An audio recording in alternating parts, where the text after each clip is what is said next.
This is an RNIB talking book. Worlds of Wonder, edited by Robert Silverberg.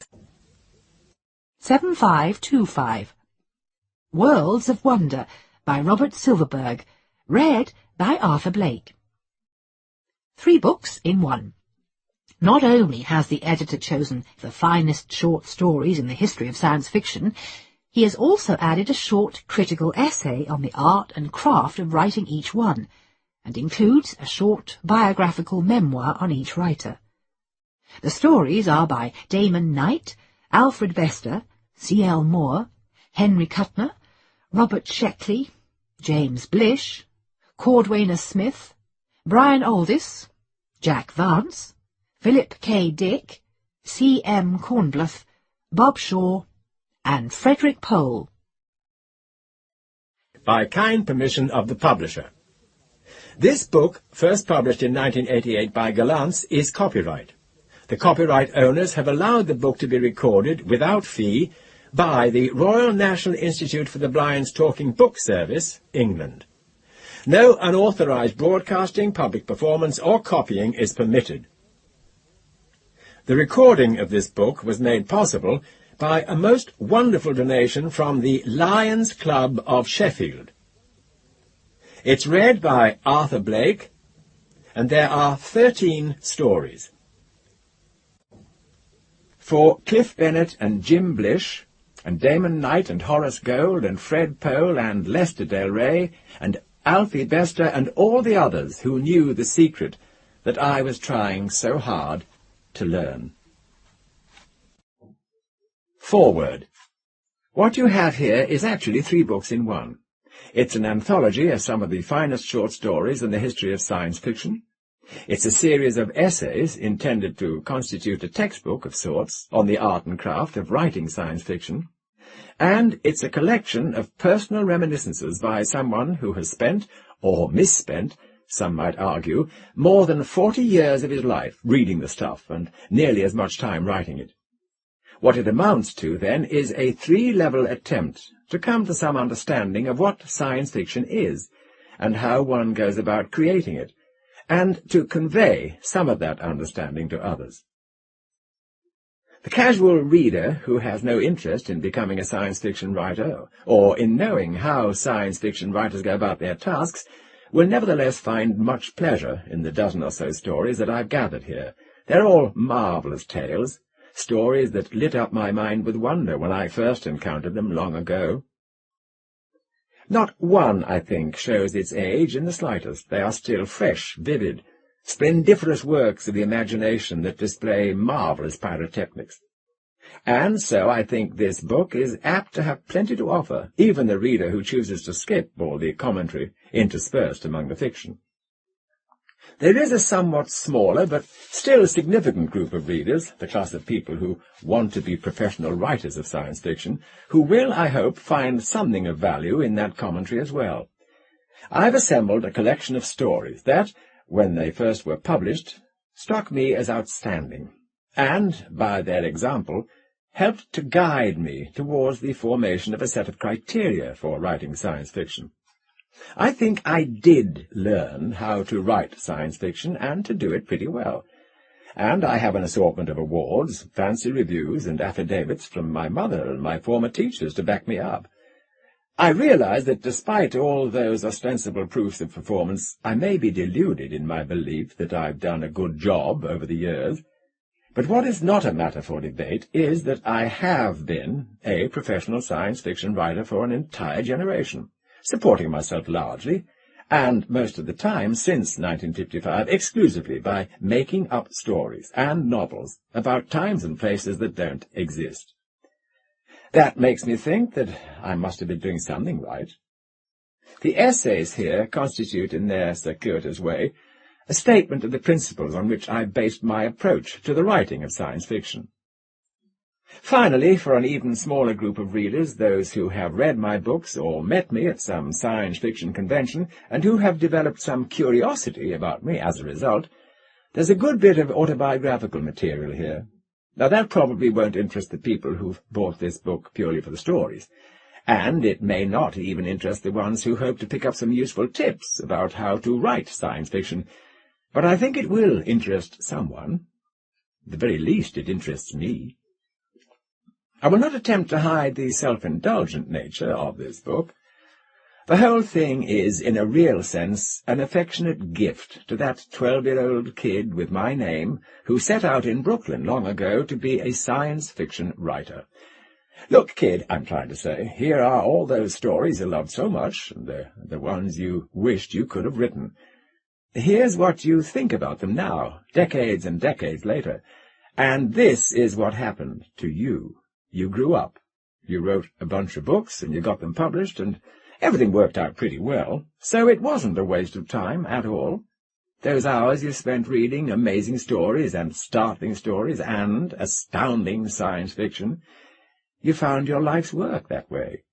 You would grow up to give pleasure to others and to find some satisfaction yourself in writing stories that you hoped were worthy companions to those that pleased you so much back then. So, here's a book for you, kid. A birthday present from the future.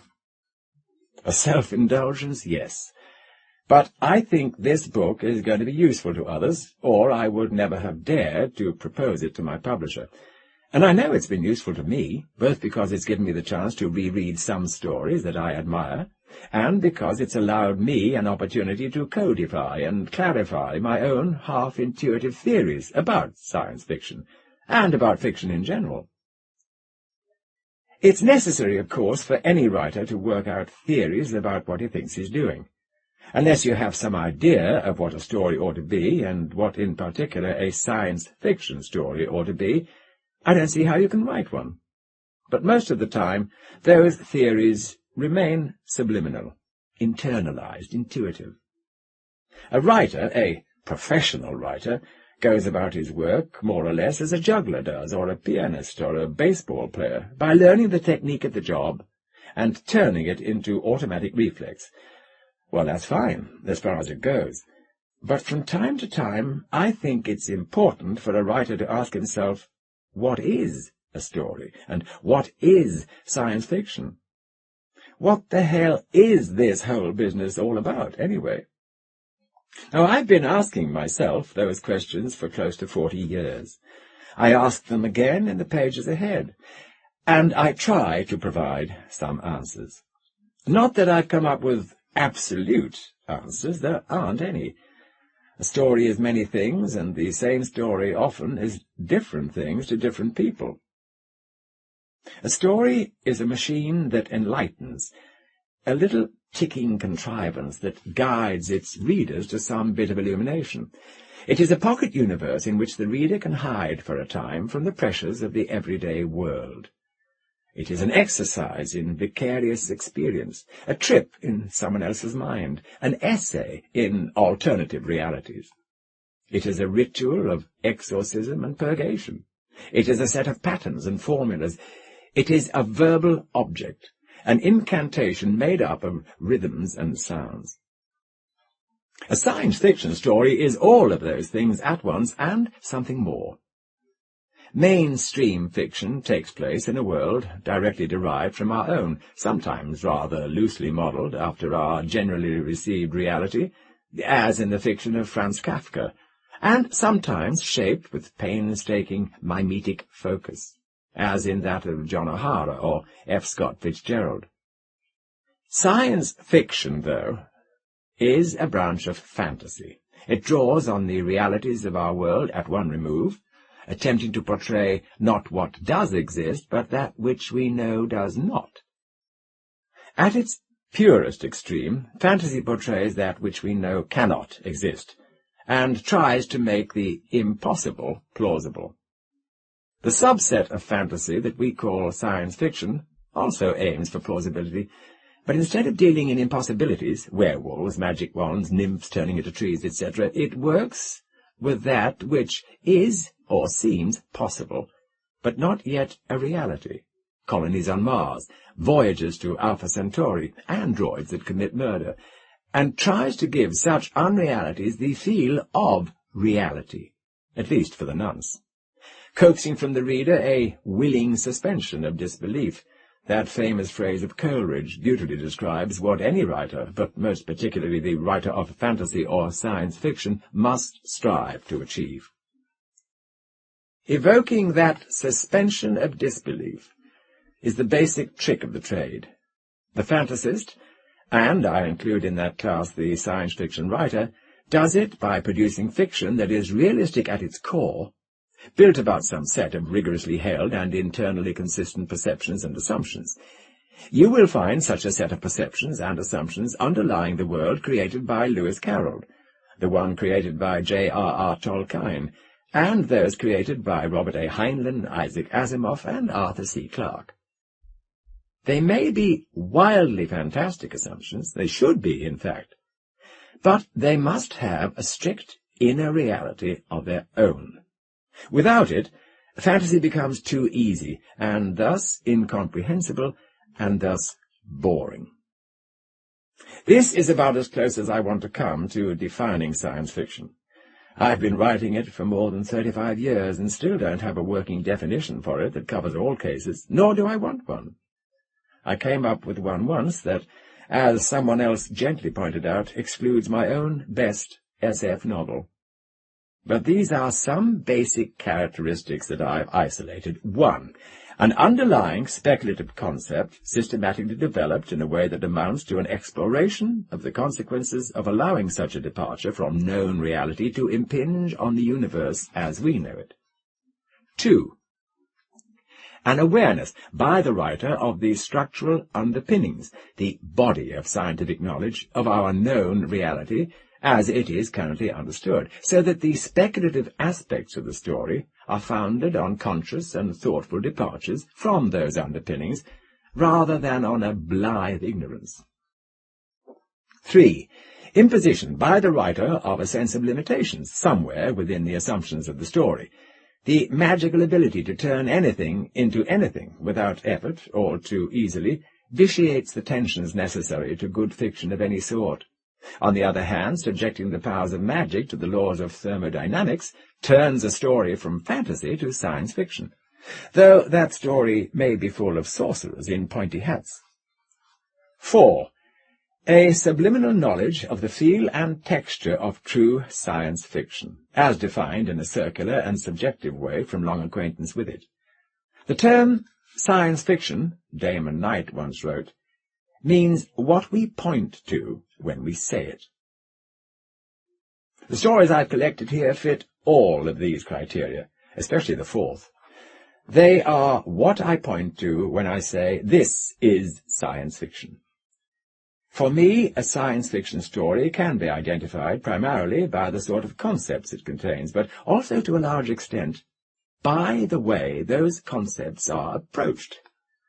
Ordinarily, for example, I would class a story about werewolves as fantasy, because there's no biological plausibility to the notion that a primate could temporarily transform itself into a howling canine, full moon or not, and a story about space travel as science fiction. But I've read stories about werewolves that were pure science fiction, James Blish's There Shall Be No Darkness for one, and stories about space journeys that were not, C.S. Lewis's Perelandra, or David Lindsay's A Voyage to Arcturus. I know why I feel that way. I know what I think is real science fiction, and what I think is fake science fiction, and I know how to distinguish both kinds from what is not science fiction at all. Some of my criteria should be apparent in what lies ahead, as well as some of the principles by which I have gone about constructing my own science fiction stories. I think you'll learn something about science fiction from the essays here. Well, I did. Robert Silverberg, Oakland, California, August 1986. Introduction. The making of a science fiction writer. I must have been a peculiar little boy. Most people who grow up to be professional science fiction writers were peculiar little boys, except for those who were peculiar little girls. Most, not all. I doubt that Robert A. Heinlein was peculiar, for somehow he is our great exception in almost every way. And I suspect that Ray Bradbury may have appeared normal at a casual glance, but I know that Isaac Asimov seemed like an oddball to his classmates, and surely young Jack Williamson felt shy and gangling and utterly out of place. And the mind boggles at the thought of John W. Campbell, Jr. going out to play stickball with a gang after school. We are not, by and large, a clan who find it easy to get along with other people when we were young. Imagine Harlan Ellison as a fifth grader, and you'll see what I mean. Which is probably why we became dreamers in the first place, retreating into private worlds of extraordinary vividness. And which may be why, now that we have learned how to turn those dreams into dollars and live successfully in the world of mundane folk, we still prefer the company of our own kind to that of those others. Perhaps we were maladjusted little brats, but we were smart ones. Well, certainly I was. I walked early, I was a precocious talker, I learned to read when I was 3. By the time I was 5, I was in the 1st grade, and after a year I skipped to the 3rd grade, where I founded and edited a school newspaper, most of which I also wrote myself. I was 6. I collected bugs and stamps and coins and anything else I could think of, became something of an expert on botany, learned all there was to know about dinosaurs, fooled around with a microscope, and knew the names of all the kings of England in order. I think I still remember them. Somewhere around that time, I began writing short stories, too. I was small, untidy, very free with my opinions. I must have been an enormous pain in the neck. The world will never know how many potential science fiction writers were strangled or pushed off the tops of tall buildings in childhood by irate classmates or enraged siblings. But I was quick enough and agile enough to elude my classmates, and I didn't have to worry about siblings, thank God, which is why I survived and was able to bring you all those wonderful books and stories. The one thing I didn't do when I was busy being a child prodigy was read science fiction. That came later, when I was 10 or 11. Instead, I read things like Henrik van Loon's The Story of Mankind, and Charles and Mary Lamb's Tales from Shakespeare, and A. Hyatt Verrill's Great Conquerors of South and Central America. For my fiction, I tended at first towards books like Huckleberry Finn and Penrod and Tom Sawyer. But I also had an insatiable appetite for stranger things. I virtually committed Alice in Wonderland and Through the Looking-Glass to memory. I read Gulliver's Travels not for the political satire, but for the exotic civilizations that it depicted. I read The Hobbit, a decade before Lord of the Rings was published.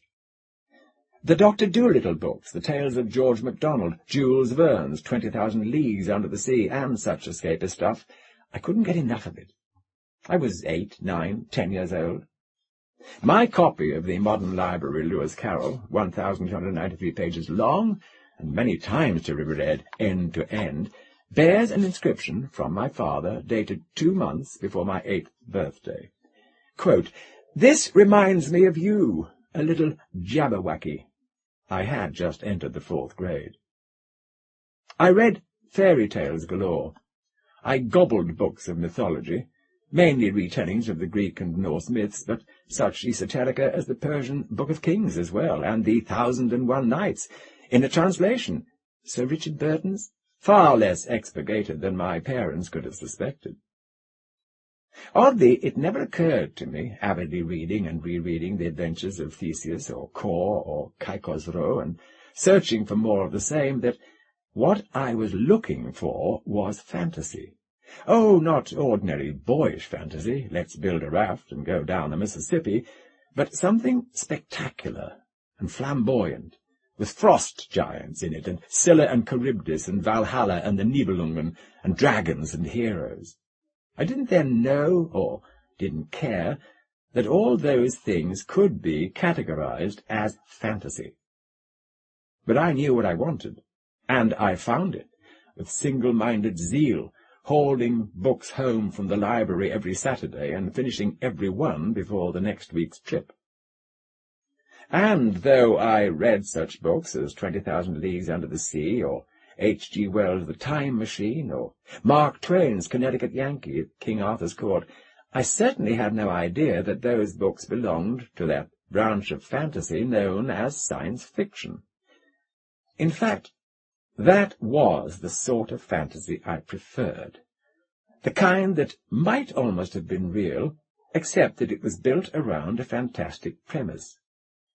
Since I was definitely science-oriented, trying to decide whether I'd be a botanist or a paleontologist when I grew up, but also had a distinct taste for imaginative fantasies, the chances are good that I'd have jumped at the science fiction magazines of the wartime era if I had only known that they existed. Something called science fiction, and I would have put the accent on science then, unquestionably would have appealed to me right away. But the term wasn't all that commonly used, back then in the 1940s. The New York Public Library classified science fiction books under the uninviting and vaguely disreputable-sounding heading pseudo-scientific literature. There were 8 or 9 science fiction magazines in those days, but with one exception, they were flashy-looking, trashy-looking pulp magazines, with names like Startling Stories and Thrilling Wonder Stories. Well, a serious little boy like me wasn't likely to seek out magazines with names like that. Nor did anyone happen to leave them where I might find them, accidentally. The only magazine with science fiction in its title was also the only one that didn't look like a garish pulp magazine. John Campbell's austere, dignified, astounding science fiction. Perhaps I would have wrinkled up my nose at that astounding in the title, or perhaps I would have tried an issue and found the stories too abstruse for my 10-year-old mind. But I simply didn't run across any of these copies.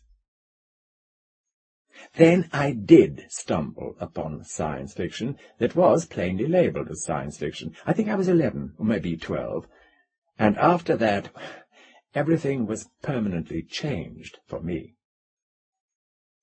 Since one of the purposes of this book is to reprint the stories that helped shape me into the writer I was to become, I wish I could include in it the entire contents of the first 5 or 6 SF books that I discovered. Their impact on me was overwhelming. I can still taste and feel the extraordinary sensations they awakened in me.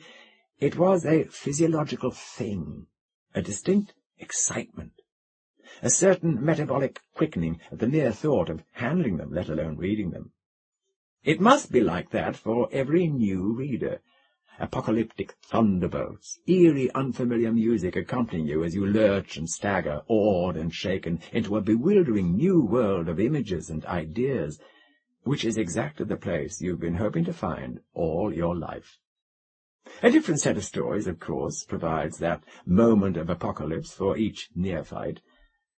The ones that struck my spirit with such stunning force at that first moment of revelation might seem hopelessly old hat to today's readers, which is one reason why I'm not filling this book with them. But this I do know, that every day of the week someone who has never read science fiction comes upon an odd-looking book, one of mine perhaps, or one of Asimov's, or one by some cluck of a writer whom any knowledgeable reader would scorn, and opens it, not knowing what to expect, and reads on, and reads through the night, and is forever transformed.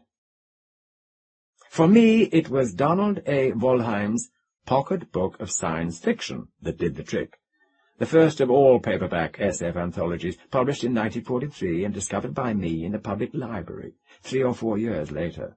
In it I found Theodore Sturgeon's Microcosmic God, and Stribling's Green Splotches, and Heinlein's And He Built a Crooked House, and above all Weinbaum's Martian Odyssey. H.G. Wells was there too, and Don A. Stewart, and John Collier. From there it was on to Wollheim's Portable Novels of Science, which I remember buying at Macy's when I was 12. This was even a deeper, stronger dose, an incurable infection, in fact. For here was John Taine's Before the Dawn, which spoke to my boyhood passion for dinosaurs.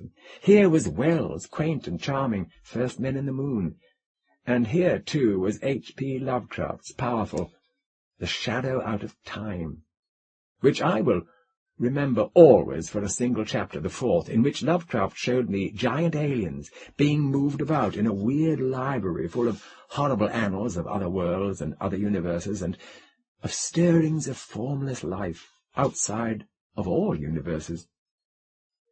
There were records of strange orders, of beings which had peopled the world in forgotten pasts, and frightful chronicles of grotesque-bodied intelligences which would people it millions of years after the death of the last human being.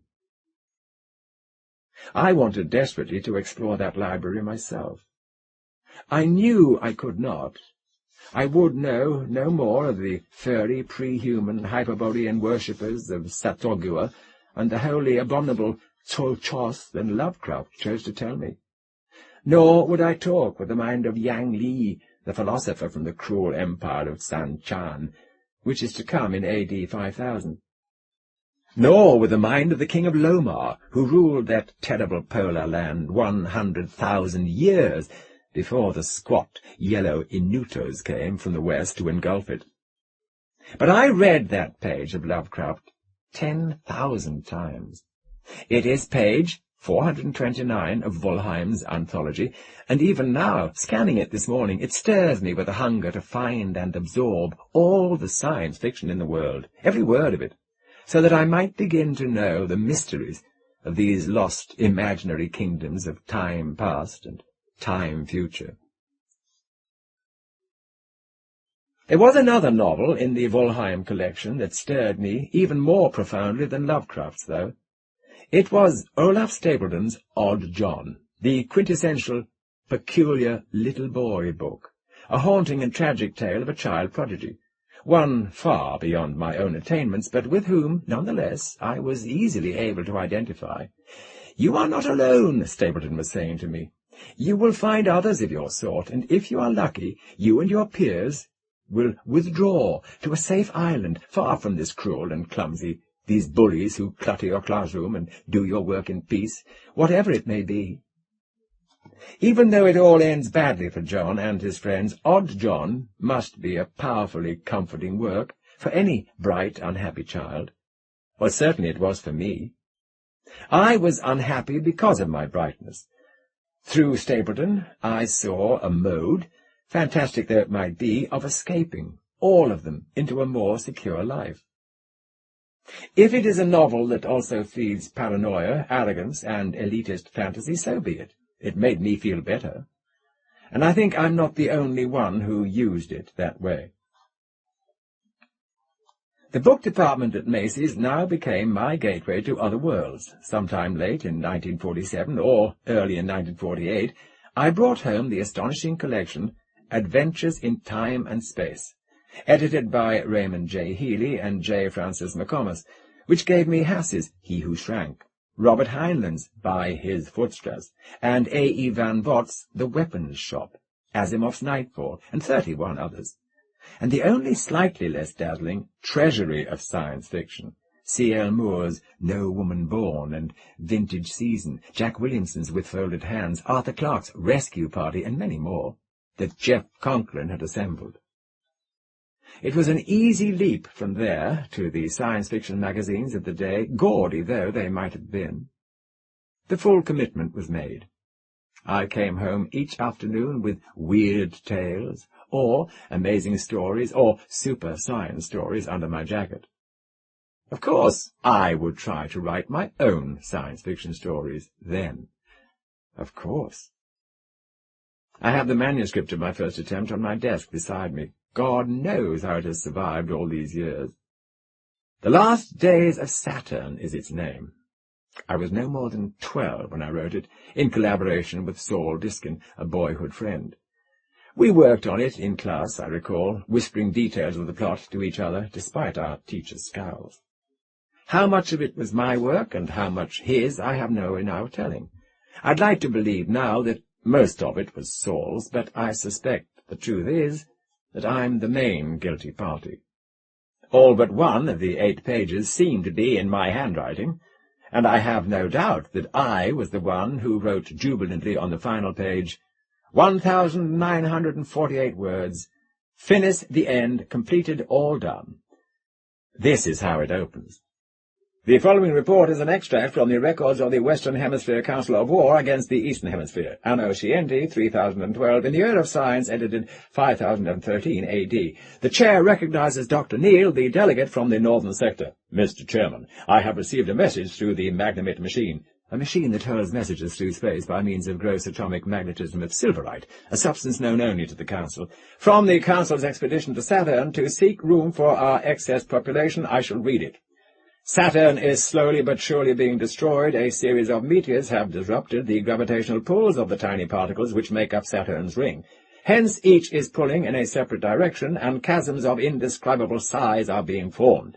3 axial rotations ago, we saw our abandoned projectile disappear into a huge Saturnian fissure. Our living quarters have already been destroyed. The days of the planet are decidedly numbered. The Saturnians are panic-stricken. No need to continue, is there? The opening 200 words plainly demonstrate the gifts that would carry me on to a career of scores of published books, hundreds of anthology appearances, and a long shelf of Nebula and Hugo awards. What? You can't see even a shred of ability there? Well, look again, look more closely. You see all that dazzling scientific extrapolation, gross atomic magnetism of silverite, a substance known only to the Council. You see the quick and deft establishment of a crisis. Saturn is slowly but surely being destroyed. You see— oh, well, never mind. I was only a little kid. You think Heinlein did any better when he was 12? Looking back at the last days of Saturn now, I see that one of the real problems with it was that my antiquarian urges had led me to use the wrong models. I hadn't read much contemporary science fiction. Indeed, not much contemporary fiction at all. H.G. Wells's First Men in the Moon, which surely provided me with the inspiration for Silverite, dated from 1901. Wells was a splendid storyteller, but the fictional conventions of 1901 allowed a writer to halt a story at any point for lengthy expository passages. Neither Lovecraft, Taine, nor Stapleton, the other authors in portable novels of science, minded expository passages either. They weren't writing for pulp magazines, and neither was I. So I wrote a story that was virtually all expository passages. There were about 10 lines of dialogue, and even they were basically expository. Dr. Neal, he's just collapsed. No wonder. His brother was up there in that crumbling hell. The rest is stolid, cheerful, stodgy narrative. I was impressed with the will to live longer than they did, even for a primitive feeling of satisfaction. We devised a clever scheme for beating them in hand-to-hand combat. We put on hobnail boots. Since they were balloon-like, filled with that greenish fluid, a puncture would kill them. If I'd taken a closer look at the stories I was reading in the issues of Amazing and Super Science Stories that I had lately begun buying, or those in such anthologies as Adventures in Time and Space, I might have noticed that contemporary SF writers tended to open their stories with a dramatic situation, which they went on to develop through action, dialogue, and, to some degree, the interplay of character, until the story reached a climax and a resolution. Maybe I did notice that, and simply decided it was too hard to do. But I was also rooting around in dusty second-hand shops and acquiring antique, even antediluvian SF magazines, such as Science Wonder Stories from 1929 and Amazing Stories from 1932. Those magazines were full of fiction, cast in the form of reports of this or that futuristic council and set in the year of science, 3012, or its equivalent. The primitive technique of many of the authors didn't include such frills as the ability to create characters or write dialogue. I didn't notice, I guess, that school of fiction was obsolete. No one told me that the editors of the early science fiction magazines had found it necessary to rely for their material largely on hobbyists with Humpty Dumpty narrative skills. The true storytellers were off writing for the other pulp magazines, knocking out westerns or adventure tales with half the effort for twice the pay. So, my early attempts at science fiction were imitative of something that hadn't had much craftsmanship or vitality behind it in the first place. No wonder they were so awful. That didn't stop me from sending them to the SF magazines of the day. I don't know if I actually submitted The Last Days of Saturn anywhere, I hope not. But within a year or so I certainly was sending some stories out, because I have the rejection slips to prove it. On July the 18th, 1949, for example, kindly Sam Merwin of Startling and Thrilling Wonder let me know that Beneath the Ashes, my sequel to Last Days of Saturn, had been found not quite suitable for any of our science fiction magazines. He was holding the manuscript for my pickup. I didn't even have enough sense to include return postage. About the same month I got a printed form from Street and Smith Publications, which put out Astounding, thanking me for the opportunity of examining the enclosed material and regretting that they could not make use of it at this time. Probably rejection slips of that sort are still in use by magazines today. I still get stories turned down by editors occasionally, you know, and so does every other well-known science fiction writer I can think of. If God were a science fiction writer, he'd get rejected once in a while too, editors being what they are. But of course I get tactful, apologetic letters now, not impersonal notes or printed forms. That's only to be expected, a courtesy extended to a veteran professional writer.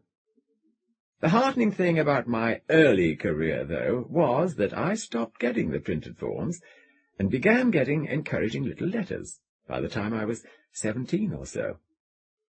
I still wasn't ready for professional publication, but I was learning fast, and the editors could see the speed of my progress. However it may seem to a beginner, most editors really want to help new writers get started. All they ask of them is that they learn how to produce something that's better than The Last Days of Saturn, which I did, way back when and quickly. I have always been a quick learner. At the time of The Last Days of Saturn, I still had no notion of making my livelihood by writing. Such vocational ambitions as I had, aged 12, were directed vaguely towards the sciences.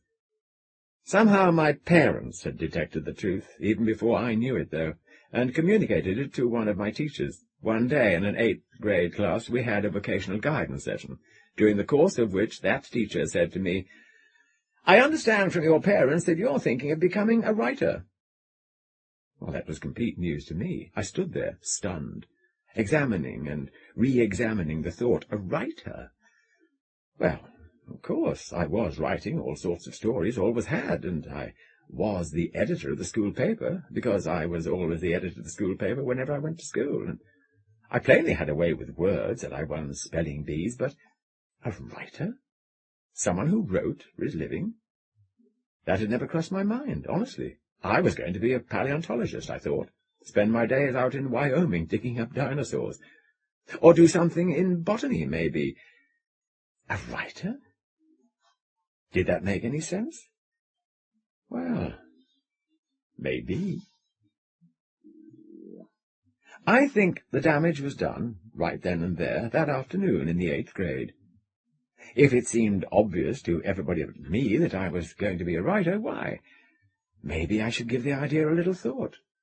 By such glancing blows are our fates determined. I thought about the idea, and the more I thought, the more I liked it.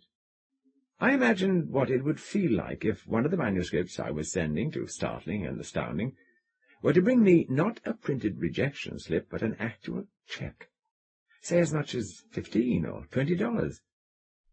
I thought of taking a copy of Thrilling Wonder Stories to school for show and tell, and pointing out the magical line on the contents page, by Robert Silverberg. Oh, yes, that would be fine. But if I really intended to be a writer, I knew I was going to have to learn a little more about how it was done. I could see already that nobody was likely to publish the crude little stories I was writing. I didn't see anything seriously wrong with my basic material, the dumb, implausible ideas, the crude cardboard characters. So far as content went, my stories seemed as good as some of the junk then being published, and maybe they were. The problem, I thought, lay in the way I was writing them. You couldn't use the 1929 modes of narrative, I realized, and hope to get your stories published in the advanced, sophisticated SF magazines of 1949. Technique, that's the problem. Technique. A word that would obsess me for years. I know exactly when I became aware that such a concept as technique, narrative technique, existed. It was in the autumn of 1949, and the man who told me about it was a 30-year-old American expatriate living in Tecate, Mexico. His name was Cliff Bennett, and I know very little more about him than that, although my sense of him now is that he must have been a restless young Greenwich Village intellectual, wandering around the warmer parts of the continent with a little library of Kafka, Kierkegaard, and D.H. Lawrence, supporting himself by making sandals or playing the guitar in coffee shops or whatever. The last contact I had with him was in 1950, and I have no idea what became of him after that. He was, in 1949, publishing a neatly mimeographed avant-garde magazine called Catalyst, in association with another American whom he had met in Mexico. Somehow it was mentioned in a column in Amazing Stories, and I sent for it. What I got was far beyond my barely adolescent level of comprehension. A magazine that quoted St. Augustine and Lewis Mumford, ran essays on Spengler and Toynbee, and published poems, some of which didn't rhyme. It also included a fantasy story by Cliff Bennett. I responded with a letter of comment. I'd love to know what I said, and with great chutzpah sent along some of my own stories. Cliff Bennett's reply has vanished somewhere in the archives, and I don't expect to see it again, but the operative sentence that survives in my memory from our brief correspondence went something like this, and I think my recollection of it must be 95% accurate. "Thanks for your stories," he said. "Your plots are excellent, but somewhat underfurnished. I recommend you read Thomas Uzel's Narrative Technique." My plots were excellent. Look, Cliff Bennett said so, but somewhat underfurnished? But what did that mean? Short on dialogue, short on action? What is a plot, anyway? Is that the same thing as a story? How can I find out? Why, by reading this Thomas Uzel book, Narrative Technique. Of course, technique. That's what I need to know. The way it's done. The secret of writing fiction. That mysterious secret that makes stories by Heinlein or Louis Paget or A.E. Van Vogt so wonderfully engrossing. The secret that obviously I don't know, which is why my stories get sent back by the magazines with printed rejection forms. I ran off to the public library, and behold, there was Thomas Uzel's Narrative Technique, which I checked out and brought home and read in a feverish frenzy of rising bewilderment. I don't have a copy of it today. I couldn't have afforded to buy my own in 1949, and by the time I could, well, it would have had purely sentimental value for me. Probably it went out of print long ago. So my recollection of what I found in it is pretty hazy. But what I do recall is the terror that it inspired in me. Writing stories was far more complicated than I ever suspected. It wasn't just a matter of thinking up some far-out idea, like meteors are pulling the rings of Saturn apart and the whole planet is breaking up, and describing its effects on a little group of people. No, there was the whole problem of plot, which Uzel, I'm sure, distinguished from story. Story, he must have said, was the total construct, situation, character, style, everything, including plot. Plot was just one ingredient of story, one that could be summarized in a sentence or two. And plot, well, I believe Thomas Uzel probably said, was the working out of a conflict.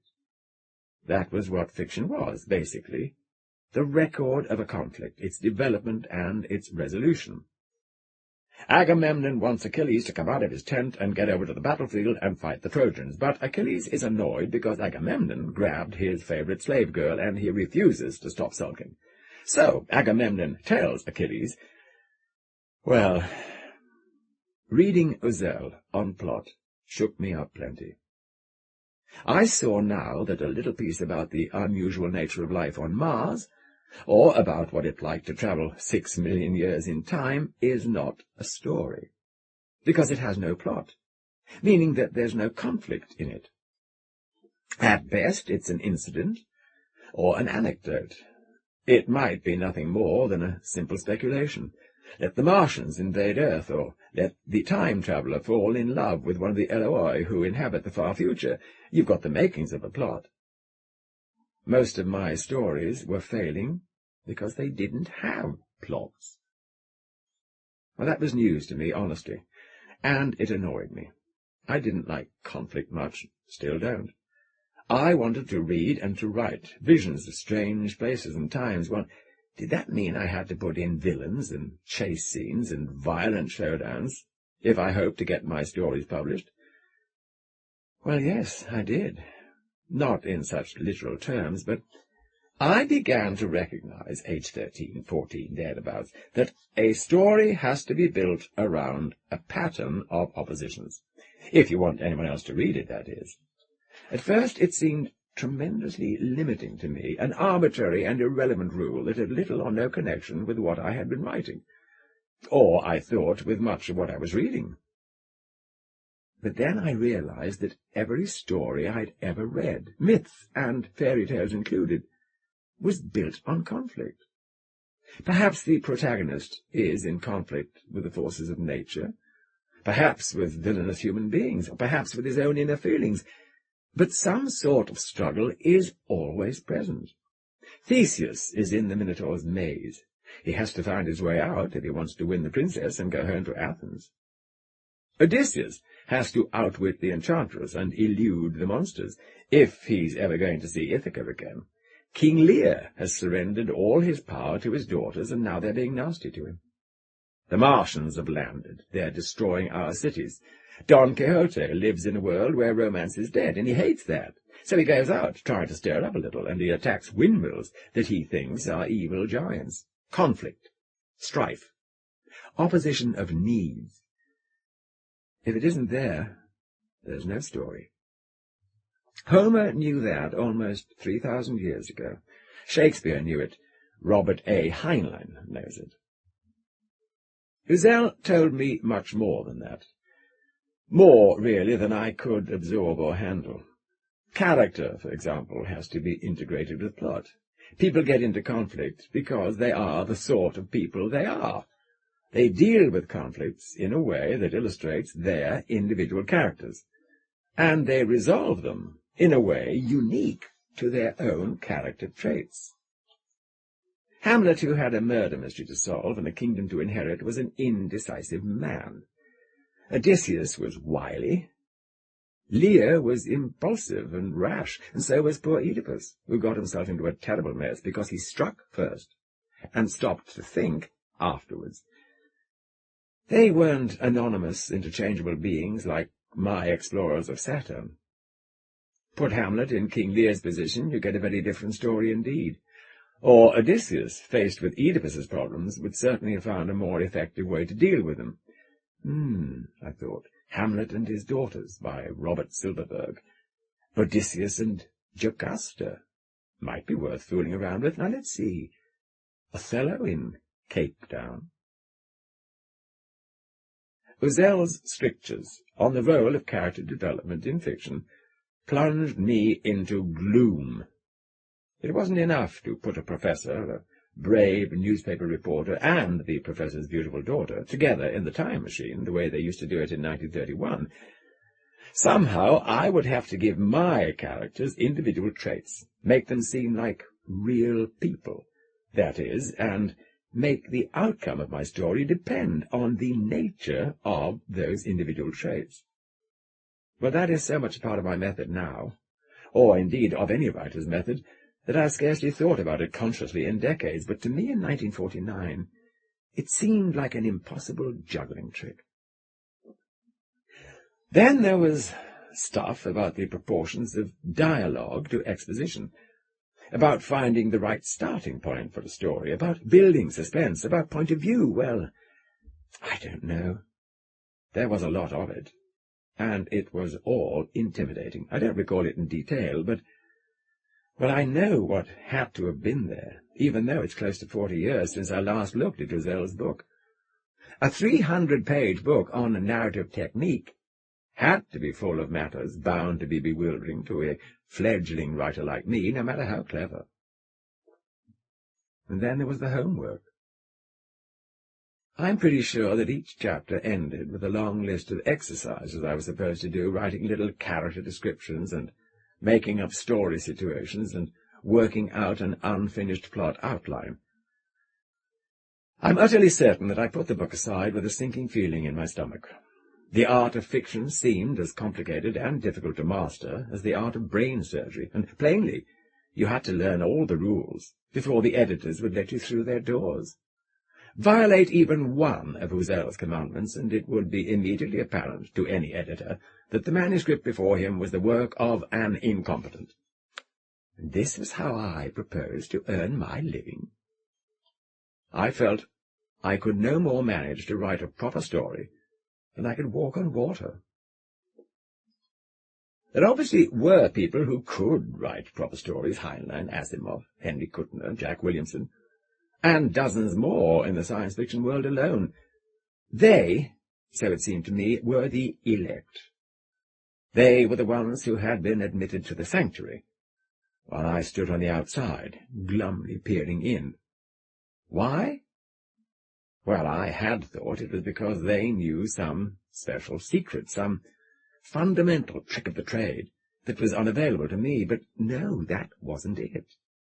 Here were all the secrets laid out in Thomas Uzel's book for anyone to see. What you needed, I realized, was the ability to make use of the secrets. Anybody could tell you the secret of hitting a home run in Yankee Stadium. You wait until the precise moment when the ball is approaching the plate, and you step into it, and you whip your wrists around, and you hit it as hard as you can. Fine! But Joe DiMaggio could do it, and I couldn't. And no matter how many books on batting technique I studied, I wasn't ever going to hit the ball out of Yankee Stadium, because I didn't have the right muscles, or the right reflexes, the right timing. You had to be born with those things, I supposed. You couldn't be a DiMaggio, or a Caruso, or a Picasso, or a Shakespeare just by wanting to be, or by taking courses in technique. You had to be born with something extra, something special. The people whose stories I loved in the magazines and the anthologies had been born knowing the secrets of storytelling already. The secret, as I thought of it. Well, obviously I hadn't been. If I had, I wouldn't find all of Uzel's stuff about plot and point of view and characterization so intimidating. I just know. Well, Homer hadn't read any books on narrative technique. In fact, I was both right and wrong. Any special skill requires certain innate abilities and the mastery of some degree of technique. But that doesn't mean that it can be practiced only by those whom the gods favor. All that it takes to hit a baseball is reasonably good physical coordination and the willingness to learn how to swing a bat. Becoming a major league player requires a considerably higher level of innate physical ability, plus a considerably more intense study of the technique of the game. But there have been plenty of players with mediocre physical skills who overcame that drawback by dedicated work and study. And the same is true in painting, in singing, in writing, or anything else. Some people are born with special advantages, keen vision, or perfect pitch, or an unusually retentive memory, and they have head starts as a result in certain fields. But those who lack such advantages can nevertheless achieve noteworthy things, unless some outright insuperable handicap interferes. There are those who find reading difficult or boring, and they are not likely to be successful as writers. But anyone with normal verbal skills who is willing to study the craft of fiction ought to be able to write an acceptable story. To reach the level of Shakespeare, or Caruso, or Picasso, or DiMaggio is a different matter.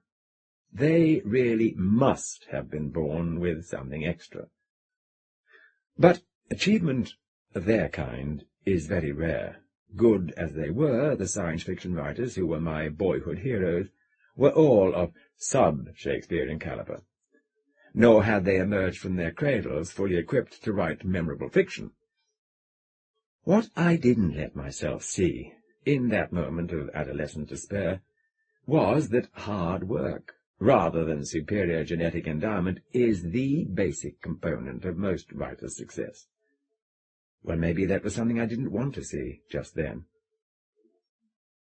I gave up the fantasy of becoming a professional writer. I guess I was 14 or 15 when I decided that it was a hopeless dream. All my stories are being rejected by the editors, and now I'd managed to convince myself that successful writers were born, not made. Either you had the right stuff or you didn't, and plainly, I didn't. Still, if I could only sell one story, oh, what a glorious thing that would be. How they would admire me at school when word got round that there was a story by me in the latest issue of some gaudy pulp magazine. Oh, it would be a great story. Only the favourites of the gods had the knack of writing those, I now believe, but it would at least have been a publishable one. My best shot might just meet those minimal requirements. It wouldn't match Kuttner. It wouldn't equal Heinlein. I was pretty certain that I never could achieve that, and certainly not at the age of 15. But once that first spell of despair was past, I resolved to go on trying, at least until I had managed to sell one humble little piece of fiction. It seemed overwhelmingly difficult, but not fundamentally impossible. If I kept on swinging the bat, I told myself I might eventually hit the ball as far as the front row of seats, maybe. Maybe. Instead of reading dismaying books like Uzel, I tried to puzzle out the secret for myself. Well, that seemed a better way to learn. Uzel was only confusing and frightening me with his hundreds of pages of how-to-do-it manual. Besides, I hated the idea of doing all those end-of-chapter exercises. So I began to study the stories in the current issues of the SF magazines with a passionate intensity. I concentrated on the lesser magazines, the ones that ran simple stories by not-so-famous writers, and I took those stories apart and I stared at the pieces, thinking, this is an opening paragraph. This is how dialogue works. This is as much exposition as you can get away with before the readers get bored, and so on. And by 1950, just about the time I needed my first shave, I was producing stories that opened this way, quote, a beam of red light glinted on the rocks of the cavern. Stretching out for untold miles, a rippling river flowed. Strange, blind fish played in its bottomless, inky depths. The torch flickered once, twice in Mara's hand, casting an eerie glow in the dark cavern. A serpent rose up, questioningly, to pass before Mara and slither back to its watery home. Struggling through the dim light, he walked on. He strode forward into the darkness, standing on the mould-encrusted banks of rock bordering the river Alf, the sacred river, the great underground mystery of Venus. Mara battled forward. Well, it's not Hugo-quality stuff, but there's struggle, if not exactly conflict. There's scenery. A mystery is hinted at. I sent it off to Jerome Bixby, the editor of Planet Stories, who returned it on April 25th, 1950, but he said, great goo, keep it up. You're bound to connect sooner or later, probably later, though, when your collection of rejection slips has grown some. Bound to connect. Sooner or later. Could he mean it? I kept on studying stories and writing my own. Conflict, they wanted. Hard choices, decisions, resolution. This is the second page of Vanguard of Tomorrow, later in 1950. Quote, when he saw the four men materialize out of an unoccupied floor space, he took it calmly, in stride, almost as if he'd been expecting it. Inwardly, though, he gulped. He stared at them in mild surprise. What in hell are you doing here? He growled. He looked directly at the one who seemed to be the eldest. He was totally bald. Bill noted idly that he had no eyebrows either. Bill noted with a shock his clothes. They were strange clothes, short, knee-length tights with a healthy bronzed calf below. They were bright-coloured, made of some soft and shimmering cloth, or was it cloth? Bill blinked his eyes. Hanging at the man's side was a sword. "What in hell are you doing here?" Bill softly repeated. The four men silently shifted around uncomfortably, looking nearly as surprised as Bill himself. Finally the eldest one licked his lips and spoke in soft, oddly slurred accents. The words gave Bill a jolt. He said, "We've come to prevent your marriage." The plot was vaguely adapted from Heinlein's classic By His Bootstraps, one of my favourites. The bald guys from the future were borrowed from Louis Paget. The short, punchy paragraphs were something I picked up from Clifford D. Seamack's Time Quarry, which was currently running as a serial in the new magazine Galaxy. The editor of Galaxy, H.L. Gold, had described Seamack's novels as a powerful story of suspense, mystery, and ideas, and I decided that its power was in the punchiness. I can still remember thinking, as I sat there knocking out Vanguard to Tomorrow on my old portable typewriter one humid evening in the late summer of 1950, this is powerful writing. It was at least commercial-looking writing. As I look through the manuscript now, it seems to me not a whole lot worse than some things that were getting published in 1950. But Morton Class, the associate editor of Super Science Stories, returned it on February the 16th, 1951, with the observation that most of the trouble lies with the plot, which, as you probably know yourself, is one of the oldest in science fiction. Well, you say, why can't somebody give an old plot a new twist? Heinlein took this plot and did it. Trouble is, we're not all Heinleins, at least not every day. Class suggested I write about something I knew from personal experience, like going to high school. What would high school be like on Mars? Procyon? Another time stream? Hit him with the stories that no one is writing and see what happens. We'd be happy to see more of your work. Not a bad idea. High school in another time stream. I wish I'd tried it for him. But I suppose I would have messed it up. I was coming close now to figuring out the right mix of storytelling ingredients, a novel background, an interesting character, a tough problem, an ingenious solution. And I was learning. Not by studying Thomas Earl's book, but by writing fiction after school all the time. How to move my story along through dialogue and action. But I was still a little pisher, I remember. I knew zilch about life, and only minimally more than that about the art and craft of fiction. What editor was going to push Ray Bradbury off his pages to make room for my klutzy imitation pulp magazine stories? Keep trying, kid, I told myself, nevertheless. Just sell one story.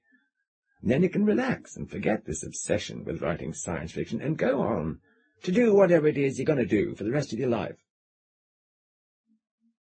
Strangely, the next thing that happened to me was that I sold one story.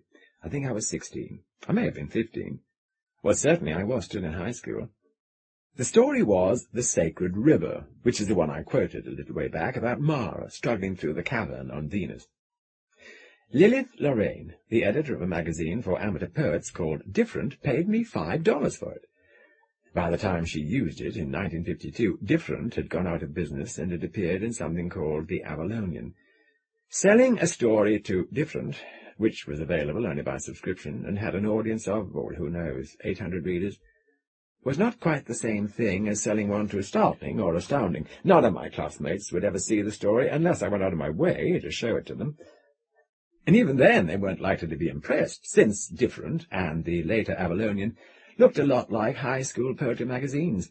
But someone had been willing to pay, even if it was only $5, for the privilege of publishing my fiction, all the same. Well, that was the important thing. Instead of letting me off the hook, that trifling first sale inspired me to keep on plugging forward. If it had happened once, it might happen again, and the next time it might be a real magazine that sent me the check. I went on writing. I went on studying the craft. I picked up tips out of thin air. Some book reviewer, discussing I know not what novel, said of its author that He writes the sort of dialogue that doesn't merely fill space, but actually advances the plot. Which, of course, is the only sort of dialogue any story should contain. Or words to that effect. It was a revelation to me. Everything was a revelation to me then. Oh, I said, the dialogue is there to move the plot along. Dialogue is actually a form of exposition. You can't just chat about the weather or the fact that your shoes hurt, the way people do in real life. Whatever the characters say should help unfold the story. Of course, a lot of dialogue reveals character, and revealing character is part of building the unfolding story, but the dialogue must be seen as an essential structural unit, not a decoration. The best writers handle dialogue in such a way that it simultaneously illuminates the character, provides needed information, and advances the plot, but not a word going to waste. You can, naturally, waste plenty of words and still get published. A science fiction novel I recall from the early 1980s was absolutely bubbling with needless dialogue. "Thank you, Doctor, you've told us what we need to know. I'm sorry we took so much of your time. I'm sure you're doing your best," and so on and so on. And not only got published, but won the Hugo and Nebula Awards. It was a book of many worthy aspects, which is why it won awards, but effective dialogue was not one of them. Still, patterning your work after horrible examples is no way to master a craft. I still think that the role of dialogue is to move the story along, and not just to vary the topography of the page by sprinkling it with quotation marks. Actually, I see by looking through my primitive early stories that I had already figured that much out, at least unconsciously. But I didn't know that I had figured it out, which is why it came as such a surprise to me when I saw someone else state it explicitly. A lot of narrative technique is actually something that you figure out unconsciously as you absorb other people's narratives. Later you may consciously codify a set of rules, and later on you internalize them again, so that they operate without your having to stop to think about them. And at that point, you're a professional writer. Though I had made that lone $5 sale, I certainly didn't think of myself as a professional writer in 1951. My stories now had begun to look much more like the ones I saw in the magazines, but I didn't even come close to selling one, and the idea that I would someday break through into the ranks of the published was once again beginning to seem unrealistic to me. And now there were more immediate challenges to deal with, such as getting used to my new, almost adult body, and girls, and applying for college. For the next year, perhaps a year and a half, I did little or no writing. But on some level I refused to give up, and all during 1952, my first year of college, I continued to study the science fiction magazines with crazy intensity, still hoping to discover the secret. That was a golden age for the science fiction short story. The day of the cheap and sleazy pulp magazine was just about over. A flood of new SF magazines had come into being, and most of them were small, compact, slick-looking publications with serious-sounding names: Galaxy, Other Worlds, Worlds Beyond, Fantasy and Science Fiction. Whereas just a few years before, only John Campbell's Astounding Science Fiction, and then to some degree Sam Merwin's Startling and Thrilling Wonder, had made a point of publishing stories that might be of interest to a reasonably intelligent adult reader. Now, virtually all the new magazines were looking for material that was clever, original, and well-written. The editors were men who had been outstanding writers themselves: Anthony Boucher, Harold Gold, Damon Knight, Frederick Pohl, Lester Del Rey. Many of them had been associated during the formative days of their own writing careers with the brilliant and demanding editor John W. Campbell, and they were determined to live up to Campbell's high standards of performance, or even surpass them. These sparkling new magazines paid relatively high fees for their material, usually 2 or 3 cents a word, at a time when the going rate had been a cent or a cent and a half. Fred Pohl's Star Science Fiction, a magazine in paperback form, opened up in 1951 by offering 9 cents a word, which is more than many science fiction magazines pay even in today's inflated market. The lively, sophisticated new editors let it be known that they would not be catering to the action pulp readers. They would be receptive to writing at the highest level of skill. Indeed, they would publish nothing less than that. and the little community of professional science fiction writers, overflowing with story ideas and eager to experiment with fresh and startling ways of handling them, responded with astonishing fervour. Some of the writers who flocked to the new magazines were veterans, 5, or in some cases 10 years into their careers: Theodore Sturgeon, James Blish, Jack Vance, Fritz Leiber, Alfred Bester, C.M. Kornblut, Poul Anderson, Isaac Asimov, Arthur C. Clarke, Philip Glass, William Tenn, Henry Kuttner, and Kuttner's wife, C.L. Moore. They had little interest in writing conventional pulp fiction, and most of them had come to have less and less liking for dealing with the increasingly dogmatic and difficult John Campbell. Gould's Galaxy and Boucher's Fantasy and Science Fiction and Pohl's Star paid them well, and gave them creative freedom that they'd never known before, and the results were extraordinary. But there was also a rush of gifted newcomers, writers in their 20s or early 30s mainly, who'd read and loved science fiction for years, and who found a ready income for their first stories in the suddenly expanding market of 1952 and 1953. Philip K. Dick, Robert Sheckley, Philip Jose Farmer, Aldris Budrys, and Chad Oliver, Chris Neville, Jerome Bixby, Walter M. Miller, Julia, Mac Reynolds, Gordon R. Dixon, J.T. McIntosh, Michael Shahar, Catherine MacLean, James Gunn, many, many more. Some passed through and went on their way. Others remained for long and splendid careers. And I? Where was I while all this was going on? I was up at Morningside Heights, a freshman at Columbia, reading Dante and Aeschylus with one eye, and Galaxy and Fantasy and Science Fiction with the other, and still desperately trying to figure out the secret. How I envied all those new writers, just 5 or 10 years older than I was, who were rampaging through the pages of the new magazines. How I stared at the tables of contents, imagining my own name there. It's impossible even now for me to look at one of those magazines without feeling a renewed surge of that old envy and yearning. Nor can I ever shake the belief that the stories in those issues were written by demigods, and that their quality will be forever beyond my hope of equalling. Technique, it's all a matter of technique, I told myself. I can come up with ideas for stories that are just as good as these, but I must learn to match their dazzling technique. I looked at Bester or Sheckley. How quick and supple the prose, how sparkling the dialogue, how agile the leaps and pirouettes of the plot. I looked at Blish and Asimov and Clarke. How intricate the conceptual underpinning, how fascinating the ideas.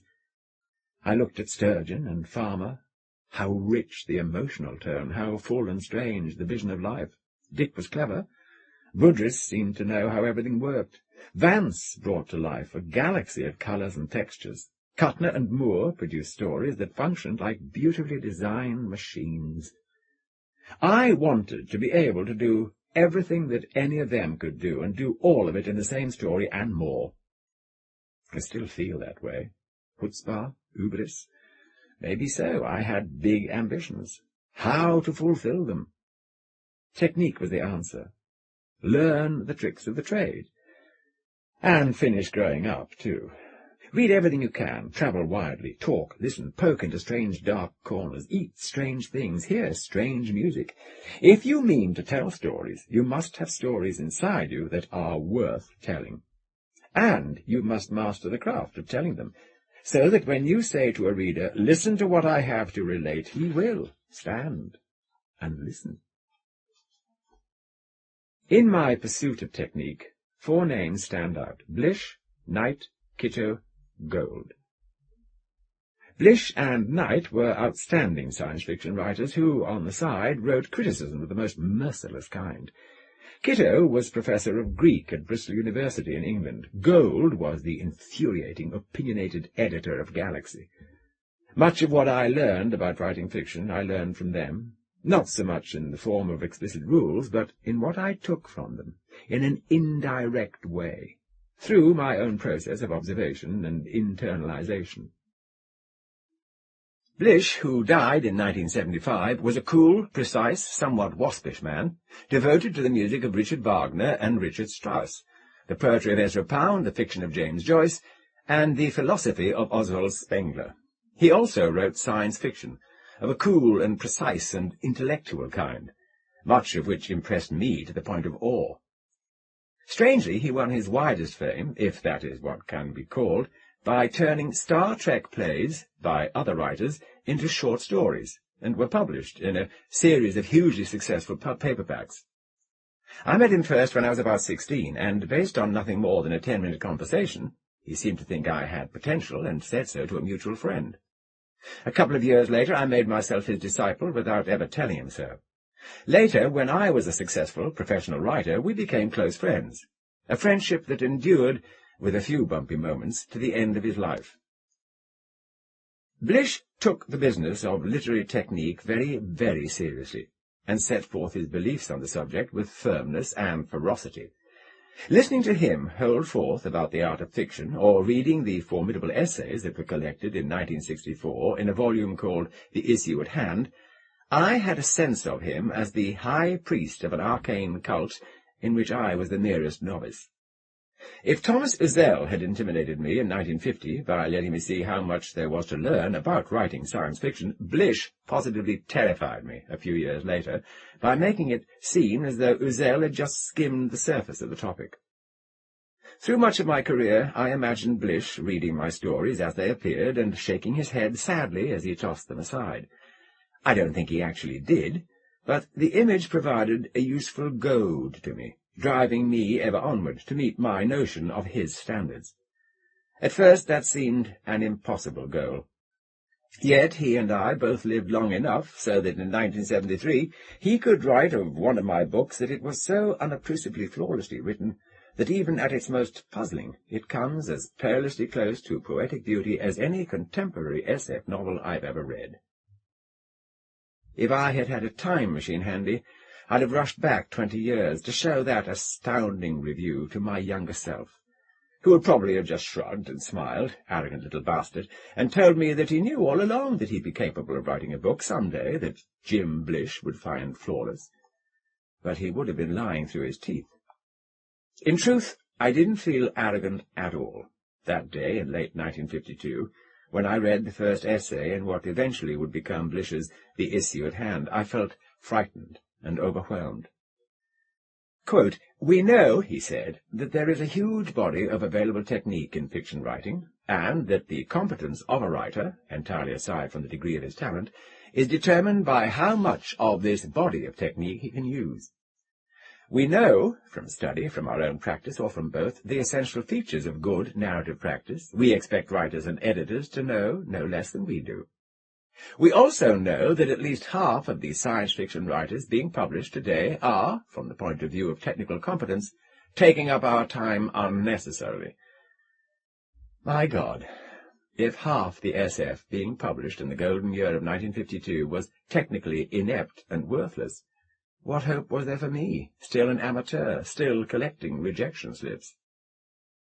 In panic I read and reread Blish's essays as they appeared, looking for clues to this mystery of technique. I knew by then that stories were built about conflict, that they had beginnings, middles, and ends, that they needed dialogue and exposition in some reasonable mix, that they had to show appealing, or at least interesting characters engaged in coping with obstacles and either succeeding or else failing in some way that was revelatory of character. But what else was there? What were the inner secrets that the true writers had learned? What was that huge body of available technique that Blish knew, and Sturgeon and Bester, and the other masters? Some of the answers were in Blish's essays, which appeared quarterly all through the early 1950s in a mimeographed little magazine called Skyhook, and which I studied as though they were scripture. In each issue he reviewed the current crop of SF magazines, praised a few stories he found praiseworthy, and shredded the rest without mercy. Quote, "This may seem to be heavy artillery to bring to bear upon a story which can be little over 1,000 words long, but I can't see why a story should be excused for being bad because it is short. For this story, with its cuddly animals with the telepathic ears, nausea is not enough. I can only suggest that both authors, not their story, but the authors themselves, be piled in the middle of the floor and set fire to. And then again, this story is one of the worst stinkers ever to have been printed in the field. To begin on the most elementary level, Mr. So-and-so's prose includes more downright bad grammar than any single astounding piece since, and so on. Of course, there was much more to Blish than hatchet-swinging and vitriol-flinging. His praise was intelligent and searching. Discussing Damon Knight's 4-in-1, he pointed out that the major idea in this story is not only as old as Homer, but has been handled before by science fiction writers of stature, the Proteus, the creature which can assume any shape. Knight makes no attempt to surprise anybody with his notion, even had he himself never encountered the idea before outside his own head. He's too good a craftsman to assume that an idea alone is enough. The contrasting idea is that of escape from a totalitarian society, again a piece of common coin. The result is 4-in-1, which is compelling, not because it contains a single new notion, but because nobody but Knight ever before showed these two old notions in such an individual light, and because, in addition, the light is individual throughout. The story contains hardly a single stock reaction. That one paragraph was worth a year of courses in how to write for me. From it I drew an immensely valuable method for constructing science fiction stories, not simple stories, but science fiction stories, that would go beyond minimal mediocre attainment. There is a general art of writing fiction, which I've struggled all through my adolescence to learn, and there is a special art of writing science fiction. This second art requires mastery of the first, but has some unusual requirements of its own. It was no news to me, of course, that science fiction stories had to be based on a speculative idea, a what-if hypothesis. Well, for example, suppose the Martians invaded Earth, or suppose it was possible to travel through time. Suppose someone invented artificial servants that would do all our work for us. The problem is that most of the obvious speculations, being obvious, were proposed long ago. H.G. Wells took care of the Martian invasion and the trip through time, and a great many other themes besides, back in the 1890s. The Czech, Karel Čapek, thoroughly explored the artificial servant theme in his play, 1921, R.U.R., which gave the world the word robot. The ideas that were not obvious and had not been handled before, for example, suppose explorers get to the moon and find it made not of green cheese but of bleached salami, had, I suspected, gone unused because they were too dumb to use. What was a young science fiction writer to do? Helplessly recycle the standard themes of his forebears? Blish, using Knight's 4-in-1 as an example, gave me the clue. Nobody could found a science fiction career on coming up with dazzling new ideas all the time. You might manage the trick once or twice in a career if you were lucky, but to pay the rent, you needed to produce saleable copy day in, day out. At that point in my life, I'd have been happy to produce something that was merely saleable, but I knew that if I intended to make a career out of writing science fiction, I would need to get beyond that minimal level and attain some degree of real excellence. It wouldn't be enough just to write the millionth "The Martians are landing," or "Someday we will have robots" story. One way of getting there, I saw now, was to yoke a couple of familiar themes together so that they illuminated one another and provided new insights. Knight had done just that in 4-in-1, and Jack Williamson's superb With Folded Hands had done that for the robot theme, by asking whether robots designed to free us from the boredom and menial labour might turn out to be too effective in sparing us from toil. John W. Campbell's scary Who Goes There had linked the alien invader theme with the old medieval shape-changer idea, and so on. Not only did Blish discuss current stories that he thought were unusually fine or unusually awful examples of science fiction, and substantiate his opinions with close analysis of text, he also scattered little technical tips throughout his essays. It is a good idea, he said, to give your major characters names and to describe them physically, early in a story. It is a bad idea, he said, to use metaphors of the concrete is abstract form. For example, she was love, or she was ache and anguish and doubt. because such metaphors create woolliness and vagueness where clarity is desired.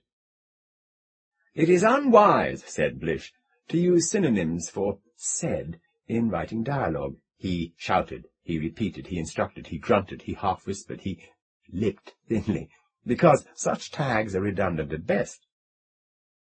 The content of the sentence ought to tell the reader right away that something is being shouted or repeated, and at worst, they became preposterous. It was permissible sometimes to give a clue. He whispered, for instance. But all too often the amateur writer, Blish noted, would go on beyond using tags that represent the manner of speaking and substitute ones that represent facial expressions. He sneered, or adjectives, he flustered, or verbs, he pointed. Worst of all, said Blish, was the complete sentence dropped in between two chunks of dialogue as a substitute for he said in this manner. You will never get me to sign that document, Stanley flung a sheet of paper from him, so long as it contains the loathsome Clause 17.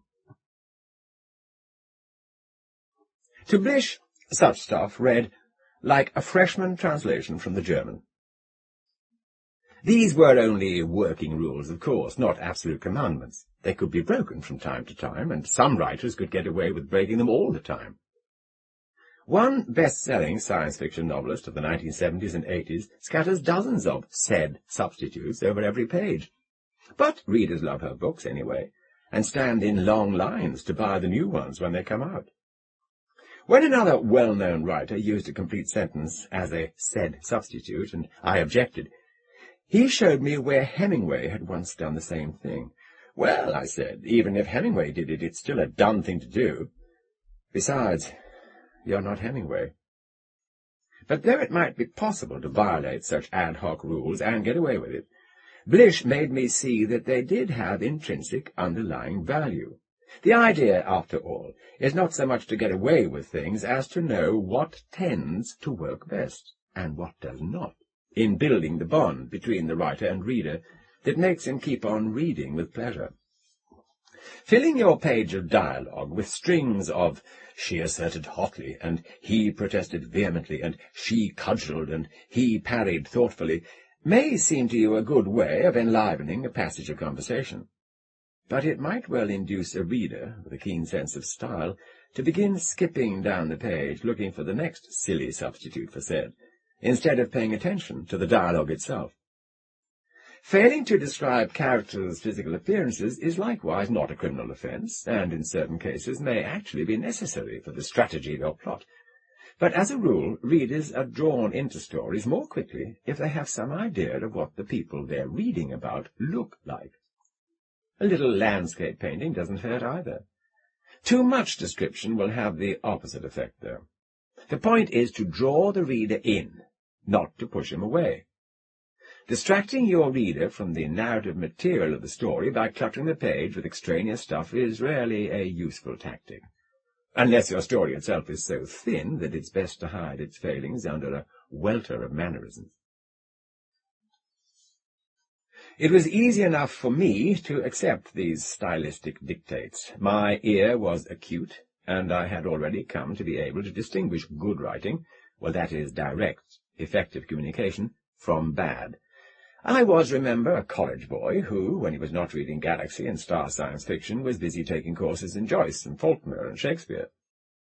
But what Blish also showed me was that a story could be well written, beautifully written even, and still be bad science fiction. For instance, good science fiction ought to be built around some idea, or cluster of ideas, that stimulates thought. A story about little furry long-eared animals called smurfs that go hibbity-hop and eat lettuce does not become science fiction, because you have called your rabbits smurfs. Telling us that the smurfs live on Mars doesn't change anything if your Mars looks just like Illinois. There are ways to turn such stories into science fiction. The smurfs may have interestingly nefarious reasons for masquerading as rabbits. Mars may look like Illinois because the Martians are playing a trick on the visiting spaceman from Earth. But the would-be writer needs to be aware that what is needed is ingenious, speculative thinking, not just a bunch of funny names. A science fiction story ought to make sense. An idea that contradicts itself within 5 pages, illuminates nothing, and irritates the intelligent reader. Blish cites a Ray Bradbury story that proposes that the Messiah is travelling through the universe, one world at a time. Having brought his message to Earth, he is now moving on to Mars. Blish found the idea a numerical absurdity, pointing out that it would take forever for Jesus to spread the word throughout the entire galaxy, and that surely an omnipotent God could find some more efficient way of bringing about the advent in the universe than by turning his son into the wandering salesman. Similarly, a story that depends for its plot complications on a character's failure to notice some screamingly obvious fact is going to annoy rather than entertain readers, and one with a plot that functions only because everyone acts like a total nincompoop will not arouse much sympathy or interest in the events that stem from all that nincompoopery. Blish thought that science fiction writers should know something about science and make use of it in their stories. This notion was beginning to seem old-fashioned 30 years ago, and must strike many writers of today as downright odd. What he was saying, though, was not that it is the writer's job to include a wiring diagram for every gadget in his stories, or to provide lengthy footnotes describing the underlying astronomical assumptions that he's using. It was simply that a science fiction story ought to be based on some speculative departure from real-world conditions, and in order to do a good job of framing his speculation, the writer first needs to know something about how the real world is put together, or, at a bare minimum, that anything one wishes to call a science fiction story should contain some vestige of some knowledge of some science. This was another way of saying that a story has to make sense. It will not do to have your hero get from Mars to Venus in a rowboat, or rebuild a flashlight so that a deadly radioactive beam issues from it, or turn a mushroom into a gorilla by applying powerful magnetic forces. A really clever SF pro probably could make any of those 3 notions plausible, if he put his mind to it. But the fact is that in the ordinary sense of things, we know that all 3 are impossible and pretty silly besides. Any story that blithely violates the present body of scientific knowledge by telling us, say, that ferns have lovely flowers, or that table salt is made up of equal parts of carbon and potassium, or that a squid has a skeleton, may in fact get published, if the editor is as ignorant as the writer, but it's going to bother a lot of readers. Falsus in uno, falsus in omnibus, as the lawyers say, false in one thing, false in all. A reader who sees that you believe ferns have nice blossoms is going to suspect the rest of your story of being nonsense too. Character's background, plot, resolution. A knowledge of science not only gives the SF writer something to work with in coming up with story ideas, but also helps in avoiding blunders of fact in a field where such blunders are more than usually fatal to a writer's aspiration. So, I studied Blish with care, and I polished my stories to avoid the infelicities of style and construction that he so acidly deplored in others, and checked the logic of my ideas for hidden nonsense, and pored over Science American and textbooks of astronomy and physics to fill in the gaps of my education, and went on writing, and sold a few stories, finally, and then some more. Oh, they were pretty mediocre, sure. Some of them were less than mediocre, but to my great relief, Jim Blish never found any of them bad in a way that was interesting enough to discuss in his column of Skyhook. By the time he did get around to writing about my work a few years later, I was an established pro, doing work that was not wonderful, but competent, and in no danger of being held up to public scorn. From other corners, as you will see, would come private scorn, because I seemed willing to settle for being merely competent.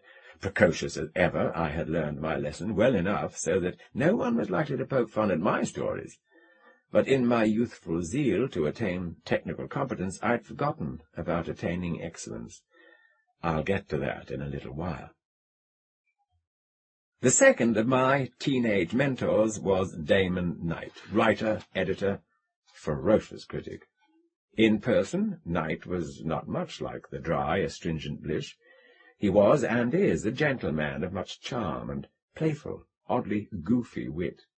But when he turned his hand to the critical analysis of science fiction, he proved to be an even more effective demolisher of all that was foolish, technically inadequate, or lazily conceived. Here are a few samples from his remarkable volume of collected essays, In Search of Wonder, 1956, second edition, 1967.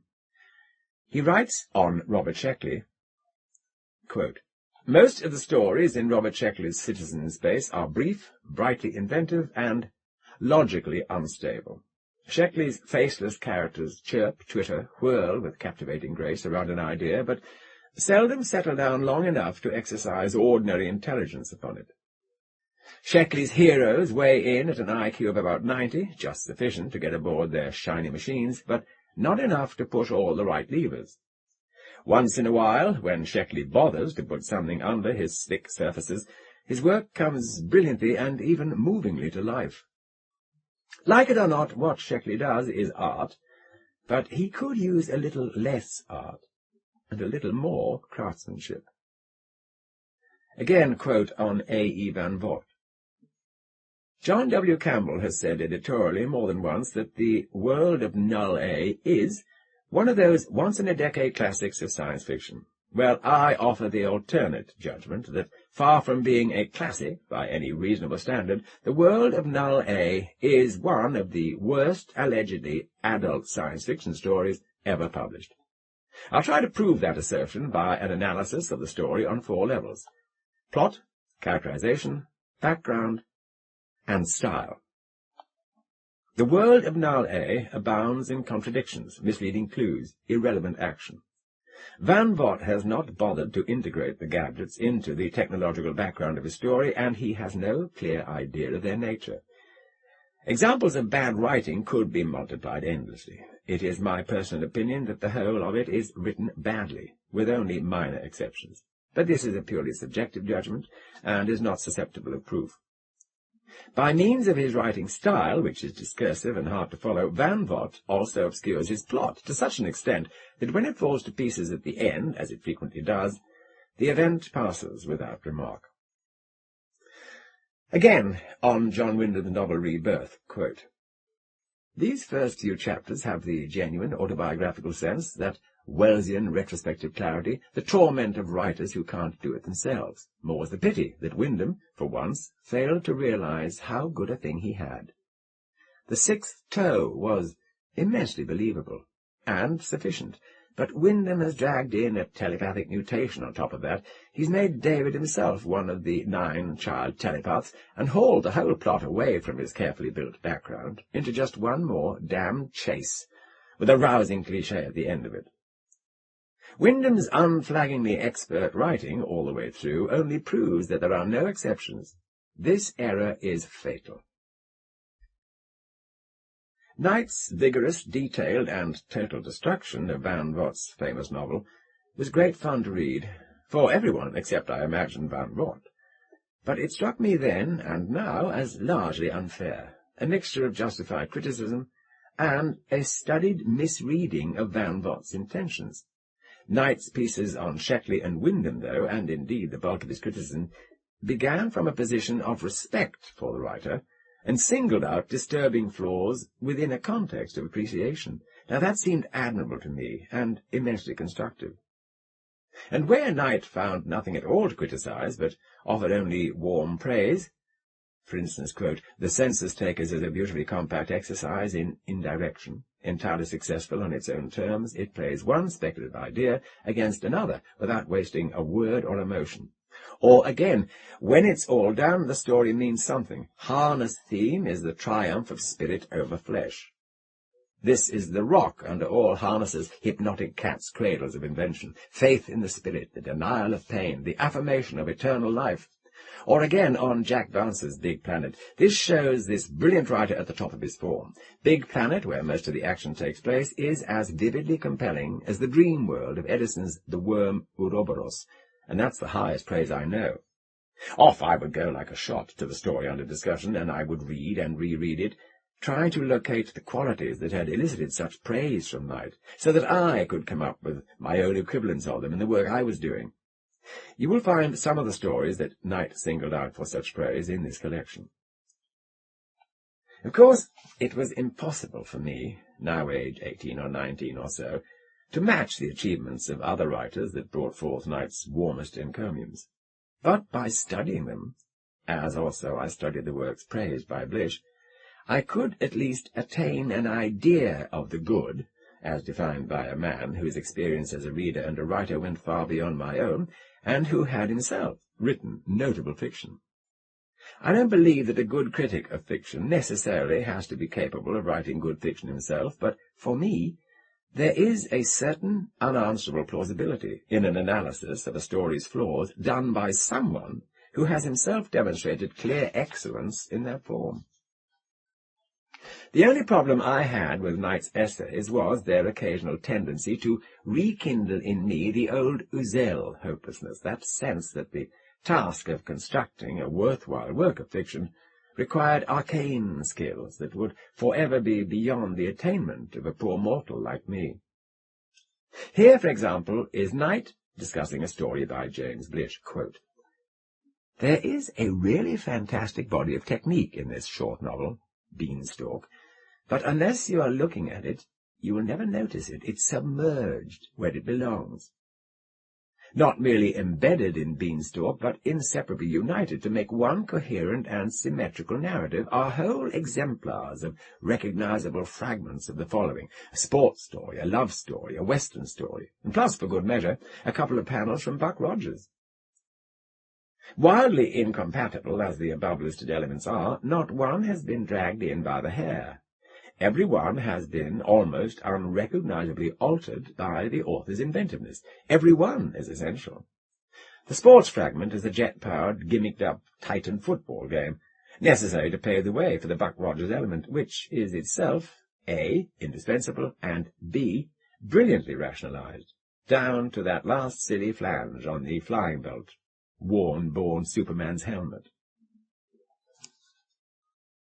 I don't think that such a technical stunt would be beyond my skill now. It had better not be, with 30-odd years of practice behind me. But reading that paragraph in 1953, when it appeared in Knight's review column in Future Science Fiction, I felt myself close to tears of helplessness and bitter self-reproach. How, I wondered, for perhaps the 1000th time, could I ever attain such technical proficiency? As Knight himself had said, you couldn't even see what Blish was doing in that story. He had submerged it all beyond the notice of anyone but one who was already among the adept. And then I thought, all right, dummy, make yourself one of the adept. H.D.F. Kitto helped me toward that goal, though I don't think he ever intended his studies of Aeschylus, Sophocles, and Euripides to serve as instruction to an ambitious young science fiction writer.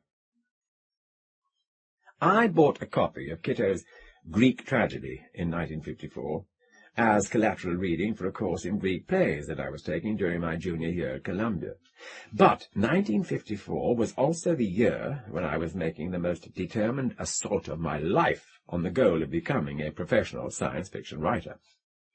Late in 1953, I had submitted a proposal for a novel for young readers, Revolt on Alpha C, to the old line publishing firm of Thomas Y. Crowell, and on the first day of the new year had come a call from the legendary Crowell juvenile books editor, Elizabeth M. Riley, telling me that she was offering me a contract for my book, though she would want extensive revisions.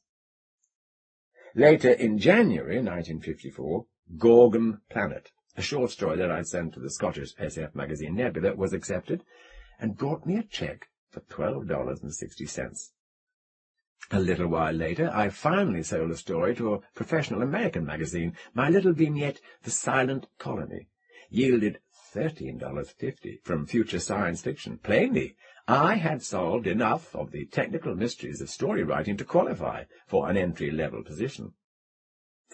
Now was the moment to build on the new confidence that these early sales had provided, and produce some ambitious work that would establish me in the ranks of professionals. The unwitting Kitto became my most valuable teacher. By his close examination of the works of the great Greek playwrights, he provided me with a deep understanding of the nature of drama, without which it is impossible to construct an effective story plot. I had already come to see Greek tragedy as a public ritual in which a dramatic situation, that is, a conflict unavoidable by the nature of events, is proposed, displayed, and resolved.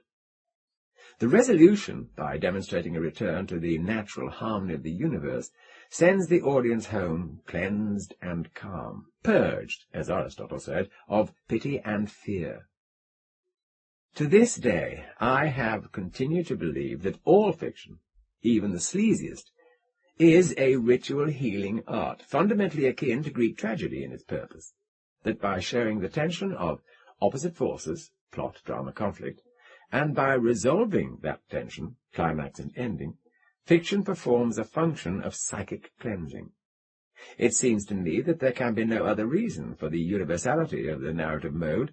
Patterns of story development are surprisingly similar everywhere, in cultures as far apart as those of Japan and West Africa, or ancient Sumer and modern America. Kitto began with the premise that each Greek tragedy was built around a significant dramatic situation, designed to create the kind of tension that would provide the desired release for the audience when that tension was resolved. In his Poetics, Aristotle asserted that that was what Greek tragedy was all about, catharsis, the purging of pity and fear.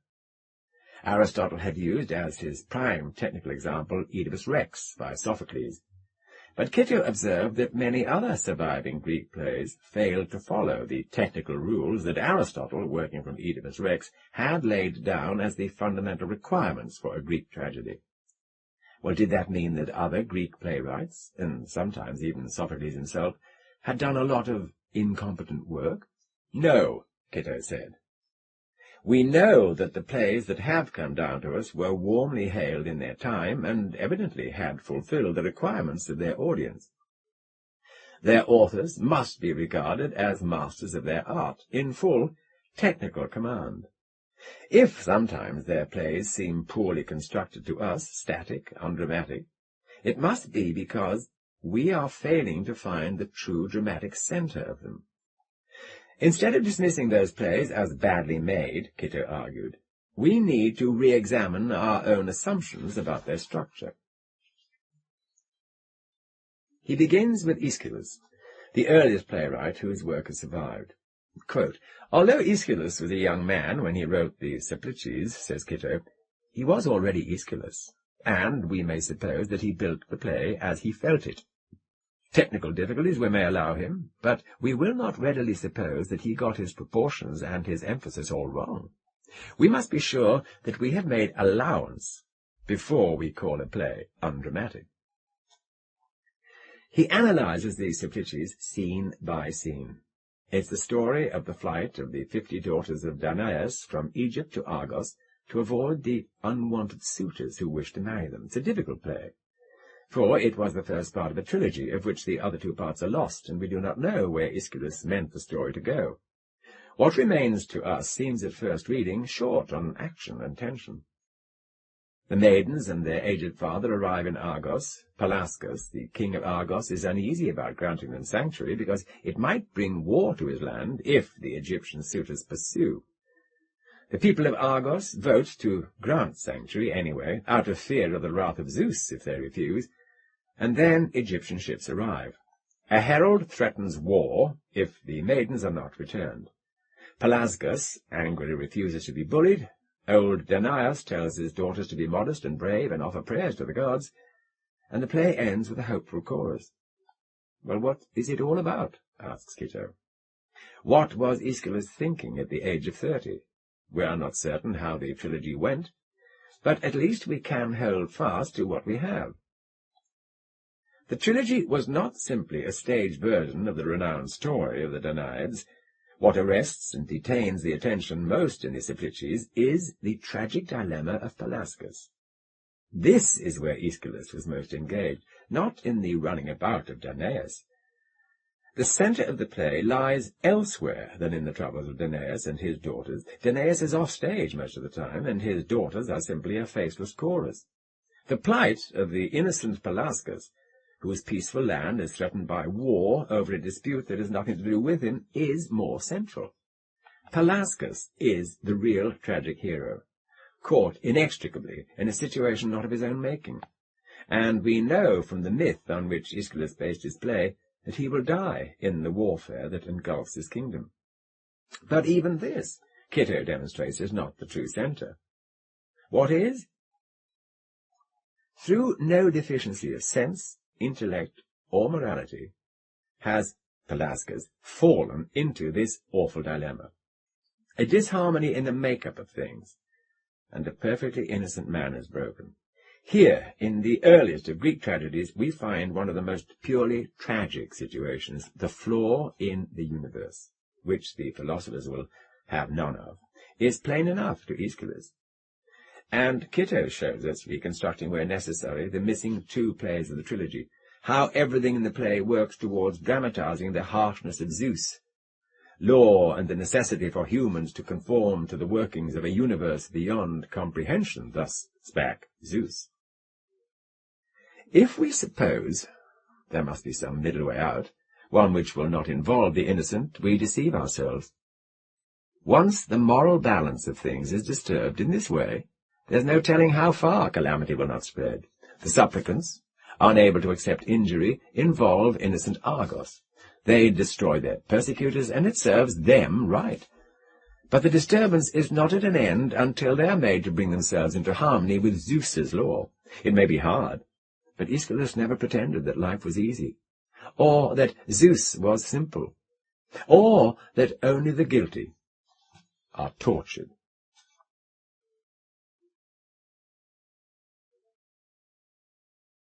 I was much impressed by Kitto's demonstration that the seemingly undramatic Simplices was in fact a carefully constructed examination of the rigours of cosmic law. There is much more to plotting a story, I saw, than simply pitting a hero against a villain and letting them go at it. Kitto went on, play by play, showing how seeming flaws in dramaturgy were simple flaws in our perception of the play's meaning, and I read on and on in wonder. When he came to Sophocles, that paragon of playwrights, Kitto faced the problem of dealing with a couple of plays that do not seem at all Sophoclean in their construction. Ajax and the Trachinian Women. But once in, starting from the assumption that Sophocles was a great artist and must have known what he was doing, Kitto provided stunning illumination. Ajax, Sophocles' earliest known play, is set during the Trojan War. The great soldier Ajax, having been defeated by Odysseus in the contest for dead Achilles' armour, goes mad with shame and chagrin, and commits horrid and outrageous deeds. When he recovers his sanity long enough to see what he's done, he chooses to take his own life rather than endure disgrace. Well, that much might make a satisfactory tragedy. But the problem is that the death of Ajax occurs at line 865. And the play goes on for another 550 lines, mostly devoted to a bitter dispute among the Greek heroes over his burial. This long wrangle, which can make the play seem like a disquisition on Greek funeral customs, has led some critics to speak of the sense of diminished tragic feeling, or a disastrous lowering of tone in the closing scene. No, says Kitto. What we see as an imperfection was to Sophocles and his audience the whole point of Ajax. Kitto argues that the play is not really about Ajax or the burial of Ajax at all. It is about the conflict between Ajax and Odysseus, and the resolution of that conflict. The play, Kitto points out, begins and ends not with Ajax, but with wise Odysseus, Ajax's rival and enemy. At the opening, Odysseus speaks in horror of Ajax's crimes of madness. In the end, he prevails over King Agamemnon and his brother Menelaus, and obtains a hero's burial for the dead warrior. The unifying theme, writes Kitto, is the antagonism of Ajax and Odysseus, of physical, and we may admit, of spiritual daring against intellectual greatness, an antagonism the more dramatic in that Ajax never understands Odysseus, whereas Odysseus always understands Ajax. Ajax, lacking wisdom, brings himself to ruin. Odysseus, rich in wisdom, not only is successful, but also attains moral grandeur. In Agamemnon and Menelaus, there is no resolution of the antagonisms. That comes only when the greatness of Odysseus recognizes the greatness of the defeated Ajax, and above all, the greatness of the fact of death. The end is rather the triumph of Odysseus than the rehabilitation of Ajax.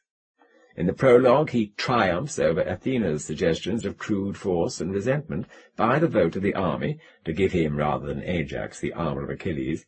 His intellectual greatness has already overcome Ajax's soldierly greatness, and now he brings the drama to a harmonious close by overcoming the moral violence of Agamemnon and Menelaus.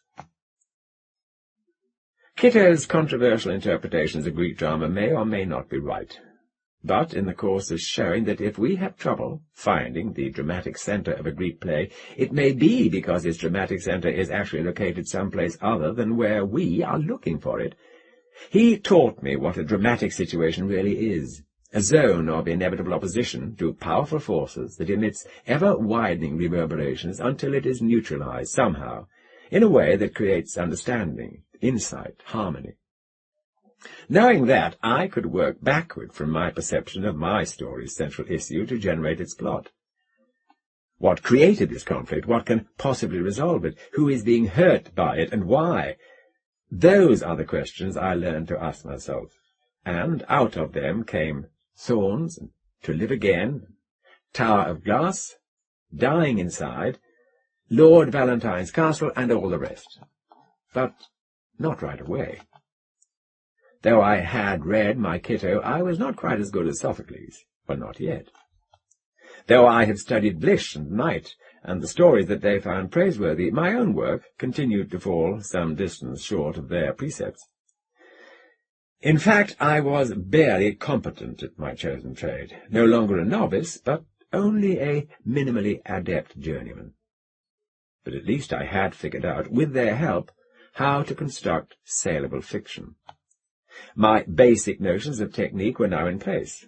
Find a situation of dissonance growing out of a striking idea, or some combination of striking ideas. Find the characters affected by that dissonance, write clearly and directly, using dialogue that moves each scene along, and avoiding any clumsiness of style and awkward shifts of viewpoint, and then bring matters in the end to a point where the harmony of the universe is restored and Zeus is satisfied.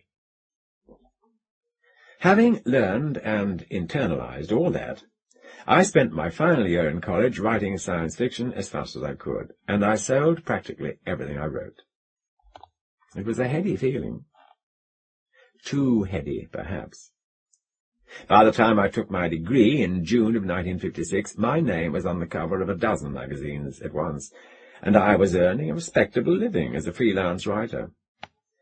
A few months later, the World Science Fiction Convention provided the final blessing by awarding me a Hugo as the most promising new author of the year. And so I lived happily ever after, more or less. Except that in the course of turning myself from a trembling beginner into a smart-ass pro, I had overlooked the biggest lesson, which is that selling everything you write doesn't mean that you know it all, or even that you know very much. The stuff I was writing, with a few honourable exceptions, was generally boilerplate material designed to help harried editors fill their back pages, not anything likely to live down through the ages. Once I had decided that I was missing whatever gene it was that carries literary greatness, I chose to settle merely for learning how to write things that someone, anyone, would publish, and now I had accomplished that. I had hit on a formula for turning story ideas into cash, and it worked just fine. But that same formula can be applied in many ways, as can be verified by comparing the bouquet and flavour of Chateau Mouton Rothschild with that of a bottle of $3.98 basic wine or Burgundy.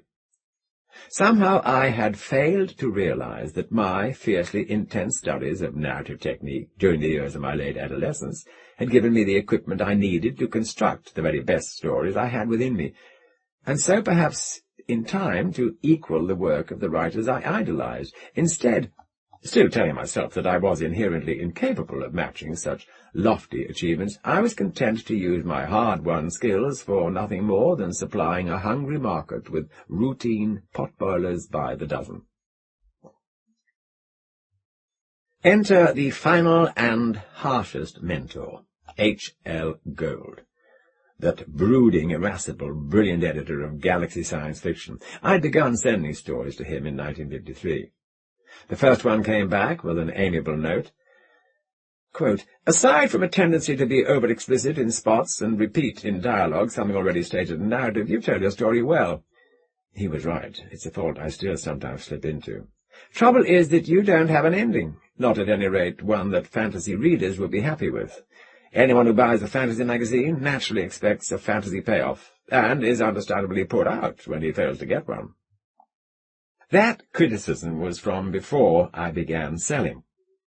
Later on, after I had sold a few, I got to know Gold, and eventually I sold him some of my stories. But he rejected as many as he accepted, and the rejection notes were horrendous. Here's one from the early 1956. Quote, if I had to pick your one biggest fault, I'd say it was your not thinking beneath the surface of your stories. It leads to an almost appalling glibness. But the writing style has grown a great deal. Now, upgrade the thinking and plotting to the level of style, and you will go far beyond this buttery little item.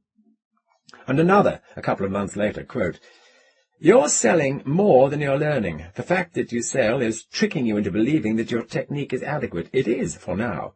But project your career 20 years into the future and see where you'll stand if you don't sweat over improving your style, handling of character and conflict, resourcefulness in story development.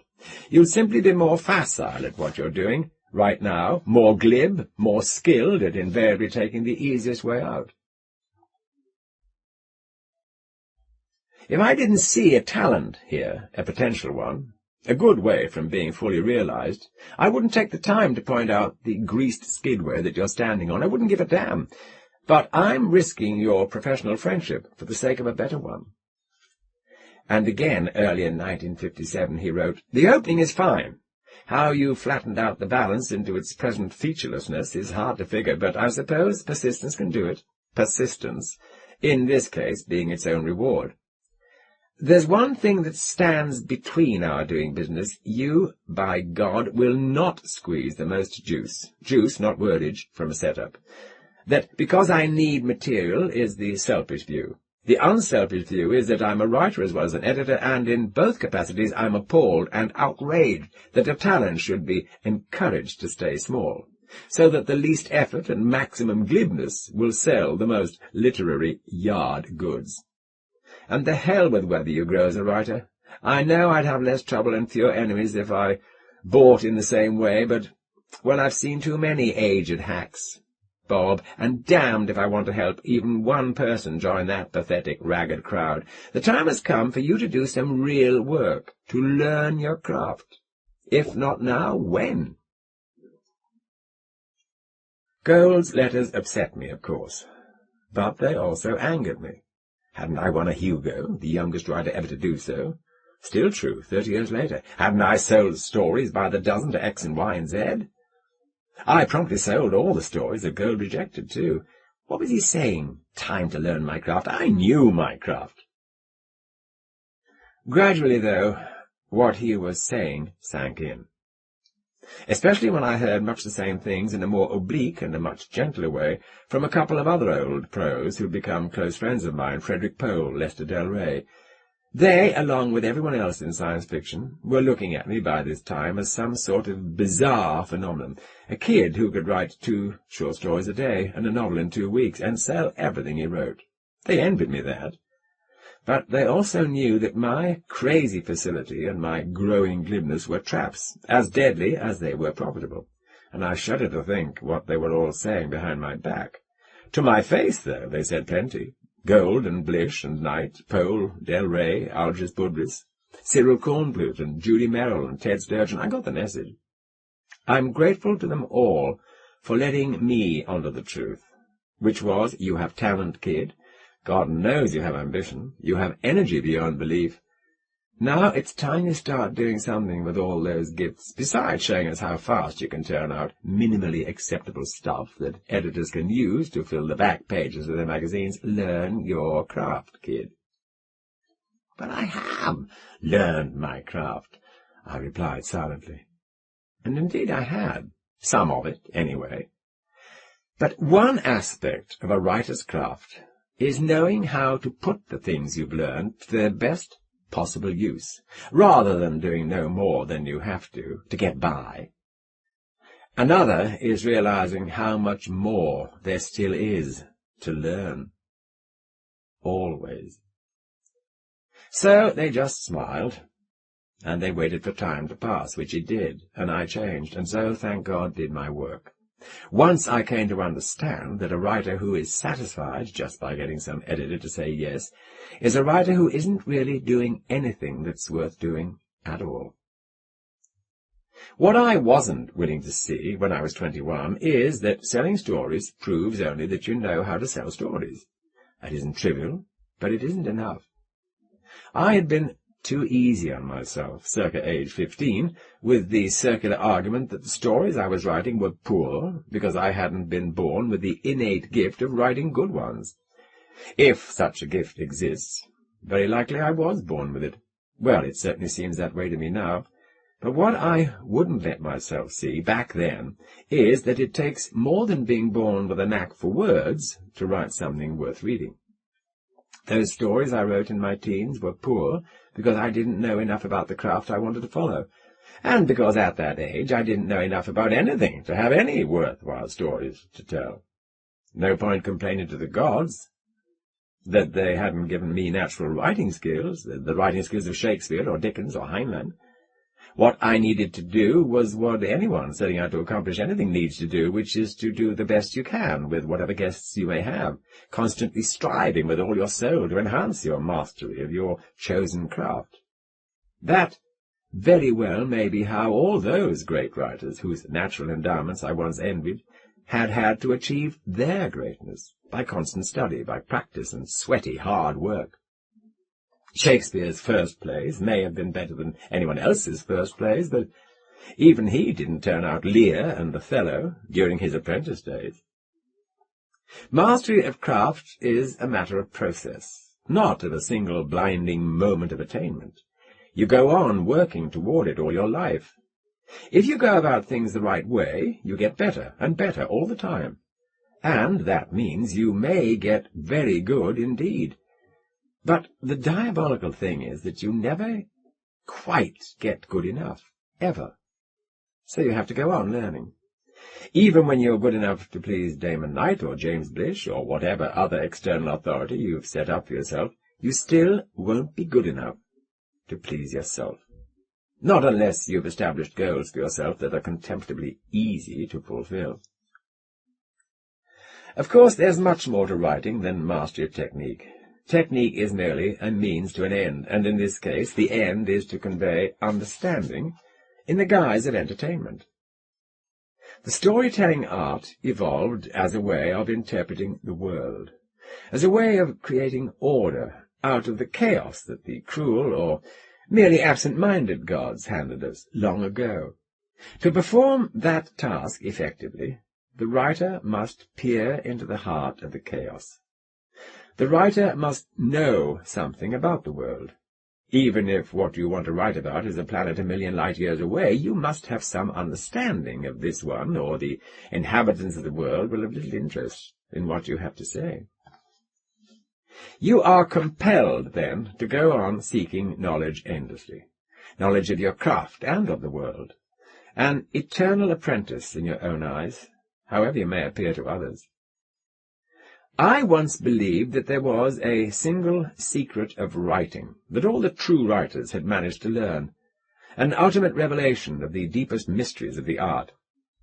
I believed that the writers whose books and stories I admired had attained that secret, and that everything became magically easy from them, for at that point. Well, now I'm not so sure. I suspect that the dazzling moment of ultimate revelation never does come. The secret of the secret is that it doesn't exist. There are many things that you must master if you hope to practice the art and the craft of writing. But they are far from secret, nor do they add up to one single great secret. You just go on, doing your best, living and reading and thinking and studying and working and searching for the answers, using everything that you've learned along the way, and hoping that each new story is deeper and richer than the one before. And there you have it. The truth at last, the real secret. It took me a long time to figure it out, because I had to work it out all by myself, regardless of the things that helpful teachers and editors and fellow writers tried to tell me. The process of becoming a writer involves discovering how to use the accumulated wisdom of our guild, all those tricks of the storytelling trade that have evolved around the campfire over the past 5 or 10 or 50,000 years. Others can show you what those tricks are, but only you can make a writer out of yourself, by reading, by studying what you've read, and above all, by writing. The stories that follow are some of the hundreds that helped me to teach myself the things that I had to know.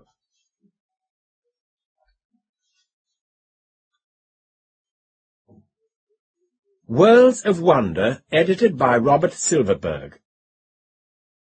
4 in 1, by Damon Knight. George Meister had once seen the nervous system of a man, a display specimen, achieved by coating the smallest of the fibres until they were coarse enough to be seen, and then dissolving all the unwanted tissue and replacing it with clear plastic. Marvellous job. That fellow on Talkers 3 had done it. What was his name? At any rate, having seen that specimen, Meister knew approximately what he himself must look like at the present moment. Of course, there were distortions. For example, he was almost certain that the neurons between his visual centre and his eyes had produced themselves by at least 30 centimetres. Also, no doubt, the system as a whole was curled up and spread out rather oddly, since the musculature it had originally controlled was gone, and he had noticed certain other changes which might or might not be reflected by gross structural differences. The fact remained that he, well, all that he could still call himself, was nothing more than a brain, a pair of eyes, a spinal cord, and a spray of neurons. George closed his eyes for a second. That was the thing he'd learned to do only recently, and he was quite proud of it. That first long period, when he'd had no control whatever, had been very bad. He had decided later that the paralysis had been due to the lingering effects of some anaesthetic, the agent, whatever it was, that had kept him unconscious, while his body was being, well, either that or the neuron branches had simply not yet knitted firmly in their new positions. Perhaps he could verify one or the other supposition at some future time, but at first, when he had only been able to see, and not to move, knowing nothing beyond the moment when he had fallen face first into that mottled green and brown puddle of gelatin, that had been upsetting. He wondered how the others were taking it. There were others, he knew, because occasionally he would feel a sudden acute pain down where his legs belonged, and at the same instant the motion of the landscape would stop with a jerk. Now that could only be some other brain, trapped like his, trying to move their common body in another direction.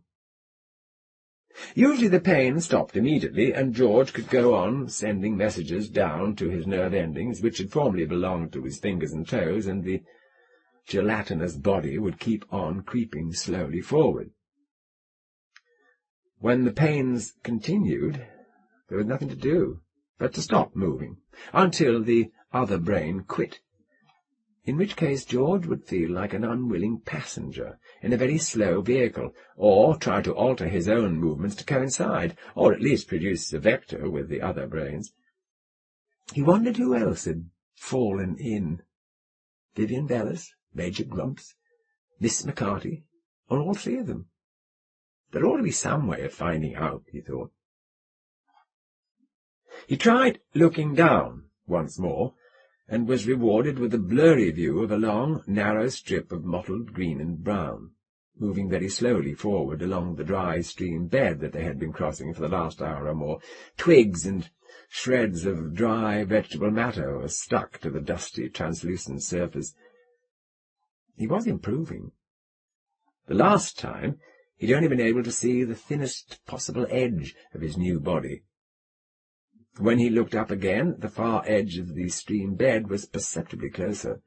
There was a cluster of stiff-looking, dark brown vegetable shoots just beyond, on the rocky shoulder.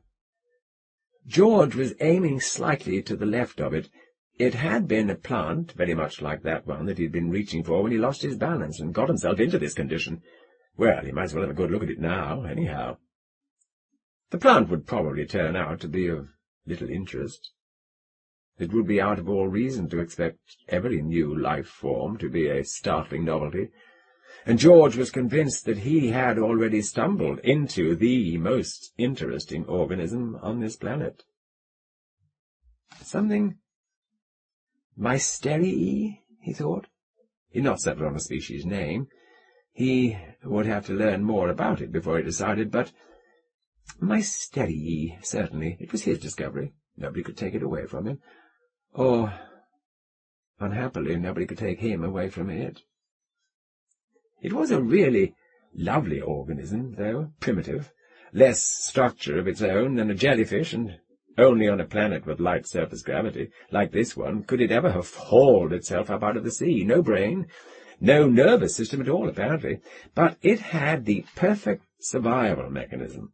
It simply let its rivals develop highly organized nervous tissue, sat in one place, looking exactly like a deposit of leaves and other clutter, until one of them fell into it, and then took all the benefits.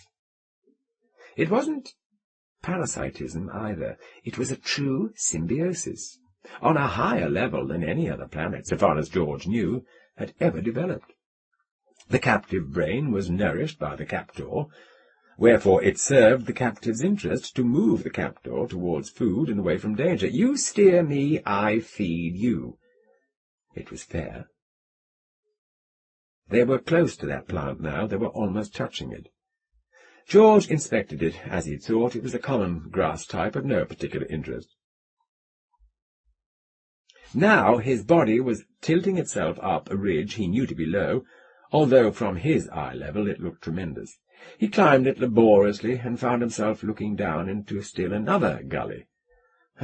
This could go on, no doubt, indefinitely. The question was, did he have any choice? He looked at the shadows cast by the low-hanging sun. He was heading approximately northwest, or directly away from the encampment. He was only a few hundred meters away, even at a crawl. He could make the distance easily enough, if he turned back. He felt uneasy at this thought, and didn't know why. Then it struck him that his appearance was not obviously that of a human being in distress. The chances were that he looked rather more like a monster which had eaten and partially digested one or more people. If he crawled into camp in his present condition, it was a certainty that he would be shot at before any questions were asked, and only a minor possibility that narcotic gas would be used instead of a machine rifle. No, he decided he was on the right course. The idea was to get away from camp, so that he wouldn't be found by the relief party, which was probably searching for him now. Get away, bury yourself in the forest, and study this new body. Find out how it worked, what he could do with it, whether there actually were any others in this new body with him, and if so, if there was any way of opening communications with them. It would take a long time, he thought, but he could do it. Limply, like a puddle of mush oozing over the edge of a tablecloth, George started down into the gully. The circumstances leading up to George's fall into this something mystery were briefly as follows. Until as late as the mid-21st century, a game invented by the ancient Japanese was still played by millions in the eastern hemisphere of terror. The game was called Go. Although its rules were almost childishly simple, its strategy included more permutations and was more difficult to master than that of chess. Go was played, at the height of its development, just before the geological catastrophe that wiped out most of its devotees, on a board with 900 shallow holes, using small pill-shaped counters. At each turn, one of the two players placed a counter on the board, wherever he chose, the object being to capture as much territory as possible by surrounding it completely. There were no other rules, and yet it had taken the Japanese almost 1,000 years to work up to that 30 by 30 board, adding perhaps one rank and file per century. 100 years was not too long to explore all the possibilities of that additional rank and file. At the time that George Meister fell into the gelatinous green and brown monster, towards the end of the 23rd century A.D., a kind of Go was being played in a three-dimensional field, which contained more than 10 billion positions. The galaxy was the board, the positions were star systems, men were the counters. The loser's penalty was annihilation. The galaxy was in the process of being colonized by two opposing federations. In the early stages of this conflict, planets had been raided, bombs dropped, and a few battles had even been fought by fleets of spaceships. Later, that haphazard sort of warfare became impossible. Robot fighters carrying enough armament to blow each other into dust were produced in trillions. In the space around the outer stars, of a cluster belonging to one side or the other, they swarmed like minnows. Within such a screen, planets were utterly safe from attack and from any interference with their commerce, unless the enemy succeeded in colonizing enough of these circumambient star systems to set up and maintain the second screen outside the first. It was Go, played for desperate stakes and under impossible conditions. Everyone was in a hurry. Everyone's ancestors for 7 generations had been in a hurry. You got your education in a speeded-up, capsulized form. You mated early and you bred frantically. And if you were assigned to an advanced ecological team, as George was, you had to work without any decent preparation.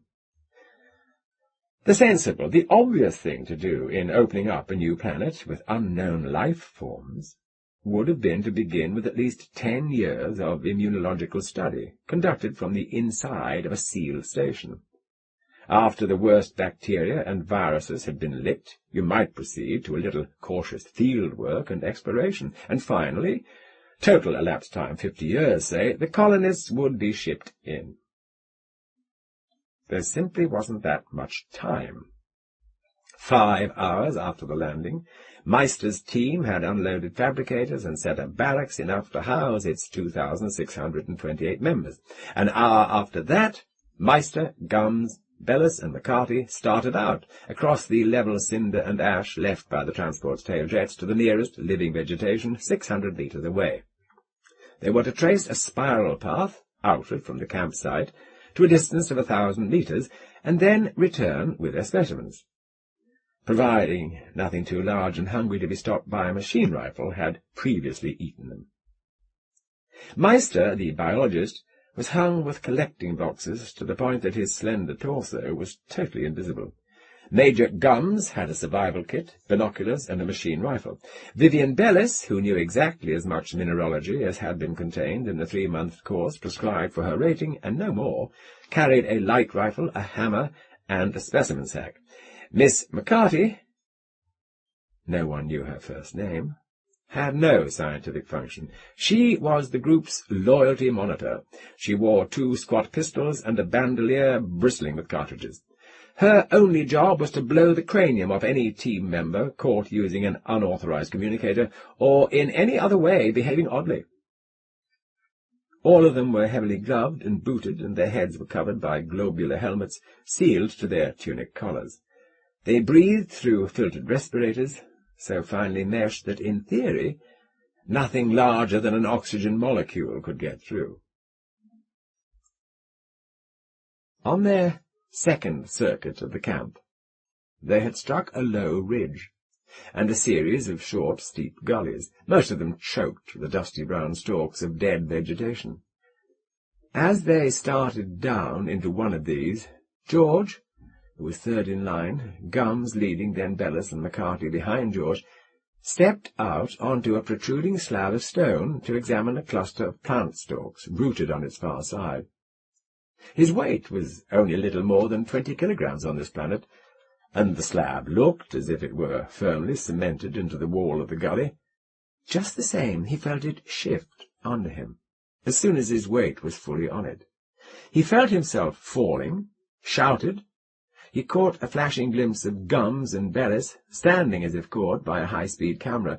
He heard a rattling of stones as he went by, and then he saw what looked like a shabby blanket of leaves and dirt floating towards him, and he remembered thinking, well, it looks like a soft landing anyhow. And that was all, until he woke up feeling as if he had been prematurely buried, with no part of him alive but his eyes. Much later, his frantic efforts to move had resulted in the first fractional success. From then on, his field of vision had moved fairly steadily forward, perhaps a metre in every 50 minutes, not counting the times when someone else's efforts had interfered with his own. His conviction that nothing remained of the old George Meister, except a nervous system, was not supported by observation, but the evidence was regrettably strong. To begin with, the anaesthesia of the first hours had worn off, but his body was not reporting the position of the torso, head, four limbs that he had formerly owned. He had instead a vague impression of being flattened and spread out over an enormous area. When he tried to move his fingers and toes, the response he got was so multiplied that he felt like a centipede. He had no sense of cramped muscles, such as he would normally be expected to feel after a long period of paralysis, and he was not breathing. Yet his brain was evidently being well supplied with food and oxygen. He felt clear-headed, at ease, healthy. And he wasn't hungry either, although he had been using energy steadily for a long time. There were, he thought, two possible reasons for that, depending on how you looked at it. One, that he wasn't hungry because he no longer had any stomach lining to contract.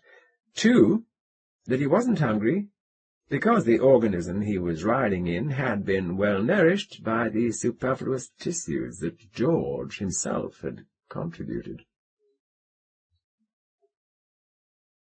2 hours later, when the sun was setting, it began to rain. George saw the big, slow-falling drops and felt their dull impacts on his skin. He had to call it that. He didn't know whether rain would do him any damage or not. He rather thought not, but he crawled under a bush with large fringed leaves, just to be on the safe side. When the rain stopped, it was dark, and he decided he might as well stay where he was until morning. He did not feel tired, and it occurred to him to wonder whether he still needed to sleep. He composed himself as well as he could to wait for the answer. He was still wakeful, after a long time had passed, but he'd made no progress toward deciding whether this answered the question or prevented it from being answered, when he saw a pair of dim lights coming slowly and erratically towards him. George watched them, with an attentiveness compounded of professional interest and apprehension. Gradually, as they came closer, he made out that the lights were attached to long, thin stalks, which grew from an ambiguous shape below, either light organs like those of some deep-sea fish, or simply luminescent eyes. George noted a feeling of tension in himself, which seemed to suggest that adrenaline, or an equivalent, was being released somewhere in his system. He promised himself to follow this lead at the first possible moment. Meanwhile, he had a more urgent problem to consider. Was this approaching organism the kind which the something mysteri ate, or the kind which devoured the something mysterii? Oh, if the latter, what could he do about it? For the present, at any rate, sitting where he was seemed to be indicated. The body he inhabited made use of camouflage in its normal or untenanted state, and was not equipped for speed. So George held still and watched, keeping his eyes half closed, while he considered the possible nature of the approaching animal. The fact that it was nocturnal, he told himself, meant nothing. Moths were nocturnal, so were bats. Oh no, the devil with bats, he thought, they were carnivores. The light-bearing creature came nearer, and George saw the faint gleam of a pair of long, narrow eyes below the two stalks. And then the creature opened its mouth.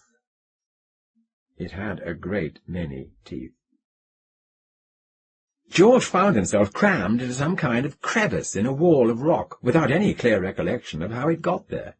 He remembered a flurry of branches as the creature sprang at him, and a moment's furious pain, and then nothing but vague, starlit glimpses of leaves and earth. The thing was impossible. How had he got away? He puzzled over it until dawn came, and then, looking down at himself, he saw something that had not been there before. Under the smooth edge of gelatinous flesh, 3 or 4 projections of some kind were visible. It struck George that his sensation of contact with the stone underneath him had changed, too. He seemed to be standing on a number of tiny points, instead of lying flat. He flexed one of these projections experimentally, and then thrust it out straight ahead of him. It was a lumpy, single-jointed caricature of a finger, or a leg. George lay still for a long time and thought about it with as much coherence as he could muster. Then he waggled the thing again. It was there, and so were all the others, as solid and real as the rest of him.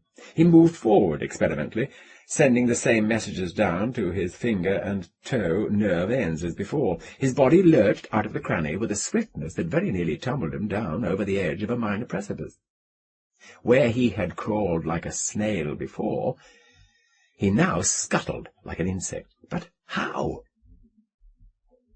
No doubt in his terror, when the thing with the teeth attacked, he had unconsciously tried to run as if he still had legs. Was that all there was to it, he thought? George thought of the carnivore again, and of the stalks supporting the organs which he had thought might be eyes. That would do as an experiment. He closed his own eyes and imagined them rising outward, imagined the mobile stalks growing. He tried to convince himself that he had eyes like that he had always had them, that everything who was anyone had eyes on stalks. And surely something was happening. He opened his eyes again and found himself looking straight down at the ground, getting a view so close up that it was blurred and out of focus. Impatiently he tried to look up. All that happened was that his field of vision moved forward a matter of 10 or 12 centimeters. It was at this point that a voice shattered the stillness.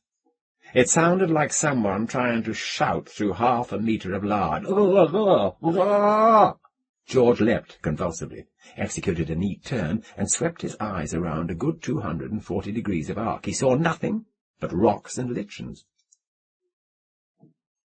On a closer inspection, it appeared that a small green and orange lava, or grub of some kind, was moving past him. George regarded it with suspicion for a long moment, until that voice broke out again. "Help me! Help me!" The voice, somewhat higher this time, came from behind. George whirled again, swept his mobile eyes around. Around an impossible wide circuit. His eyes were on stalks, and they were mobile, whereas a moment ago he'd been staring at the ground, unable to look up. George's brain clattered into high gear. He had grown stalks for his eyes, all right, but they had been limp, just extensions of the jelly-like mass of his body, without a stiffened cell structure or muscular tissue to move them. Then, when the voice had startled him, he'd got the stiffening and the muscles in a hurry. That must have been what had happened the previous night. Probably the process would have been completed, but much more slowly, if he hadn't been frightened. A protective mechanism, obviously. As for the voice, George rotated once more, slowly, looking all around him. There was no question about it. He was alone. The voice, which had seemed to come from someone or something standing just behind him, must in fact have issued from his own body.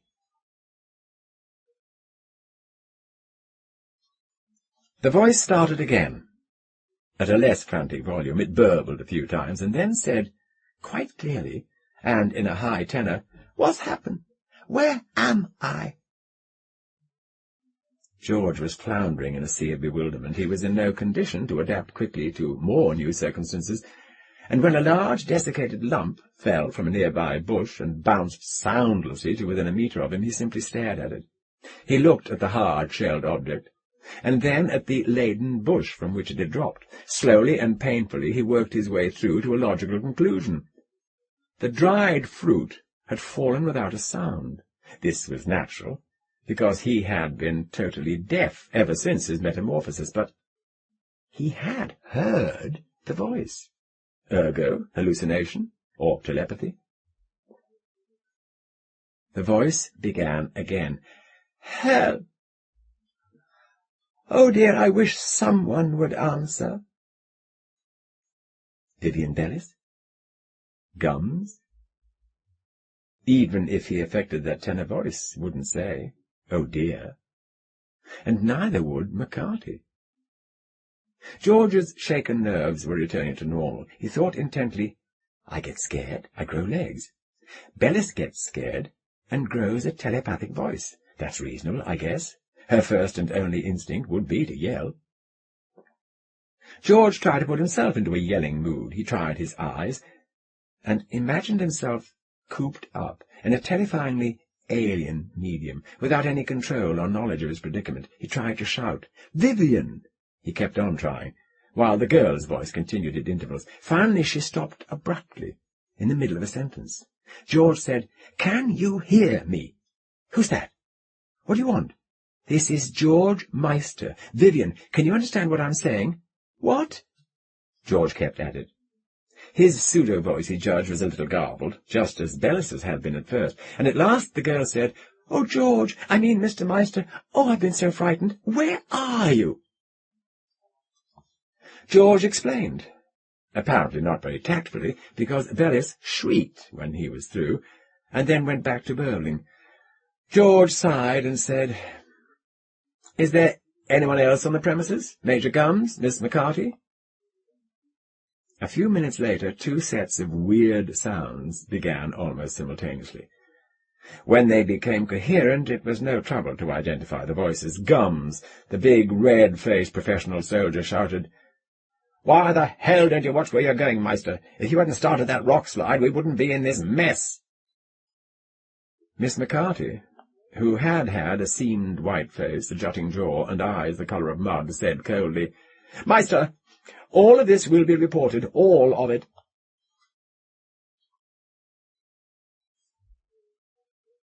It appeared that only Meister and Gums had kept the use of their eyes.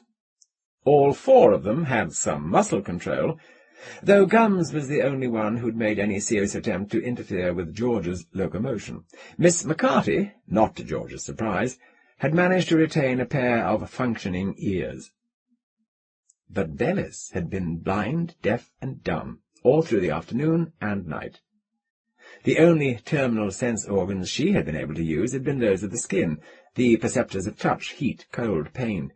She had heard nothing, seen nothing, but she had felt every leaf and stalk that they'd brushed against, the cold impact of every raindrop, and the pain of the toothy monster's bite. George's opinion of her went up several notches when he learned this. She had been terrified, but she hadn't been driven into hysteria or insanity. It further appeared that nobody was doing any breathing, and nobody was aware of a heartbeat. George would have liked nothing better than to continue this discussion, but the other three were united in believing that what had happened to them, after they got in, was of less importance than how they were going to get out. "We can't get out," said George. "At least I don't see any possibility of it in the present state of our knowledge. But we've got to get out," said Vivian. "We'll go back to camp," said Miss McCarthy coldly, "immediately. And you'll explain to the Loyalty Committee why you didn't turn back as soon as you regained consciousness." "That's right," Gums put in self-consciously. "If you can't do anything, Meister, maybe the other technical fellows can." George patiently explained his theory of their probable reception by the guards at the camp. McCarthy's keen mind detected a flaw. "You grew legs and stalks for your eyes, according to your own testimony. If you weren't lying, you can also grow a mouth. Well, we'll announce ourselves as we approach." "That may not be easy," George told her. "We couldn't get along with just a mouth. We'd need teeth, tongue, hard and soft palates, lungs, or the equivalent, vocal cords, and some kind of a substitute for a diaphragm to power the whole business. I'm wondering if it's possible at all, because when Miss Bellis finally succeeded in making herself heard, it was by the method we're using now. She didn't—" "You talk too much," said McCarthy. "Major Gums, Miss Bellis, you and I will try to form a speaking apparatus. The first to succeed will receive a credit mark on his record. Commence!" George, being left out of the contest by implication, used his time in trying to restore his hearing. It seemed to him likely that the whatever it was, Meisterii, had some sort of division of labour principle built into it, since Gums and he, the first two to fall in, had kept their sight, without making any special effort in that direction, while matters like hearing and touch had been left for the latecomers. Well, this was fine in principle, and George approved of it, but he didn't like the idea of Miss McCarthy's being the sole custodian of any part of the apparatus.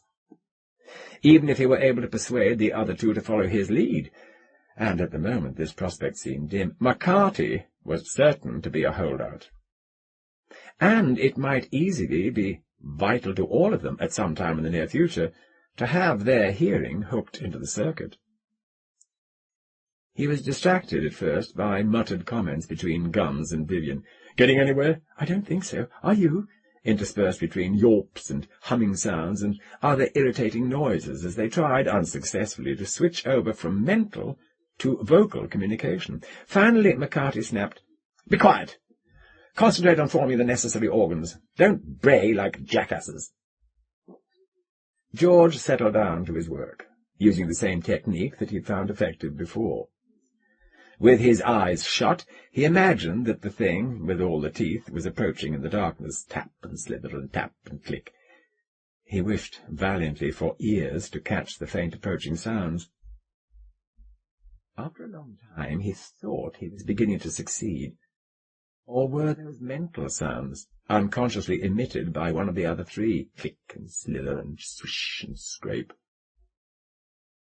George opened his eyes, genuinely alarmed. 100 metres away, facing him across the shallow slope of rocky ground, was a uniformed man, just emerging from a stand of black bamboo-like spears. As George raised his eye-stalks, the man paused, stared back at him, and then shouted and raised his rifle. George ran. Instantly there was a babble of voices inside him, and the muscles of his legs went into wild spasms. "Run, damn it!" he said frantically. "There's a trooper with a—" The rifle went off with a deafening roar. George felt a sudden, hideous pain aft of his spine. Vivian Bellis screamed. The struggle for possession of their common legs stopped, and they scuttled full speed ahead for the cover of a nearby boulder. The rifle roared again, and George heard rock splinters screeching through the foliage overhead. Then they were plunging down the side of a gully, up the other slope, over a low hummock, and into a forest of tall, bare-limbed trees. George spotted a leaf-filled hollow and headed for it, fighting somebody else's desire to keep on running in a straight line. They plopped into the hollow, and they stayed there, while 3 running men went past them, and they stayed there for an hour afterward.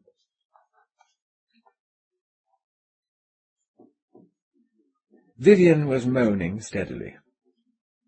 Raising his eye-stalks cautiously, George was able to see that several jagged splinters of stone had penetrated the monster's gelatinous flesh near the rim.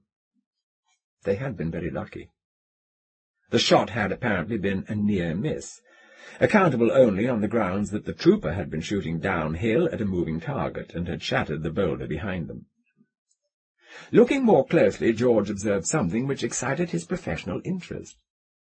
The whole surface of the monster appeared to be in constant slow ferment, tiny pits opening and closing as if the flesh were boiling, except that here the bubbles of air were not forcing their way outward, but were being engulfed at the surface and pressed down into the interior. He could also see, deep under the mottled surface of the huge lens-shaped body, 4 vague clots of darkness, which must be the living brains of Gums, Bellis, McCarty, and himself, Meister.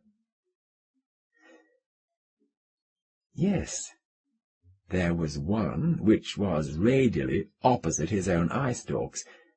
It was an odd thing, George reflected, to be looking at your own brain. No doubt you could get used to it in time, he thought. The 4 dark spots, the brains, were arranged close together in an almost perfect square at the centre of the lens. The spinal cords, barely visible, crossed between them and rayed outward from the centre. Pattern, George thought. The thing was designed to make use of more than one nervous system. It arranged them in an orderly fashion, with the brains inwards for greater protection, and perhaps for another reason. Perhaps there was even a provision for conscious cooperation among the passengers, a matrix that somehow promoted the growth of communication cells between the separate brains. Well, if that was so, it would account for their ready success with telepathy. George wished most acutely that he could get inside and find out. Vivian's pain was diminishing. Hers was the brain opposite George's, and she had taken most of the effect of the rock splinters. But the fragments were sinking now, slowly, through the gelid substance of the monster's tissues. Watching carefully, George could see them move. When they got to the bottom, they would be excreted, no doubt, just as the indigestible parts of their clothing and equipment had obviously been excreted. George wondered idly which of the remaining 2 brains was McCarty's and which Gums. The answer was easy to find. To George's left, as he looked back towards the centre of the mound, was a pair of blue eyes set flush with the surface. They had lids apparently grown from the monster's substance, but thickened and opaque. To his right, George could make out 2 tiny openings, extending a few centimetres into the body, which could only be Miss McCarty's ears. George had an impulse to see if he could devise a method of dropping dirt into them. Anyhow, the question of returning to camp had been settled, at least for the moment. McCarty said nothing more about growing a set of speech organs, although George was sure that she herself was determined to keep on trying. He didn't think that she would succeed. Whatever the mechanism was by which these changes in bodily structure were accomplished, it seemed probable that amateurs like themselves could succeed only under the pressure of considerable emotional strain, and then only with comparatively simple tasks, which involved one new structure at a time.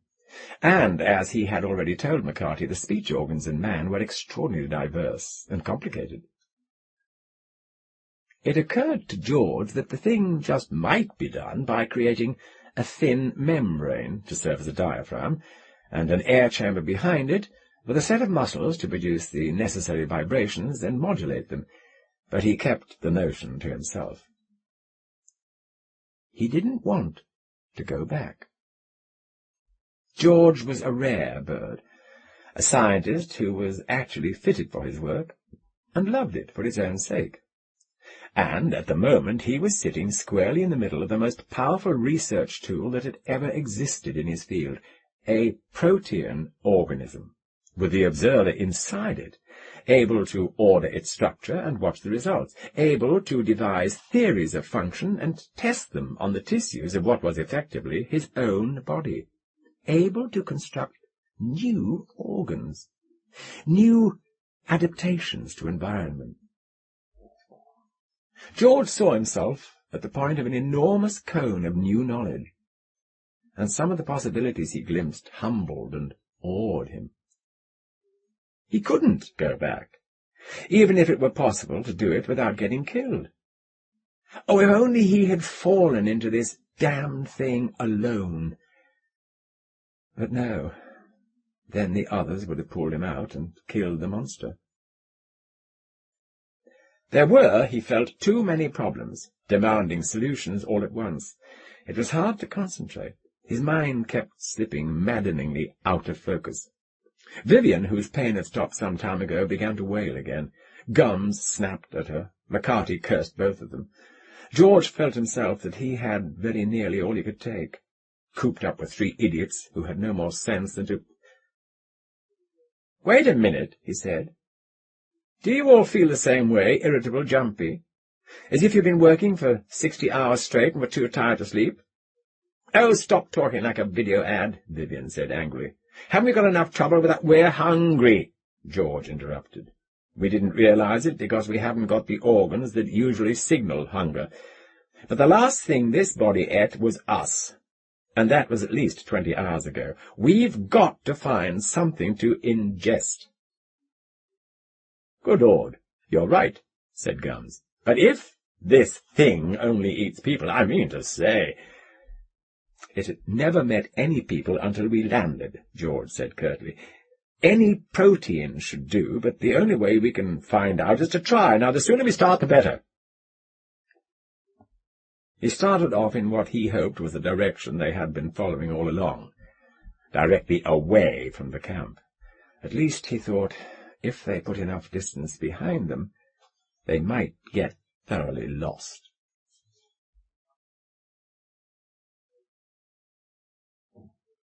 They moved out of the trees and down the long slope of a valley, over a wiry carpet of dead grasses, until they reached a watercourse in which a thin trickle was still flowing. Far down the bank, partly screened by clumps of skeletal shrubbery, George saw a group of animals that looked vaguely like miniature pigs. He told the others about it, and he started cautiously in that direction. "Which way is the wind blowing, Vivian?" he asked. "Can you feel it?" She said, "No, I could before, when we were going downhill, but now I think we're facing into it." "Good," said George. "We may be able to sneak up on them." "But we're not going to eat animals, are we?" "Yes.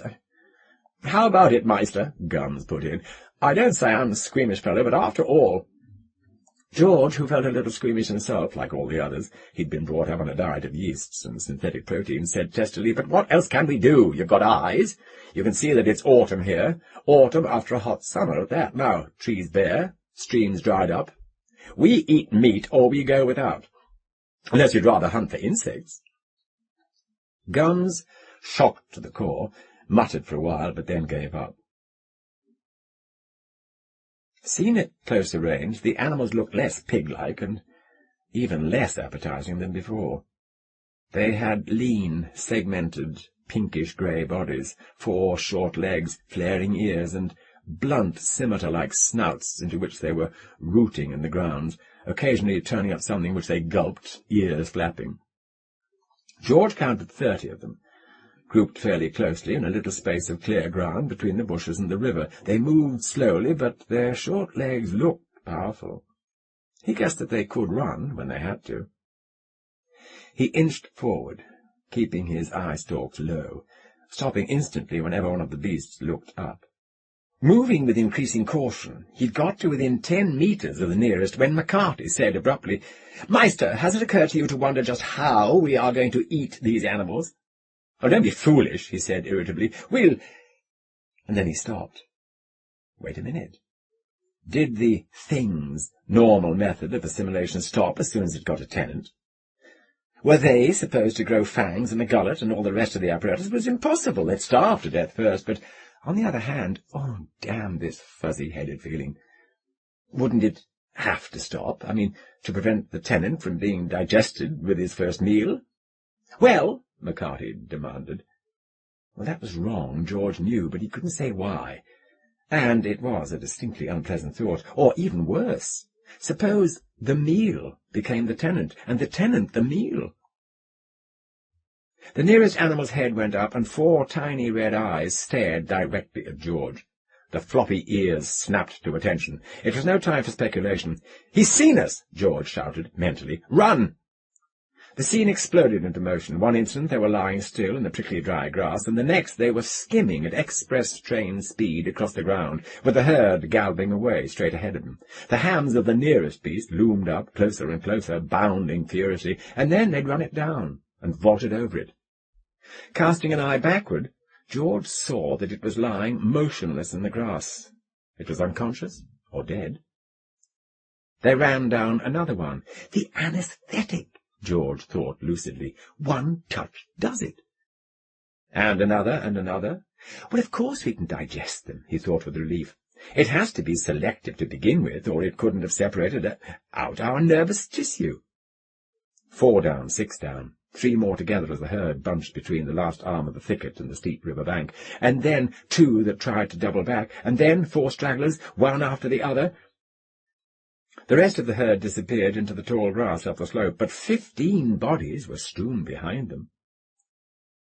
Taking no chances, George went back to the beginning of the line and edged the monster's body under the first carcass. "Crouch down, Gums," he said. "We have to slide under it. That's far enough. Leave the head hanging over." "What for?" said the soldier. "Well, you don't want his brain in here with us, do you? I mean, we don't know how many this thing is equipped to take. It might even like this one better than one of ours. But I can't see it bothering to keep the rest of the nervous system if we make sure not to eat the head." "Oh," said Vivian faintly. "I beg your pardon, Miss Bellis," George said contritely. "It shouldn't be too unpleasant, though. I mean, if we don't let it bother us, it isn't as if we had taste buds, or—" "It's all right," she said. "Just please let's not talk about it." "I should think not," Gums put in. "A little more tact, don't you think, Meister?" Accepting this reproof, George turned his attention to the corpse that lay on the monster's glabrous surface between his section and Gums. It was sinking, just visibly, into the flesh. A cloud of opacity was spreading around it. When it was almost gone and the neck had been severed, they moved on to the next. This time, at George's suggestion, they took aboard 2 at once. Gradually their irritable mood faded, they began to feel at ease and cheerful, and George found it possible to think consecutively without having vital points slip out of his reach. They were on their 8th and 9th courses, and George was happily engaged in an intricate chain of speculation as to the monster's circulatory system, when Miss McCarthy broke a long silence to announce, "I have now perfected a method by which we can return to camp safely. We will begin at once." Startled and dismayed, George turned his eyes towards McCarthy's quadrant of the monster. Protruding from the rim was a stringy, jointed something that looked like— yes, it was— a grotesque but recognizable arm and hand. As he watched, the lumpy fingers fumbled with the blade of grass, tugged, uprooted it. "Major Gums," said Miss McCarthy, "it will be your task to locate the following articles as quickly as possible. 1. A surface suitable for writing. I suggest a large leaf, light in colour, dry but not brittle, or a tree from which a large section of bark can be easily peeled. 2. A pigment. No doubt you will be able to discover berries yielding a suitable juice. If not, mud will do. 3. A twig or reed for use as a pen. When you have directed me to all these essential items, I will employ them to write a message outlining our predicament. You will read the result and point out any errors, which I will then correct. When the message is completed, we will return with it to the camp, approaching at night, and deposit it in a conspicuous place. We will retire until daybreak, and when the message has been read, we will approach again. Begin, Major." "Oh, well, yes," said Gums.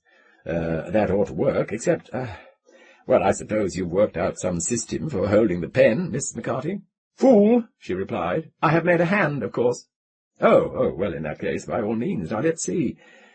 Yeah, I believe we might try this thicket first. Their common body gave a lurch in that direction. George held back. "Oh, wait a minute," he said desperately.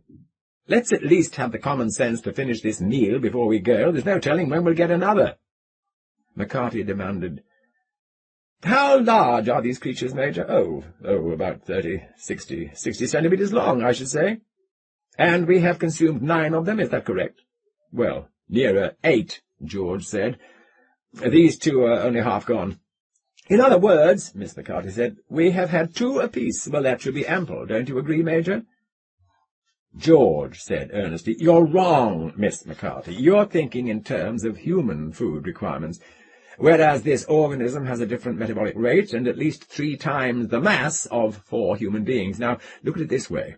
The 4 of us together had a mass of about 300 kilos, and yet 20 hours after this thing absorbed us, it was hungry again.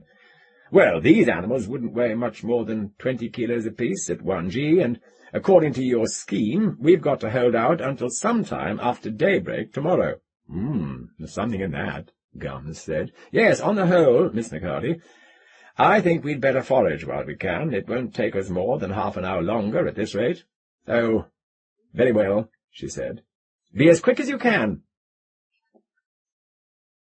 They moved on to the next pair of victims. George's brain was working furiously. It was no good arguing with McCarthy, and Gums was not much better, but he had to try. If he could only convince Gums, then Bellis would fall in with the majority, it may be, but it was the only hope he had. He began. "Gums," he said, "have you given any thought to what's going to happen to us when we get back?" Gums said, "Well, it's not quite my line, you know. I leave that to the technical fellows like yourself." "Oh, no, that isn't what I mean," said George. "Suppose you were the CEO of this team, and 4 other people had fallen into this organism instead of us." What? I don't quite follow." George patiently repeated it. "Oh, yes, I see what you mean. And so?" "Well, what order would you give?" asked George. Gums thought for a moment. "Well, turn the thing over to the biosection, I suppose. What else?" "You don't think you might order it destroyed as a possible menace?" said George. "Oh, good Lord, I suppose I might." "No, you see, we'll be careful what we say in the note. We'll point out that we're a valuable specimen, and so on. Handle with care." "All right," George said. "But suppose that works, then what? Since it's out of your line, I'll tell you.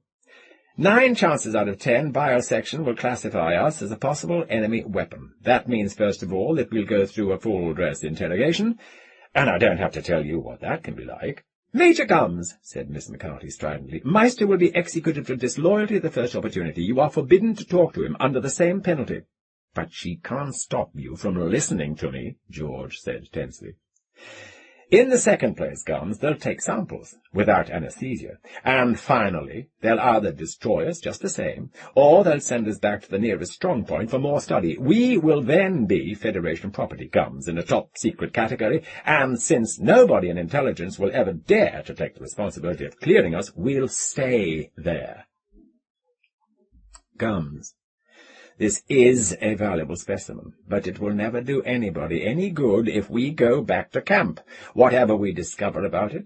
Even if it's knowledge that could save billions of lives, that would be top secret too, and it'll never get past the walls of intelligence. If you're still hoping that they can get you out of this, you're wrong. This isn't like limb grafts. Your whole body has been destroyed, Gums. Everything but your nervous system and your eyes.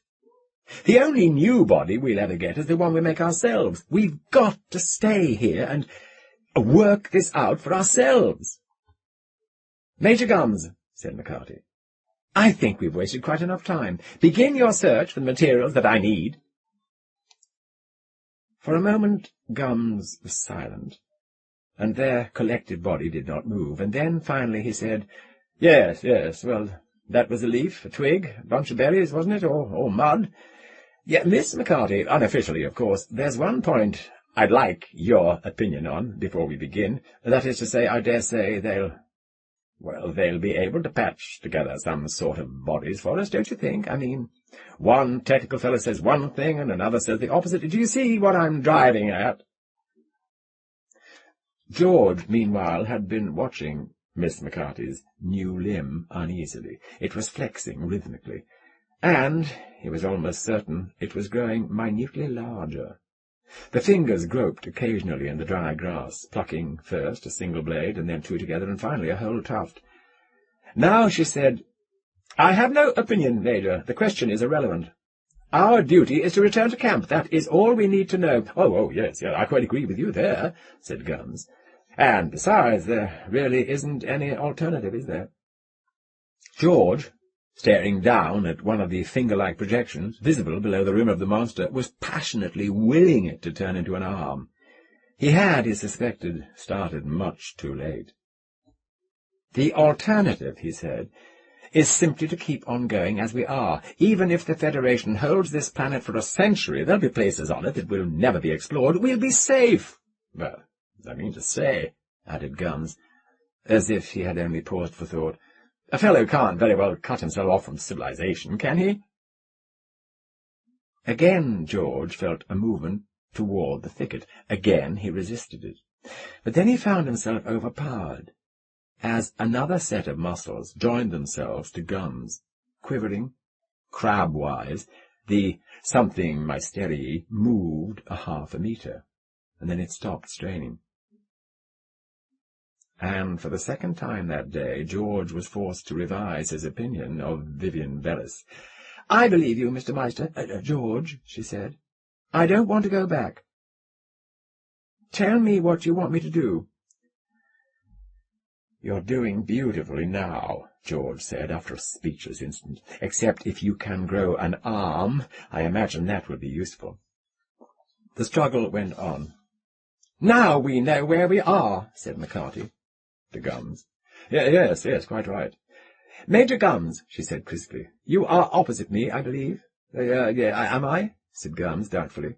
"Never mind, I believe you are. Now, is Meister to your right or left?" "Left," said Gums. "I know that, anyhow. I can see his eye stalks out of the corner of my eye." "Very well." Miss McCarthy's arm rose with a sharp-pointed fragment of rock clutched in those blobby fingers. Horrified, George watched it bend backwards across the curve of the monster's body. The long, knife-sharp point probed tentatively at the surface, 3 centimetres short of the area over his brain. Then the fist made an abrupt up-and-down movement, and a fierce stab of pain shot through him. "Not quite long enough, I think," said Miss McCarthy. She flexed the arm and then brought it back to almost the same spot and stabbed again. "No," she said thoughtfully, "it'll take a little longer." Then, "Major Gums, after my next attempt, you will tell me if you notice any reaction in Meister's eye stalks." The pain was still throbbing along George's nerves. With one half-blinded eye, he watched the embryonic arm that was growing too slowly under the rim. With the other, fascinated, he watched McCarthy's arm lengthen slowly towards him. It was growing visibly, he suddenly realized, but it wasn't getting any nearer. In fact, incredibly enough, it seemed to be losing ground. The monster's flesh was flowing away under it, expanding in both directions. McCarthy stabbed again with vicious strength, but this time the pain was less acute. "Major," she said, "any result?" No," said Gums. "No, I think not. We seem to be moving forward a bit, though, Miss McCarthy." "A ridiculous error," she replied. "We are being forced back. Now pay attention, Major." No, really," he protested. "That is to say, we're moving toward the thicket. That's forward to me, backward to you." "Major Gums, I am moving forward. You are moving back." They were both right, George discovered. The monster's body was no longer circular. It was extending itself along the Gums-McCarthy axis. A suggestion of concavity was becoming visible in the centre, and below the surface, too, there was motion. The 4 brains now formed an oblong, not a square. The positions of the spinal cords had shifted. His own and Vivian's seemed to be about where they were, but Gunn's now passed under McCarthy's brain, and vice versa. Having increased its mass by some 200 kilos, the something mysterieux was fissioning into 2 individuals, and tidily separating its tenants, 2 to each, Guns and Meister in one, McCarthy and Bellis in the other. The next time it happened, he realized, each product of the fission would be reduced to 1 brain, and the time after that, one of the new individuals out of each pair would be a monster, in the primary or untenanted state, quiescent, camouflaged, waiting to be stumbled over. But that meant that, like the common amoeba, this fascinating organism was immortal. It never died. Barring accidents, it simply grew and divided.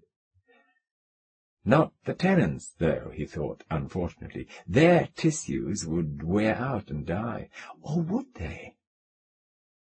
Human nervous tissue didn't proliferate as George's and Miss McCarthy's had done. Neither did any human tissue build new cells, fast enough to account for George's eye stalks or Miss McCarthy's arm. There was no question about it. None of that new tissue could possibly be human. It was all counterfeit, produced by the monster from its own substance according to the structural blueprints in the nearest genuine cells. And it was a perfect counterfeit. The new tissues knit with the old, axons coupled with dendrites, muscles contracted or expanded on command. The imitation worked. And therefore, when nerve cells wore out, they could be replaced. Eventually, the last human cell would go. The human tenant would have become totally monster. But a difference that makes no difference is no difference. Effectively, the tenant would still be human, and he would be immortal, barring accidents.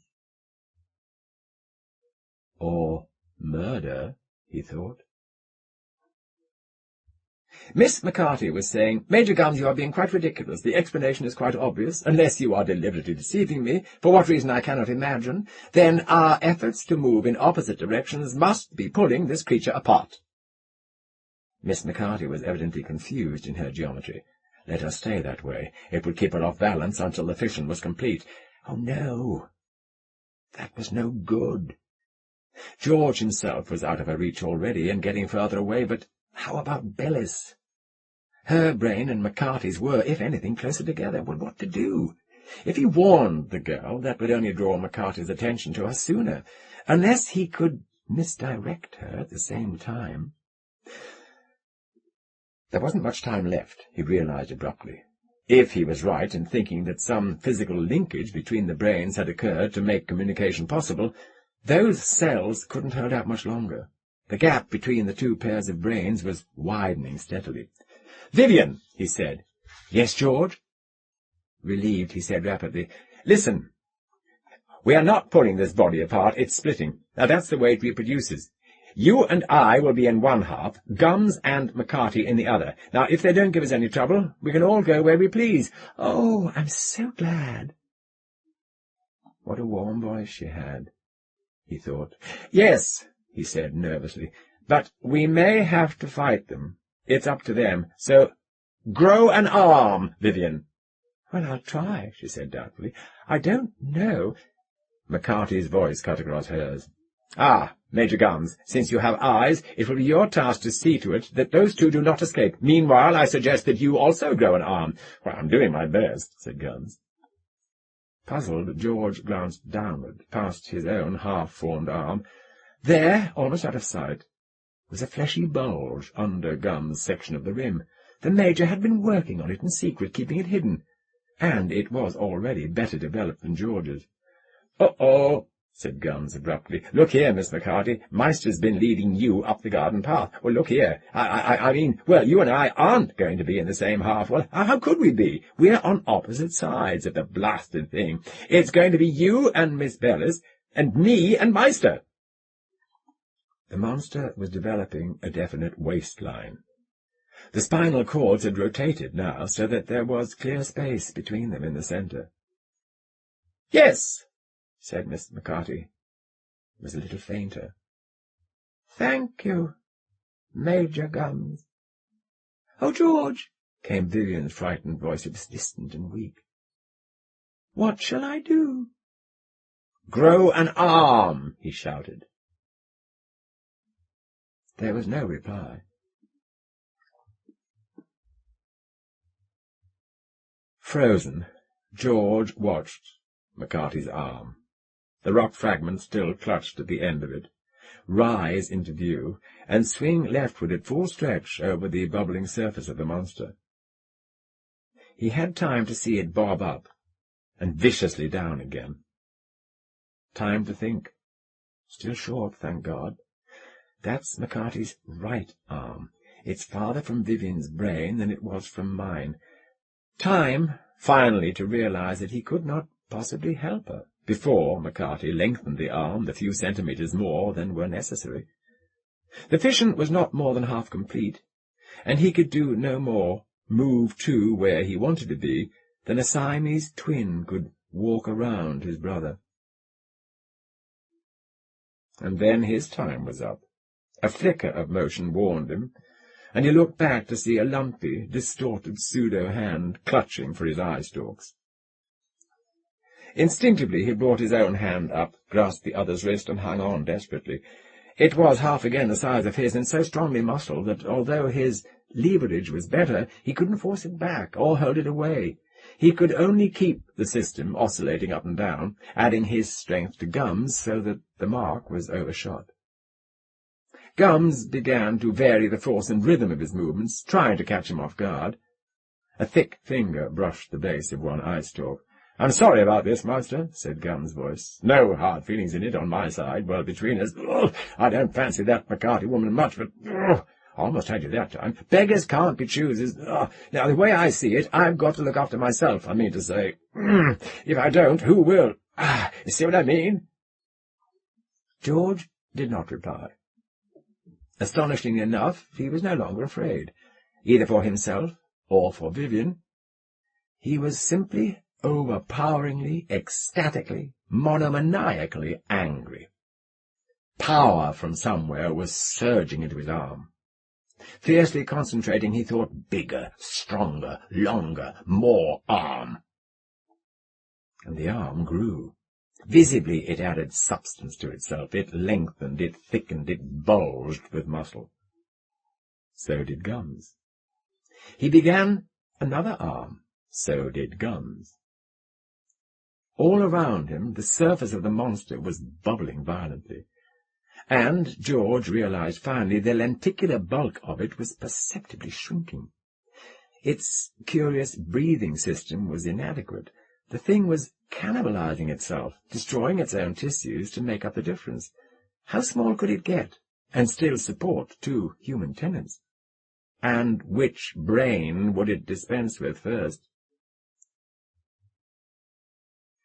He had no leisure to think about it. Scrabbling in the grass with his second hand, Gums had failed to find anything that would serve as a weapon. Now, with a sudden lurch, he swung their entire body around, and the fission was complete. That thought reminded George of Vivian and McCarty. He risked a split-second's glance behind him, saw nothing but a featureless ovoid mound, and looked back in time to see Gums' half-grown right fist pluck a long, sharp-pointed dead branch out of the grass. In the next instant the thing came whipping at his eyes. The lip of the river-bank was a metre away to the left. George made it in one abrupt surge. They slipped, tottered, hesitated, hands clutching wildly, and toppled, end over end, hurtling in a cloud of dust and pebbles down the breakneck slope to a meaty smash at the bottom. The universe made one more giant turn around them and came to rest. Half-blinded, George groped for the hold he'd lost, and found the wrist and seized it. "Oh, Lord," said Gum's voice. "That's done me. I'm hurt, Meister. Go on, man, finish it, will you? Don't waste time." George stared at him suspiciously without relaxing his grip. "What's the matter with you?" "I'll tell you I'm done," said Gums pettishly. "Paralyzed. I can't move." They had fallen, George saw, onto a small boulder, one of many with which the river bed was strewn. This one was roughly conical. They were draped over it, and the blunt point was directly under Gum's spinal cord, a few centimetres from the brain. "Gums," he said, "that may not be as bad as you think. If I can show you it isn't, will you give up, and put yourself under my orders?" "How do you mean?" said Gums. "My spine's crushed." "Never mind that now. Will you or won't you?" "Well, yes," said Gums, "and it's very decent of you, Meister. Matter of fact, you have my word, for what it's worth." "All right," said George. Straining hard, he managed to get their body down off the boulder. Then he stared up at the slope down which they'd tumbled. Too steep. He'd have to find an easier way back, he thought. He turned and started off to eastward, paralleling the thin stream that still flowed in the centre of the watercourse. "But what's up now?" Gums asked after a moment. "We've got to find a way up to the top," George said impatiently. "I may still be able to help Vivian." "Ah, yes, well, that's right. I was thinking about myself, Meister, if you don't mind telling me." She couldn't still be alive, George was thinking despondently, but if there were any small chance— "Oh, you'll be all right," he said to Gums. "If you were still in your old body, that would be a fatal injury, or permanently disabling anyhow, but not in this thing. You can repair yourself as easily as you can grow a new limb." "Good Lord," said Gums. "Stupid of me not to think of that. But look here, Meister. Does that mean we were simply wasting our time trying to kill one another? I mean to say—" "Oh, no," said George. "If you'd crushed my brain, I think the organism would have digested it, and that would be the end of me. But short of anything that drastic, I believe that we are immortal." "Immortal?" said Gums. "Good Lord. Well, that does rather put another face on it, doesn't it?" The bank was becoming a little lower, and at one point, where the raw earth was thickly seeded with boulders, there was a talus slope that looked as if it could be climbed. George started up it. "Meister," said Gums after a moment, "what do you want?" "You're right, you know. I'm getting some feeling back already. Look here, Meister, is there anything this beast can't do? I mean, for instance, do you suppose we could put ourselves back together the way we were? I mean, with all the appendages and so on?" "It's possible," George said curtly. It was a thought that had been in the back of his mind, but he didn't feel like discussing it with Gums just now. They were halfway up the slope. "Well, in that case," said Gums meditatively, "the thing has military possibilities, you know. I mean, a man who brought a thing like that direct to the War Department could write his own ticket, more or less." "After we split up," George said, "you can do whatever you please." "But damn it," said Gums in an irritated tone, "that won't do." "Why not?" said George. "Because," said Gums, "they might find you." His hands reached up abruptly, grasped a small boulder, and before George could stop him, pried it sideways out of its socket in the earth. The large boulder above it trembled, dipped, and leaned ponderously outward. George, directly underneath, found that he could move neither forward nor back. "Sorry again," he heard Gums saying, with what sounded like a genuine regret. "But you know the Loyalty Committee. I simply can't take the chance." The boulder seemed to take forever to fall. George tried twice more, with all his strength, to move out of its path, but then instinctively he put his arms up straight under it. At the last possible instant he moved them to the left, away from the centre of the toppling grey mass. It struck. George felt his arms breaking like twigs. and he saw a looming greyness that blotted out the sky. He felt a sledgehammer impact that made the earth shudder beneath him. He heard a spattering sound. And he was still alive. That astonishing fact kept him fully occupied for a long time after the boulder had clattered its way down the slope into silence. But then finally he looked down to his right. The resistance of his stiffened arms, even while they broke, had been barely enough to lever the falling body over, a distance of some 30 centimetres. The right half of the monster was a flattened, shattered ruin. He could see a few flecks of pasty grey matter, melting now into greenish-brown translucence, as the mass flowed slowly together again. In 20 minutes the last remnants of a superfluous spinal cord had been reabsorbed. The monster had collected itself back into its normal lens shape, and George's pain was diminishing. In 5 minutes more his mended arms were strong enough to use. They were also much more convincingly shaped and coloured than before. The tendons, the fingernails, even the wrinkles of the skin were in good order. In ordinary circumstances this discovery would have left George happily bemused for hours, but now, in his impatience, he barely noticed it. He climbed to the top of the bank. 30 metres away, a humped, greenish-brown body lay, like his own, motionless on the dry grass. It contained, of course, only one brain. Whose brain? McCarthy's, almost certainly. Vivian hadn't had a chance.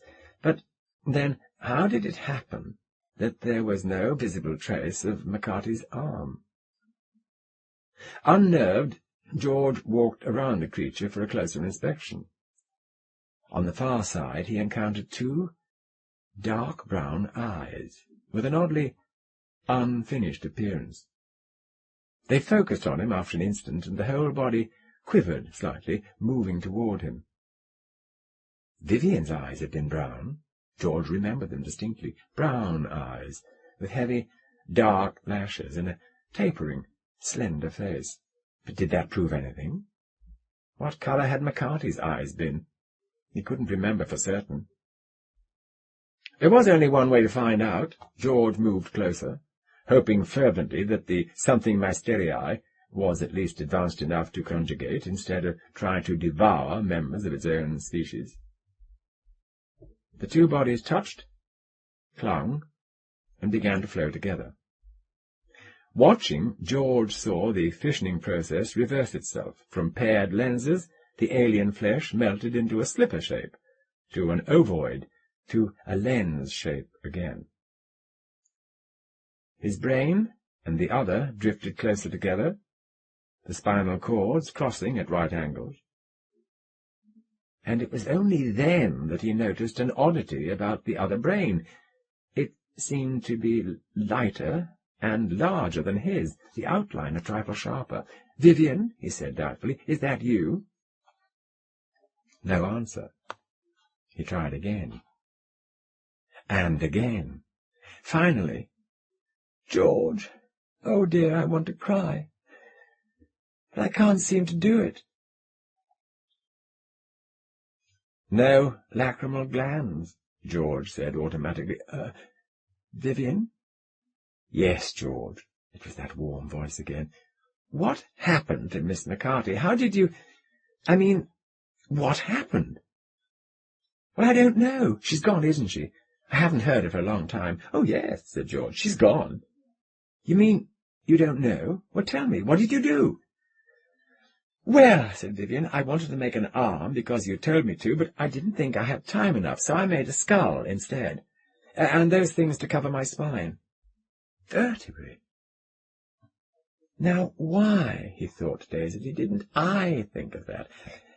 "And then?" he asked. "I think I am crying now," she said. "Oh, yes, I am. It's such a relief." "Well, then, after that, nothing. She was still hurting me, and I just lay here, and I thought, how wonderful it would be if she weren't in here with me, and then after a while she wasn't. and then I grew eyes to look for you. The explanation, it seemed to George, was more perplexing than the enigma. Staring around in a vague search for enlightenment, he caught sight of something that had escaped his notice before. 2 meters to his left, just visible in the grass, was a damp-looking greyish lump, with a suggestion of a stringy extension trailing off from it. There must be, he decided suddenly, some mechanism in the something mysterieux for disposing of tenants who fail to adapt themselves. Brains that went into catatonia, or hysteria, or suicidal frenzy. An eviction clause, he thought. Somehow Vivian had managed to stimulate that mechanism, to convince the organism that McCarthy's brain was not only superfluous, but dangerous. Poisonous was the word.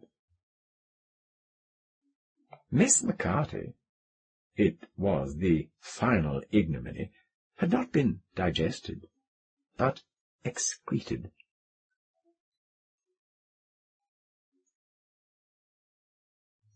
By sunset, 12 hours later, they had made a good deal of progress.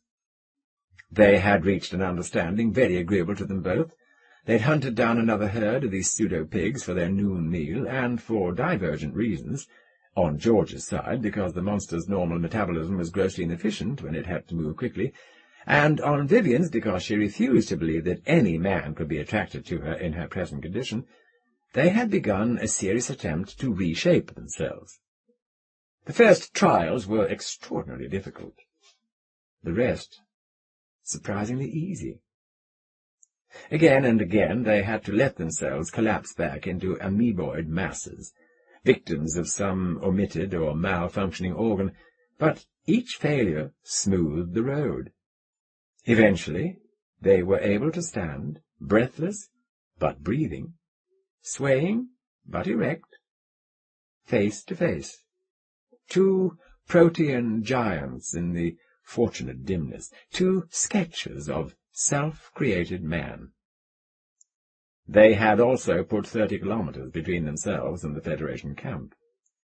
Standing on the crest of a rise and looking southward across the shallow valley, George could see a faint funereal glow, the mining machines chewing out metals to feed the fabricators that would spawn a billion ships. "We'll never go back, will we?" said Vivian. "No," said George soberly. "They'll come to us in time. We have lots of time.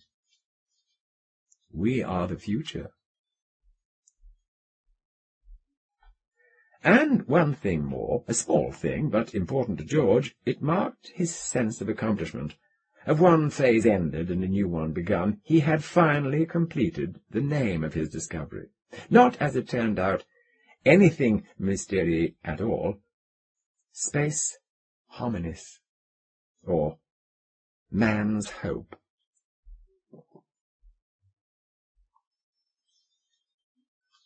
Four-in-one complications with elegance. James Blish, discussing the Baldy series of stories by Henry Kuttner and C.L. Moore, described the Kuttner's customary method of beginning a new story this way. The narrative hook, almost always dealing with incipient violence, madness, or both, enough development of the hook to lead the story into a paradox, and then a complete suspension of the story while the authors lecture the reader on the background for a short time, seldom more than 1,000 words. The lecture technique is generally taboo for fiction, especially in the hands of new writers, and only 2 science fiction writers have managed to get away with it and make the reader like it, Heinlein being the other. Blish might have added Damon Knight to that short list. Knight, always a fluent and seemingly effortless writer, generally has avoided the temptations of stopping his stories for background lectures, but when he does it, and the temptation can be irresistible for the science fiction writer with so very much unfamiliar background to communicate, he manages the trick neatly and effectively. 4-in-1, which first appeared in the February 1953 issue of Galaxy, shows Knight using the Kuttner method to excellent purpose. The opening sequence is concerned only in the most tangential way with the incipient madness or violence of a Kuttner opening gambit, but the potential is there, for George Meister has lost his body. and has, like Gregor Samsa in Kafka's Metamorphosis, been transformed into something unutterably weird and strange. The discovery of his new condition might well be expected to drive Meister out of his mind, except that he, like the author who created him, is a calm and rational man, not much given to emotional frenzy. See how calmly the story opens. Meister's recollection of a human nervous system that he had once seen on display, dissected out of its body and encased in plastic. But at the end of the first paragraph, Knight puts in his hook. Having seen the specimen, Meister knew approximately what he himself must look like at this present moment, and sets up the initial dissonance out of which the story is to be generated. There will be more. This is a long story, some 11,000 words, and needs not only a main plot, Meister's response to his bizarre predicament, but also several subplots to sustain the length. Notice that Knight has his protagonist in terrible trouble right at the start. The first paragraph of the story, or certainly the first page, is the place to do that, if not to show your hero already in a mess, then to imply it in a way that may not be obvious to the reader at first, but that on a second reading can plainly be seen to have indicated the trouble that lies ahead. This seemingly simple-minded rule is not something that was invented by pulp magazine hacks in the 1920s. The principle of beginning a story in medias res, in the middle of things, was already well established in ancient times. See how the Iliad begins. It was Apollo, son of Zeus and Leto, who started the feud. Or, in the Odyssey, all the survivors of the war had reached their homes by now, and so put the perils of battle and the seas behind them. Odysseus alone was prevented from returning to the home and wife he longed for by that powerful goddess, the nymph Calypso, who wished him to marry her, and kept him in her vaulted cave. Or in Oedipus Rex, children, new blood of Cadmus' ancient line. What is the meaning of this supplication, these branches, these garlands, the incense filling the city, these prayers for the healing of pain, these lamentations? Or again in Dante's Inferno, midway this way of life we're bound upon, I woke to find myself in a dark wood, where the right road was wholly lost and gone. A feud between great chieftains is underway at the outset of the Iliad.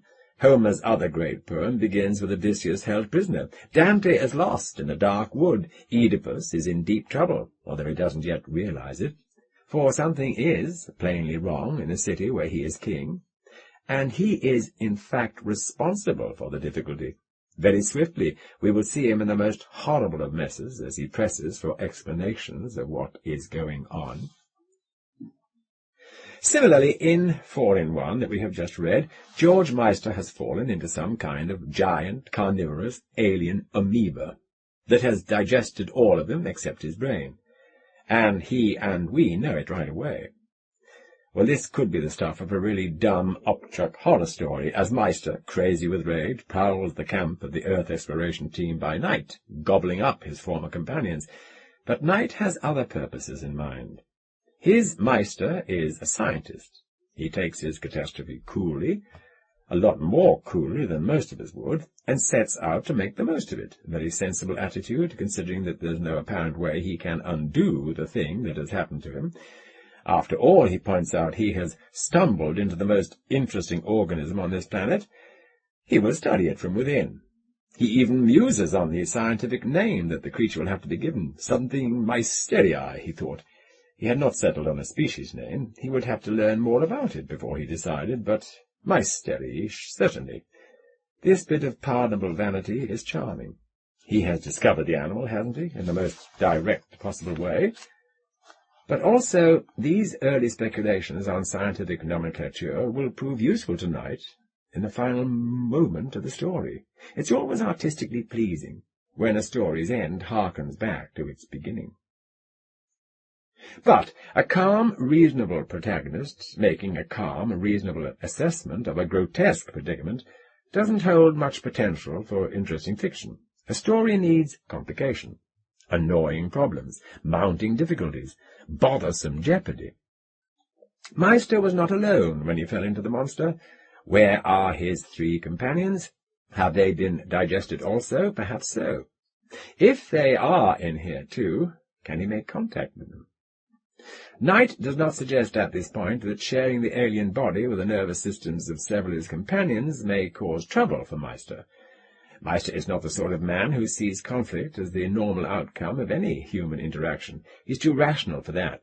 But the reader, knowing something about human nature and perhaps about the storytelling tradition, is likely to guess that, 1, the other humans have been engulfed also, and 2, Meister will find their presence a complication. The reader is apt to keep on reading to see if his guess is correct. Sometimes it's useful in building suspense for a writer to let a reader get a little way ahead of him. Meister is as concerned as any of us would be about how to deal with his predicament. One obvious response would be to scuttle back to his home base, a few hundred meters away, and beg his fellow Earthmen to rescue him. But then it occurs to him that his appearance was not obviously that of a human being in distress. The chances were that he looked rather more like a monster which had eaten and partially digested one or more people. If he returns to camp, he'll probably be shot on sight. Knight has arrived at the Kuttnerian paradox that concludes his opening scene.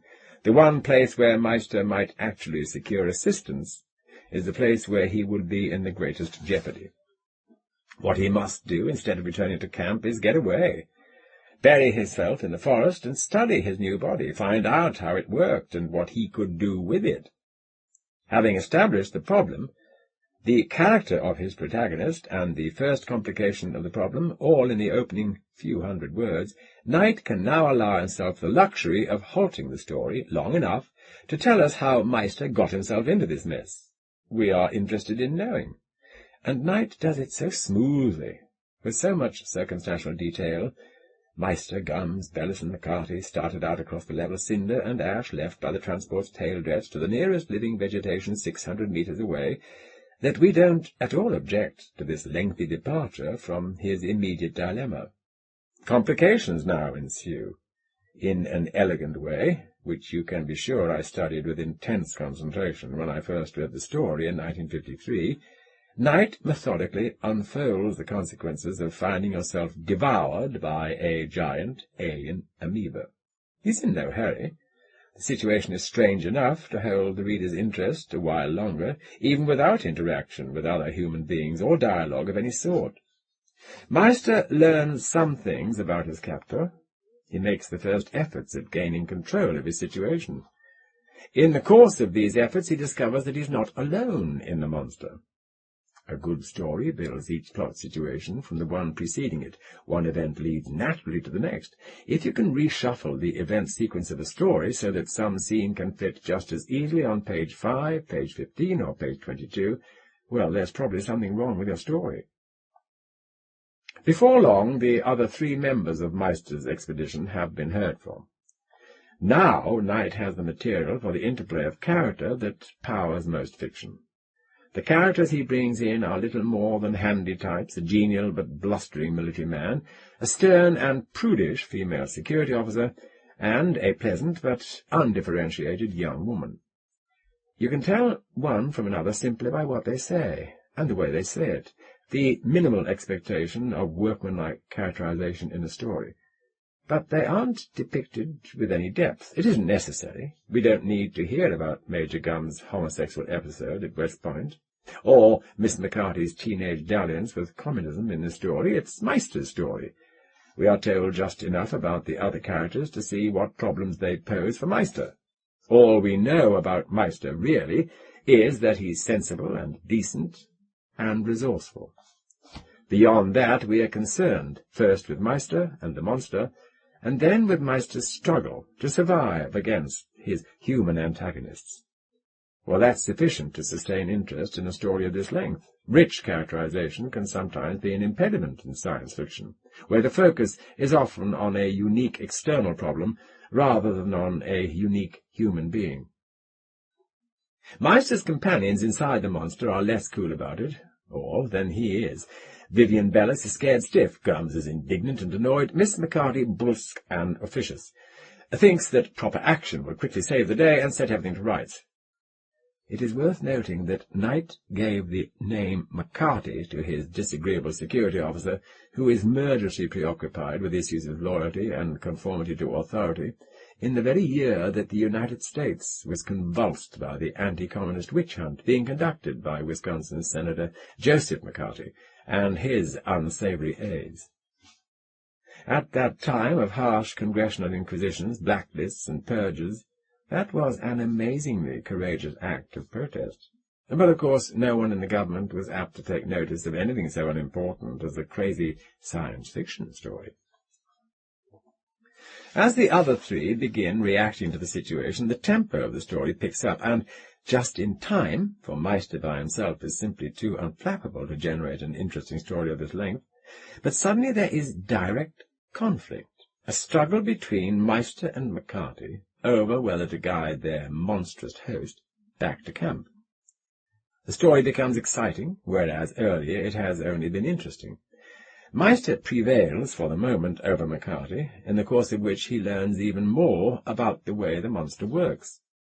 The humans are able to grow human-like organs out of the monster's protoplasm whenever they experience emotional strain, a rough analogue of the story that evolution is a response to external stress.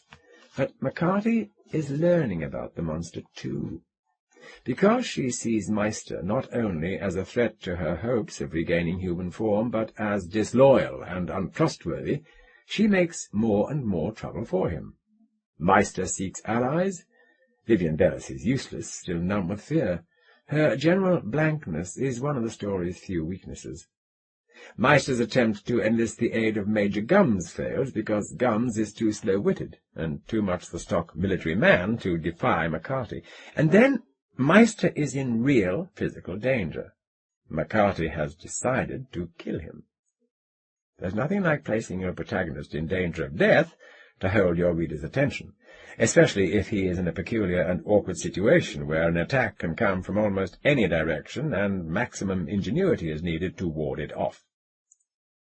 The physical struggle between Meister and McCarty, with Bellis and Gums playing subordinate roles, sets the climax of the story in motion. Because Knight has rigorously remained in Meister's viewpoint throughout, except for that brief historical flashback near the beginning, we have come by now to care very much about him. When McCarty extrudes an arm-like organ and waves a knife-sharp sliver of rock 3 centimeters from Meister's brain, we shiver and shudder, as we are meant to do. A lesser science fiction writer would have been content to let this death struggle provide the entire resolution of the tale, but Knight is a purist. He knows that a science fiction story should have a science-fictional payoff. And so the biology of the monster is brought into play. It begins to divide in amoeba-like fission, unexpectedly separating the protagonists, and naturally not separating them in the way most advantageous to Meister. He lands in the half with Gums. If he had landed with Bellis, it would have been too easy. If he had landed with McCarty, the possibility of a melodrama would have been too strong. And so, 4 in 1 moves on to its finale. Knight telling his story in brisk, clear, unfancy prose. He heard a splattering sound. 30 meters away, a humped, greenish-brown body like his own lay motionless on the dry grass.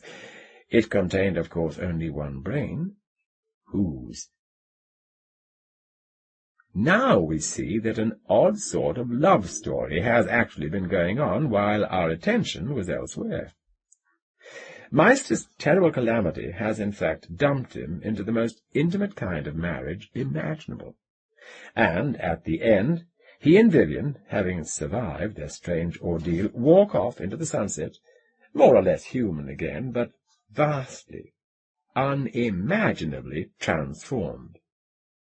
Now is the moment for Knight to loop back to the issue of the monster's scientific name, and he does it neatly and prettily, in a manner that converts that seemingly dry subject into a note of warmth and optimism on which to end.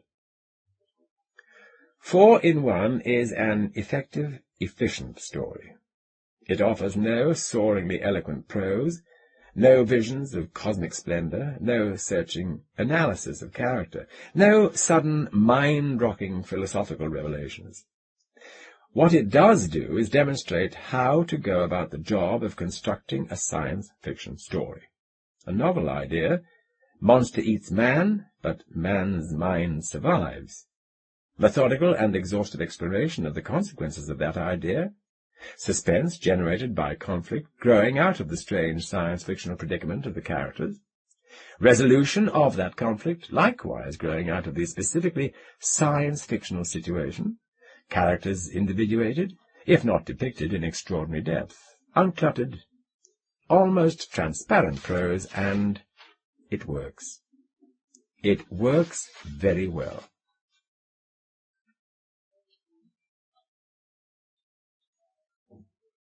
Fondly Fahrenheit by Alfred Bester.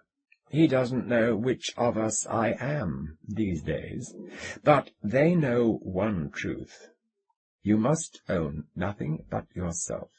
You must make your own life, live your own life, and die your own death, or else you will die another's. The rice fields on Paragon 3 stretch for hundreds of miles like checkerboard tundras, a blue and brown mosaic under a burning sky of orange. In the evening clouds whip like smoke, and the paddies rustle and murmur. A long line of men marched across the paddies the evening we escaped from Paragon 3.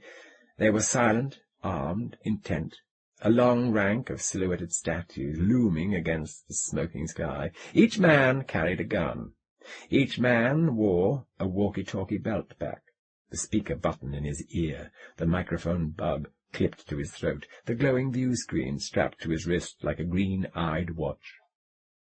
The multitude of screens showed nothing but a multitude of individual paths through the paddies. The annunciators uttered no sound but the rustle and the splash of steps. The men spoke infrequently, in heavy grunts, all speaking to all. Nothing here. Where's here? Jensen's Fields. You're drifting too far west. Close in the line there. Anybody covered the Crimson Paddy? Yeah, nothing. She couldn't have walked this far. Could have been carried. Think she's alive? Why should she be dead? The slow refrain swept up and down the long line of beaters advancing toward the smoky sunset. The line of beaters wavered like a writhing snake, but never ceased its remorseless advance. 100 men spaced 50 feet apart. 5,000 feet of ominous search. 1 mile of angry determination, stretching from east to west across a compass of heat. Evening fell. Each man lit his search lamp. The writhing snake was transformed into a necklace of wavering diamonds. Clear here, nothing. Nothing here, nothing. What about the Allen paddies covering them now? Think we missed her? Maybe. We'll beat back and check. This'll be an all-night job. Allen paddies clear. Oh, goddamn, we got to find her. We'll find her. Here she is. Sector 7, tune in. The line stopped. The diamonds froze in the heat. There was silence.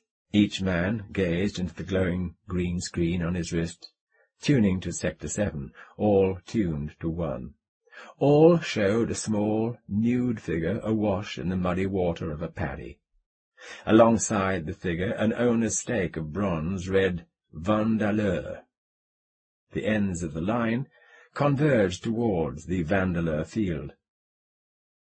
The necklace turned into a cluster of stars. 100 men gathered around a small, nude body, a child dead in a rice paddy. There was no water in her mouth. There were finger marks on her throat. Her innocent face was battered. Her body was torn. Clotted blood on her skin was crusted and hard. Dead 3-4 hours at least. Her mouth is dry. Oh, she wasn't drowned, beaten to death. In the dark evening heat, the men swore softly. They picked up the body. One stopped the others and pointed to the child's fingernails. She had fought her murderer. Under the nails were particles of flesh and bright drops of scarlet blood, still liquid, still uncoagulated. That blood ought to be clotted, too. Funny? Not so funny. What kind of blood don't clot? Android. Yeah, looks like she was killed by one. Vandeleur owns an android. She couldn't be killed by an android. That's android blood under her nails. The police better check. The police will prove I'm right. But Andys can't kill. That's android blood, ain't it? Androids can't kill. They're made that way. Looks like one android was made wrong. Jesus! And the thermometer that day registered 92.9 degrees, gloriously Fahrenheit. So, there we were, aboard the Paragon Queen, en route for Magaster 5. James Vandeleur and his android. James Vandeleur counted his money and wept. In the second-class cabin with him was his android, a magnificent synthetic creature with classic features and wide blue eyes. Raised on its forehead in a cameo of flesh were the letters M.A., indicating that this was one of the rare multiple aptitude androids, worth $57,000 on the current exchange. There we were, weeping and counting and calmly watching. 12, 14, 16, $1,600, Vandeleur wept. That's all. $1,600. My house was worth $10,000. The land was worth $5,000. There was furniture, cars, my paintings, my etchings, my plane, and nothing to show for everything but $1,600. Christ! I leapt up from the table, and I turned on the android. I pulled a strap from one of the leather bags, and I beat the android. It didn't move. I must remind you, the android said, that I am worth $57,000 on the current exchange. I must warn you that you are endangering valuable property. You damned crazy machine, Vandeleur shouted. I'm not a machine, the android answered. The robot is a machine. The android is a chemical creation of synthetic tissue. What got into you? Vandeleur cried. Why did you do it? Damn you! He beat the android savagely. I must remind you that I cannot be punished, I said. The pleasure-pain syndrome is not incorporated in the android synthesis. Then why did you kill her? Vandeleur shouted. If it wasn't for kicks, why did you? I must remind you, the android said, that the second-class cabins in these ships are not soundproofed. Vandeleur dropped the strap and stood panting, staring at the creature he owned. Why did you do it? Why did you kill her? I asked. I don't know, I answered. First it was malicious mischief, small things, petty destruction. I should have known there was something wrong with you then. Androids can't destroy, they can't harm, There is no pleasure-pain syndrome incorporated in the android synthesis. Then it got to arson, and then serious destruction, and then assault. That engineer on Regal, each time worse, each time we had to get out faster. Now it's murder. Oh, Christ, what's the matter with you? What's happened? There are no self-check relays incorporated in the android brain. Each time we had to get out, it was a step downhill. Now look at me, in a second-class cabin. Me, James Paleologue Vandeleur. There was a time when my father was the wealthiest... Oh, now, $1,600 in the world, that's all I've got, and you, oh, Christ damn you! Vandeleur raised the strap to beat the android again, and then dropped it. He collapsed on the berth, sobbing. At last he pulled himself together. Instructions, he said. The multiple android responded at once. It arose and awaited orders. My name is now... Valentine, James Valentine. I stopped off on Paragon 3 for only one day to transfer to this ship for Magaster 5. My occupation?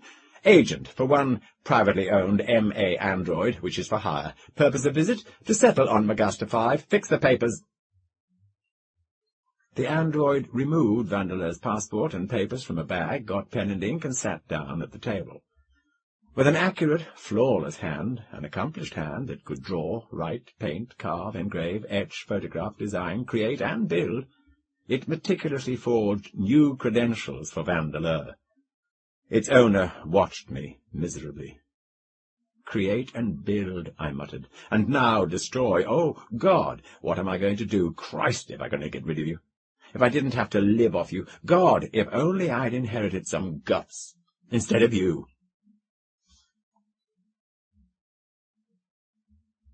Dallas Brady was Magaster's leading jewelry designer. She was short, stocky, amoral, and a nymphomaniac.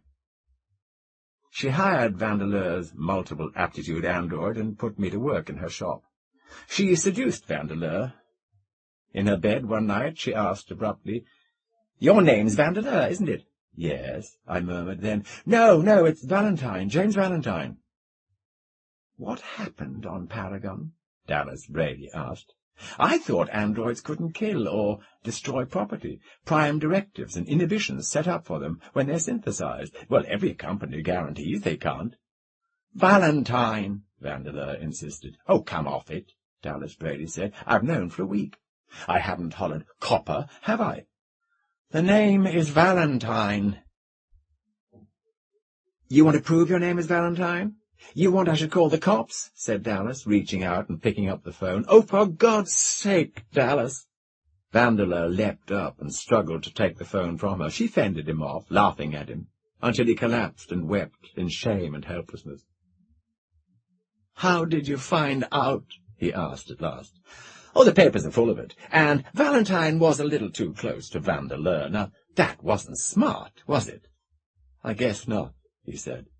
"But then, I'm not very smart."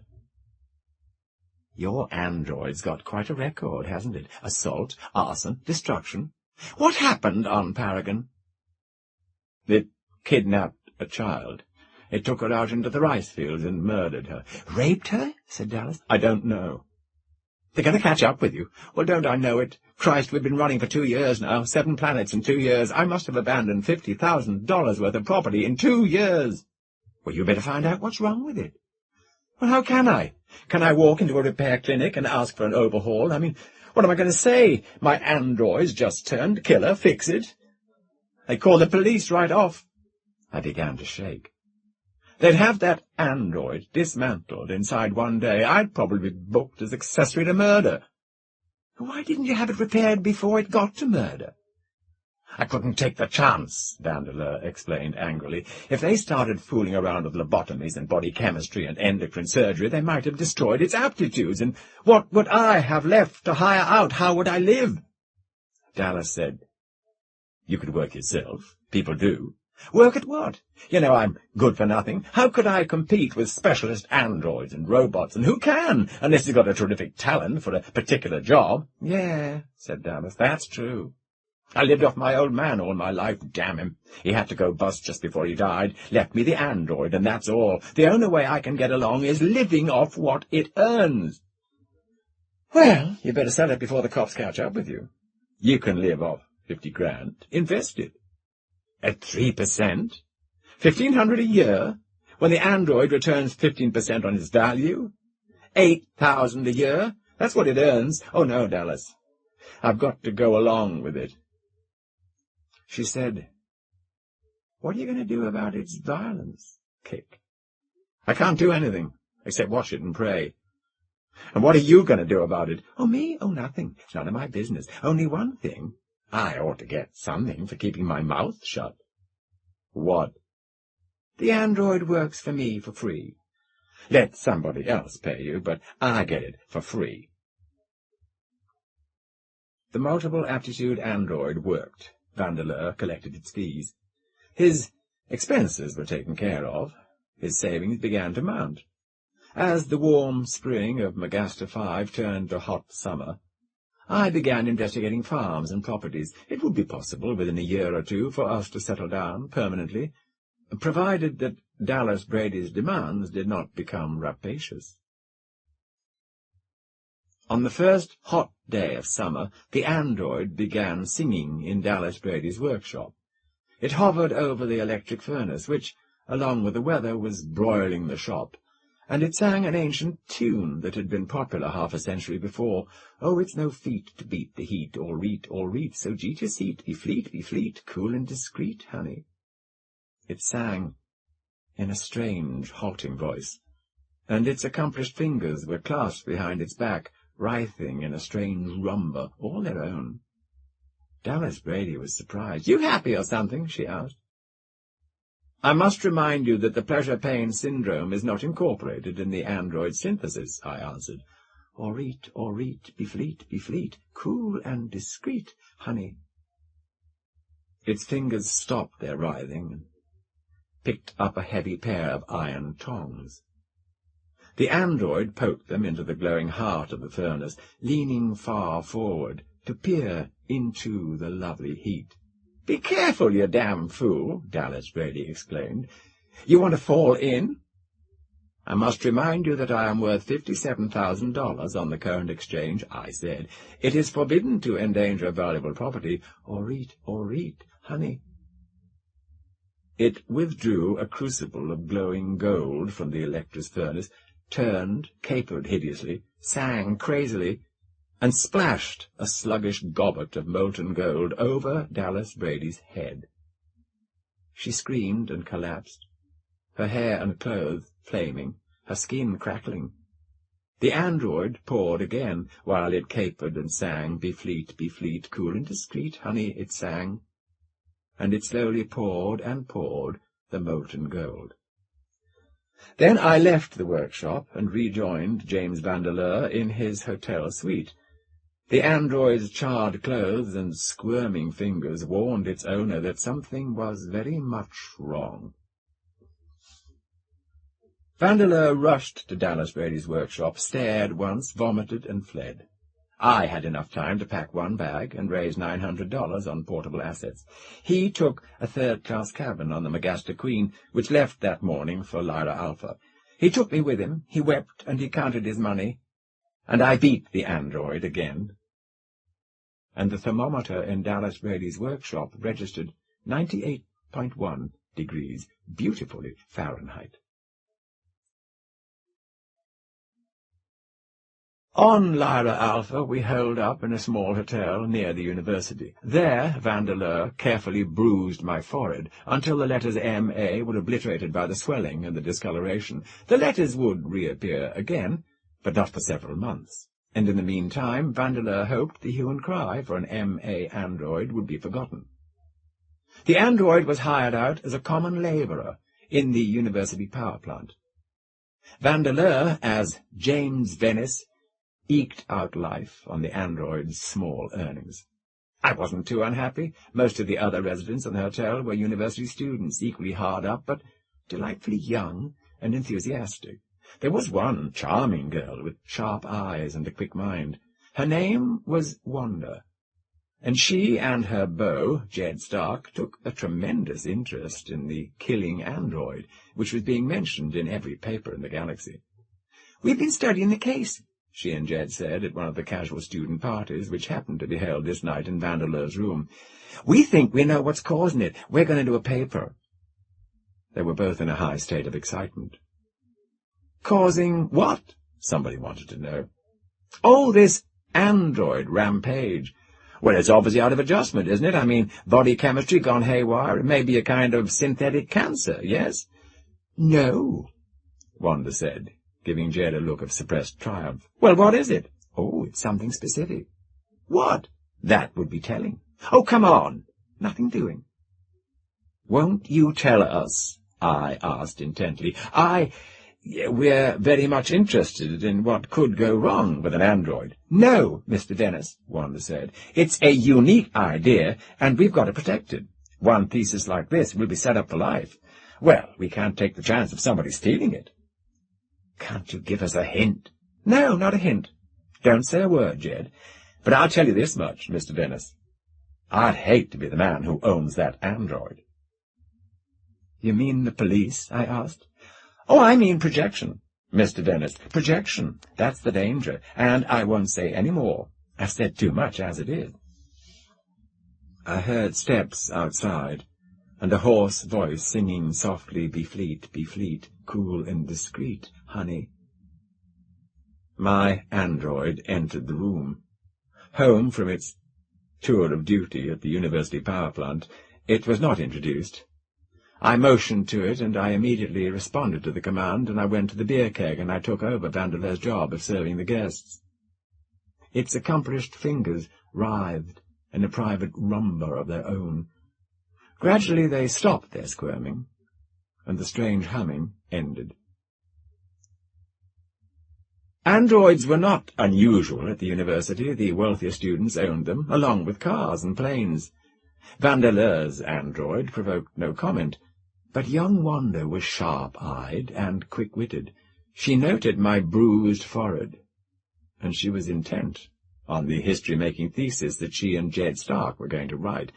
After the party broke up, she consulted with Jed, walking upstairs to her room. "Jed, why'd that android have a bruised forehead?" "Probably hurt itself, Wanda. It's working in the power plant. I mean, they fling a lot of heavy stuff around there." "That all?" "Well, what else?" "It could be a convenient bruise." "Convenient for what?" "Hiding what's stamped on its forehead." "Well, there's no point to that, Wanda," said Jed. "You don't have to see marks on a forehead to recognize an android. You don't have to see a trademark on a car to know it's a car." "I don't mean it's trying to pass as a human. I mean it's trying to pass as a lower-grade android." "Why?" "Well, suppose it had M.A. on its forehead." "Multiple aptitude." "Then why in hell should Venice wasted stoking furnaces if it could earn more?" Oh, you mean it's—" Wanda nodded. "Jesus." Stark pursed his lips. "What do we do? Call the police?" "No." "We don't know if it's an M.A. for a fact," said Wanda. "If it turns out to be an M.A. and the killing android, well, our paper comes first anyway. This is our big chance, Jed. If it's that android, we can run a series of controlled tests, and—" "How do we find out for sure?" asked Jed. "Oh, it's easy. Infrared film. Well, that'll show what's under the bruise. Borrow a camera, buy some film. We'll sneak down to the power plant tomorrow afternoon, and we'll take some pictures. Then we'll know." They stole down into the university power plant the following afternoon. It was a vast cellar, deep under the earth. It was dark, shadowy, luminous with burning light from the furnace doors.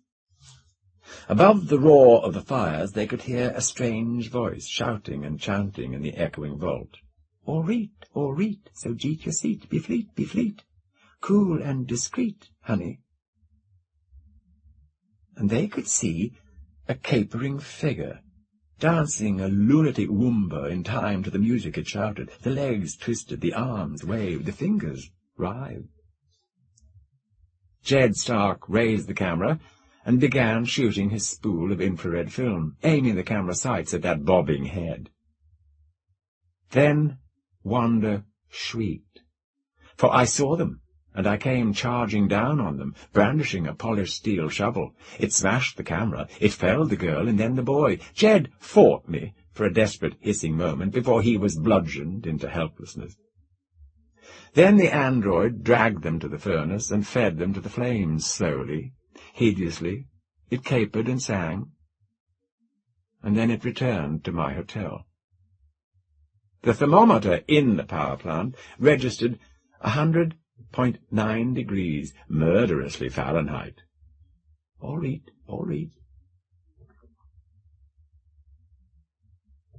We bought steerage on the Lara Queen, and Vandeleur and the android did odd jobs for their meals. During the night watches, Vandeleur would sit alone in the steerage head with a cardboard portfolio on his lap, puzzling over its contents.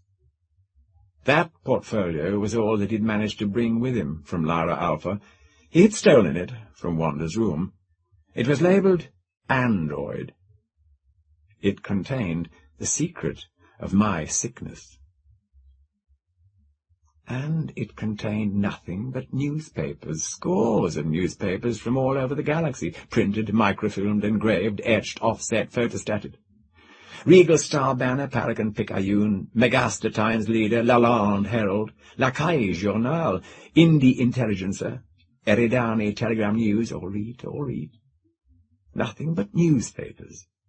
Each paper contained an account of one crime in the android's ghastly career. Each paper also contained news, domestic and foreign, sports, society, weather, shipping news, stock exchange quotation, human interest stories, features, contest puzzles.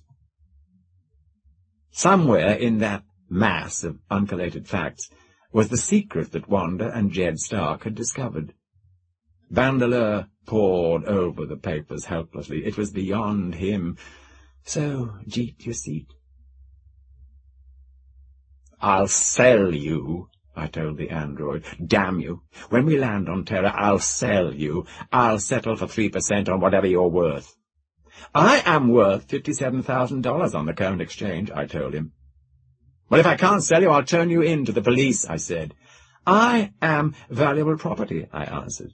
It is forbidden to endanger valuable property. You won't have me destroyed. Christ damn you, Vandeleur cried. What? Are you arrogant? Do you know you can trust me to protect you? Is that the secret? The multiple aptitude android regarded him with calm, accomplished eyes. Sometimes, it said, it is a good thing to be property.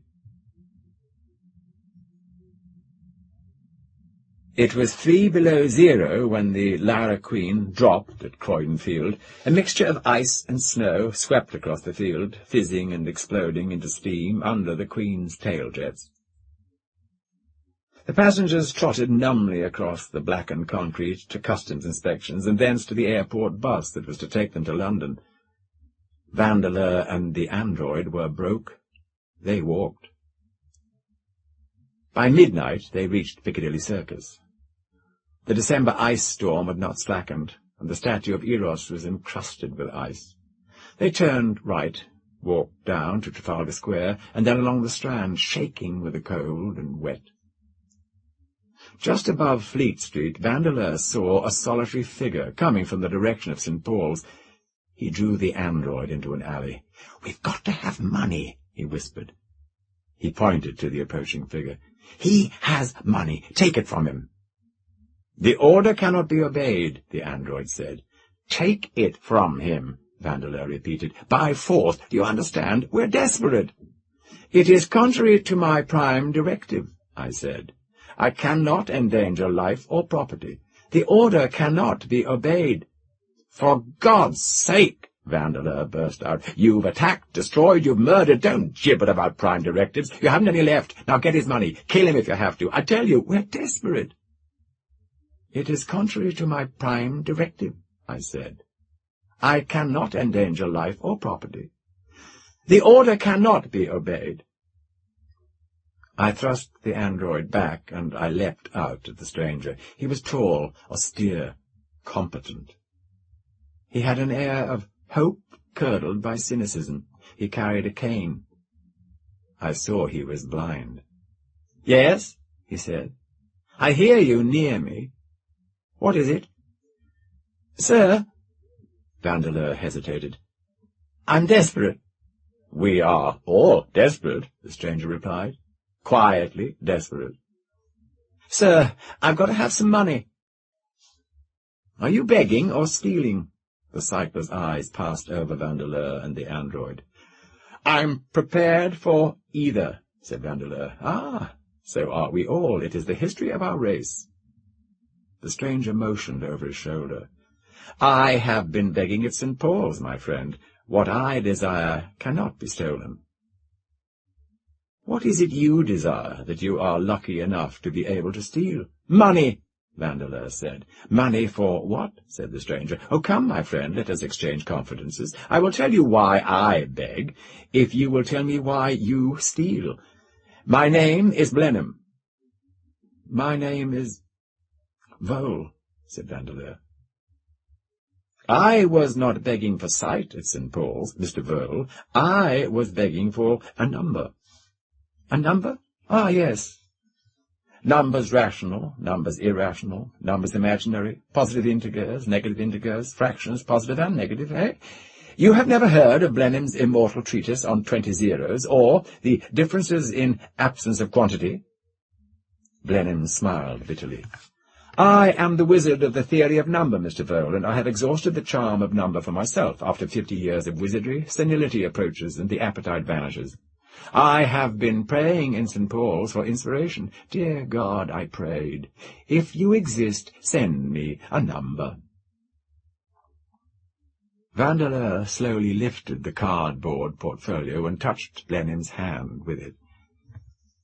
"In here," he said, "is a number, a hidden number, a secret number, the number of a crime. Shall we exchange, Mr. Blenheim, shelter for a number?"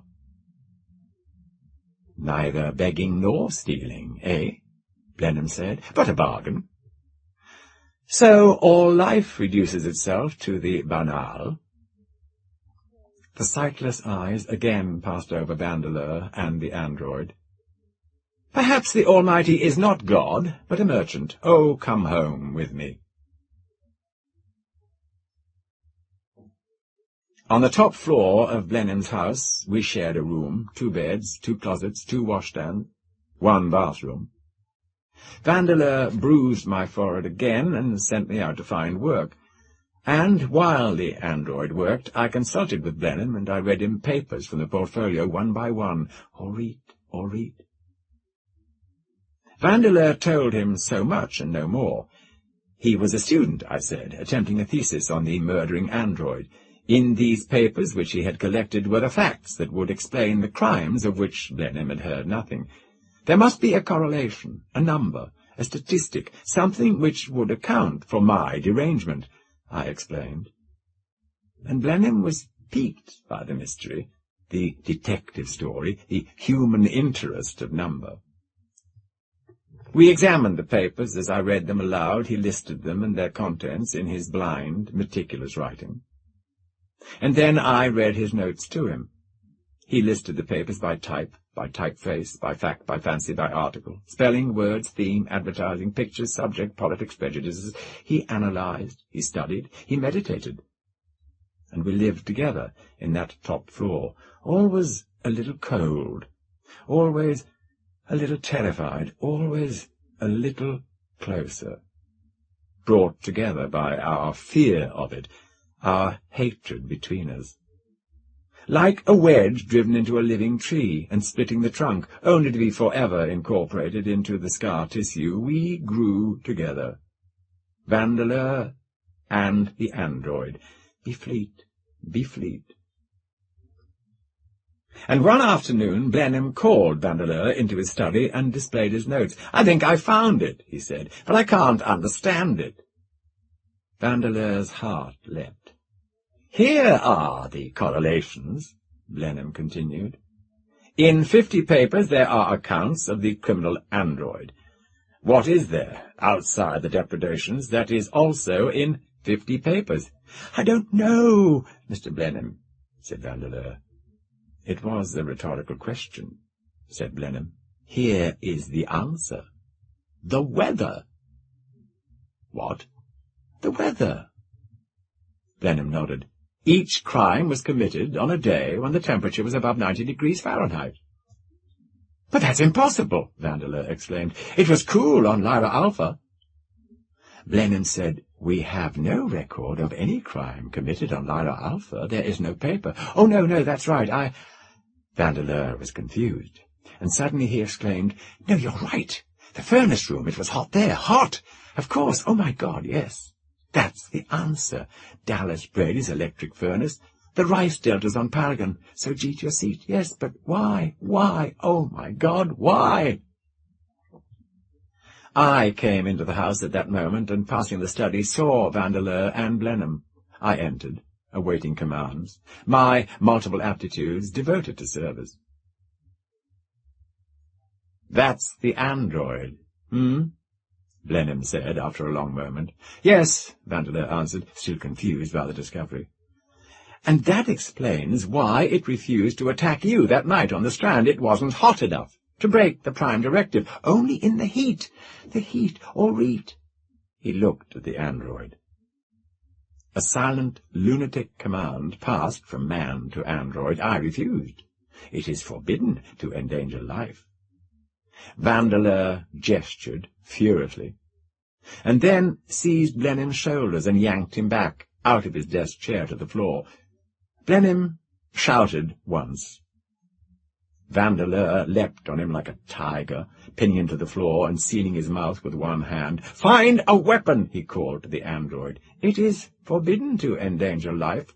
This is a fight for self-preservation. Bring me a weapon." He held the squirming mathematician with all his weight. I went at once to a cupboard where I knew a revolver was kept. I checked it. It was loaded with 5 cartridges. I handed it to Vandeleur. I took it, rammed the barrel against Blenheim's head, and pulled the trigger. He shuddered. Once. We had 3 hours before the cook returned from her day off. We looted the house. We took Blenheim's money and jewels. We packed a bag with clothes. We took Blenheim's notes, destroying the newspapers, and we left, carefully locking the door behind us. In Blenheim's study we left a pile of crumpled papers under a half-inch of burning candle, and we soaked the rug around it with kerosene. No, I did all that. The android refused.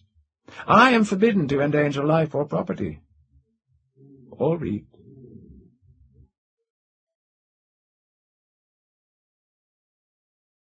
They took the tube to Leicester Square, changed trains, and rode to the British Museum. There they got off and went to a small Georgian house just off Russell Square.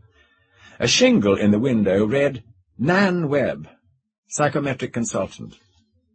Vandeleur had made a note of the address some weeks earlier. They went into the house. The android waited in the foyer with a bag. Vandeleur entered Nan Webb's office. She was a tall woman with grey, shingled hair, very fine English complexion, very bad English legs. Her features were blunt, her expression acute. She nodded to Vandeleur, finished a letter, sealed it, and looked up. My name, I said, is Vanderbilt, James Vanderbilt. Quite. I'm an exchange student at London University. Quite. I've been researching on the killing android, and I think I've discovered something very interesting. I'd like your advice on it. What is your fee? What is your college at the university? She asked. Why? Well, there is a discount for students, she said. Merton College, I said. That would be £2, please. Vandeleur placed £2 on the desk and added to the fee Blenheim's notes. There is a correlation, he said, between the crimes of the android and the weather. You will note that each crime was committed when the temperature rose above 90 degrees Fahrenheit. Is there a psychometric answer for this? Nan Webb nodded, studied the notes for a moment, put down the sheets of paper, and said, Synesthesia, obviously. What? Synesthesia, she repeated. When a sensation, Mr. Vanderbilt, is interpreted immediately in terms of a sensation from a different sense organ from the one stimulated, it is called synesthesia. For example, a sound stimulus gives rise to a simultaneous sensation of definite colour, or colour gives rise to a sensation of taste, or a light stimulus gives rise to a sensation of sound. There can be confusion or short-circuiting of any sensation of taste, smell, pain, pressure, temperature, and so on. Do you understand? I think so, said Vandeleur. Your research has uncovered the fact that the android most probably reacts to temperature stimulus above the 90-degree level synesthetically. Most probably there is an endocrine response, probably a temperature linkage with the android adrenal surrogate. High temperature brings about a response of fear, anger, excitement, and violent physical activity, all within the province of the adrenal gland. Oh, yes. I see. Then, if the android were to be kept in cold climates, well, there'd be neither stimulus nor response. There would be no crimes, quite. I see, said Vandeleur. What is projection? How do you mean? Well, is there any danger of projection with regard to the owner of the android? Very interesting, she said. Projection is a throwing forward. It is the process of throwing out upon another the ideas or impulses that belong to oneself. The paranoid, for example, projects upon others his conflicts and disturbances in order to externalize them. He accuses, directly or by implication, other men of having the very sicknesses with which he is struggling himself. Vandeleur said, And the danger of projection? It is the danger of believing what is implied. If you live with a psychotic who projects his sickness upon you, there is a danger of falling into his psychotic pattern and becoming virtually psychotic yourself, as, no doubt, is happening to you, Mr. Vandeleur. Vandeleur leapt to his feet.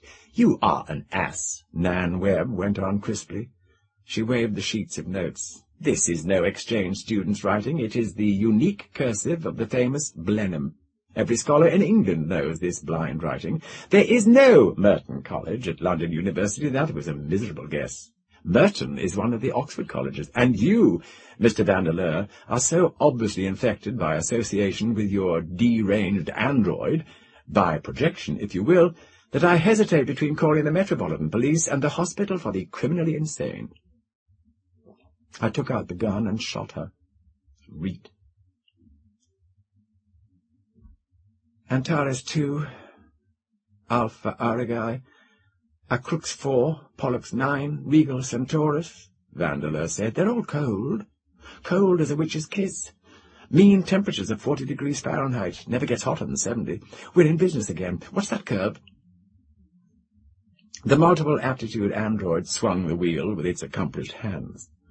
The car took the curve sweetly and sped on through the northern marshes, the reeds stretching for miles, brown and dry under the cold English sky. The sun was sinking swiftly. Overhead, a lone flight of bustards flapped clumsily eastward. High above their flight, a lone helicopter drifted towards home and warmth. "No more warmth for us," I said. "No more heat.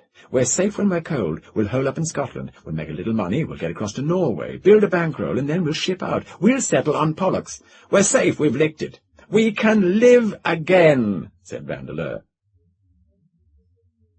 There was a startling bleat from overhead, and then a ragged roar. "Attention, James Vandeleur and android! Attention, James Vandeleur and android!"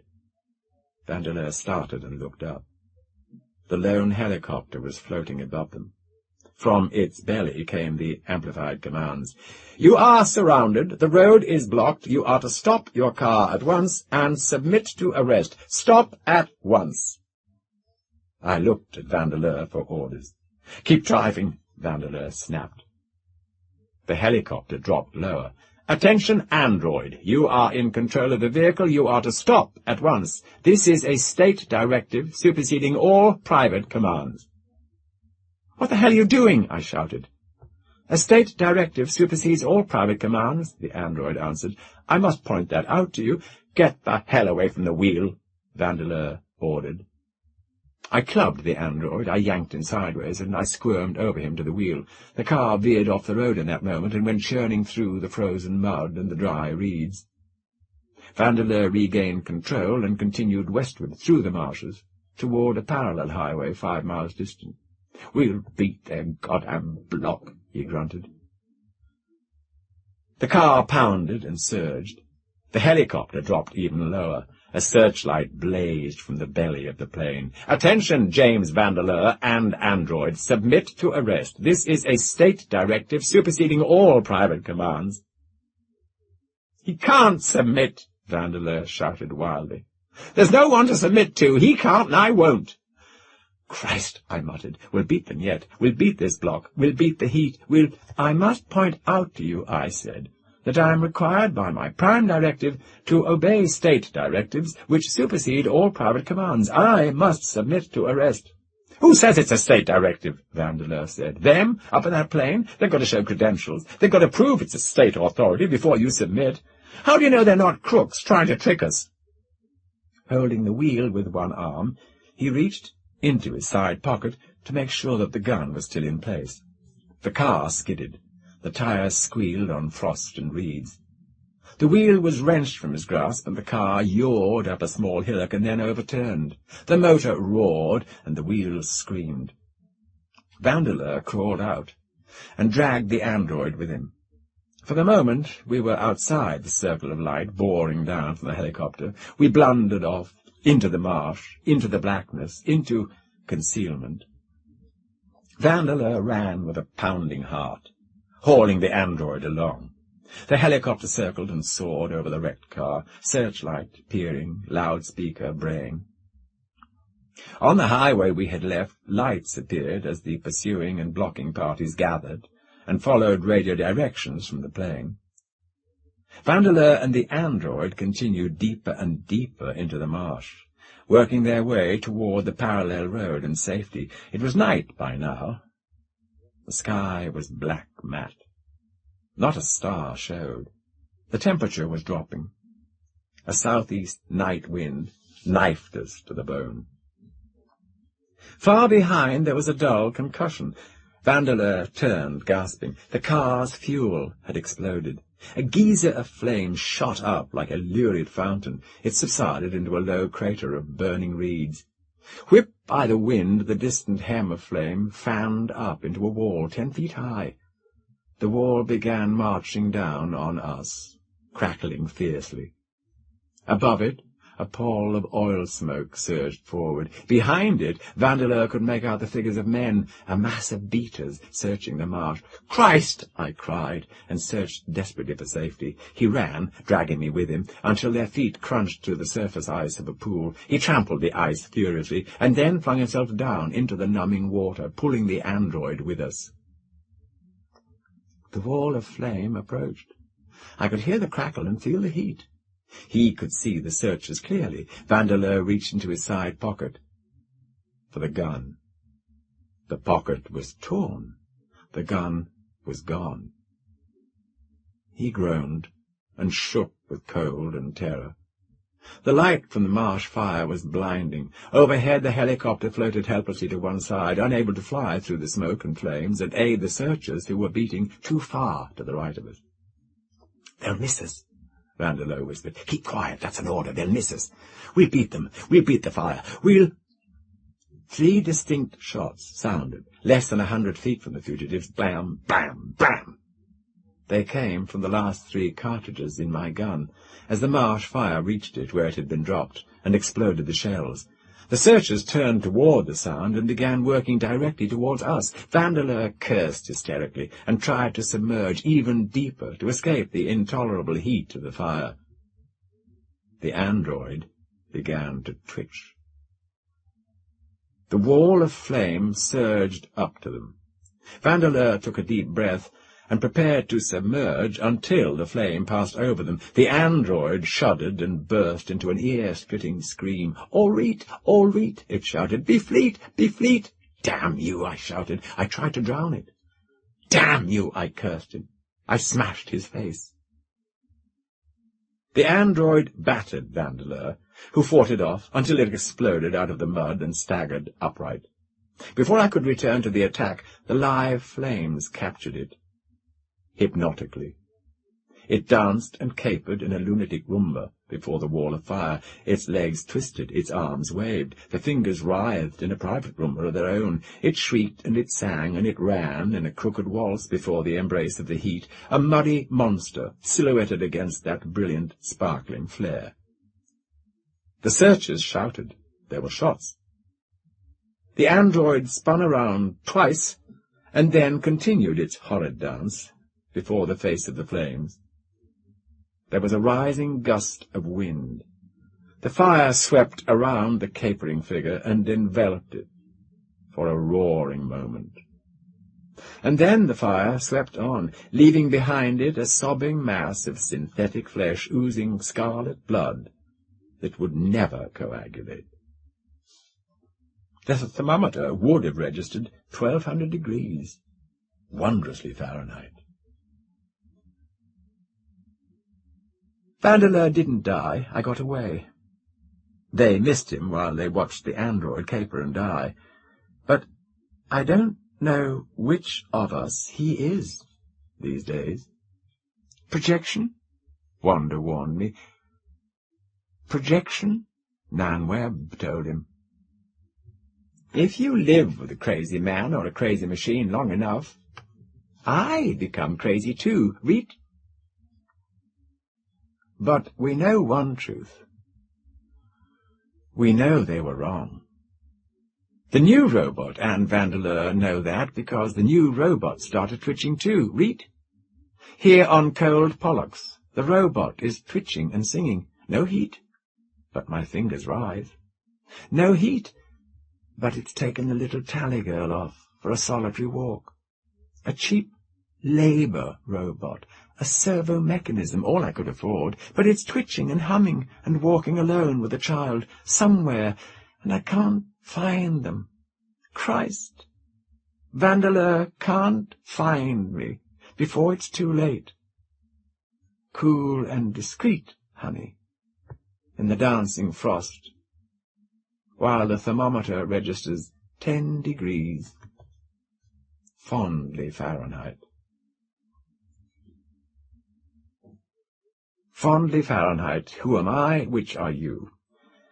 It is the Persian carpet weavers, I think, who deliberately introduce one almost imperceptible technical flaw into their intricate patterns, on the grounds that to weave a perfect rug would be dangerously blasphemous. Alfred Bester's breathtaking classic, Fondly Fahrenheit, has, to my great relief, one little technical blemish. Now, I suspect it wasn't deliberate, but maybe so. In any case, its presence has spared Alfie from the anger of the gods ever since the story first appeared in the August 1954 issue of Fantasy and Science Fiction, and, by the same token, has spared me from feeling really miserable over Bester's awesome performance. That one technical flaw in this otherwise flawless story occurs right at the outset, as if Bester has decided to disarm the Furies quickly. Here is the magnificent opening paragraph, which beautifully announces the entire crux of the story in the first sentence and elegantly elaborates on it in the next two. He doesn't know which of us I am these days, but they know one truth. You must own nothing but yourself. You must make your own life, live your own life, and die your own death, or else you will die another's.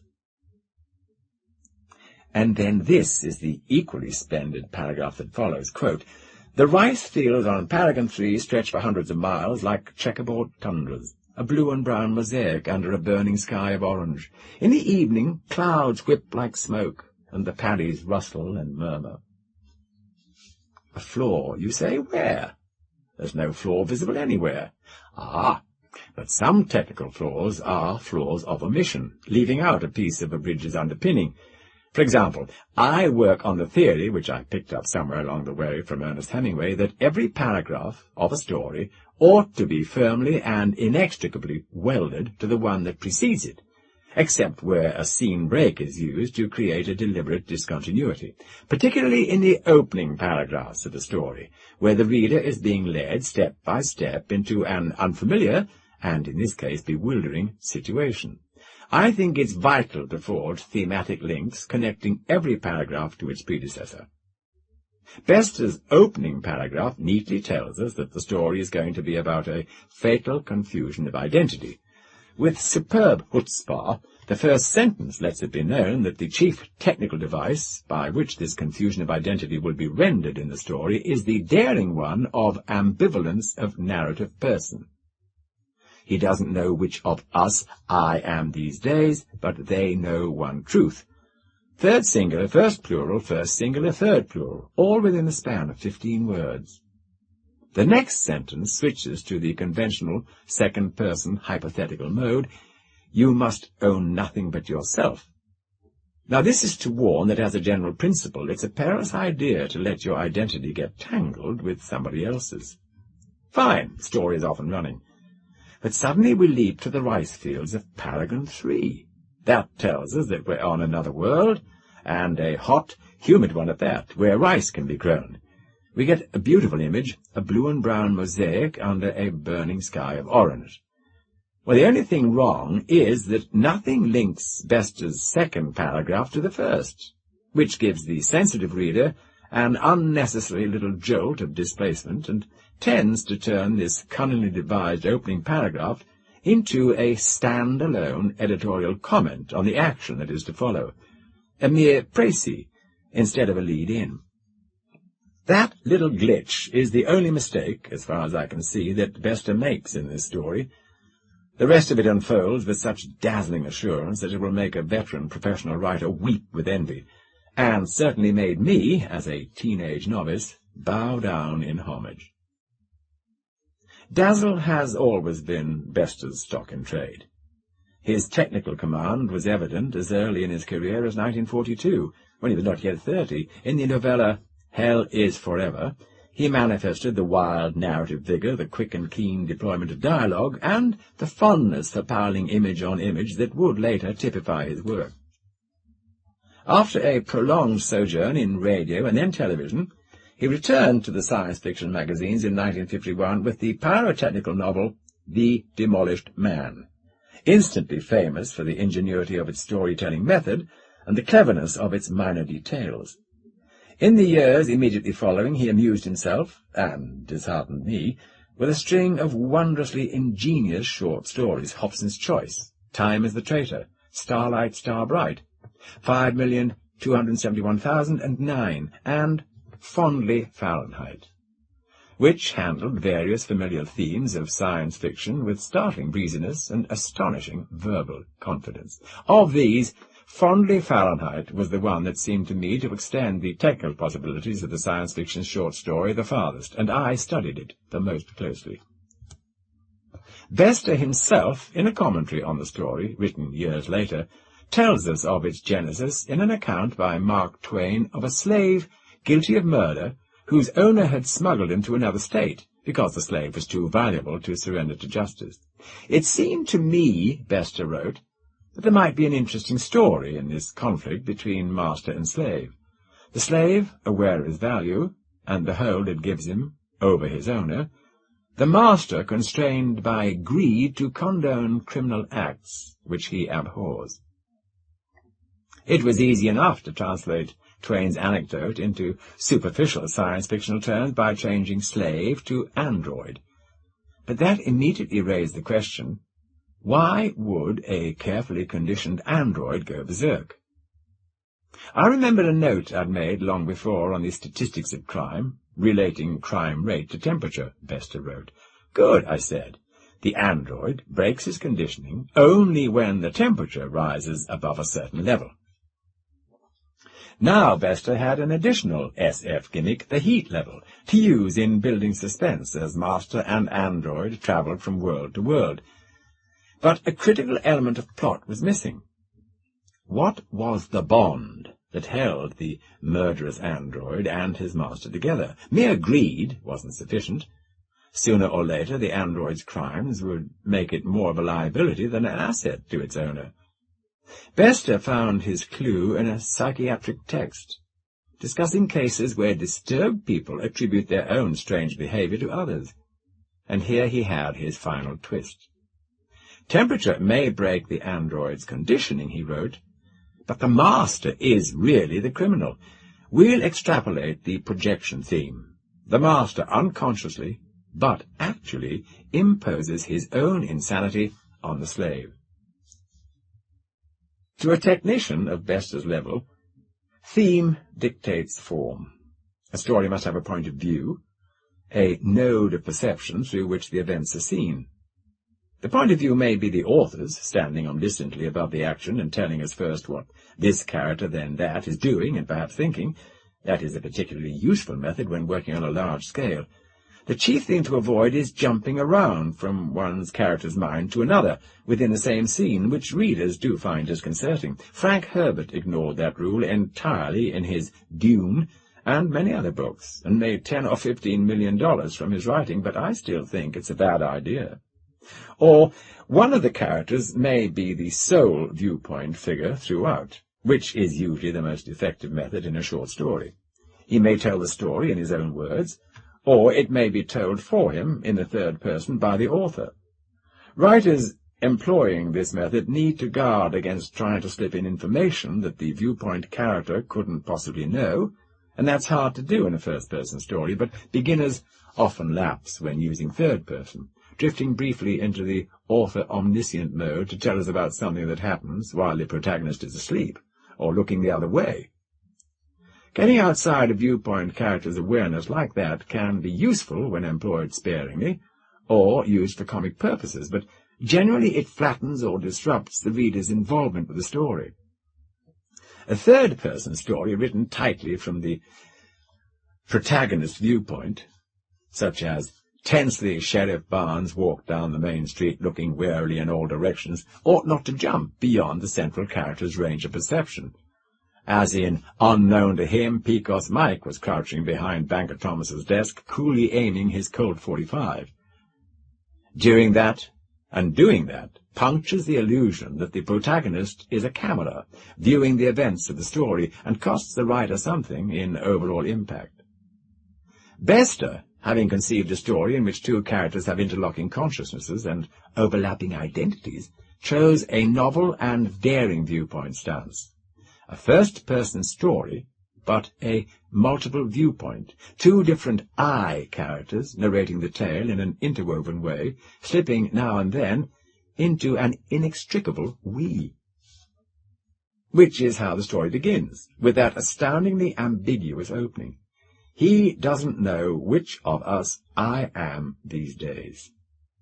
In first-person plural, that verges on author-omniscient narrative. We see the two protagonists fleeing for their lives. A scene enlivened by Bester's stunning sequence of images. The pursuers form a line like a writhing snake, but when they light their lamps, the snake is transformed into a necklace of wavering diamonds, and when the line comes to a halt, the diamonds froze in the heat. A startling paradox, but legitimate. Later in the story, when the plot is established and can carry the narrative, Bester becomes less concerned with creating such intricate patterns of image. By the middle of the story, they would simply get in the way, since by then the reader is more involved with what's going on than with the way things look. Now Bester introduces the first of his paradoxes. The pursuers find the body of a murder victim with android blood under her fingernails. But androids are conditioned against murder. Is the killer a defective android? We don't know yet. Quote, and the thermometer that day registered 92.9 degrees gloriously Fahrenheit, Bester tells us, finishing the opening scene with what will be a refrain in the story. The second scene opens in first-person plural, shifts quickly to third, and then to first plural again.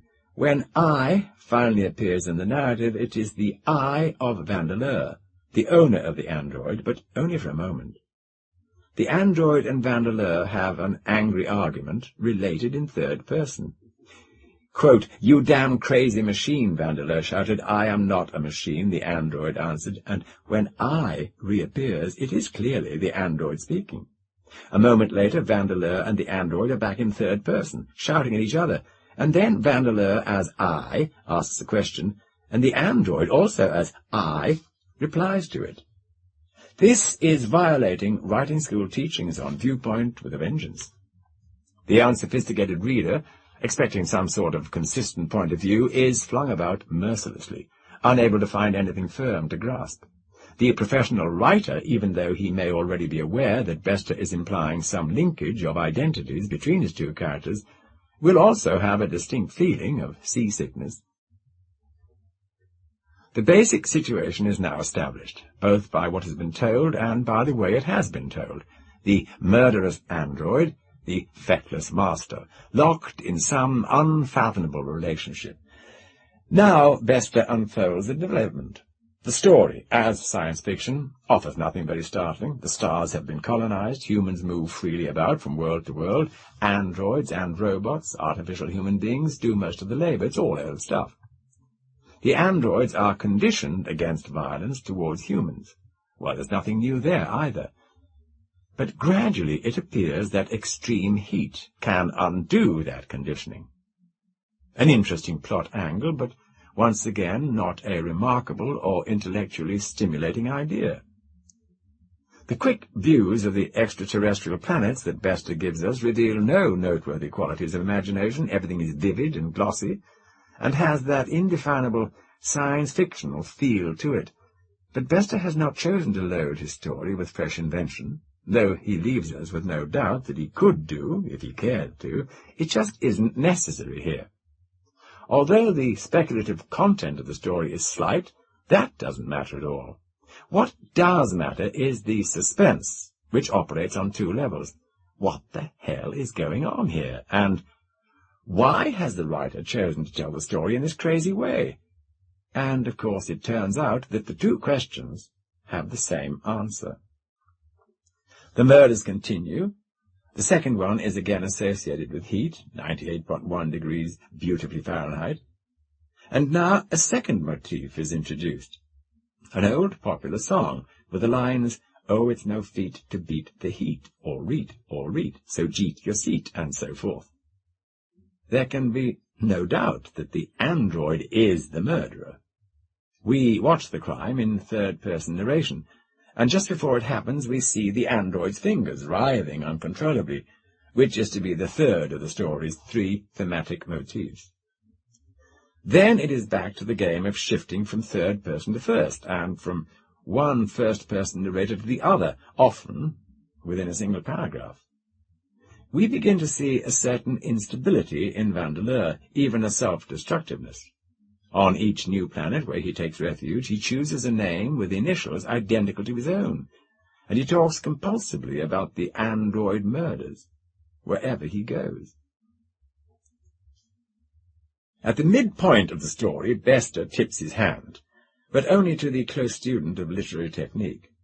This is the scene of the killing of Jeff and Wanda, 100.9 degrees murderously Fahrenheit, or reet. The android, fingers writhing, is present at the scene. Vandeleur is not. Yet the passage describing the murder is told successively in first-person android. I saw them and came charging down on them. Third-person omniscient, then the android dragged them to the furnace, and first-person Vandeleur, then it returned to my hotel. Yet, yes, the android is the actual murderer, but Vandeleur's consciousness is present somehow in the android's mind, so that Vandeleur himself is often not certain which of the two he is, and so the story's viewpoint wavers constantly from one to the other. This becomes more obvious a few pages later with a memorably involuted figure of speech, quote, "like a wedge driven into a living tree and splitting the trunk, only to be forever incorporated into the scar tissue, we grew together." Vandeleur and the android, be fleet, be fleet. Then Vandeleur, finally drawing the connection between heat and the breakdown of the android's conditioning, unexpectedly interjects a bit of the android's silly jingle, "so jeet your seat," into an otherwise rational speech. A moment later he orders the android to commit a murder. But now they are in chilly England, and the conditioning holds. Vandeleur has to carry out the crime himself, all reet. It is the master who is insane. We are reading a study in psychopathology in which the clues lie in the narrative point of view. At the climax of the story, the initial image of a line of pursuers reappears. Vandeleur and the android are again fleeing from police. Their car explodes. The android is caught in the flame. All reet, it cries. Be fleet, its fingers writhe as it dies. The temperature would have registered 1200 degrees, wondrously Fahrenheit. All three recurrent motifs come together at the end. And now Bester can be explicit at last. In the two final paragraphs, Vandeleur lets us know, still obsessively switching narrative person, "Vandeleur didn't die, I got away. They missed him while they watched the android caper and die, but I don't know which of us he is these days." Was the android insane? And did he become insane from living with it? Vandeleur may want us to believe that, but there's no way of knowing. What is certain is that his madness can be projected onto artificial humans. For at the very end, Vandeleur, living now on a cold planet, has bought a cheap robot, a simple mechanical labourer, and the robot has gone off for a sinister stroll with a little girl. It's twitching and humming and walking alone with a child somewhere, and I can't find them. Christ, Vandeleur can't find me before it's too late, cool and discreet, honey, in the dancing frost, while the thermometer registers 10 degrees, fondly Fahrenheit. It's a bravura finish. The story is circular. It will all happen over again, with a robot and low temperatures instead of an android and high temperatures. Vandeleur has been the only narrator throughout, and he stands condemned by his own words. The unknowingly self-condemning narrator is a familiar fictional device. I doubt that it has ever been handled better than here. Fondly Fahrenheit is not only a strikingly vivid depiction of insanity from the madman's point of view, but it provides a humbling lesson in the art of narrative construction.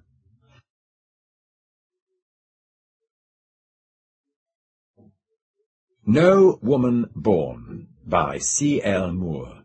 She had been the loveliest creature whose image ever moved along the airways. John Harris, who was once her manager, remembered doggedly how beautiful she'd been as he rose in the silent elevator towards the room where Deirdre sat waiting for him. Since the theatre fire that had destroyed her a year ago, he'd never been quite able to let himself remember her beauty clearly, except when some old poster half in tatters flaunted her face at him, or a maudlin memorial programme flashed her image unexpectedly across the television screen. But now he had to remember. The elevator came to a sighing stop, and the door slid open. John Harris hesitated. He knew in his mind that he had to go on, but his reluctant muscles almost refused him. He was thinking, helplessly, as he had not allowed himself to think until this moment, of the fabulous grace that had poured through her wonderful dancer's body, remembering her soft and husky voice, with a little burr in it that had fascinated the audiences of the whole world. There had never been anyone so beautiful. In times before her, other actresses had been lovely and adulated, but never before Deirdre's day had the entire world been able to take one woman so wholly to its heart. So few outside the capitals had ever seen Bernhardt, or the fabulous Jersey Lily, and the beauties of the movie screen had had to limit their audiences to those who could reach the theatres. But Deirdre's image had once moved glowingly across the television scenes of every home in the civilized world. And in many outside the bounds of civilization, her soft and husky songs had sounded in the depths of jungles. Her lovely languorous body had woven its patterns of rhythm in desert tents and polar huts.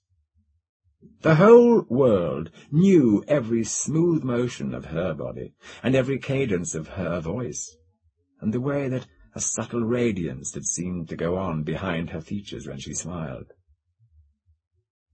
And the whole world had mourned her when she had died in that theatre fire. Harris could not quite think of her as other than dead, although he knew what sat awaiting him in the room ahead. He kept remembering the old words that James Stephens wrote long ago for another Deirdre, also lovely and beloved and unforgotten after 2,000 years. The time comes when our hearts sink utterly, when we remember Deirdre and her tale, and that her lips are dust. There has been again no woman born who was so beautiful, not one so beautiful of all the women born. Well, that wasn't quite true, of course. There had been one. Or maybe, after all, this Deirdre, who died only a year ago, had not been beautiful in the sense of perfection. He thought the other one might not have been either, for there are always women with perfection of feature in the world, and they are not the ones that legend remembers. It was the light within, shining through her charming, imperfect features, that had made this Deirdre's face so lovely. No one else he'd ever seen had anything like the magic of the lost Deirdre. Let all men go apart and mourn together. No man can ever love her. Not a man can dream to be her lover. No man say, what could one say to her? There are no words that one could say to her. No, thought Harris, no words at all. And it was going to be impossible to go through with this. He knew it overwhelmingly, just as his finger touched the buzzer, but the door opened almost instantly, and then it was too late. Maltzer stood just inside, peering out through heavy spectacles. You could see how tensely he had been waiting. Harris was a little shocked to see that the man was trembling. It was hard to think of the confident and imperturbable Maltzer, whom he'd known briefly a year ago, as shaken like this. He wondered if Deirdre herself were as tremulous with sheer nerves. But it was not time yet to let himself think of that. Come in, Maltzer said irritably. There was no reason for irritation. The year's work, so much of it in secrecy and solitude, must have tried him physically and mentally to the very breaking point. Is she all right? Harris asked inanely, stepping inside. Oh, yes, she's all right. Maltzer bit his thumbnail and glanced over his shoulder at an inner door, where, Harris guessed, she would be waiting. Oh, no, Maltzer said, as Harris took an involuntary step toward it. We'd better have a talk first. Oh, come over here, sit down. Drink? Harris nodded and watched Maltzer's hands tremble as he tilted the decanter. The man was clearly on the very verge of collapse, and Harris felt a sudden, cold uncertainty open up in him, in the one place where, until now, he had been oddly confident. She is all right? He demanded, taking the glass. Oh, yes. She's perfect. She's so confident it scares me. Maltzer gulped his drink, and then poured another before he sat down. Well, what's wrong, then? Said Harris. Oh, nothing, I guess. Or, well, I don't know. I'm not sure any more. I worked toward this meeting for nearly a year, but now, well, I'm not sure that it's time yet. I'm just not sure. He stared at Harris, his eyes large and indistinguishable behind the lenses. He was the thin, wire-taut man with all the bone and sinew showing plainly beneath the dark skin of his face, thinner now than he had been a year ago, when Harris had seen him last. I've been too close to her, he said now. I have no perspective any more. All I can see is my own work, and I'm just not sure that that's ready yet for you or anyone else to see. Harris said, Does she think so? I never saw a woman so confident, Maltzer said. He drank, the glass clicking on his teeth. He looked up suddenly through the distorting lenses. Of course, a failure now would mean, well, absolute collapse, he said. Harris nodded. He was thinking of the year of incredibly painstaking work that lay behind this meeting, the immense fund of knowledge, of infinite patience, the secret collaboration of artists, sculptors, designers, scientists, and the genius of Maltzer, governing them all, as an orchestra conductor governs his players.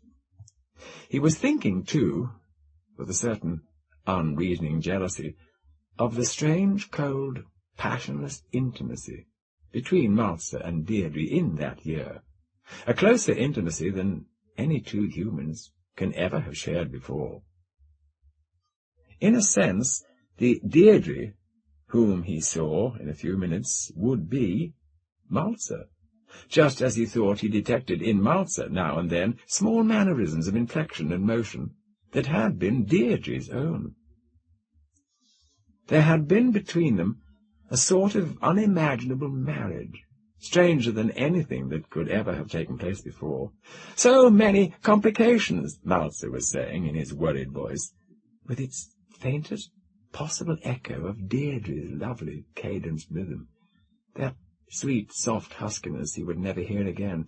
Oh, there was shock, of course, terrible shock, and the great fear of fire. We had to conquer that before we could take the first steps, but we did it.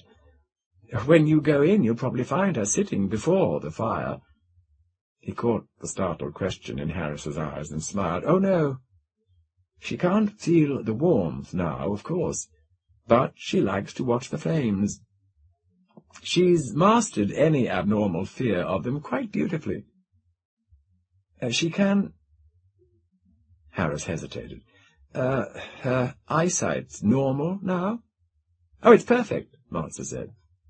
Perfect vision was fairly simple to provide. After all, That sort of thing had already been worked out in other connections. I might even say that her vision's a little better than perfect, from our standpoint. He shook his head irritably. I'm not worried about the mechanics of the thing. Luckily they got to her before the brain was touched at all. Shock was the only danger to her sensory centres, and, well, we took care of all that first of all, as soon as communication could be established. Even so, it needed great courage on her part, great courage. He was silent for a moment, staring into his empty glass. "Harris," he said suddenly, without looking up, "have I made a mistake? Should we have let her die?" Harris shook his head helplessly. It was an unanswerable question. It had tormented the whole world for a year now. There had been hundreds of answers and thousands of words written on the subject. Has anyone the right to preserve a brain alive when its body is destroyed, even if a new body can be provided, necessarily so very unlike the old? It's not that she's ugly. Now, Maltzer went on hurriedly, as if afraid of an answer, metal isn't ugly. And Deirdre, well, you'll see. I tell you, I can't see myself.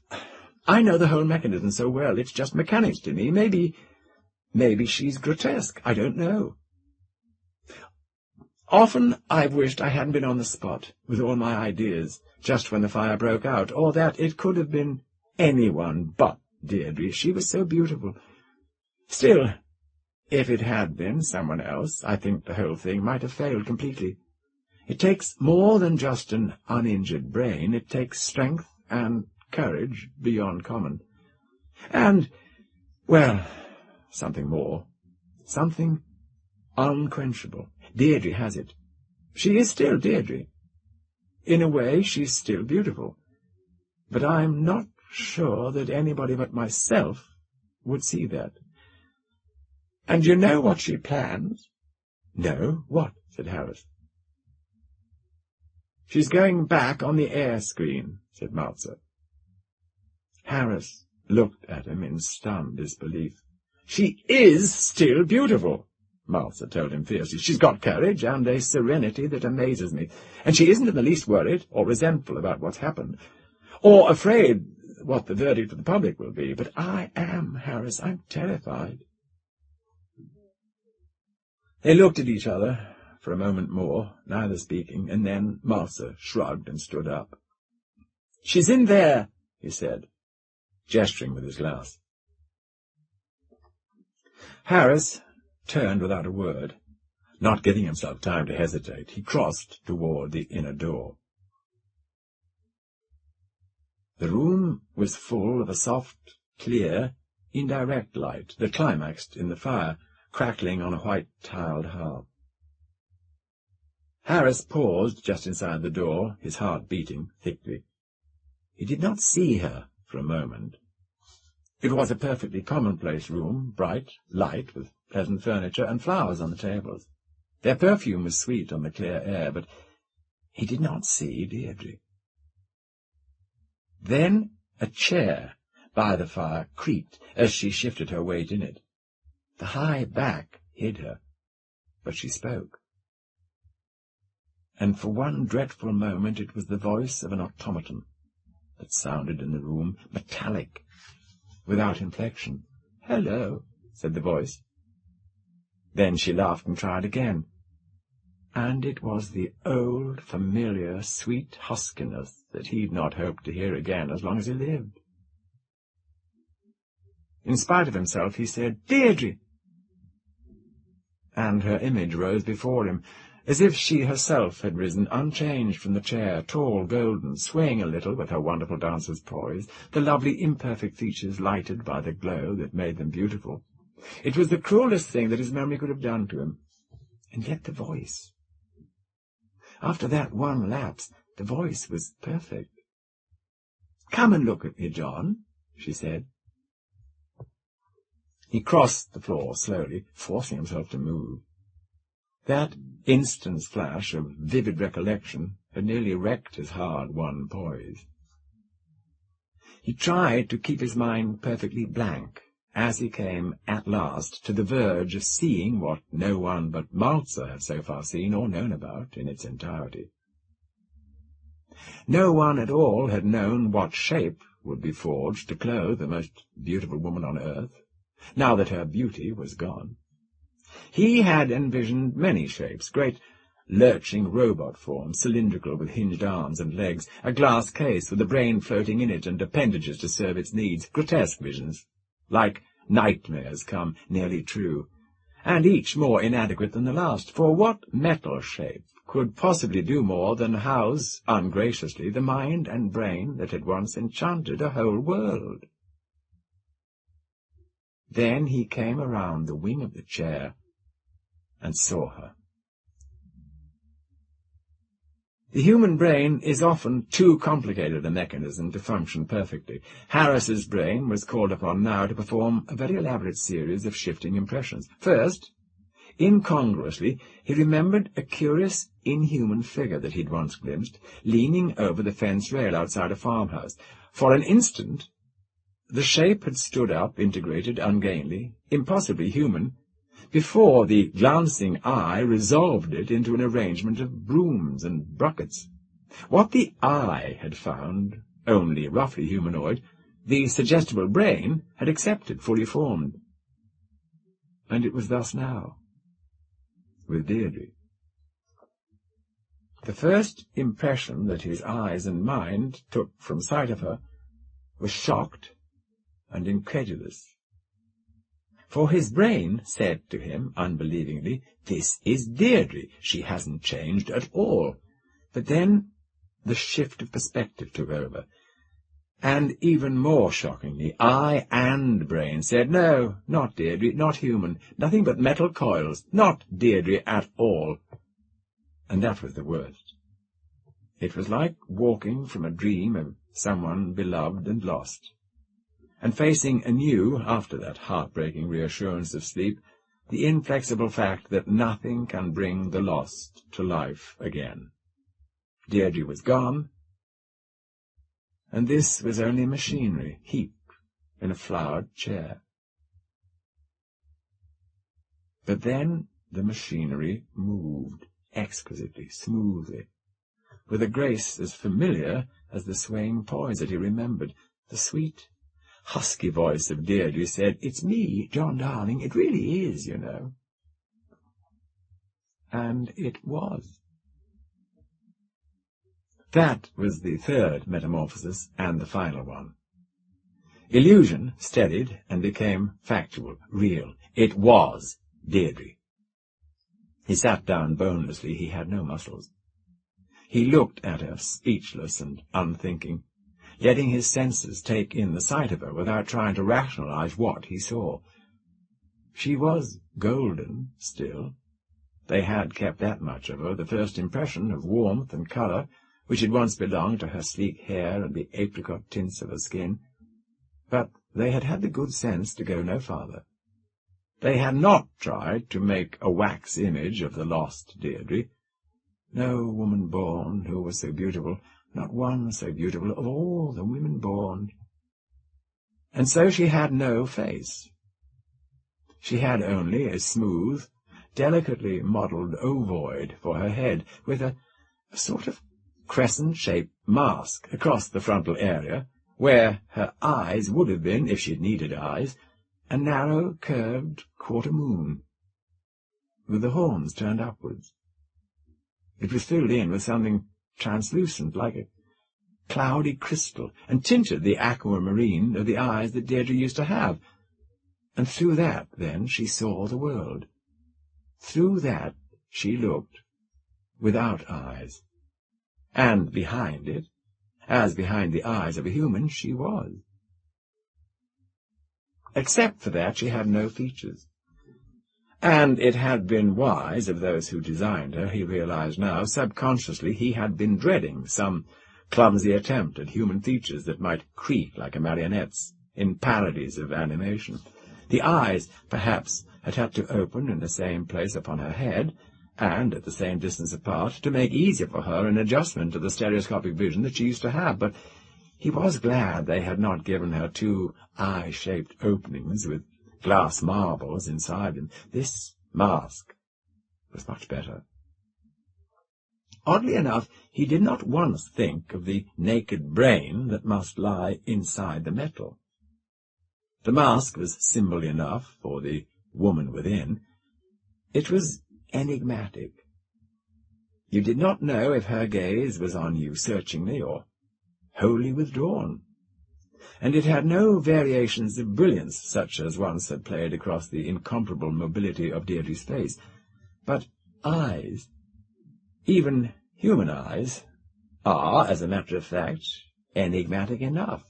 They have no expression, except what the lids impart.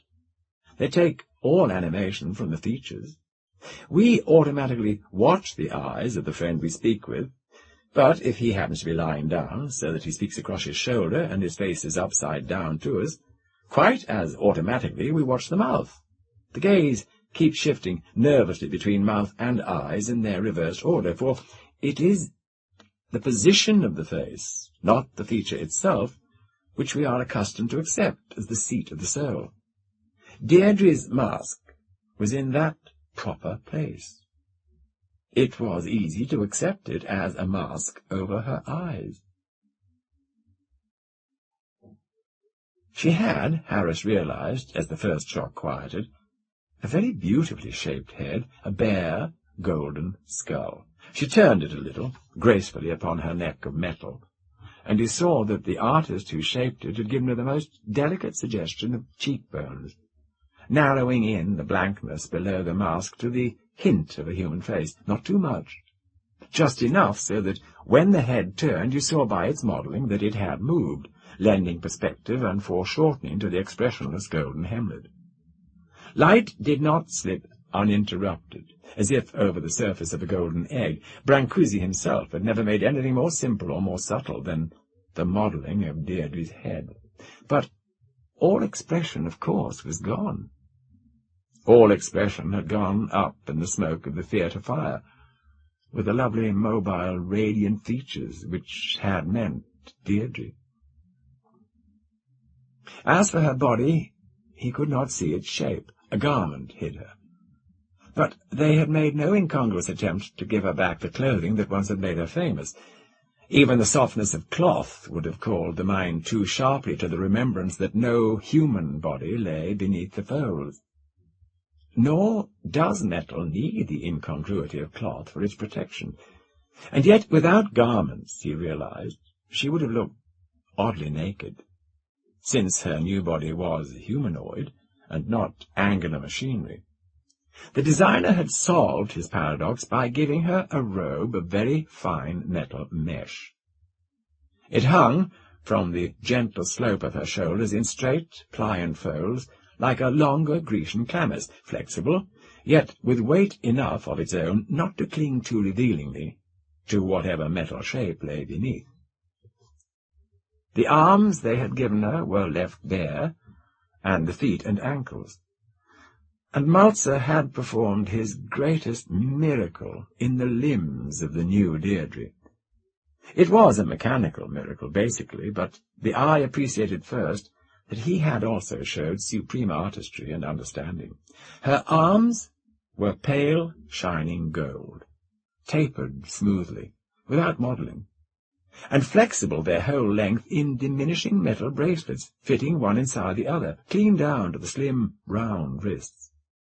The hands were more nearly human than any other feature about her, though they, too, were fitted together in delicate small sections that slid upon one another with the flexibility almost of flesh.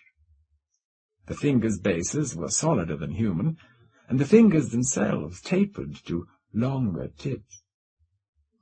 Her feet, too, beneath the tapering broader rings of the metal ankles, had been constructed upon the model of human feet. Their finely tooled, sliding segments gave her an arch and a heel, and the flexible forward section formed almost like the sollerets of medieval armour. She looked, indeed, very much like a creature in armour, with her delicately plated limbs and her featureless head, like a helmet, with a visor of glass, and her robe of chain mail.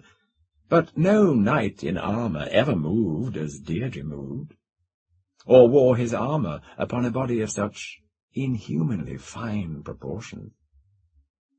Only a knight from another world, or a knight of Oberon's court, might have shared that delicate likeness. Briefly, he had been surprised at the smallness and exquisite proportions of her.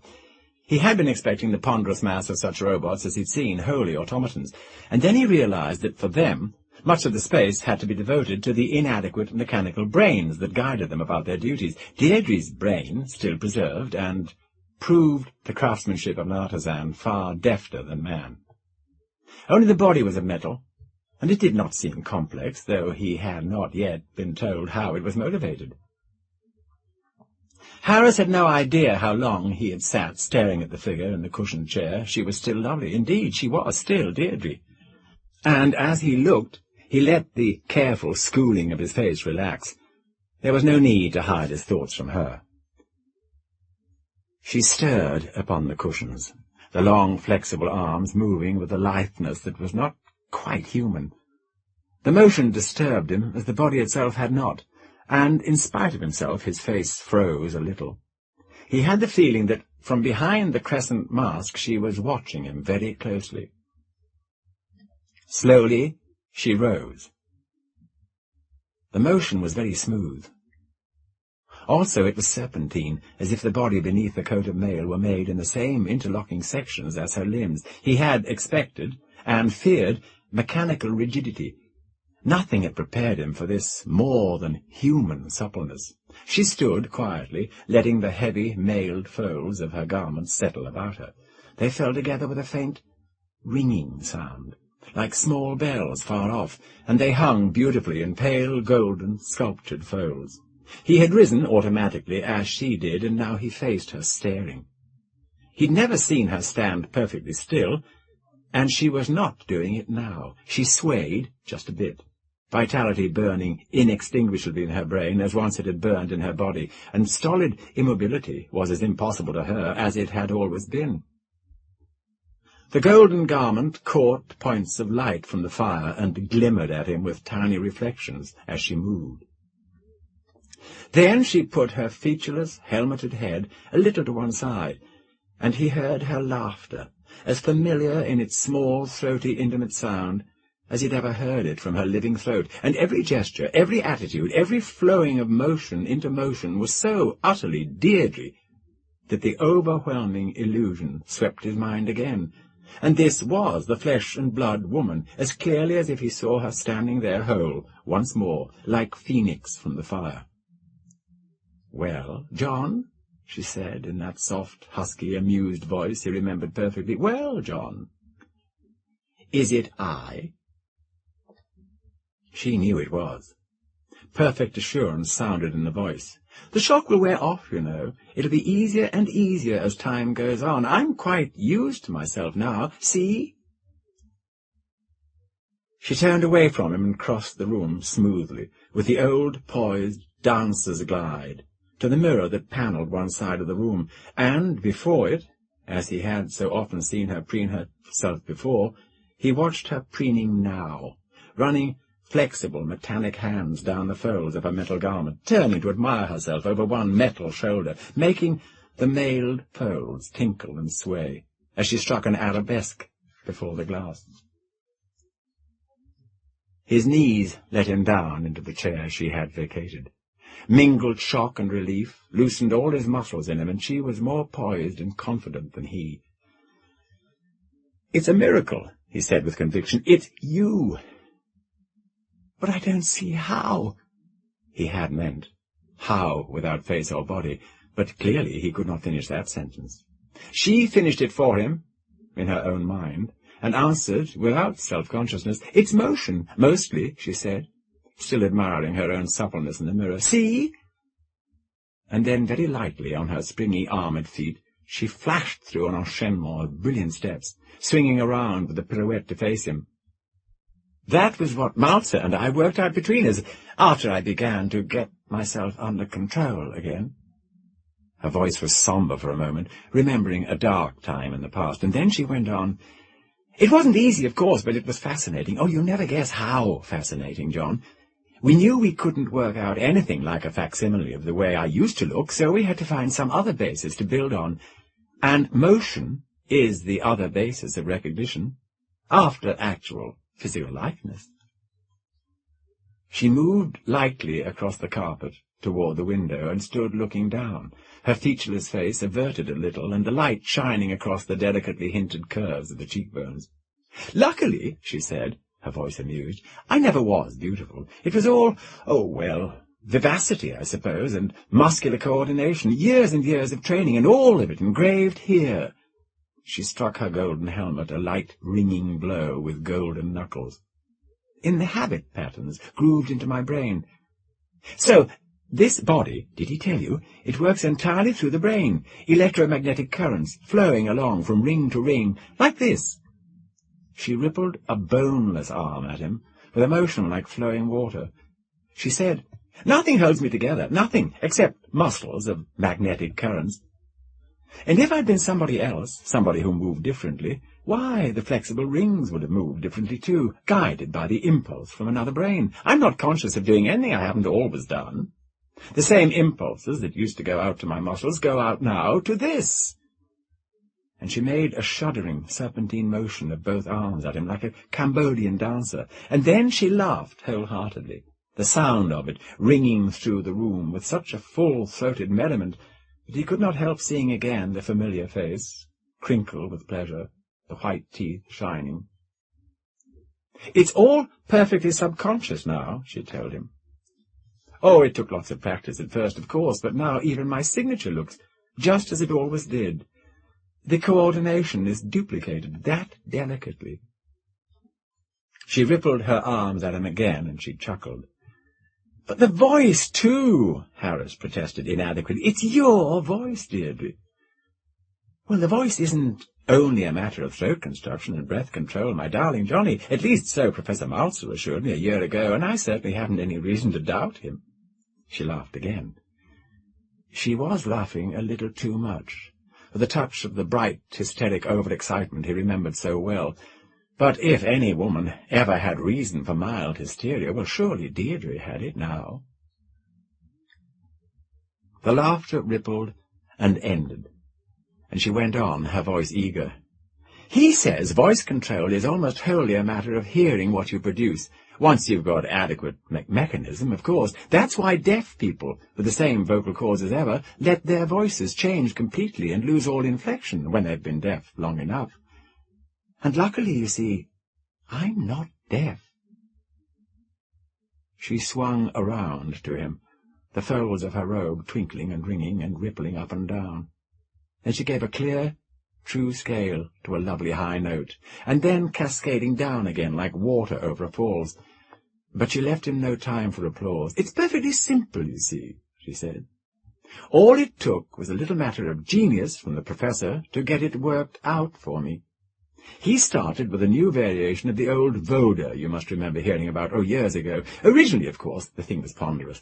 Well, you know how it worked, speech broken down to a few basic sounds and built up again in combinations produced from a keyboard. I think originally the sounds were a sort of ch and a shushing noise, but we've got it all worked to a flexibility and range quite as good as human now. All I do is, well, mentally play on the keyboard of my sound unit, I suppose it's called. Oh, it's much more complicated than that, of course, but I've learned to do it unconsciously. And I regulate it by ear, quite automatically now. Well, if you were here instead of me, and you'd had the same practice, your own voice would be coming out of the same keyboard and the diaphragm instead of mine. It's all a matter of the brain patterns that operated the body and now operate the machinery. They send out very strong impulses that are stepped up as much as necessary somewhere or other in here." Her hands waved vaguely over the mesh-robed body. She was silent a moment, looking out of the window. Then she turned away and crossed the floor to the fire, sinking again into the flowered chair. Her helmet skull turned its mask to face him, and he could feel a quiet scrutiny behind the aquamarine of its gaze. "It's odd," she said, "being here in this, well, instead of a body. But it's not as odd or as alien as you might think. I've thought about it a lot. I've had plenty of time to think. And I've begun to realize what a tremendous force the human ego really is. I'm not sure I want to suggest it has any mystical power it can impress on mechanical things, but it does seem to have a power of some sort. It does instill its own force into inanimate objects, and they take on a personality of their own. People do impress their personalities on the houses they live in, you know. I've noticed that often, even empty rooms. And it happens with other things, too, especially, I think, with inanimate things that men depend on for their lives. Ships, for instance. They always have personalities of their own. And planes. In wars, you always hear of planes crippled, too badly to fly, but struggling back anyhow with their crews. Even guns acquire a sort of ego. Ships and guns and planes are she to the men who operate them and depend on them for their lives. It's as if machinery with complicated moving parts almost simulates life, and does acquire from the men who used it, well, not exactly life, of course, but a personality. Oh, I don't know what. Maybe it absorbs some of the actual electrical impulses their brains throw off, especially in times of stress. Well, after a while I began to accept the idea that this new body of mine could behave at least as responsibly as a ship or a plane. Quite apart from the fact that my own brain controls its muscles, I believe there's an affinity between men and the machines they make. They make them out of their own brains, really, a sort of mental conception and gestation, and the result responds to the minds that created them and to all human minds that understand and manipulate them. She stirred uneasily, and smoothed a flexible hand along her mesh-robed metal thigh. "So, this is myself," she said. "Metal, but me. And it grows more and more myself the longer I live in it. It's my house, and the machine that my life depends on, but much more intimately in each case than any real house or machine ever was before to any other human. And, you know, I wonder if, in time, I'll forget what flesh felt like. My own flesh, when I touched it like this, and the metal against the metal will be so much the same that I'll never even notice." Harris did not try to answer her. He sat without moving, watching her expressionless face. In a moment she went on. "I'll tell you the best thing, John," she said, her voice softening to that old intimacy he remembered so well that he could see superimposed upon that blank skull the warm, intent look that belonged with the voice. "I'm not going to live forever. It may not sound like a best thing, but it is, John. You know, for a while, that was the worst of all, after I knew I was, well, after I woke up again. The thought of living on and on in a body that wasn't mine, seeing everyone I knew grow old and die, and not being able to stop. But Maltzer says my brain will probably wear out quite normally, except, of course, that I won't have to worry about looking old. And then, when it gets tired and stops, the body I'm in won't be any longer. You see, the magnetic muscles that hold it into my own shape and motions will let go when the brain lets go, and there'll be nothing but a pile of disconnected rings. Well, if they ever assemble it again, it won't be me." She hesitated. "I like that, John," she said. And he felt from behind the mask a searching of his face. He knew and he understood that sombre satisfaction. He could not put it into words.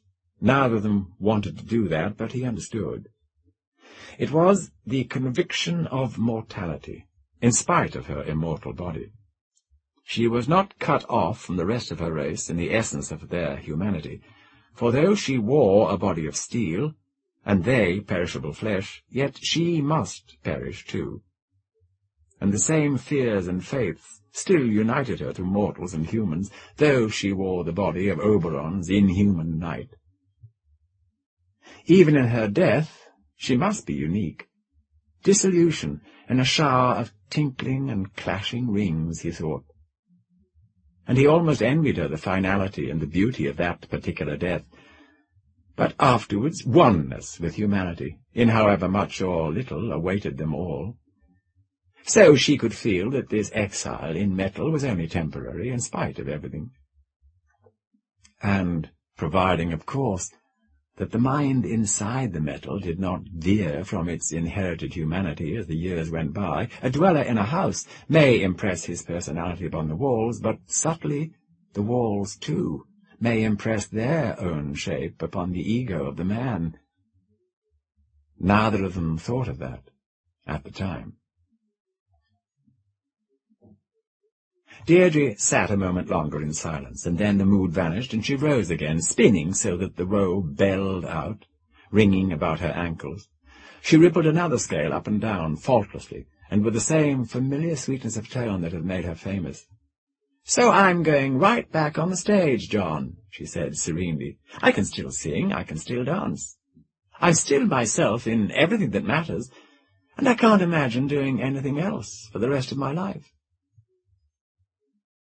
He could not answer without stammering a little. "But do you think will they accept you, Deirdre? I mean, after all—" "Oh, they'll accept me," she said in that confident voice.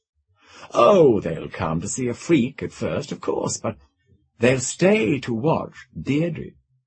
And they'll come back again and again, just as they always did. You'll see, my dear." But hearing her sureness, suddenly Harris himself was unsure. Maltzer had not been either. She was so regally confident, and disappointment would be so deadly a blow at all that remained of her. She was so delicate a being now, really, nothing but a glowing and radiant mind, poised in metal, dominating it, bending the steel to the illusion of her lost loveliness, with a sheer self-confidence that gleamed through the metal body. But the brain sat delicately on its poise of reason. She had been through intolerable stresses already, perhaps more terrible depths of despair and self-knowledge than any human brain had yet endured before her, for since Lazarus himself, who else had come back from the dead? But if the world did not accept her as beautiful, what then? If they laughed, or pitied her, or came only to watch a jointed freak performing, as if on strings where the loveliness of Deirdre had once enchanted them, what then? And he could not be perfectly sure they would not. He had known her too well in the flesh to see her objectively, even now in metal. Every inflection of her voice called up the vivid memory of the face that had flashed its evanescent beauty in some look to match the tone. She was Deirdre to Harris simply because she had been so intimately familiar in every poise and attitude through so many years. But people who knew her only slightly, or saw her for the first time in metal, what would they see? A marionette, or the real grace and loveliness shining through? He had no possibility of knowing. He saw her too clearly as she had been to see her now at all, except so linked with the past that she was not wholly metal.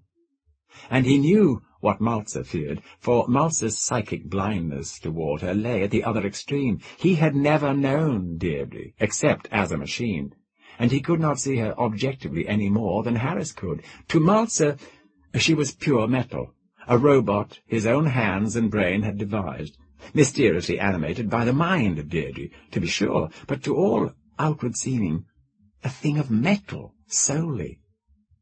He had worked so long over each intricate part of her body, he knew so well how every jointure in it was put together, that he could not see the whole.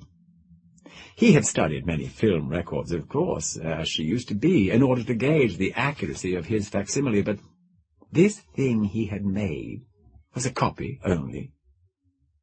He was too close to Deirdre to see her, And Harris, in a way, was too far. The indomitable Deirdre herself shone so vividly through the metal that his mind kept superimposing one upon the other. But how would an audience react to her? Where, in the scale between these two extremes, would their verdict fall? For Deirdre, there was only one possible answer.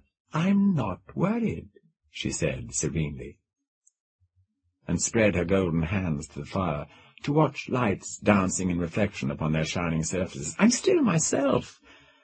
I've always had, power over my audiences. Any good performer knows when he's got it. Mine isn't gone. I can still give them what I've always given them, only now with greater variations and more depth than I've ever done before. Why, look!" She gave a little wriggle of excitement. "You know the arabesque principle, getting the longest possible distance from fingertip to toe tip, with a long, slow curve through the whole length, and the brace of the other leg and arm giving contrast. Well, look at me. I don't work on hinges now. I can make every motion a long curve if I want to. My body's different enough now to work out a whole new school of dancing.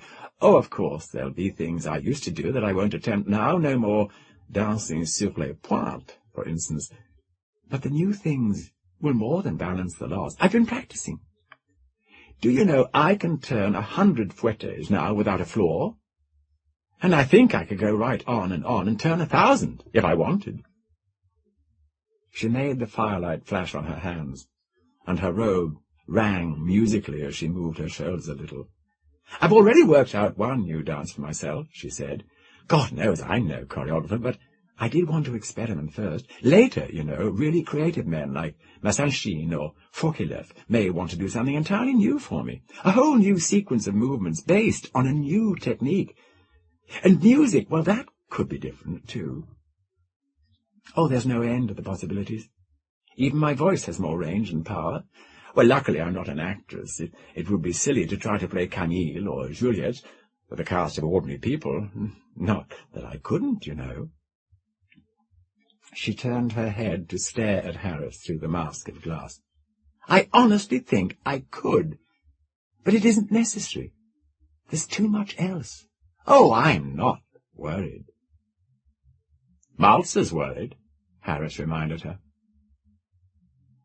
She swung away from the fire, her metal robe ringing, and into her voice came that old note of distress that went with a furrowing of her forehead and a sidewise tilt of the head. The head bent sidewise, as it had always done, and he could see the furrowed brow almost as clearly as if flesh still clothed her. "I know," she said, "and I'm worried about him, John. He's worked so awfully hard over me. This is the doldrums now, the let-down period, I suppose. I know what's on his mind. He's afraid I look just the same to the world as I look to him, tooled metal. He's in a position that no one ever quite achieved before, isn't he? He's rather like God." Her voice rippled a little with amusement. "I suppose to God we must look like a collection of cells and corpuscles ourselves, but Mouser lacks a God's detached viewpoint.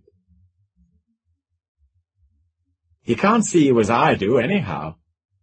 Harris was choosing his words with difficulty. "I wonder, though, would it help him any if you postponed your debut a while? You've been with him too closely, I think. You don't quite realize how near a breakdown he is. I was shocked when I saw him just now." The golden head shook. "No. He's close to a breaking point, maybe, but I think the only cure's action. He wants me to retire and stay out of sight, John, always. He's afraid for anyone to see me, except a few old friends who remember me as I was. People he can trust to be kind." She laughed. It was very strange to hear that ripple of mirth from the blank, unfeatured skull. And Harris was seized with a sudden panic at the thought of what reaction it might evoke in an audience of strangers. As if he'd spoken the fear aloud, her voice denied it. "I don't need kindness. And it's no kindness to Mouser to hide me under a bushel. He has worked too hard, I know. He's driven himself to a breaking point. But it'll be a complete negation of all he's worked for if I hide myself now. You don't know what a tremendous lot of geniuses and artistry went into me, John. The whole idea from the start was to recreate what I'd lost, so that it could be proved that beauty and talent need not be sacrificed by the destruction of parts or all of the body. It wasn't only for me that we meant to prove that. There'll be others who suffer injuries that once might have ruined them. And this was to end all suffering like that forever. It was Malz's gift to the whole race, as well as to me. He's really a humanitarian, John, like most great men. He'd never have given up a year of his life to this work, if it had been for any one individual alone. He was seeing thousands of others beyond me as he worked, and I won't let him ruin all he's achieved because he's afraid to prove it, now that he's got it. The whole wonderful achievement will be worthless if I don't take the final step. I think his breakdown, in the end, would be worse and more final if I never tried than if I tried and failed. Harris sat in silence. There was no answer he could make to that.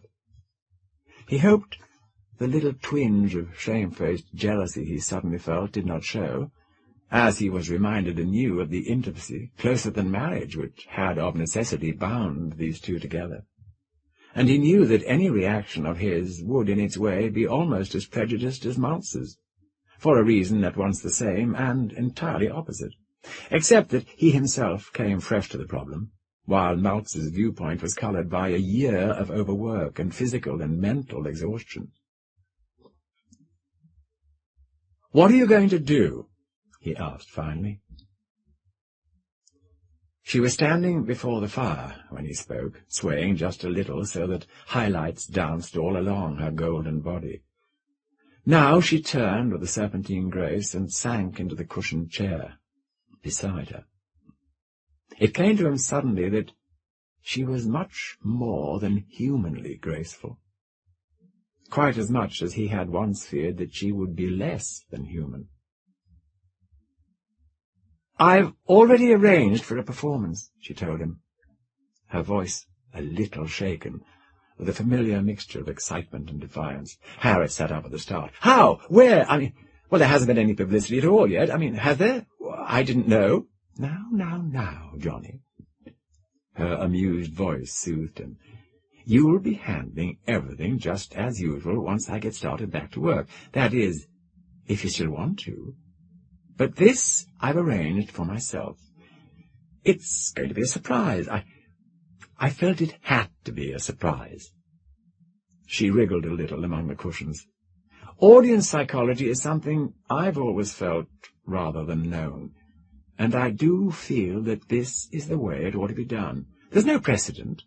Nothing like this has ever happened before. I have to go by my own intuition." "You mean it's to be a complete surprise?" he asked. "Oh, I think it must be. I don't want the audience coming in with preconceived ideas. I want them to see me exactly as I am now first, before they know who or what they're seeing. They must realize I can still give as good a performance as ever before they remember and compare it with my past performances. I don't want them to come ready to pity my handicaps. I haven't got any. Or full of morbid curiosity. So I'm going on the air, after the regular 8 o'clock telecast of the feature from Telio City. I'm just going to do one speciality in the usual Vold programme. It's all been arranged. They'll build up to it, of course, as the highlight of the evening. But they aren't to say who I am until the end of the performance. That is, if the audience hasn't recognized me already by then." "Audience?" he said. "Well, of course. Well, surely you haven't forgotten they still play to a theatre audience at Telio City. That's why I want to make my debut there. I've always played better when there were people in the studio, so I could gauge reactions. I think most performers do. Anyhow, it's all arranged." "Does Malzer know?" She wriggled uncomfortably. "Not yet." "But he'll have to give his permission too, won't he? Now look, John. That's another idea that you and Malzer will have to get out of your minds. I don't belong to him. In a way, he's just been my doctor through a long illness. But I'm free to discharge him whenever I choose. If there were ever any legal disagreement, I suppose he'd be entitled to quite a lot of money for the work he's done on my new body. Well, for the body itself, really, since it's his own machine, in one sense. But he doesn't own it, or me. I'm not sure just how the question will be decided by the courts. There again, we've got a problem without precedent. The body may be his work, but the brain that makes it something more than a collection of metal rings is me. And he couldn't restrain me against my will, even if he wanted to. Not legally, and not— She hesitated oddly and looked away. For the first time, Harris was aware of something beneath the surface of her mind, which was quite strange to him. Well, anyhow, she went on, that question won't come up. Master and I have been much too close in the past year to clash over anything as essential as this. He knows in his heart that I am right, and he won't try to restrain me. His work won't be completed until I do what I was built to do, and I intend to do it. That strange little quiver of something un-Deirdre, which had so briefly trembled beneath the surface of familiarity, stuck in Harris's mind as something he must recall and examine later. Now he said only, "Oh, all right. I suppose I agree with you. How soon are you going to do it?" She turned her head so that even the glass mask through which she looked out at the world was foreshortened away from him, and the golden helmet with its hint of sculptured cheekbone was entirely enigmatic. "Tonight," she said.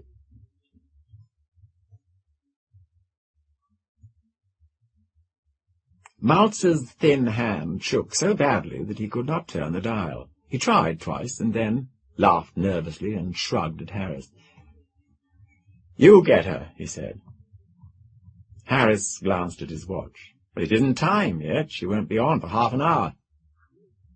Malzer made a gesture of violent impatience. "Get it," he said.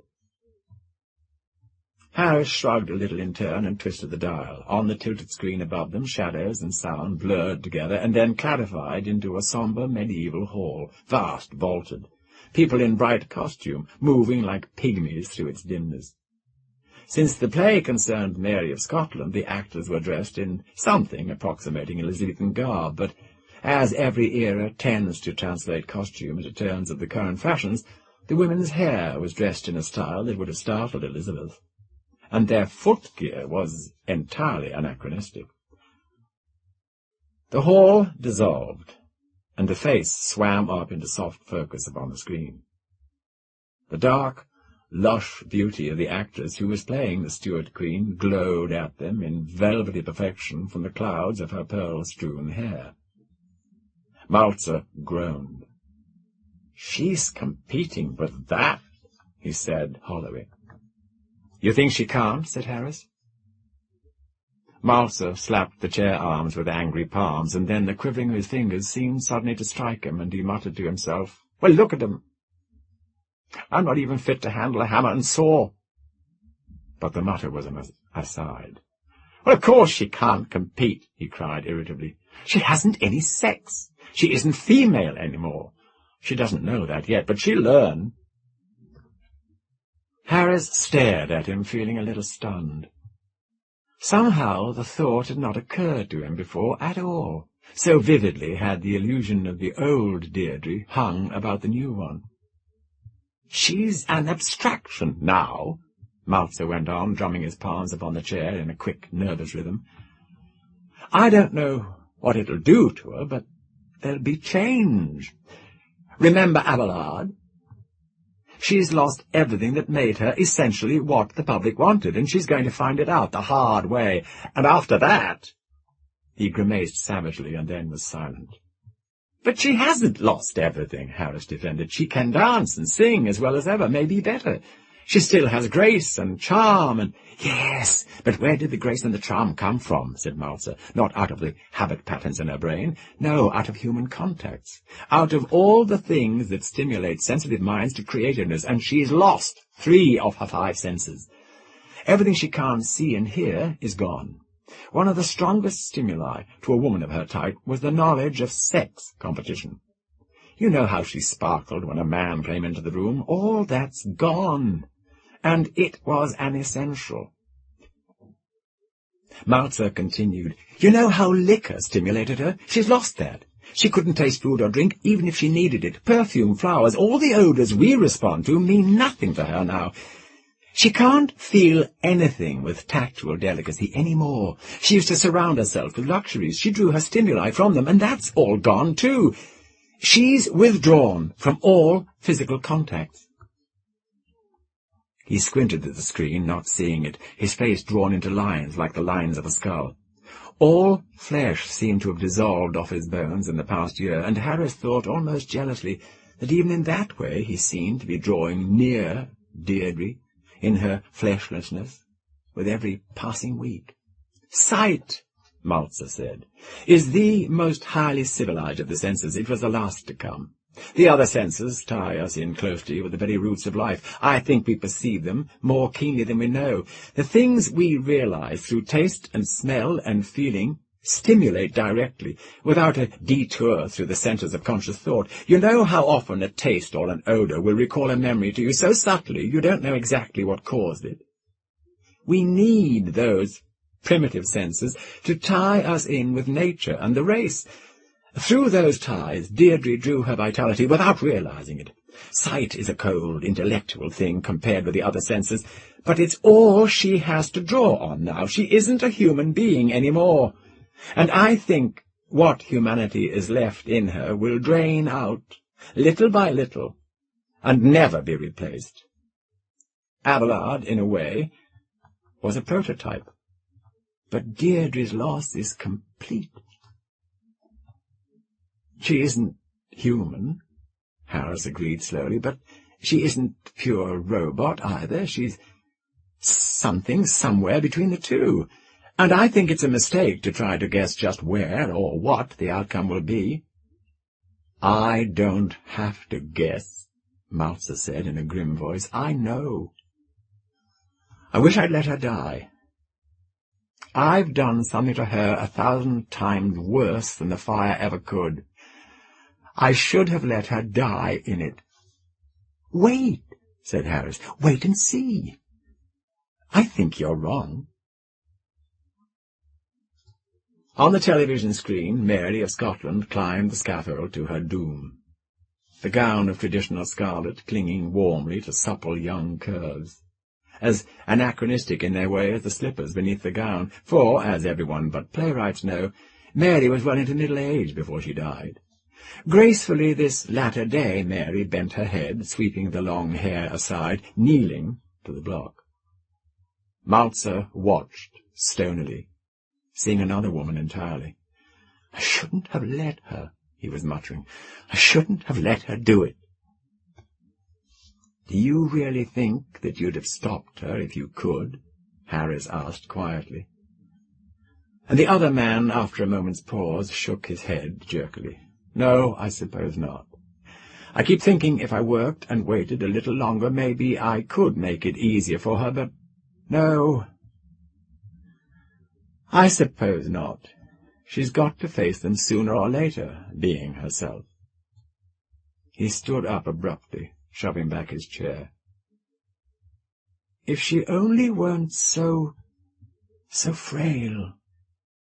She doesn't realize how delicately poised her very sanity is. We gave her what we could, the artists and the designers and we all gave our very best, but she's so pitifully handicapped, even with all we could do. She'll always be an abstraction and a freak, cut off from the world by handicaps worse in their way than anything any human being ever suffered before. Sooner or later, she'll realize it. And then—" He began to pace up and down with quick, uneven steps, striking his hands together. His face was twitching with a little tic that drew up one eye to a squint and released it again at irregular intervals. Harris could see how very near collapse this man was. "Can you imagine what it's like?" Malzer demanded fiercely. "Penned into a mechanical body like that, shut out from all human contacts except what leaks in by sight and sound. to know you aren't human any longer. She's been through shocks enough already. When that shock fully hits her— "Oh, shut up!" said Harris roughly. "You won't do her any good if you break down yourself. Now look, the vogue's starting." Great golden curtains had swept together over the unhappy Queen of Scotland and were parting again now. All sorrow and frustration wiped away once more as cleanly as the passing centuries had already expunged them. Now a line of tiny dancers under the tremendous arch of the stage kicked and pranced to the precision of little mechanical dolls, too small and perfect to be real. Vision rushed down upon them and swept along the row, face after stiffly smiling face, racketing by like fence pickets, and then the sight rose into the rafters and looked down upon them from a great height. The grotesquely foreshortened figures still prancing in perfect rhythm, even from this inhuman angle. There was applause from an invisible audience, and then someone came out and did a dance with lighted torches that streamed long, weaving ribbons of fire among clouds of what looked like cotton wool, but was most probably asbestos. Then a company in gorgeous pseudo-period costumes postured its way through the new singing ballet form of dance, roughly following a plot which had been announced as Les Sylphides, but had little in common with it. Afterwards the precision dancers came on again, solemn and charming as performing dolls. Malzer began to show signs of dangerous tension as act succeeded act. Deirdre's was to be the last, of course. It seemed very long indeed before a face in close-up blotted out the stage, and a master of ceremonies, with features like an amiable marionette's, announced a very special number as the finale. His voice was almost cracking with excitement. Perhaps he, too, had not been told, until a moment before, what lay in store for the audience. Neither of the listening men heard what it was he said, but both were conscious of a certain indefinable excitement rising among the audience, murmurs and rustlings, and a mounting anticipation, as if time had run backward here, and knowledge of the great surprise had already broken upon them. Then the golden curtains appeared again. They quivered and swept apart on long upward arcs, and between them the stage was full of a shimmering golden haze. It was, Harris realized in a moment, simply a series of gauze curtains, but the effect was one of strange and wonderful anticipation, as if something very splendid must be hidden in that haze. The world might have looked like this on the first morning of creation, between heaven and earth, before it took form in the mind of God. It was a singularly fortunate choice of stage set in its symbolism, though Harris wondered how much necessity had figured in its selection, for there could not have been much time to prepare an elaborate set. The audience sat, perfectly silent. The air was tense. This was no ordinary pause before an act. No one had been told, surely, and yet they seemed to guess. The shimmering haze trembled and began to thin, veil by veil. Beyond was darkness, and what looked like a row of shining pillars set in the balustrade that began gradually to take shape as the haze drew back in shining folds. Now they could see that the balustrade curved up from left and right to the head of a sweep of stairs. Stage and stairs were carpeted in black velvet. Black velvet draperies hung just ajar behind the balcony, with a glimpse of a dark sky beyond them, trembling with dim, synthetic stars. The last curtain of golden gauze withdrew. The stage was empty. Or it seemed empty. But even through the aerial distances between this screen and the place it mirrored, Harris thought that the audience was not waiting for the performer to come on from the wings. There was no rustling, no coughing, no sense of impatience. A presence upon the stage was in command. From the first drawing of the curtains, it filled the theatre with its calm domination. It gauged its timing, holding the audience as a conductor with lifted baton gathers and holds the eyes of his orchestra.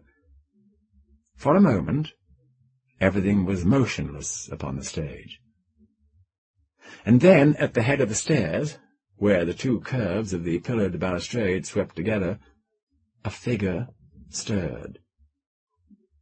Until that moment, she'd seemed another shining column in the row, but now she swayed deliberately, light catching and winking and running molten along her limbs and her robe of metal mesh. She swayed just enough to show that she was there. Then, with every eye upon her, she stood quietly to let them look their fill. The screen did not swoop to a close-up upon her. Her enigma remained inviolate, and the television watchers saw no more clearly than the audience in the theatre. Many must have thought her at first some wonderfully animate robot, hung perhaps from wires invisible against the velvet, for certainly she was no woman dressed in metal. Her proportions were too thin and fine for that. And perhaps the impression of robotism was what she meant to convey at first. She stood quiet, swaying just a little, a masked and inscrutable figure, faceless, very slender in her robe that hung in folds as pure as a Grecian chlamys, though she did not look Grecian at all. In the visored golden helmet and the robe of mail, that odd likeness to knighthood was there again, with its implications of medieval richness behind the simple lines, except that in her exquisite slimness she called to mind no human figure in armour, not even the comparative delicacy of a St. Joan. It was the chivalry and delicacy of some other world implicit in her outlines. A breath of surprise had rippled over the audience when she moved. Now they were tensely silent again, waiting. And the tension, the anticipation, was far deeper than the surface importance of the scene could ever have evoked. Even those who thought her a mannequin seemed to feel the forerunning of greater revelations. Now she swayed, and came slowly down the steps, moving with a suppleness just a little better than human. The swaying strengthened. By the time she reached the stage floor, she was dancing, but it was no dance that any human creature could ever have performed. The long, slow, languorous rhythms of her body would have been impossible to a figure hinged at its joints as human figures hinge. Harris remembered incredulously that he had feared once to find her jointed like a mechanical robot, but it was humanity that seemed, by contrast, now jointed and mechanical.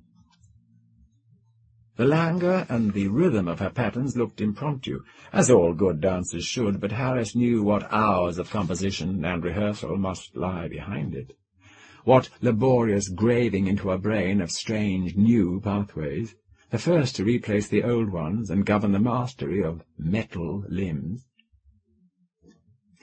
To and fro over the velvet carpet, against the velvet background, she wove the intricacies of her serpentine dance, leisurely and yet with such hypnotic effect that the air seemed full of looping rhythms, as if her long tapering limbs had left their own replicas hanging upon the air and fading only slowly as she moved away. In her mind, Harris knew, the stage was a whole, a background to be filled in completely with the measured patterns of her dance, and she seemed almost to project that complete pattern to her audience, so that they saw her everywhere at once, her golden rhythms fading upon the air long after she'd gone. Now there was music, looping and hanging in echoes after her, like the shining festoons she wove with her body, but it was no orchestral music. She was humming, deep and sweet and wordlessly, as she glided her easy, intricate path about the stage. And the volume of the music was amazing. It seemed to fill the theatre, and yet it was not amplified by hidden loudspeakers. You could tell that. Somehow, until you heard the music she made, you'd never realized before the subtle distortions that amplification puts into music. This was utterly pure and true, as perhaps no ear in all her audience had ever heard music before.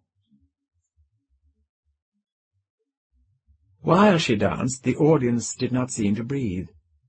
Perhaps they were beginning already to suspect who and what it was that moved before them.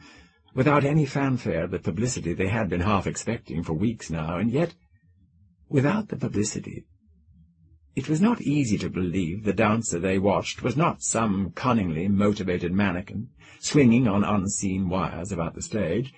Nothing she had done yet had been human.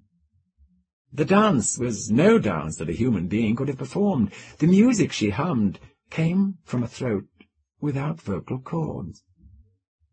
But now the long, slow rhythms were drawing to their close.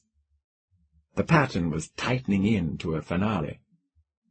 And she ended, as inhumanly as she had danced, willing them not to interrupt her with applause, dominating them now as she had always done, for her implication here was that a machine might have performed the dance, and a machine expects no applause. If they thought unseen operators had put her through these wonderful paces, they would wait for the operators to appear for their bows. But the audience was obedient. It sat silently, waiting for what came next. But its silence was tense and breathless. The dance ended as it had begun. Slowly, almost carelessly, she swung up the velvet stairs, moving with rhythms as perfect as her music. But when she reached the head of the stairs, she turned to face her audience, and for a moment she stood motionless, like a creature of metal, without volition, the hands of the operator slack upon its strings. But then, startlingly, she laughed. It was lovely laughter, low and sweet, full-throated. She threw her head back and let her body sway and her shoulders shake, and the laughter, like the music, filled the theatre, gaining volume from the great hollow of the roof and sounding in the ears of every listener, not loud, but as intimately as if each sat alone with a woman who laughed. And she was a woman now. Humanity had dropped over her like a tangible garment. No one who had ever heard that laughter before could mistake it here. But before the reality of who she was had quite time to dawn upon her listeners, she let the laughter deepen into music, as no human voice could have done. She was humming a familiar refrain close in the ear of every hearer, and the humming in turn swung into words. She sang in her clear, light, lovely voice, "The yellow rose of Eden is blooming in my heart." It was Deirdre's song. She had sung it first upon the airways a month before the theatre fire that had consumed her. It was a commonplace little melody, simple enough to take first place in the fancy of a nation that had always liked its songs simple, but it had a certain sincerity too, and no taint of the vulgarity of tune and rhythm that foredooms so many popular songs to oblivion after their novelty fades. No one else was ever able to sing it quite as Deirdre did. It had been identified with her so closely that, though for a while after her accident singers tried to make it a memorial for her, they failed so conspicuously to give it her unmistakable flair that the song died from their sheer inability to sing it. No one ever hummed the tune without thinking of her and the pleasant, nostalgic sadness of something lovely and lost. But it was not a sad song now. If anyone had doubted whose brain and ego motivated this shining metal suppleness, they could doubt no longer, for the voice was Deirdre, and the song, and the lovely poised grace of her mannerisms that made up recognition as certainly as sight of a familiar face. She had not finished the first line of her song before the audience knew her, and they did not let her finish. The accolade of their interruption was a tribute more eloquent than polite waiting could ever have been. First, a breath of incredulity rippled over the theatre, and a long sighing gasp that reminded Harris irrelevantly, as he listened to the gasp, which still goes up from matinee audiences at the first glimpse of the fabulous Valentino, so many generations dead. But this gasp did not sigh itself away and vanish. Tremendous tension lay behind it, and the rising tide of excitement rippled up in little murmurs and spatterings of applause that ran together into one overwhelming roar. It shook the theatre. The television screen trembled and blurred a little to the volume of that transmitted applause. Silenced before it, Deirdre stood, gesturing on the stage, bowing and bowing as the noise rolled up around her, shaking perceptibly with the triumph of her own emotion. Harris had an intolerable feeling that she was smiling radiantly, and that tears were pouring down her cheeks. He even thought, just as Mouser leaned forward to switch off the screen, that she was blowing kisses over the audience in the time-honoured gesture of the grateful actress, her golden arms shining as she scattered the kisses abroad from the featureless helmet, the face that had no mouth. "Well?" Harris said, not without triumph. Mouser shook his head jerkily, the glasses unsteady on his nose, so that the blurred eyes behind them seemed to shift. "Well, of course they applauded, you fool," he said in a savage voice. "I might have known they would under this setup. It doesn't prove anything. Oh, she was smart to surprise them, I admit that, but they were applauding themselves as much as her. Excitement, gratitude for letting them in on a historic performance, mass hysteria, you know. It's from now on that the test will come, and this hasn't helped any to prepare her for it. Morbid curiosity when the news gets out, people laughing when she forgets she isn't human, and they will, you know. There are always those who will, and the novelty wearing off, the slow draining away of humanity for lack of contact with any human stimuli any more." Harris remembered suddenly and reluctantly the moment that afternoon which he had shunted aside mentally to consider later, the sense of something unfamiliar beneath the surface of Deirdre's speech. Was Mouser right? Was the drainage already at work? Or was there something deeper than this obvious answer to the question? Certainly she had been through experiences too terrible for ordinary people to comprehend. Scars might still remain. Or, with her body, had she put on a strange metallic something of the mind that spoke to no sense which human minds could answer? For a few minutes neither of them spoke. Then Mouser rose abruptly and stood looking down at Harris with an abstract scowl.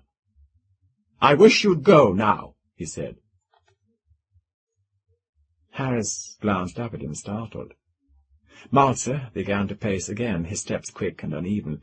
Over his shoulder he said, "I've made up my mind, Harris. I've got to put a stop to this." Harris rose. "Listen," he said.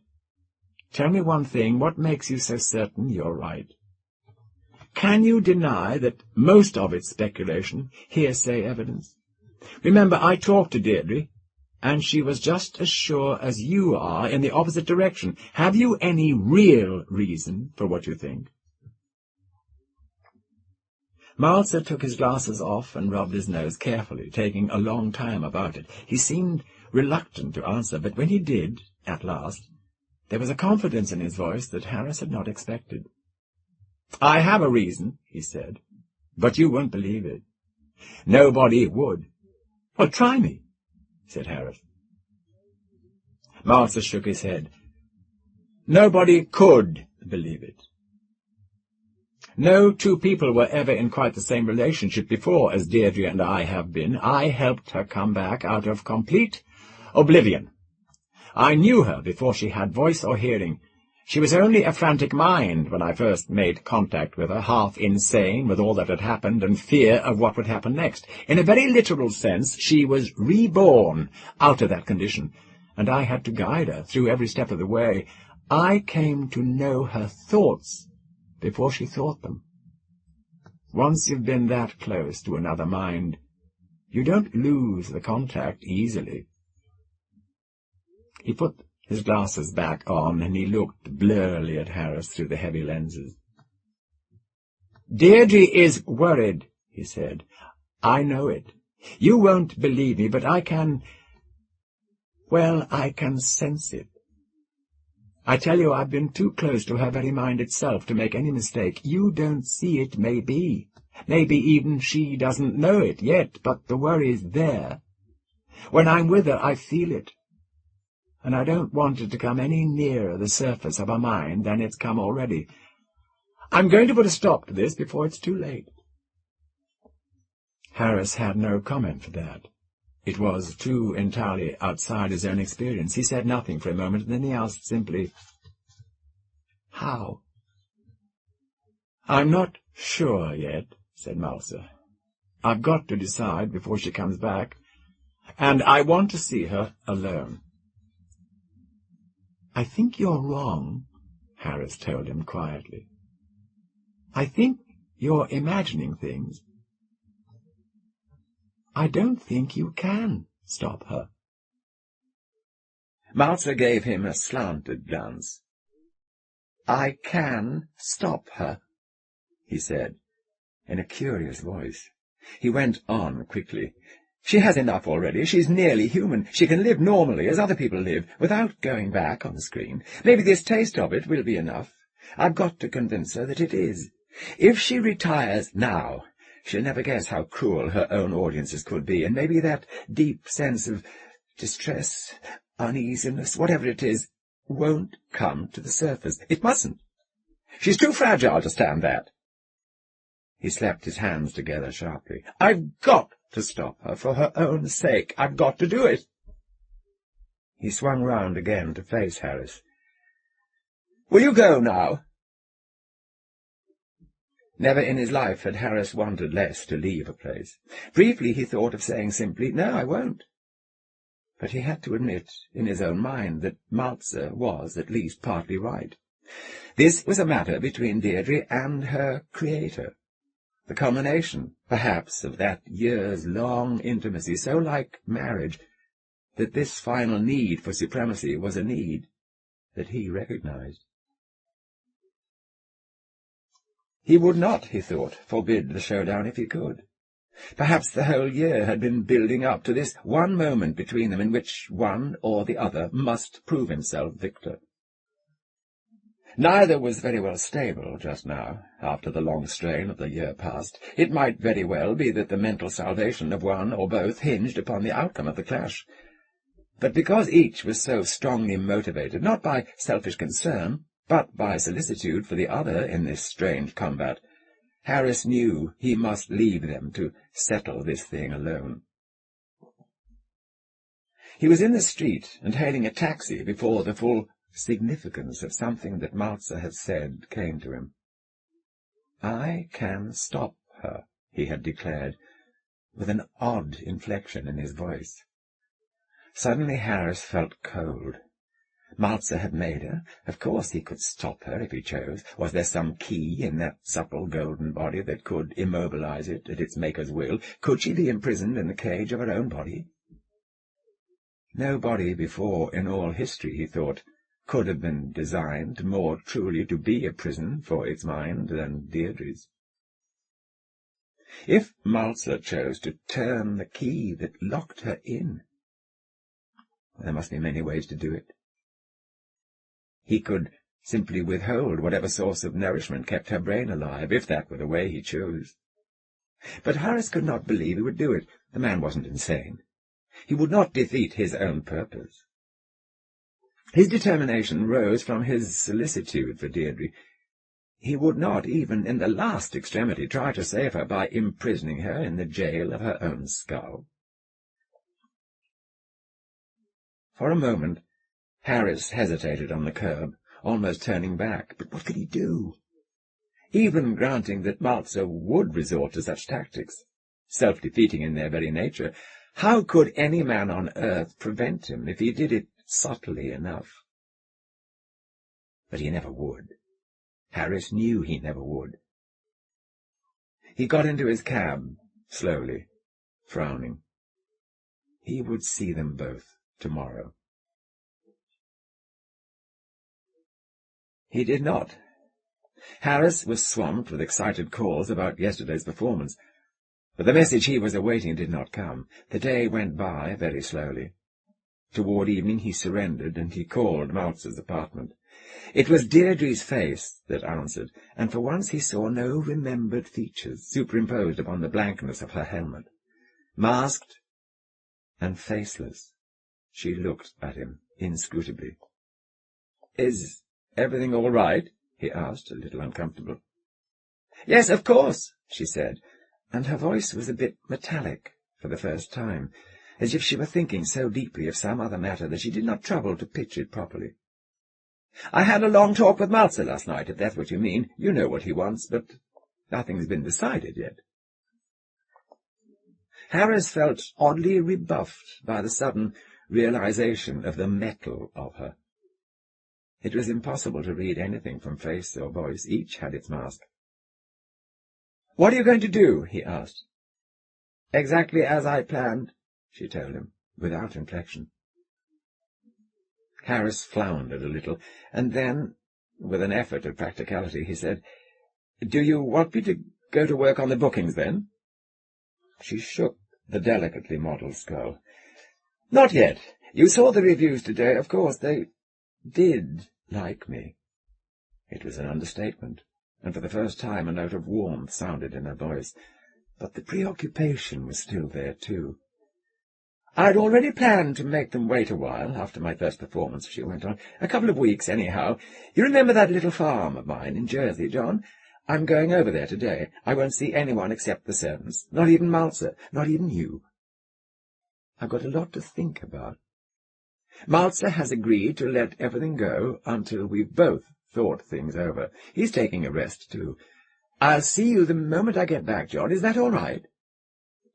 She blanked out, almost before he had time to nod, and while the beginning of a stammered argument was still on his lips, he sat there, staring at the screen. The 2 weeks that went by before Maltzer called him again were the longest Harris had ever spent. He thought of many things in the interval. He believed he could sense in that last talk with Deirdre something of the inner unrest that Maltzer had spoken of, more an abstraction than a distress. But some thought had occupied her mind which she would not, or was it that she could not, share, even with her closest confidence? He even wondered whether, if her mind was as delicately poised as Maltzer feared, one would never know whether or not it had slipped. There was so little evidence one way or the other in the unchanging outward form of her. Most of all, he wondered what 2 weeks in a new environment could do to her untried body and her newly patterned brain. If Maltzer were right, and there might be some perceptible drainage, by the time they met again, he tried not to think of that. Maltzer televised him on the morning set for her return. He looked very bad. His rest must have been no rest at all. His face was almost a skull now, and the blurred eyes behind their lenses burned. But he seemed curiously at peace, in spite of his appearance. Harris thought he'd reached some decision, but whatever it was had not stopped his hands from shaking, or that nervous tic that drew his face sideways into a grimace at intervals.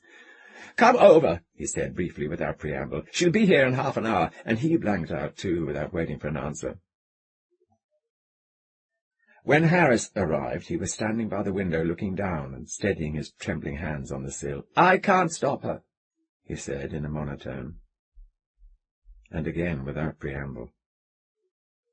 Harris had the impression that for the 2 weeks his thoughts must have run over and over the same track, until any spoken word was simply a vocal interlude in the circling of his mind. "I can't do it. I couldn't do it. I even tried threats, but she knew I didn't mean them. There's only one way out, Harris." He glanced up briefly, hollow-eyed behind the lenses. "Never mind, I'll tell you later." "Did you explain everything to her that you did to me?" said Harris. "Oh, nearly all. I even taxed her with that sense of Distress. I know she feels. She denied it. She was lying. We both knew. It was worse after the performance than before. When I saw her that night, I tell you, I knew. She senses something wrong, but she won't admit it. He shrugged. Well. Then faintly in the silence they heard the humming of the elevator, descending from the helicopter platform on the roof. Both men turned to the door. She had not changed at all. Foolishly, Harris was a little surprised, and then he caught himself and remembered that she would never change. Never. Until she died. He himself might grow white-haired and senile. She would move before him then, as she moved now, supple, golden, enigmatic. Still, he thought she caught her breath a little when she saw Malzer, and the depths of his swift degeneration. She had no breath to catch, but her voice was shaken as she greeted them. "I'm glad you're both here," she said, a slight hesitation in her speech. "It's a wonderful day outside. Jersey was glorious. I'd forgotten how lovely it is in summer. Was the sanitarium any good, Malzer?" He jerked his head irritably and did not answer. She went on talking in a light voice, skimming the surface, saying nothing important. This time Harris saw her, as he supposed her audiences would, eventually, when the surprise had worn off and the image of the living Deirdre faded from memory. She was all metal now. The Deirdre that they would know from today on. And she was not less lovely. She was not even less human, yet. Her motion was a miracle of flexible grace, a pouring of suppleness along every limb. From now on, Harris realized suddenly, it was her body, not her face, that would have mobility to express emotion. She must act with her limbs and her lithe, robed torso. But there was something wrong. Harris sensed it almost tangibly in her inflections, her elusiveness, the way she fenced with words. This was what Malzer had meant. This was what Harris himself had felt just before she left for the country, only now it was strong, it was certain. Between them and the old Deirdre, whose voice still spoke to them, a veil of detachment had been drawn. Behind it she was in distress. Somehow, somewhere, she had made some discovery that affected her profoundly, and Harris was terribly afraid that he knew what that discovery must be. Malzer was right. He was still leaning against the window, staring out unseeingly over that vast panorama of New York, webbed with traffic bridges, winking with sunlit glass, its vertiginous distances plunging downwards into the blue shadows of earth level. He said now, breaking into her light voice chatter, "Are you all right, Deirdre?"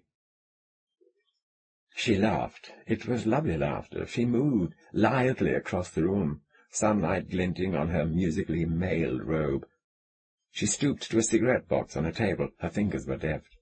"Have one," she said, and carried the box to Malzer. He let her put the brown cylinder between his lips and hold a light to it, but he did not seem to be noticing what she did. She replaced the box, and then crossed to a mirror on the far wall and began experimenting with a series of gliding ripples that wove patterns of pale gold in the glass. "Of course I'm all right," she said. "You're lying."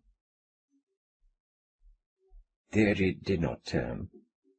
She was watching him in the mirror, but the ripple of her motion went on slowly, languorously, undisturbed. "No," she told them both.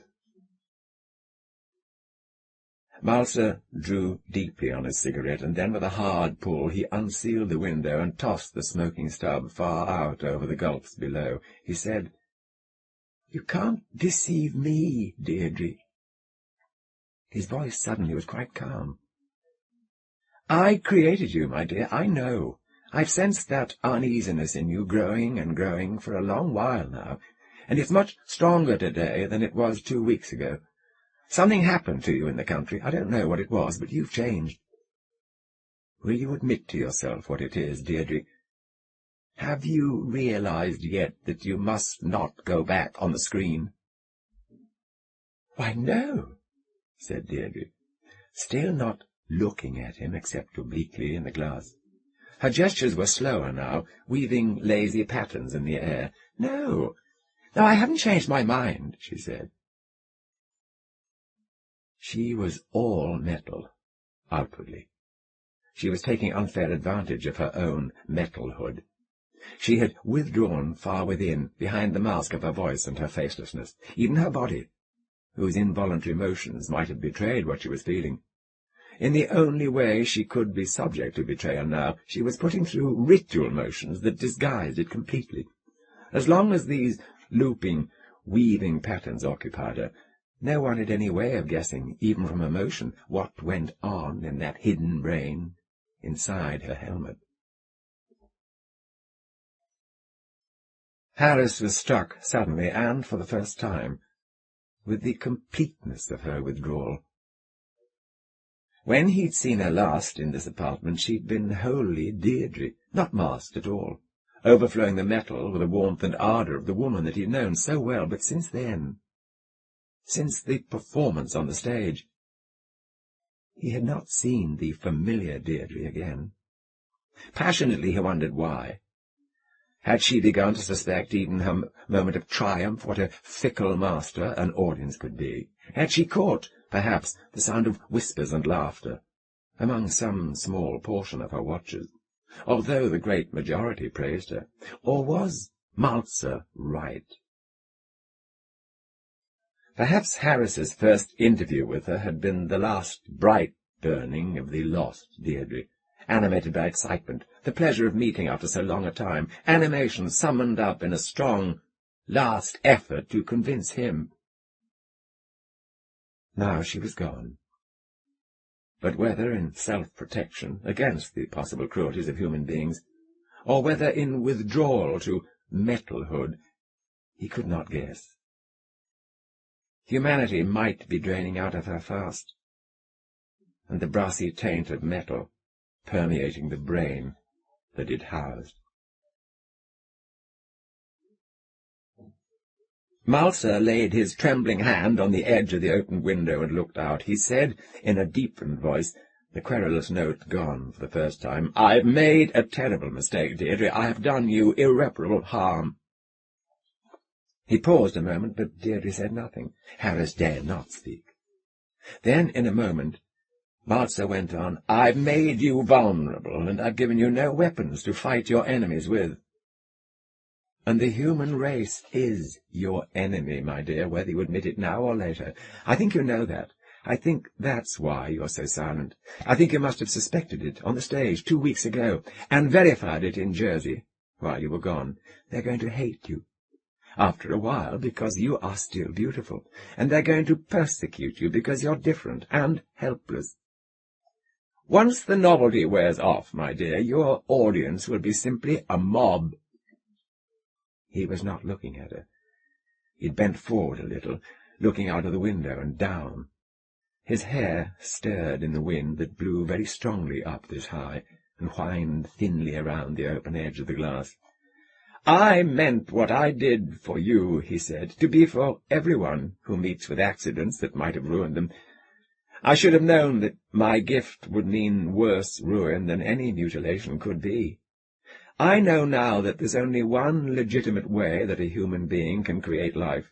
When he tries another way, as I did, he has a lesson to learn. Remember the lesson of the student Frankenstein? He learned too. In a way, he was lucky, the way he learned. He didn't have to watch what happened afterwards. Maybe he wouldn't have had the courage. I know I haven't." Harris found himself standing, without remembering that he rose. He knew suddenly what was about to happen. He understood Malzer's air of resolution, his new unnatural calm. He knew even why Malzer had asked him here today, so that Deirdre might not be left alone. For he remembered that Frankenstein, too, had paid with his life for the unlawful creation of life. Martha was leaning head and shoulders from the window now, looking down with almost hypnotized fascination. His voice came back to them remotely in the breeze, as if a barrier already lay between them. Deirdre had not moved. Her expressionless mask in the mirror watched him calmly. She must have understood, he thought. Yet she gave no sign, except that the weaving of her arms had almost stopped now.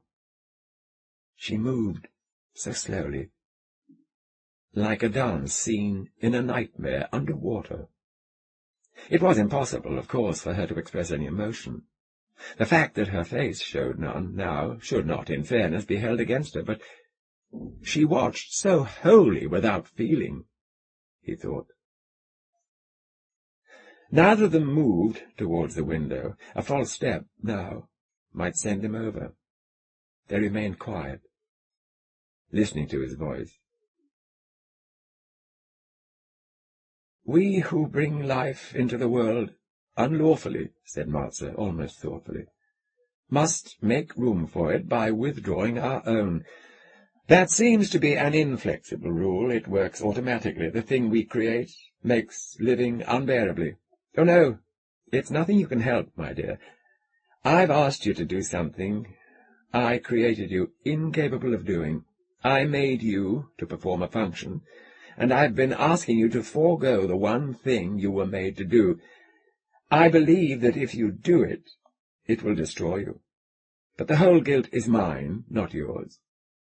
I'm not even asking you to give up the screen any more. I know you can't, and live.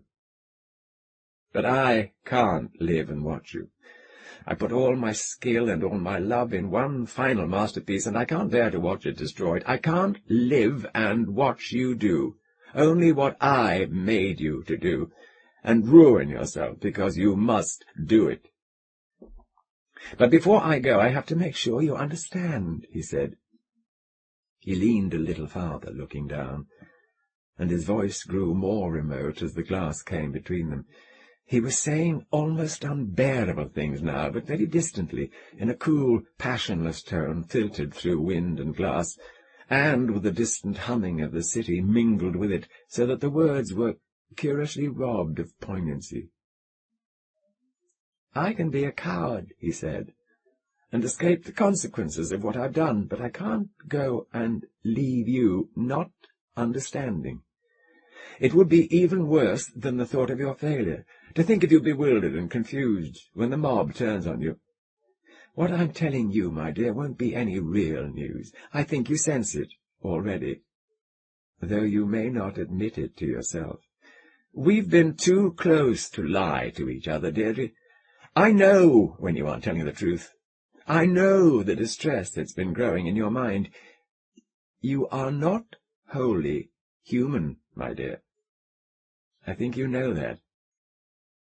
In so many ways, in spite of all I could do, you must always be less than human.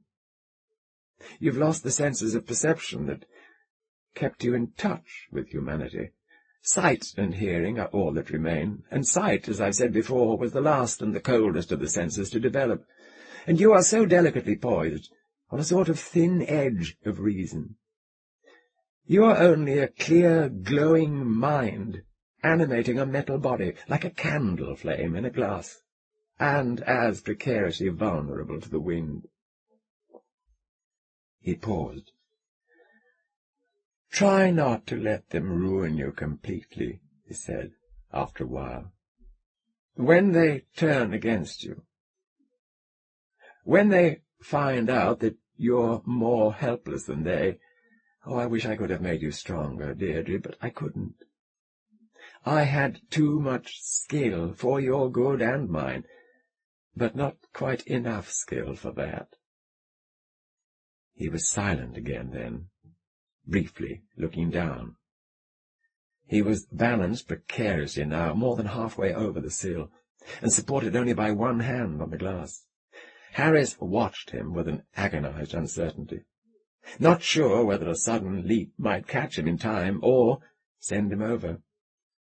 Deirdre was still weaving her golden patterns slowly and unchangingly. watching the mirror and its reflection, her face and her masked eyes enigmatic. "I wish you one thing, though," Malzer said in his remote voice. "I wish, before I finish, that you'd tell me the truth, Deirdre. I'd be happier if I were sure that I'd reached you. Do you understand what I've said? Do you believe me? Because if you don't, then I know that you're lost beyond all hope. If you'll admit your own doubt, and I know that you do doubt, I can think that there may be a chance for you after all. Were you lying to me, Deirdre? Do you know how wrong I've made you?" There was a silence, and then, very softly, a breath of sound. Deirdre answered. The voice seemed to hang in mid-air, because she had no lips to move and localize it for the imagination. "Will you listen, Malzer?" she asked. "I'll wait," he said. "Go on, yes or no." Slowly she let her arms drop to her sides. Very smoothly and quietly she turned from the mirror and faced him. She swayed a little, making her metal robe ring. "I'll answer you," she said, "but I don't think I'll answer that. Not with yes or no, anyhow. I'm going to walk a little, Malzer. I have something to tell you, and I can't talk standing still. Will you let me move about without going over?" He nodded distantly. "You can't interfere from that distance," he said, "but keep that distance. What do you want to say?" She began to pace a little way up and down her end of the room, moving with a liquid ease. The table with the cigarette-box was in her way, and she pushed it aside carefully, watching Malzer and making no swift motions to startle him. "I'm not, well, subhuman," she said, a faint note of indignation in her voice, "and I'll prove it in a minute. But I want to say something else first, and you must promise to wait and listen. There's a flaw in your argument, and I resent it. I'm not a Frankenstein monster made out of dead flesh. I'm myself. I'm alive. You didn't create my life. You only preserved it. I'm not a robot with compulsions built into me that I have to obey. I'm free-willed and independent, and, Malzer, I'm human." Harris relaxed a little. She knew what she was doing. He had no idea what she planned, but he was willing to wait now. She was not the indifferent automaton that he thought. He watched her come to the table again in a lap of her pacing and stoop over it, her eyeless mask turned to Malzer, to make sure variation of her movement did not startle him. "I'm human," she repeated, her voice humming faintly, very sweetly. "Do you think I'm not?" she asked, straightening and facing them both. And then, suddenly, almost overwhelmingly, the warmth and the old ardent charm were radiant all around her. She was robot no longer, enigmatic no longer. Harris could see as clearly as in their first meeting the remembered flesh, still gracious and beautiful, as her voice evoked his memory. She stood swaying a little, as she had always swayed, her head on one side, and she was chuckling at them both. It was such a soft and lovely sound. It was so warmly familiar. "Of course I'm myself," she told them, and as the words sounded in their ears, neither of them could doubt it. There was hypnosis in her voice. She turned away and she began to pace again, and so powerful was the human personality which she'd called up about her that it beat out at them in deep pulses, as if her body were a furnace to send out those comforting waves of warmth. "Oh, I have handicaps, I know," she said, "but my audiences will never know. I won't let them know. I think you'll believe me, both of you, when I say that I could play Juliet, just as I am now, with a cast of ordinary people, and I could make the world accept it. Do you think I could, John? Malser? Don't you believe I could?" She paused at the far end of her pacing path, and she turned to face them. And they both stared at her without speaking. To Harris she was the Deirdre he had always known, pale gold, exquisitely graceful in remembered postures, the inner radiance of her shining through the metal as brilliantly as it had ever shone through the flesh. He did not wonder now if it were real. Later he would think again that it might be only a disguise, something like a garment that she'd put off with her lost body, to wear again only when she chose. But now the spell of her compelling charm was too strong for wonder. He watched, convinced for the moment that she was all she seemed to be. She could play Juliet, if she said she could. She could sway a whole audience as easily as she swayed himself. Indeed, there was something about her just now more convincingly human than anything that he had noticed before. He realized that in a split second of awareness before he saw what it was. She was looking at Malser. He, too, watched, spellbound in spite of himself, not dissenting. She glanced from one to the other, and then she put back her head, and laughter came welling and choking from her in a great, full-throated tide. She shook in the strength of it. Harris could almost see her round throat pulsing with the sweet, low-pitched waves of laughter that were shaking her, honest mirth, with a little derision in it. Then she lifted one arm and tossed her cigarette into the empty fireplace. Harris choked, and his mind went blank for one moment of blind denial. He had not sat here watching a robot smoke and accepting it as normal. He could not. And yet he had. That had been the final touch of conviction, which swayed his hypnotized mind into accepting her humanity, and she'd done it so deftly, so naturally, wearing her radiant humanity with such rightness that his watching mind had not even questioned what she did. He glanced at Malser. The man was still halfway over the window ledge, but through the opening of the window he too was staring in stupefied disbelief, and Harris knew that they had shared the same delusion. Deirdre was still shaking a little with laughter. "Well," she demanded, the rich chuckling making her voice quiver, "am I all robot, after all?" Harris opened his mouth to speak, but he did not utter a word. This was not his show. The byplay lay wholly between Deirdre and Malser. He must not interfere. He turned his head to the window and waited. And Malser, for a moment, seemed shaken in his conviction. You are an actress," he admitted slowly, "but I'm not convinced I'm wrong. I think—" He paused. That querulous note was in his voice again, and he seemed racked once more by the old doubts and dismay. And then Harris saw him stiffen. He saw the resolution come back, and understood why it had come. Malser had gone too far already upon the cold and lonely path he had chosen, ever to turn back, even for stronger evidence than this.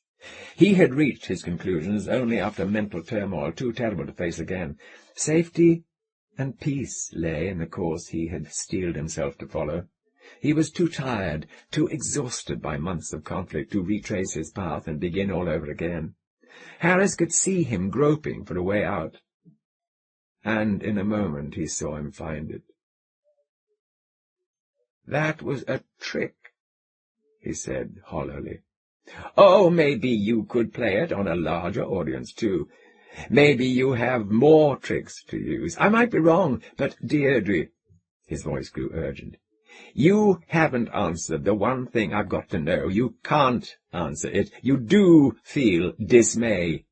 You've learned your own inadequacy, however well you can hide it from us, even from us. I know. Now, can you deny that, Deirdre? She was not laughing now.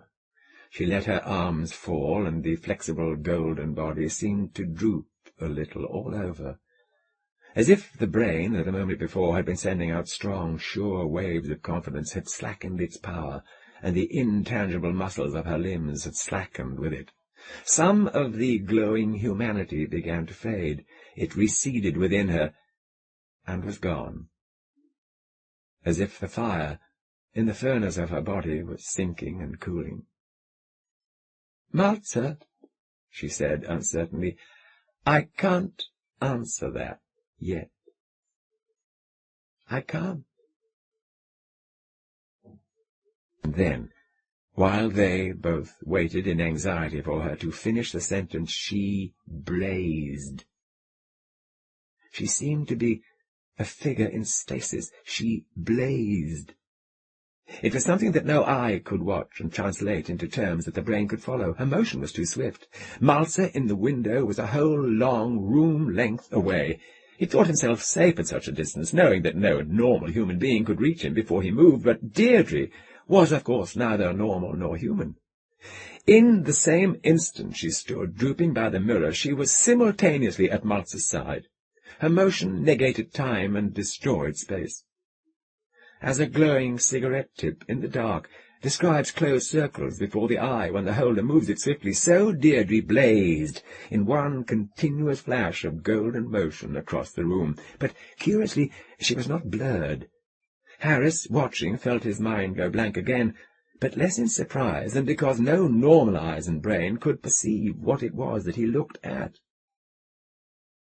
In that moment of intolerable suspense, his complex human brain paused suddenly, annihilating time in its own way, and withdrew to a cool corner of its own to analyze in a flashing second what it was that he had just seen. The brain could do it, timelessly. Words are slow. But he knew that he had watched a sort of tesseract of human motion, a parable of fourth-dimensional activity. A one-dimensional point moved through space creates a two-dimensional line, which in motion creates a three-dimensional cube. Theoretically, the cube in motion would produce a fourth-dimensional figure. No human creature had ever seen a figure of 3 dimensions move through space and time before until this moment. She had not blurred. Every motion she had made was distinct, but not like moving figures on a strip of film, not like anything that those who use our language had ever seen before, or created words to express. The mind saw, but without perceiving. Neither words nor thoughts could resolve what happened into terms for human brains. And perhaps she had not actually and literally moved through the fourth dimension. Perhaps, since Harris was able to see her, it had been almost and not quite that unimaginable thing. But it was close enough. While to the slow mind's eye she was still standing at the far end of the room, she was already at Malzer's side, her long, flexible fingers, gentle but very firm, upon his arms. She waited. The room shimmered. There was a sudden violent heat beating upon Harris's face, and then the air steadied again, and Deirdre was saying softly, in a mournful whisper, "I'm sorry. I had to do it. I'm sorry. I didn't mean you to know." Time caught up with Harris. He saw it overtake Malzer, too. He saw the man jerk convulsively away from the grasping hands in a ludicrously futile effort to forestall what had already happened. Even thought was slow, compared with Deirdre's swiftness. The sharp, outward jerk he made was strong. It was strong enough to break the grasp of human hands and catapult Malzer out and down into the swimming gulfs of New York.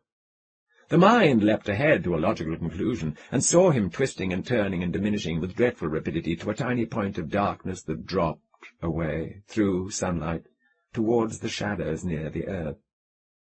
The mind even conjured up a shrill, thin cry that plummeted away with the falling body, and hung behind it in the shaken air. But the mind was reckoning on human factors. Very gently and smoothly, Deirdre lifted Malzer from the window, and with an effortless ease she carried him well back into the safety of the room. She set him down before a sofa, and her golden fingers unwrapped themselves from his arms slowly, so that he could regain control of his own body before she released him. He sank to the sofa without a word. Nobody spoke for an unmeasurable length of time. Harris could not. Deirdre waited patiently. It was Malzer who regained speech first, and it came back on the old track, as if his mind had not yet relinquished the rut it had worn so deep. "All right," he said breathlessly. "All right. You can stop me this time. But I know, you see, I know. You can't hide your feelings from me, Deirdre. I know the trouble you feel. And next time, well, I won't wait to talk." Deirdre made the sound of a sigh. She had no lungs to expel the breath she was imitating, but it was hard to realize that. It was hard to understand why she was not panting heavily from the terrible exertion of the past minutes. The mind knew why, but could not accept the reason. She was still too human. "You still don't see," she said. "Oh, think, Malzer, think." There was a hassock beside the sofa. She sank upon it gracefully, clasping her robed knees, her head tilted back to watch Malzer's face. She saw only stunned stupidity on it now. He had passed through too much emotional storm to think at all. "All right," she told him. "Listen, I'll admit it. You're right. I am unhappy. I do know what you said was true, but not for the reason you think. Humanity and I are far apart, and drawing farther. The gap will be hard to bridge. Do you hear me, Malzer?" Harris saw the tremendous effort that went into Malzer's wakening. He saw the man pull his mind back into focus and sit up on the sofa with a weary stiffness. You do admit it, then?" he asked in a bewildered voice. Deirdre shook her head sharply. "Do you still think of me as delicate?" she demanded. "Do you know I carried you here at arm's length, halfway across the room? Do you realize that you weigh nothing to me? I could—" She glanced around the room, and she gestured with a sudden, rather appalling violence. "Tear this building down," she said quietly. "I could tear my way through these walls, I think. I've found no limit yet to the strength I can put forth if I try." She held up her golden hands and looked at them. "The metal would break, perhaps," she said reflectively, "but then I have no feeling." Malzer gasped. "Deirdre!"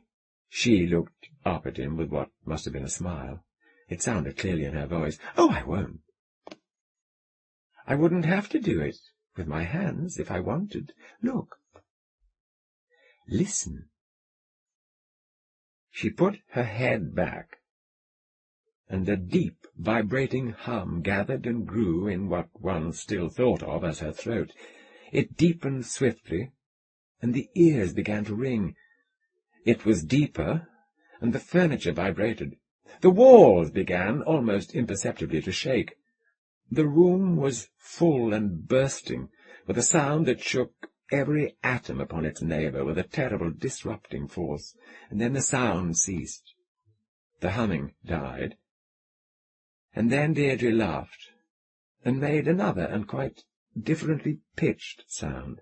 It seemed to reach out like an arm in one straight direction, toward the window. The open panel shook.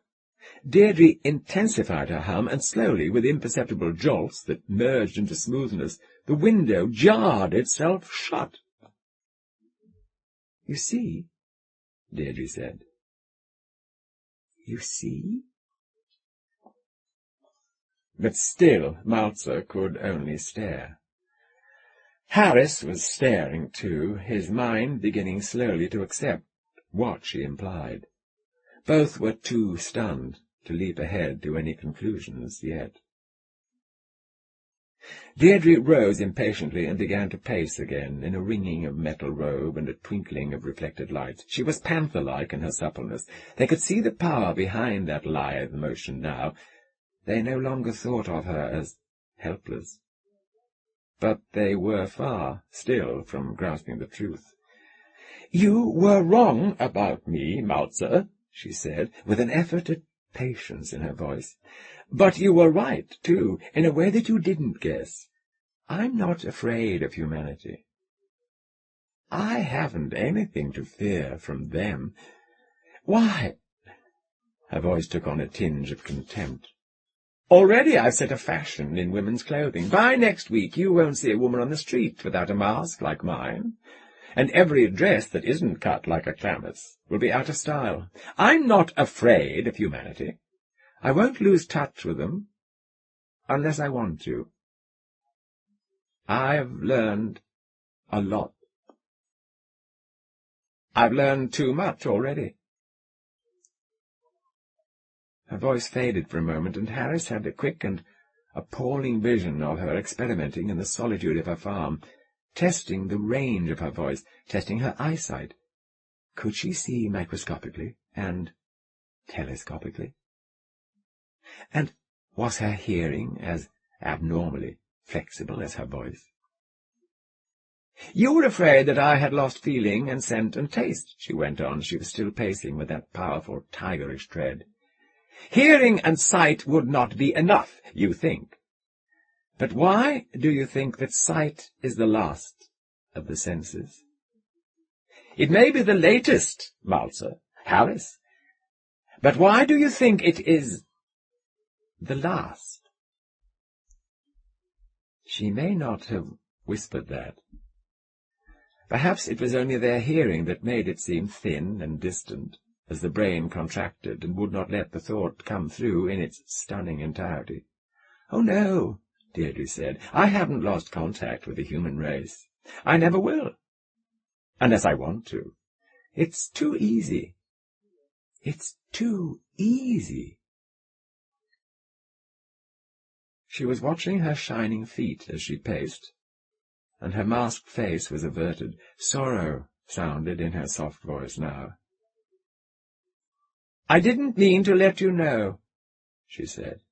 "I never would have if this hadn't happened, but I couldn't let you go believing that you'd failed. You made a perfect machine, Malzer, more perfect than you knew." "But, Deirdre," breathed Malzer, his eyes fascinated and still incredulous upon her. "But, Deirdre, if we did succeed, what's wrong? I can feel it now. I felt it all along. You're so unhappy. You still are. But why, Deirdre?" She lifted her head and she looked at him eyelessly, but with a piercing stare. "Why are you so sure of that?" she asked gently. "You think I could be mistaken," said Malzer, "knowing you as I do. But I'm not Frankenstein. Now, you say my creation's flawless. Then what—" "Could you ever duplicate this body?" she asked. Malzer glanced down at his shaking hands. "I don't know. I doubt it. Could anyone else?" she asked. He was silent.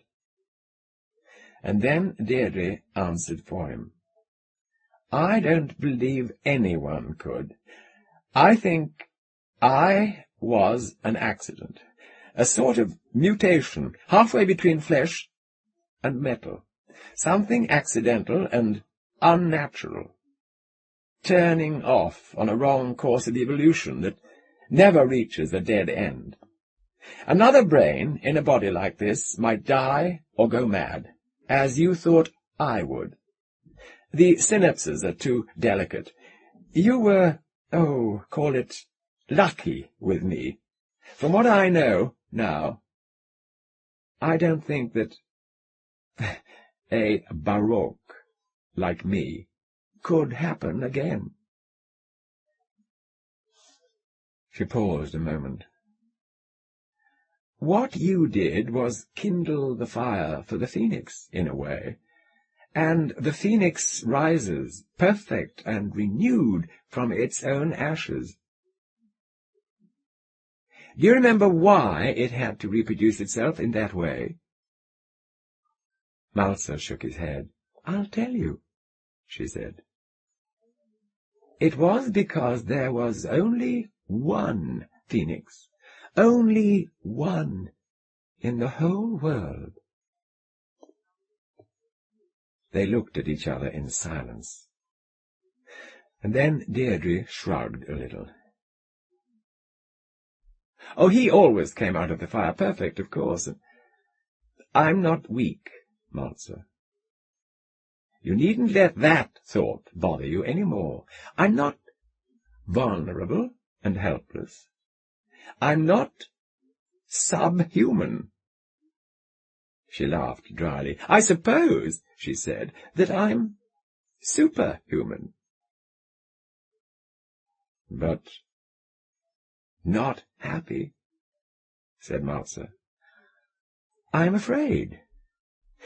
It isn't unhappiness, Malzer, it's fear. I don't want to draw so far away from the human race. I wish I needn't. That's why I'm going back on the stage, to keep in touch with them while I can. Oh, but I wish there could be others like me.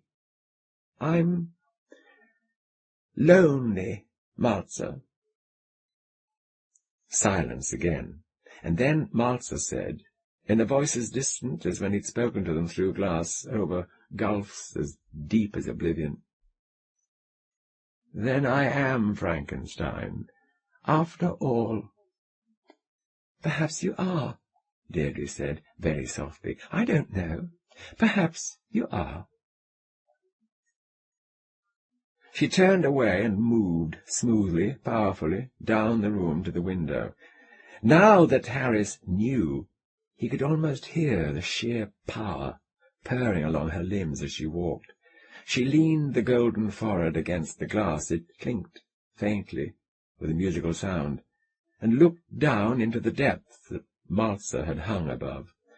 Her voice was reflective as she looked into those dizzy spaces which had offered oblivion to her creator. "There's one limit I can think of," she said, almost inaudibly. "Only one. My brain will wear out in another 40 years or so. Between now and then I'll learn, I'll change. I'll know more than I can guess today. I'll change. Well, that's frightening. I don't like to think about that." She laid a curved golden hand on the latch and pushed the window open a little, very easily. Wind whined around its edge. "Oh, I could put a stop to it now, if I wanted," she said. "If I wanted. But I can't, really. There's so much still untried. My brain is human, and no human brain could leave such possibilities untested. I wonder, though, I do wonder." Her voice was soft and familiar in Harris's ears, the voice Deirdre had spoken and sung with. sweetly enough to enchant a world. But as preoccupation came over her, a certain flatness crept into the sound. When she was not listening to her own voice, it did not keep quite to the pitch of trueness. It sounded as if she spoke in a room of brass, and echoes from the walls resounded in the tones that spoke there.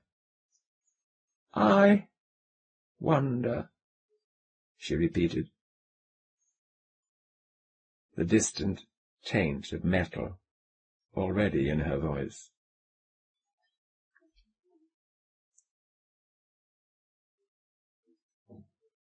No Woman Born, flowing from ring to ring. The ideal science fiction story begins with a strikingly original speculative premise, which is rigorously developed to the limit of its probable consequences while the story's plot or pattern of human conflicts is moving through a series of ingeniously devised complications towards its resolution. That resolution should provide a satisfying conclusion, not only to the problems of the protagonists, but to the speculative thesis that the story is meant to propound. And, of course, the story should be written with grace, elegance, deep understanding of human, or, if necessary, non-human psychology, a keen eye for imagery, and a sharp ear for the rhythms of dialogue and prose exposition. Or so I believe. Well, certainly that's what I set out to do every time I begin a story, and if I keep after it long enough, maybe I'll achieve it sooner or later. In the real world, it's usually necessary to settle for less. There's only so much that a writer can accomplish in 5,000 or 10,000 words. The speculative premise, if it's developed with real rigour, is apt to crowd out characterization. Conversely, to delve deep into the soul of a story's characters may cut into the space available for the exposition of the premise, or else close attention to character development would require some reduction of subplot development, and so on and so on. The beginning writer, me, for instance, circa 1953, often wants to tackle everything at once and cram whole novels into 5,000 words.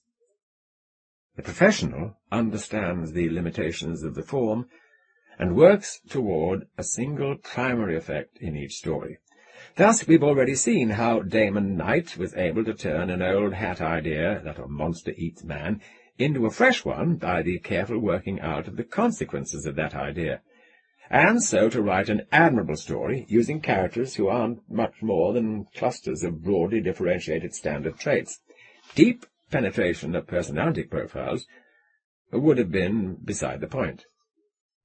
We've seen Alfred generate something unforgettable out of another old idea, artificial human being turns killer. Some dazzling imagery, a few haunting repetitive taglines, and the wondrous manipulation of point of view. Decorating the story with elaborate extrapolative subplot material, dramatizing the changes in human society that the development of androids and robots had caused, might have been a good strategy if Bester had been writing a novel, but it probably would have fatally cluttered Fondly Fahrenheit.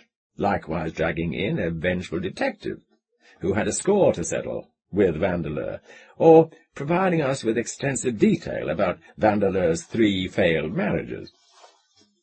And now we come to C.L. Moore's masterpiece, No Woman Born.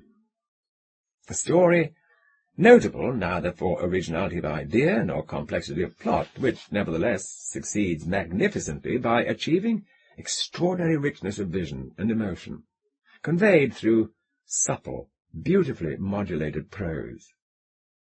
Where Knight and Bester overwhelm you, in very different ways, with sheer cleverness, Moore charms and captivates you with a sensitivity of perception that reflects itself in the sensitivity of her writing. Her writing, yes. Moore is actually Catherine Lucille Moore, the first significant female science fiction writer of the 20th century, and a figure of immense historical importance in the development of modern American science fiction. Until fairly recent times, women were not a visible presence on the science fiction scene. Mary Shelley's Frankenstein of 1818 can legitimately be considered the first true science fiction novel of the modern era, but few women followed her lead. When science fiction emerged as a popular commercial form early in the 20th century, it was written and edited almost entirely by men, and for a largely male audience. This was, I suspect, partly the effect of sexual stereotyping, since science was not considered a proper field for study for young women. Fiction about science was not likely to attract the interest of many female writers or readers, but there was also a self-fulfilling aspect to this exclusionary principle. Because science fiction in the first half of the 20th century was written mainly by and for male readers, most of what was published tended to be either male-oriented action fiction or the bloodless, emotionless, wiring diagram fiction of the Hugo Gernsback school. Either way, the women weren't likely to be attracted to such stuff. In general, women seemed to prefer fiction of some emotional depth, so the stories in Gernsback's Amazing Stories and Wonder Stories of 50 years ago would have bored them silly. The men in those stories were either slab-jawed heroes or else stiff-jointed puppets who delivered scientific lectures, and the women, when there were any, were fluttery little things who ran about shrieking and screaming to be rescued from the monsters. When 22-year-old Catherine Moore began writing professionally in 1933, she chose to conceal her sex behind those impersonal initials, perhaps because she thought she stood a better chance of getting published that way. Nor did what she wrote bear much resemblance to the magazine SF of her day. Her first few stories, which starred the rugged soldier of fortune Northwest Smith, appeared at first glance to make use of the modes of male adventure fiction, but Smith's adventures on other worlds, rich in colour and romantic mystery, had more in common with the tales of Poe or Lovecraft than they did with the dry mechanical fiction of the science fiction magazines of that period. Nor did Moore appear often in those magazines. Most of her early work was published not in Wonder or Amazing, but in Weird Tales, a magazine that included some science fiction, but that embraced all other branches of fantasy fiction as well. And soon she moved away from Northwest Smith towards eerie fantasy, with a female protagonist, using the Amazon-like Jirel of Joiry as her heroine. Moore's work was surprisingly popular with the science fiction audience, which seems to have had little or no inkling of her true sex. As late as 1938, when the gifted young SF writer Henry Kuttner began writing to her, he addressed his letters to Mr. C. L. Moore. But Kuttner soon was set straight on that score, and in 1940 he and Moore were married, inaugurating one of the most fruitful husband and wife collaborations in literary history. Kuttner was prolific, versatile, clever, and technically adept.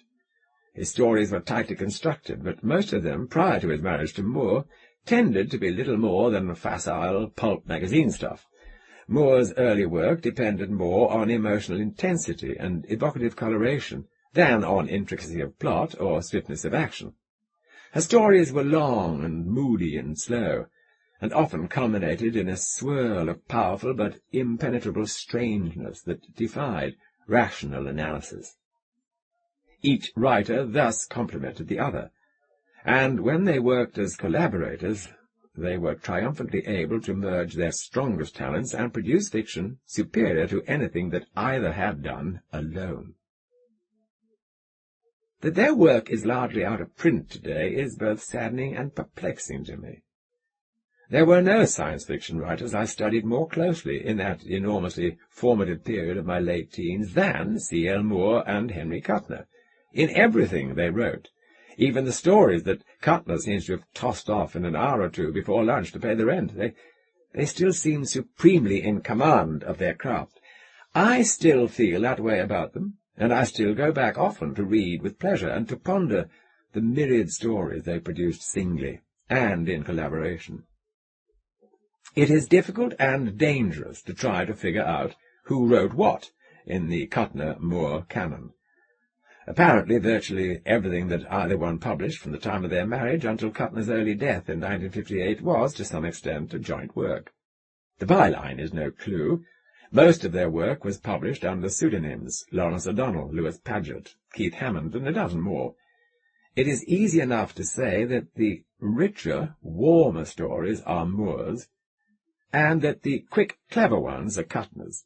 But it seems more probable that scarcely any story left their household without having been jointly planned, written, and revised. Trying to identify distinctive Kuttner or Moore traits is almost hopeless. Fury, a novel that bore the O'Donnell pseudonym when it was serialized in the magazine, is thought by students of this remarkable team to be largely Kuttner's work, and was published under Kuttner's name alone when it appeared in book form. It is a sequel to the O'Donnell story Clash by Night, which is thought to have been written mainly by Moore. And yet Fury has more of a Moore tone to it than the earlier story. Had he so fully absorbed her style by then that he could speak in her voice? Or did she have a hand in the story? Well, we'll probably never know. Even the stories published under Kuttner's name alone may well have been collaborations, though it seems somewhat more likely that those published after 1940 that carried Moore's byline alone were primarily her work. Byline credit seems to have been a matter of little importance to them for most of the 18 years they worked together. Toward the end, though, it created in them what they called the "who am I" syndrome, and they resolved to abandon pseudonyms entirely, and to identify all new stories either as individually written or as by Kuttner and Moore. One last book of short stories appeared under this double byline. After Kuttner's death, Moore published no further books or stories, turning her efforts instead entirely to writing television scripts. Despite all these problems, there seems little doubt that No Woman Born is essentially, or totally, Moore's work. The superficial evidence indicates that. It is one of only 6 stories published under her own name during her years with Kuttner, and she included it in the 1975 collection, The Best of C. L. Moore. The internal evidence is convincing also. Kuttner may have had a role in its planning, may even, as I will note, have written a paragraph or two, but in pace and structure the story seems fundamentally Moore's work, and its underlying theme, the emergence of a powerful female protagonist who, in her struggle for survival, comes to threaten and even dominate the male characters. It harkens back to such prototypical Moore figures as Jirel and the vampire Chambleur of the earlier fantasies. Science fiction in 1944, when No Woman Born was first published in John Campbell's astounding science fiction, still was deeply rooted in pulp magazine narrative traditions. The typical pulp story began fast, with the hero in deep trouble, and zipped along in a series of quick scenes constructed out of physical action and a great deal of dialogue, until it reached its climax and resolution, and, for instance, quote, Kent Mason stumbled to the top of the ridge, staring about him with sun-swollen eyes. His cracked lips twisted wryly as he viewed the endless wilderness of rocks, the death-trap of the Arabian desert, dimmed now by driving gusts of icy rain. In the valley below him 2 pinnacles of rock towered, and as Mason stared at them, a curious expression crept over his sunburned face. He recognized these great obelisks, and recognizing them knew that his search and his life would end almost simultaneously. For before him lay the fabulous twin towers of the lost city of Al-Bakir, ancient metropolis of lost wisdom, city of science. Or, for instance, this quote, You say you came from the future, Mason whispered, gripping the woman's wrists. How do I know what creatures may exist then? She caught the imprecation. Fury blazed in the jet eyes. She tore free, sprang back, shrilled an angry command. Slay him, Bokya, slay! That's 24-year-old Henry Kuttner, paying the rent with a potboiler called The Time Trap, in the November 1938 issue of a minor and short-lived pulp magazine, Marvel Science Stories. Once magazine science fiction had emerged in the mid-1930s from the stupidness of the Gernsback era, much of it sounded like that. Campbell's Astounding, whose chief contributors were such talented young writers as Robert A. Heinlein, Isaac Asimov, Theodore Sturgeon, L. Ron Hubbard, and L. Sprague de Camp, was an honourable exception. Campbell despised the idiocies of pulp fiction and urged his writers to produce the sort of mature copy that such slick magazines as the Saturday Evening Post or the New Yorker might want to publish in the year 2150. Kuttner's work appeared frequently in Astounding, but he would never have dared to offer Campbell anything as absurd as The Time Trap. Yet the stories Campbell published, though far beyond the standard pulp item in concept and technique, generally still made use, in disguised and improved form, of the melodramatic conflicts and stock reactions of the pulp magazines and the writing, though clean and efficient, rarely rose far above the level of simple, functional prose. But there's little about No Woman Born to connect it to the pulp magazine tradition. It must have seemed something of an oddity to the readers of Astounding then, as it did to me a few years later when I encountered it in an anthology. A story that paid little heed to the requirements of plot and pace, typical of the science fiction of the day, but concentrated instead in a leisurely and a sensuous way on the analysis of the transformation of a woman's character under the stress of a uniquely science-fictional situation. Though it is a long story, perhaps 10,000 words, it is strikingly simple in its construction. There is no overt conflict, no banging together of opposing forces to generate action, only the steadily growing awareness that something has gone wrong with Deirdre's resurrection. The nominal protagonist, John Harris, is merely an observer, a point of view through which the events are filtered.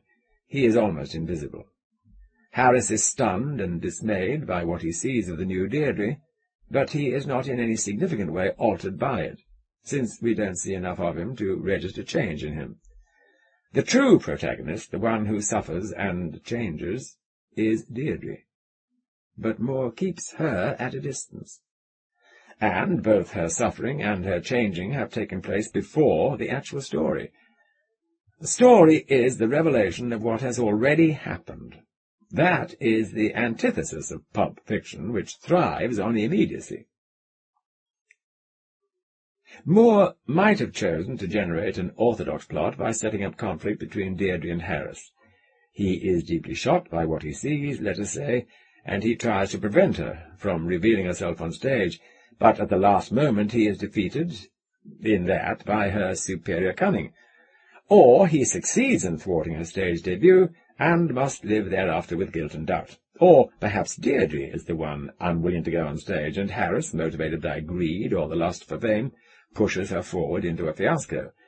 Well, any of those would have worked, more or less, in a conventional magazine story. But Moore has other purposes in mind. Her goal is to create mood, to leave us with a sense of the utter strangeness and the isolation of the resurrected Deirdre. The time comes when our hearts sink utterly, when we remember Deirdre and her tale, she tells us, quoting James Stephen's 7 paragraphs into her story, rather than spin a quick, bouncy tale of showbiz razzmatazz. With slow, subtle touches, she will build her portrait of her artificial woman. And to have opted for a complicated plot would have made it difficult for her to achieve the story's voluptuous psychological richness as well, except by working on a much larger scale. Still, No Woman Born is twice as long as the average magazine story, and at that length it needs some sort of subplot to support its own voluptuousness. The Malzer theme, the scientist aghast at what he's done, serves that function for Moore. Learning the art of subplotting is one of the most difficult aspects of mastering the craft, or certainly I found it so, but it's hard to sustain any work of fiction longer than the short story without one or more subordinate storylines that illuminate and comment on the main storyline while providing necessary distraction from it. Ideally, subplot and main plot should converge at the climax, each resolving the other. But of course that's easier to prescribe than it is to achieve. Because the main plot itself is so deeply submerged, the Malzer element must be handled similarly, and so we see him only as a figure reacting to the Deirdre events. As in the case of Harris, the story's only other character, Malzer is never seen engaging in action that seems in any way unrelated to Deirdre. One perfectly valid way to tell a story is to show independent characters engaged in apparently unrelated actions that gradually converge, but not this story. When I say action, incidentally, I don't mean physical action of the kind dear to the pulp magazines, chases, hand-to-hand combat, desperate swims across turbulent rivers. I use action here in a more technical sense, to indicate the working out of a pattern of events. Malzer's being called before a committee of doctors to be censured for his work on Deirdre would be an action in that sense, but there is nothing like that in No Woman Born. There's virtually nothing in the way of simple physical action either, a full choreography of gestures, yes, but no more than that. The main events of the story are interior ones, psychological transitions, changes in ways of seeing the situation. The one exception is the moment when Deirdre interferes with Malzer's suicide attempt, when we comprehend her at last in her full superhuman condition. Those 5 or 6 pages, in which the troubled scientist stands by the open window, plainly preparing to jump, represent Moore's lone concession to the requirements for conventional narrative suspense, too. Rereading the story now, I'm not entirely comfortable with that scene. I suspect that the tense and jangled Malzer, once he had resolved to commit suicide, would probably have done it in a quick, impulsive leap, when he was alone, rather than sticking round to deliver a farewell oration to Deirdre and Harris, but sometimes even a writer as good as C.L. Moore needs to manipulate psychological probabilities a little for story purposes. The story, for a newsstand magazine of 1944, could not have been left wholly without conventional action or suspense. Malzer had to have an opportunity to make his reasons for suicide explicit. "I can't live and watch you," he says. "I put all my skill and all my love into one final masterpiece, and I can't bear to watch it destroyed." And Moore had to have some way of demonstrating the full alienness of Deirdre's new body. So he will threaten to jump, and then he will jump, and she will pull him back, and the story will have its climax. Deirdre, who has just said, "I'm human, do you think I'm not?" is revealed as something not at all human. And then comes the descent into the acceptance by Malzer that he has created a monster, and the culminating perception by Harris that what little of humanity there is left in Deirdre may well be absorbed by the metal house in which she lives. What carries the story, then, is neither the intricacy of its plot nor the swiftness of its events. Moore's psychological insight, manifested in supple and graceful writing, is what holds the reader's interest. One cannot separate the beauty of the prose from the complexity of what is told. The one grows inevitably out of the other. There is no way that Deirdre's story could have been conveyed in that brisk pulp style. Fear gripped Mason. He sprang forward, trying to reach the valve. If he could manage to stop it closed, but it was too high. Well, Kuttner's cheerful hackwork for Marvel science stories. The level of writing in No Woman Born had never, I think, been reached in a science fiction magazine before. It marks Moore not only as a distinguished artist, but as a great innovator within her field, willing to take risks with her audience. Consider the range of emotional depth, the breadth of vocabulary, the command of extended metaphor, and the rhythmic control of lengthy sentences in this passage from the book. Quote, "Oddly enough, he did not once think of the naked brain that must be inside the metal. The mask was symbol enough for the woman within. It was enigmatic. You did not know if her gaze was on you, searchingly, or wholly withdrawn. And it had no variations of brilliance, such as one had played across the incomparable mobility of Deirdre's face. But eyes, even human eyes, are, as a matter of fact, enigmatic enough. They have no expression except what the lids impart. They take all animation from the features. We automatically watch the eyes of the friend we speak with, but if he happens to be lying down so that he speaks across the shoulder, and his face is upside down to us, quite as automatically we watch the mouth. The gaze keeps shifting nervously between mouth and eyes in their reversed order, for it is the position in the face, not the feature itself, which we are accustomed to accept as the seat of the soul. Deirdre's mask was in that proper place. It was easy to accept it as a mask over eyes. The fluency of Moore's writing is extraordinary. Here she displays it in a passage that at once defines Deirdre's character, offers a novel and pleasing technological rationale to explain the new body that has been created for her, and delights the demanding reader with a series of quick, vivid images. "Luckily," she said, her voice amused, "I never was beautiful. It was all, well, vivacity, I suppose, and muscular coordination, years and years of training, and all of it engraved here." She struck her golden helmet a light, ringing blow with golden knuckles. "In the habit patterns grooved into my brain. So, this body, well, did he tell you, works entirely through the brain. Electromagnetic currents flowing along from ring to ring, like this." She rippled a boneless arm at me, with a motion like flowing water. "Nothing holds me together, nothing, except muscles of magnetic currents. And if I'd been somebody else, somebody who moved differently, why, the flexible rings would have moved differently too, guided by the impulse from another brain. I'm not conscious of doing anything I haven't always done.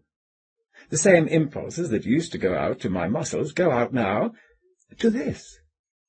And she made a shuddering, serpentine motion of both arms at him, like a Cambodian dancer. And then she laughed wholeheartedly, the sound of it ringing through the room with such full-throated merriment that he could not help seeing again the familiar face, crinkled with pleasure, the white teeth shining. How I admire that paragraph, how I envy it! The little sensory details, the golden helmet, the golden knuckles, the light ringing blow, the boneless arm that ripples like flowing water. She makes us see Deirdre, and she makes us feel the force and presence of her personality, too, in everything that she says or does. The story opens calmly, in underplayed fashion. Some horror may await Harris, but he can think only of her lost beauty as he prepares to see the rebuilt Deirdre for the first time. Moore uses the memory of that beauty, and the Jane Stevens poem, to weave a spell for us that will hold us throughout the story. Then Malzer enters, and at once there is dissonance. We don't know who Malzer is, or what his role in the story might be, but we feel, after one paragraph of description, that we know him. The tension in Malzer travels first to Harris, and then to us. After an unhurried build-up, the opening scene of the story is enormously long, longer than most complete short stories, one gigantic, fluid demonstration of the art of exposition. Deirdre appears. She had no face. She had only a smooth, delicately modelled ovoid for her head. It is a brilliant stroke to make her unhuman, but beautiful. How much more obvious it would have been for Malzer and Moore to have put her into some lovely android replica of her former self, but how much less powerful. This way she is both strange and even more beautiful than she had been. And the whole story springs from that. The other way, she would have been a mere museum reproduction of herself. And once Harris had regretted the unreality of the reproduction, what would have been left to say that would be of any interest? The proportions of the story are unconventional. The opening scene occupies nearly half the story's length, and hardly anything happens in it, and for a writer that is a great gamble. But Moore holds us by the force of her writing, and by the close focus on the fascinating, eerie Deirdre, as she gradually manifests herself to the observer protagonist, Harris. An orthodox magazine story would have given us plot and counterplot, 3 or 4 changes of scene, half a dozen characters in that span, but none of that matters to Moore, nor does it to us. The story moves onward towards the new Deirdre's debut, the anguish of Malzer, and the culminating revelation with its hint of the fate that will overcome Deirdre eventually. Science, that is, the speculative idea of a humanoid reconstruction of a damaged body, and fiction are perfectly blended here. The fascinating and charming Deirdre has been transformed into something much more fascinating and rather less charming. And Moore has generated a powerful story that could have been told in no other medium but science fiction. There is no way to translate No Woman Born into mundane fiction. Its effect is inseparable from its speculative theme. There are, I feel almost abashed to point out, a few small areas of imperfection in No Woman Born. I say this in fear and trembling, since this is a story I revere, and the supreme technical mastery of both Moore and Kuttner has been an article of faith for me for decades. But reading it for the 5th or 6th time, almost 40 years after first encountering it, I found some little things that bothered me. I cite them here not for the sake of showing how clever I am, but simply because I think it's unwise to let examples of bad practice go without comment, even when they turn up in the work of so adept a practitioner as C.L. Moore. For example, there is the parenthetical paragraph about a third of the way through the story, and, providing, of course, that the mind inside the metal did not veer from its inherited humanity as the years went by, a dweller in a house may impress his personality upon the walls, but subtly the walls, too, may impress their own shape upon the ego of the man. Neither of them thought of that at the time. Now, this is a passage intended to foreshadow the control that Deirdre's new body will ultimately exert over her mind.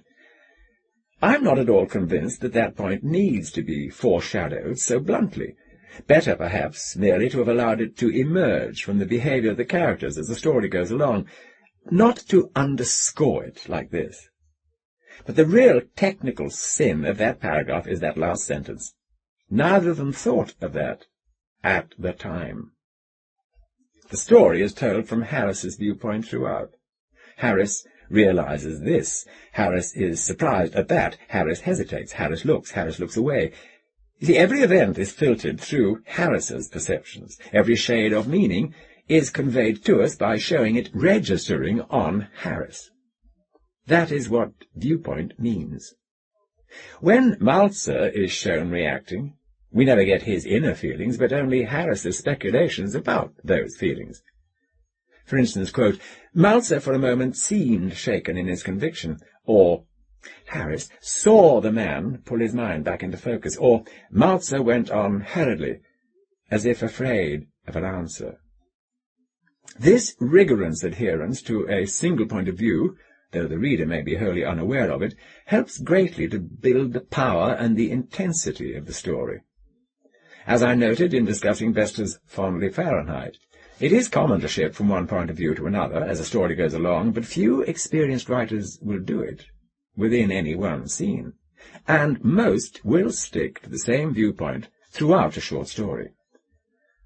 A sudden viewpoint shift can jar a reader, even one unaware of the technical aspects of what he's reading, and they can puncture the illusion of reality that the writer is trying to weave. Moore was aware of that, of course, and all those as-ifs and scenes are her way of letting us know what is probably going on in Malzer's mind, or in Deirdre's, without overtly leaving Harris's point of view, which makes it all the more puzzling when she suddenly leaps out of Harris's mind to nudge us in the ribs with a comment of her own, telling us something that Harris does not yet realize, and telling us that he doesn't realize it. From any writer, that would be a needless intrusion. From Moore, well, it seems mystifying. The second troublesome point comes 2/3 of the way through, when Harris, just after Deirdre's performance, asks himself if she has put on a strange metallic something of the mind, and the next day, when speaking to her, notes that her voice was a bit metallic for the first time. Now this, I think, badly undermines the impact of the story's superb final sentence, when it finally arrives, many pages later. There's no need to emphasize it in so overt a way, this gradual robotification of Deirdre's. Every event of the story is designed to show us what is happening. We can see her changing, without needing to be told explicitly that Malzer's remarkable contrivance is invading her soul. When Moore shows us at the end the distant taint of metal already in her voice, that sinister infiltration of humanity by the machine in which she lives is rendered less powerful, because we've encountered the same metaphor 2 or 3 times already. Instead of closing the story with an inexorable clang, it merely reiterates what we've previously heard. Finally, I wonder about another intrusive parenthetical paragraph, that bit of gobbledygook about the 4th dimension in the moment before Deirdre rescues Maltzer. It is, my guess, substantiated by nothing at all, that Henry Kuttner must have inserted that paragraph, while Moore was occupied elsewhere, thinking to add a bit of extra science-fictional effect, to keep John Campbell and his readers happy, and perhaps to heighten the suspense of the moment. But whoever wrote it, I wish Moore had cut it from the final draft. It doesn't do much for the suspense, which is already extreme, and it drops an impenetrable lump of jargony speculation into the story that's quite unlikely to have passed through John Harris's mind just at the moment that Maltzer was gearing up to jump out of the window. So, this magnificent story has, for me, a couple of little flaws. The hypothesis I offered about Fondly Fahrenheit is one of very minor technical glitch appearing. Perhaps it's necessary to placate the gods by weaving a few imperfections into any pattern. They aren't significant to anyone's appreciation of the story, and I cite them here only as a way of making certain points about the technique of story construction, as I understand it. Well, certainly I didn't notice them on my first reading of No Woman Born in 1948, and I doubt that they troubled me much on subsequent readings. There was much that I learned from poring over No Woman Born and other C.L. Moore stories, but it wasn't anything that I could put to direct use in the early years of my career. She simply wrote too well. Those noble rhythms of speech and that strong command of language sprang not only from years of practice that I have not had, but also from a far richer experience of life. I think it's valuable practice for a very young writer to imitate writers he respects. But I would have looked silly trying to imitate C.L. Moore. Her sensibility was too far removed from my own. I wrote dozens of imitations of Kuttner stories, though, The Iron Chancellor, about a robot that imposes a near-fatal crash diet on the family it serves, is the first to spring to mind, and I learned plenty from the exercise. Moore was beyond my range. I could only admire her work and use it as a glowing example. And I still do.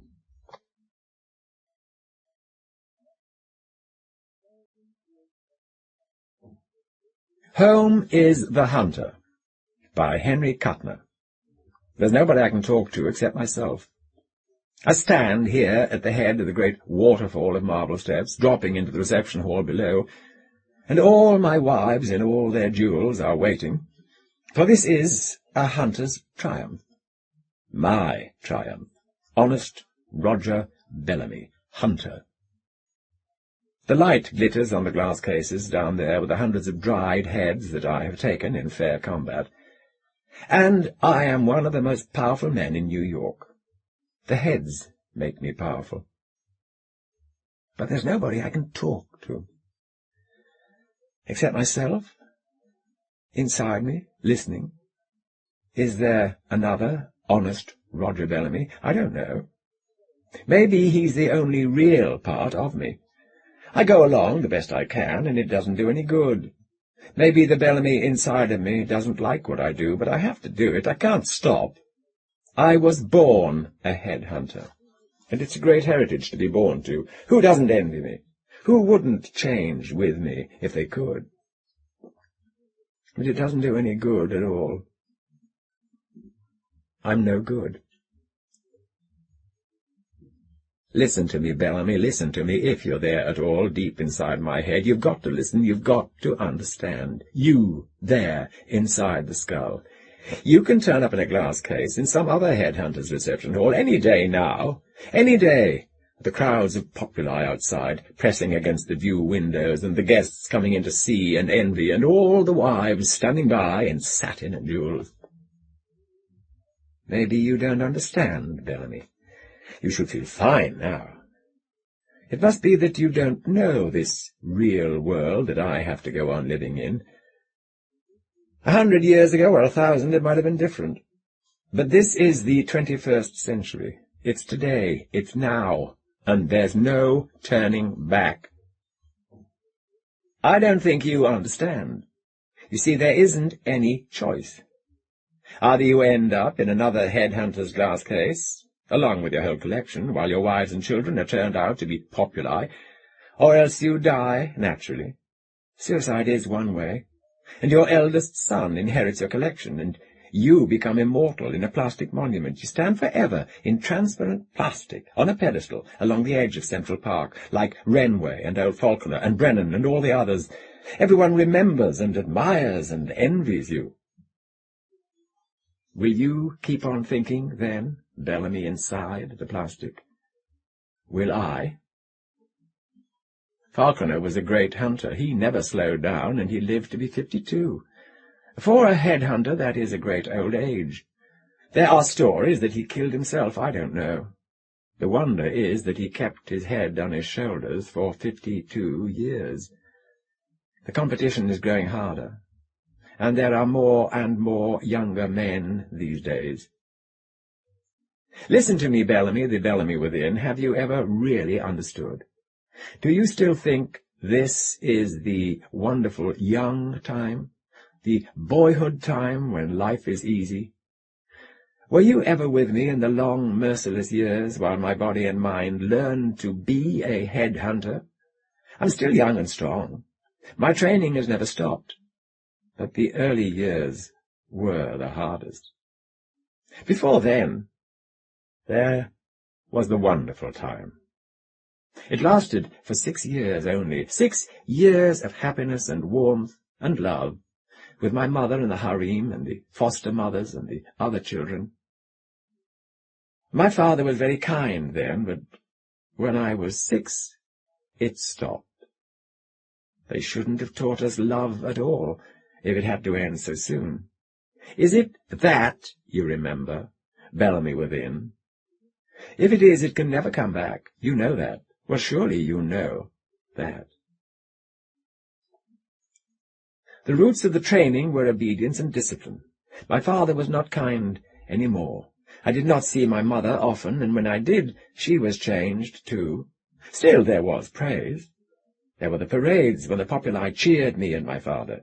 He and the trainers praised me too when I showed I had special skill in the duel, or in marksmanship, or judo stalking. It was forbidden, but my brothers and I sometimes tried to kill each other. The trainers watched us carefully. I was not the heir then, but I became the heir when my elder brother's neck was broken in a judo fall. It seemed an accident, but of course it wasn't. And then I had to be more careful than ever. I had to become very skillful. All that time, all that painful time, learning to kill. Oh, it was natural. They kept telling us how natural it was. We had to learn. And there could be only one heir. We lived under a cloud of fear even then. If my father's head had been taken, we would all have been turned out of the mansion. Oh, we wouldn't have gone hungry or unsheltered, not in this age of science. But not to be a headhunter, not to become immortal in a plastic monument standing by Central Park. Sometimes I dream that I am one of the populi. It seems strange, but in the dream I am hungry, and that is impossible. The great power plants supply all the world's needs. Machines synthesize food, build houses, give us all the necessities of life. I could never be one of the populi, but if I were, I would go into a restaurant. I would take whatever food I wished out of those little glass-fronted cubbyholes. I would eat, well, far better than I eat now. And yet, in my dream, I am hungry. Perhaps the food I eat does not satisfy you, Bellamy within me. It does not satisfy me. But it is not meant to. It is nutritious. Its taste is unpleasant. But all the necessary proteins and minerals and vitamins are in it to keep my brain and my body at their highest pitch. And it should not be pleasant. It is not pleasure that leads a man to immortality in plastic.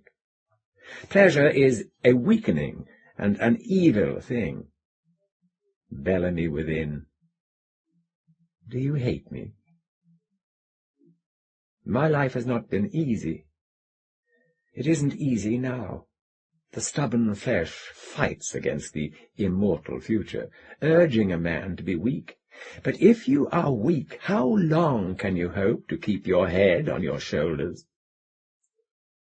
The populi sleep with their wives. I have never even kissed any of mine. Is it you who have sent me dreams? My children, oh yes, they are mine. Artificial insemination is the answer. I sleep on a hard bed. Sometimes I wear a hair shirt. I drink only water. My food is tasteless. With my trainers I exercise every day until I am very tired. The life is hard. But in the end we shall stand forever in a plastic monument, you and I, while the world envies and admires. I shall die a headhunter, and I shall be immortal. The proof is in the glass cases down there, in my reception hall, the heads. The heads. Oh, look, Bellamy, so many heads. Stratton, my first. I killed him in Central Park with a machete. This is the scar on my temple that he gave me that night. I learned to be deafer. I had to. Each time I went into Central Park, fear and hate helped me. Sometimes it is dreadful in the park. We go there only at night, and sometimes we stalk for many nights before we take a head. The park is forbidden, you know, to all but headhunters. It is our hunting ground. I have been shrewd and cunning and skilful. I have shown great courage. I have stopped my fears and nursed my hate. There, in the park shadows, listening, waiting, stalking, never knowing when I might feel sharp steel burning through my throat. There are no rules in the park. Guns or clubs or knives.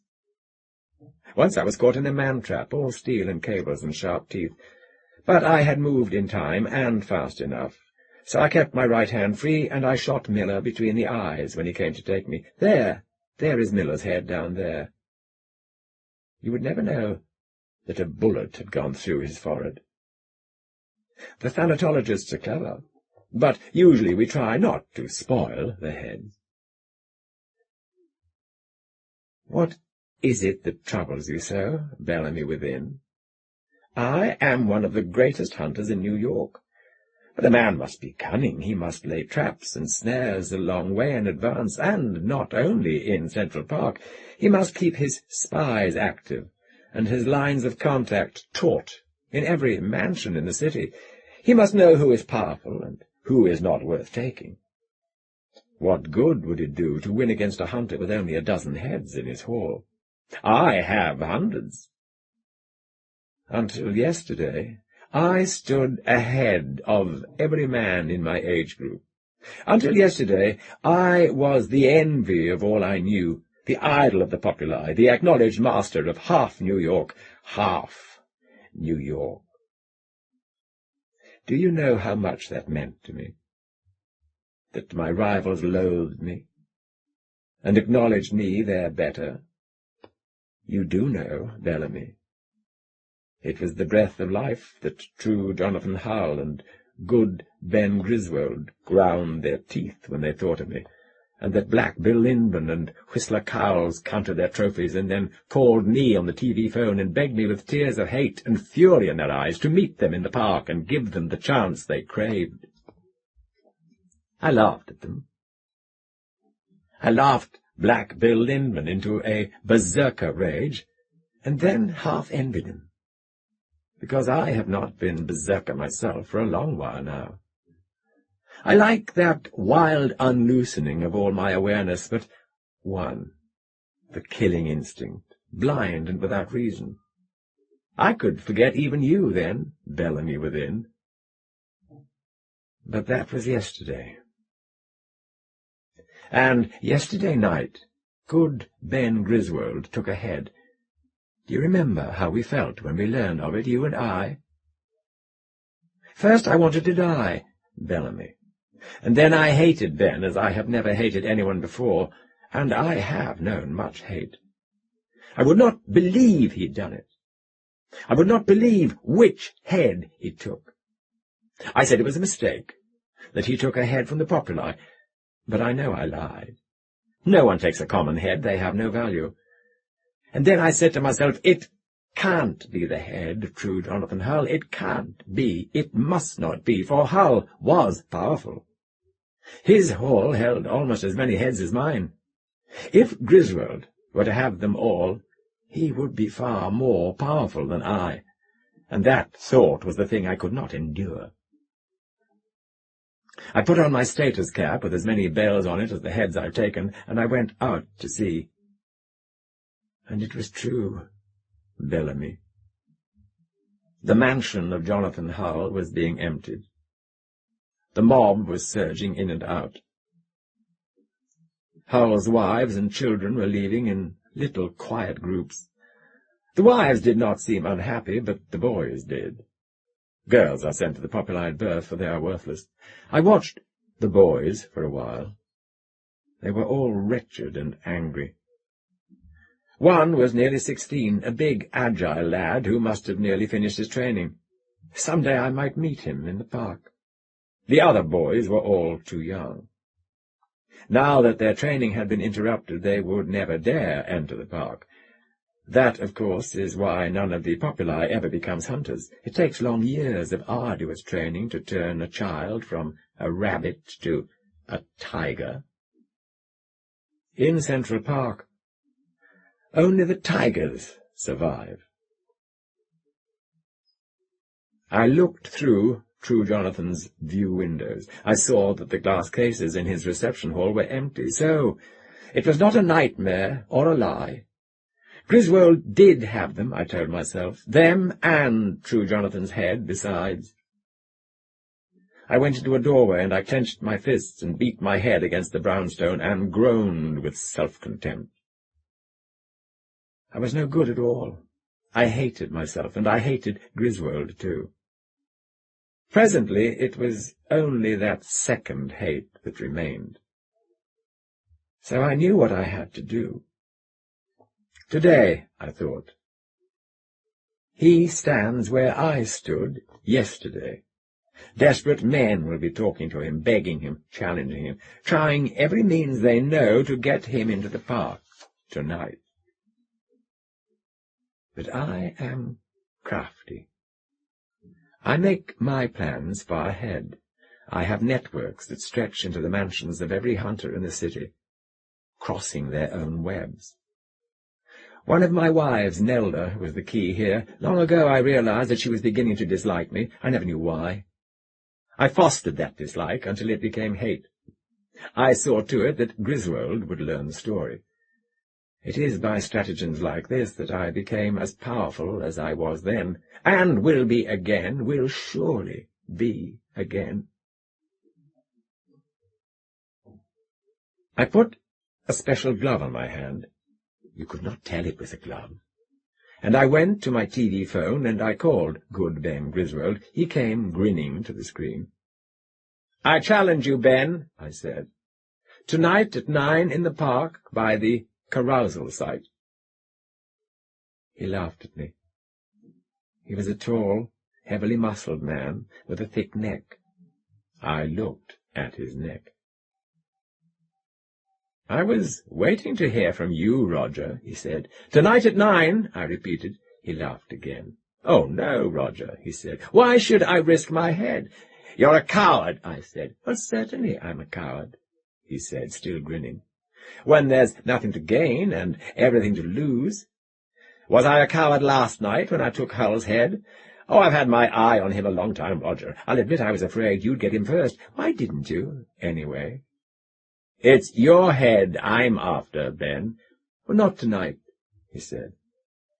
"Not for quite a while. I'm not going back to the park for a long time. I'll be too busy. You're out of the running now, Roger, anyhow. How many heads have you?" He knew. God damn him. how far in advance of me he was now.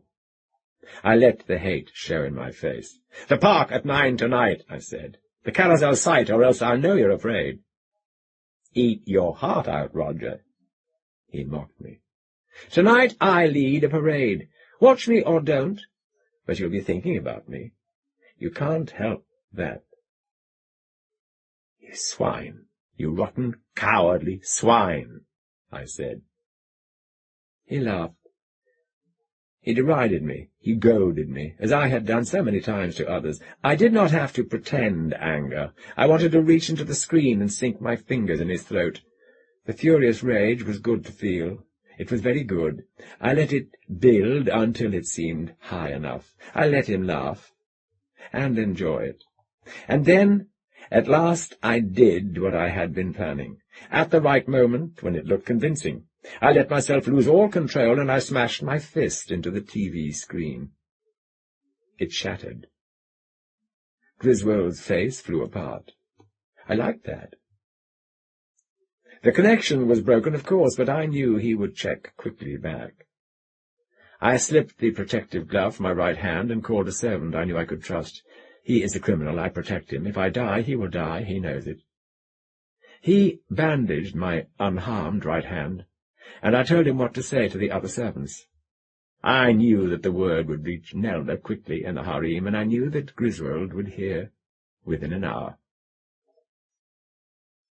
I fed my anger all day in the gymnasium. I practiced with my trainers, machete, pistol, in my left hand only.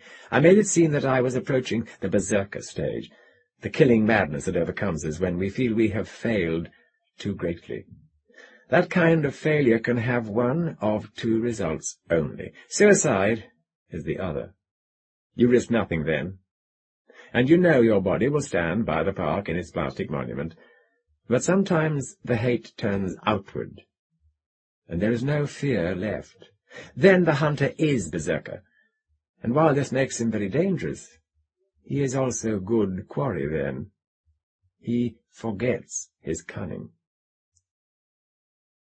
It was dangerous to me, too, for that kind of forgetfulness is very tempting, the next best thing to oblivion itself. Well, I had set the lure for Griswold, but it would take more than a lure to bring him out when he thought he'd nothing to gain by such a risk. So I set rumours loose. They were very plausible rumours. I let it be whispered that Black Bill Lindman and Whistler Cowles, as desperate as I at Griswold's triumph over us all, had challenged each other to a meeting in the park that night.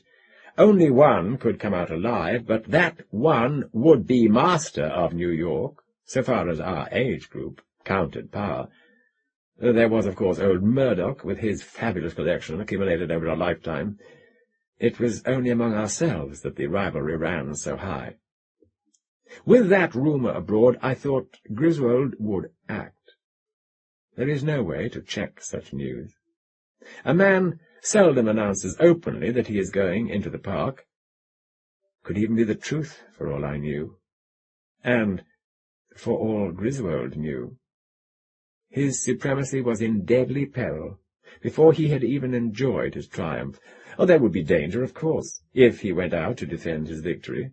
Lindman and Cowles are both good hunters, but Griswold, if he did not suspect my trap, had a chance at one sure victory. Myself, honest Roger Bellamy, waiting in berserker fury at a known rendezvous, and with a right hand useless for fighting. Did it seem too obvious? Ah, but you don't know Griswold. When it was dark, I put on my hunting clothes. They are bulletproof, black, close-fitting, but very easy with every motion. I blacked my face and hands. I took gun, knife, and machete with me. The metal treated so that it will not catch or reflect the light. I like a machete, especially. I have strong arms. I was careful not to use my bandaged hand at all, even when I thought that no one watched me. And I remembered that I must seem on the verge of berserker rage, because I knew Griswold's spies would be reporting every motion. I went toward Central Park. the entrance nearest the carousel site. That far Griswold's men could track me, but no farther. At the gate I lingered for a moment. Do you remember this, Bellamy within me? Do you remember the plastic monuments we passed on the edge of the park, Falconer and Brennan, and the others, forever immortal, standing proud and godlike in the clear, eternal blocks? All passion spent, all fighting done, their glory assured forever. Did you envy them too, Bellamy? I remember how old Falconer's eyes seemed to look through me contemptuously. The number of heads he'd taken is engraved on the base of his monument, and he was a very great man. Wait, I thought. I'll stand in plastic too. I'll take more heads than even you, Falconer, and the day that I do it will be the day I can lay this burden down. Just inside the gate, in the deep shadows, I slipped the bandage from my right hand. I drew my black knife and closed it against the wall. I began to work my way rapidly toward the little gate which is nearest Griswold's mansion. I had, of course, no intention of going anywhere near the carousel site. Griswold would be in a hurry to get to me, and out again, and he might not stop to think. Griswold was not a thinker. I gambled on his taking the closest route. I waited, feeling very solitary, liking the solitude. It was hard to stay angry. The trees whispered in the darkness. The moon was rising from the Atlantic beyond Long Island. I thought of it shining on the Sound and on the city. It would rise like this long after I was dead. It would glitter on the plastic of my monument, bathe my face with cold light, long after you and I, Bellamy, are at peace, our long war with each other mended. Then I heard Griswold coming. I tried to empty my mind of everything except killing. It was for this that my body and mind had been trained so painfully ever since I was 6 years old. I breathed deeply a few times. As always, that deep, shrinking fear tried to rise in me. Fear and something more, something within me. Is it you, Bellamy, that says I do not really want to kill? Then Griswold came into sight, and the familiar, hungry hatred made everything all right again.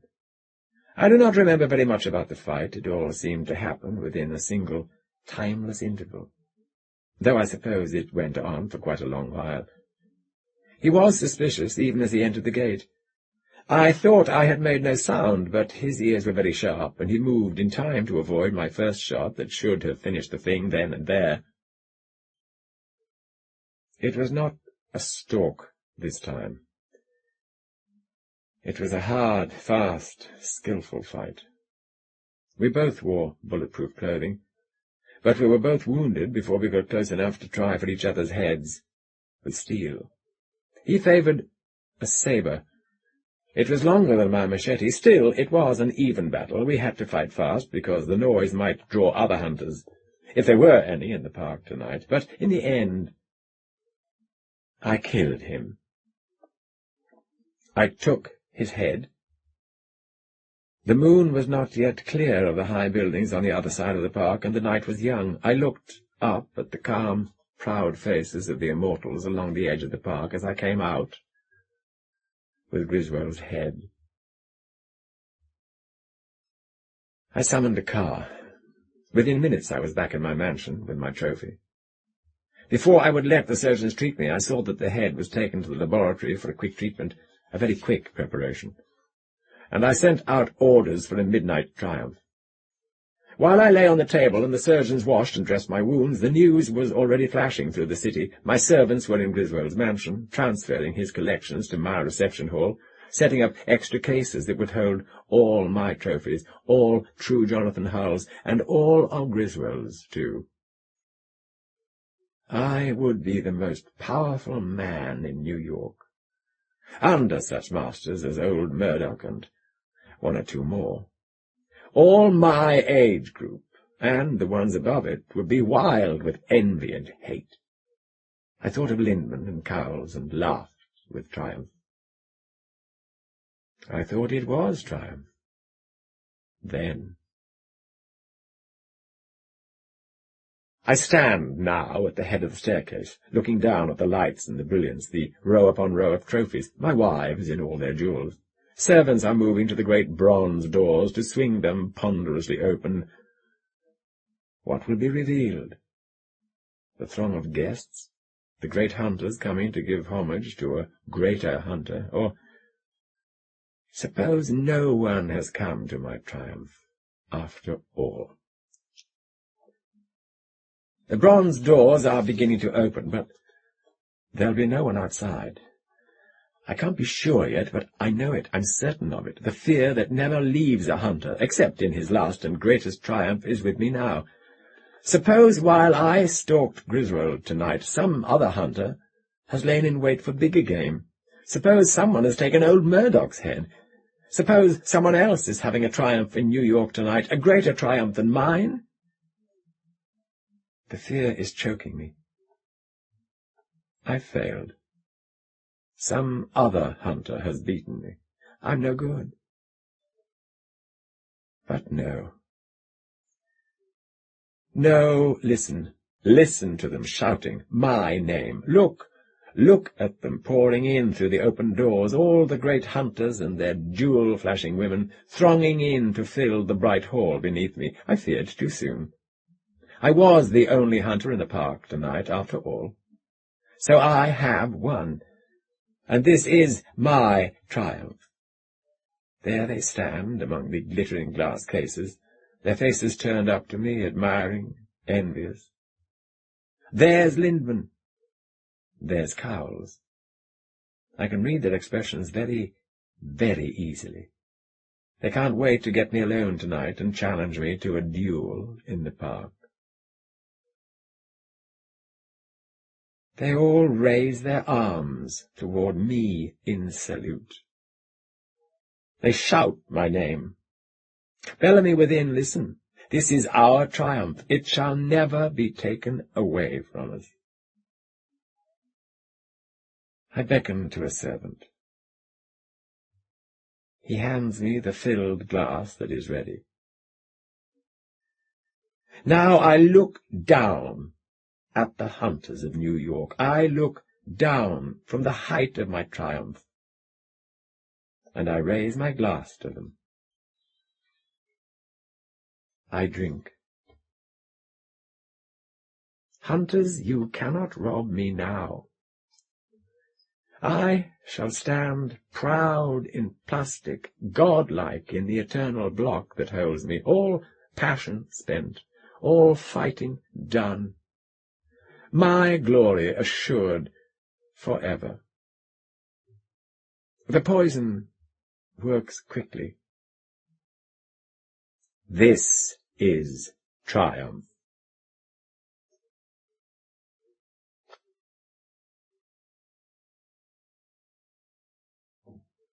Home is the hunter, the triumph of honest Roger Bellamy. So, some Kuttner now. To exclude him from this book is unthinkable. From the beginning I regarded him as the master of the science fiction short story, the man who knew which parts were essential and where they belonged. But which Kuttner story? The wonderfully gimmicky time-twister story, Line to Tomorrow? The sombre future detective story, Private Eye, with that utterly perfect and inevitable final paragraph? The Twonky, Time Locker, Absalom? One of the Baldy stories? Two-handed engine? Oh, would that I could have used them all, but then this would simply have become Robert Silverberg Selects His Favourite Kuttner Stories, which would be a worthwhile book of its own sort, but not quite the one I'd set out to do. And so in the end I settled on just one Kuttner story, and not a particularly well-known one at that, nor one from the fertile, pseudonymous Louis Paget period of the wartime years, when he was astonishing everyone with his fertility of invention and his cleverness of execution. This one comes from a later time, 1953, which was a relatively unproductive period for Kuttner. In 1950, when he was 36 years old, he had enrolled as a freshman at the University of Southern California to fill in what he perceived as gaps in his knowledge of the world, particularly in his knowledge of science, psychology, and English literature. After securing his BA in 1954, he went on to seek a master's degree in literature, a project still incomplete when a heart attack took him in February of 1958. And during those years he published only a handful of science fiction stories. But those were precisely the years when I was frantically taking apart stories to see what made them tick. And since Kuttner's stories, under all his various pseudonyms, had struck resounding chords in me during my formative years, 47 to 50, as a science fiction reader, his newer work got particularly close attention from me, now that I was consciously striving to take up writing SF as my profession. Home is the Hunter, which appeared in the July 53 issue of Galaxy, came at the peak of that time for me. Just as I had reached marginal professional quality as a writer, but before I had actually made my first sale. Its impact on me, like the impact of almost every outstanding story I read during that highly sensitized year, was extraordinary. And so I think it belongs here as the Kuttner representative. There is, as with all of this writer's stories after 1940, the question of whether it is pure Kuttner or a Kuttner-Moore collaboration. The bibliographical evidence is inconclusive. For its magazine appearance, it bore the byline C.L. Moore and Henry Kuttner. But that may have been mere pre forma acknowledgment that every story leaving their workshop had in some way been touched by both partners. Later the same year, it was reprinted in a collection of stories ahead of time that bore Kuttner's name alone. I think this is its first publication since then. It is too short to have required more than one person at the typewriter, and my guess, purely intuitive but not casual, is that Kuttner did the work, with any Moore participation being nothing more than minor retouching. If I'm wrong, so be it. Let this still stand as the Kuttner contribution to this book. One way or another he deserves to be in here. Home is the Hunter is a story told in the first person, a difficult, treacherous form, precisely because it seems to be so easy. In the first-person story, the writer totally assumes the identity of the protagonist and tries to establish the pretense that the protagonist is telling a story directly to the reader without the presence of any intermediary. When it works so well that it can seem like actual autobiography, and the reader has a hard time remembering that it's merely an invented story. But most of the time, first-person narrative doesn't work, particularly in the hands of an inexperienced writer. The first-person form invites the writer to forget that he must give shape to his material, if it is to have effective dramatic impact. Instead, the writer, totally identified in his own mind with his narrator, tends to run on and on in an unfocused drone of events. For instance, and then this happened, and then that happened, and then this, and then that, and so on. He feels perfectly free to stop the flow of incident for pages at a time, so that his protagonist can discuss the background of the story, or his own sensitive nature, or anything else he feels like talking about. If the protagonist is a fascinating and compelling character, the reader may sit still to listen to all that, but more often than not he won't. I have frequently suggested to beginning writers using the first-person form that they try rewriting a given story in third person and take a good look at the results. They're often startled to see how slow, congested, and lame the narrative seems. When writing in third person, even beginners seem to realize that the most effective way to tell a story is through incident and dialogue, but somehow that awareness goes out of the window once I starts talking. So the first trap for the first-person writer is garrulousness. His long-winded, rambling narrative isn't really a story. It's a monologue, delivered to a captive audience. But even if the writer manages not to fall into that trap, he still must contend with the fact that he is asking the reader to hold still for a torrent of egocentricity.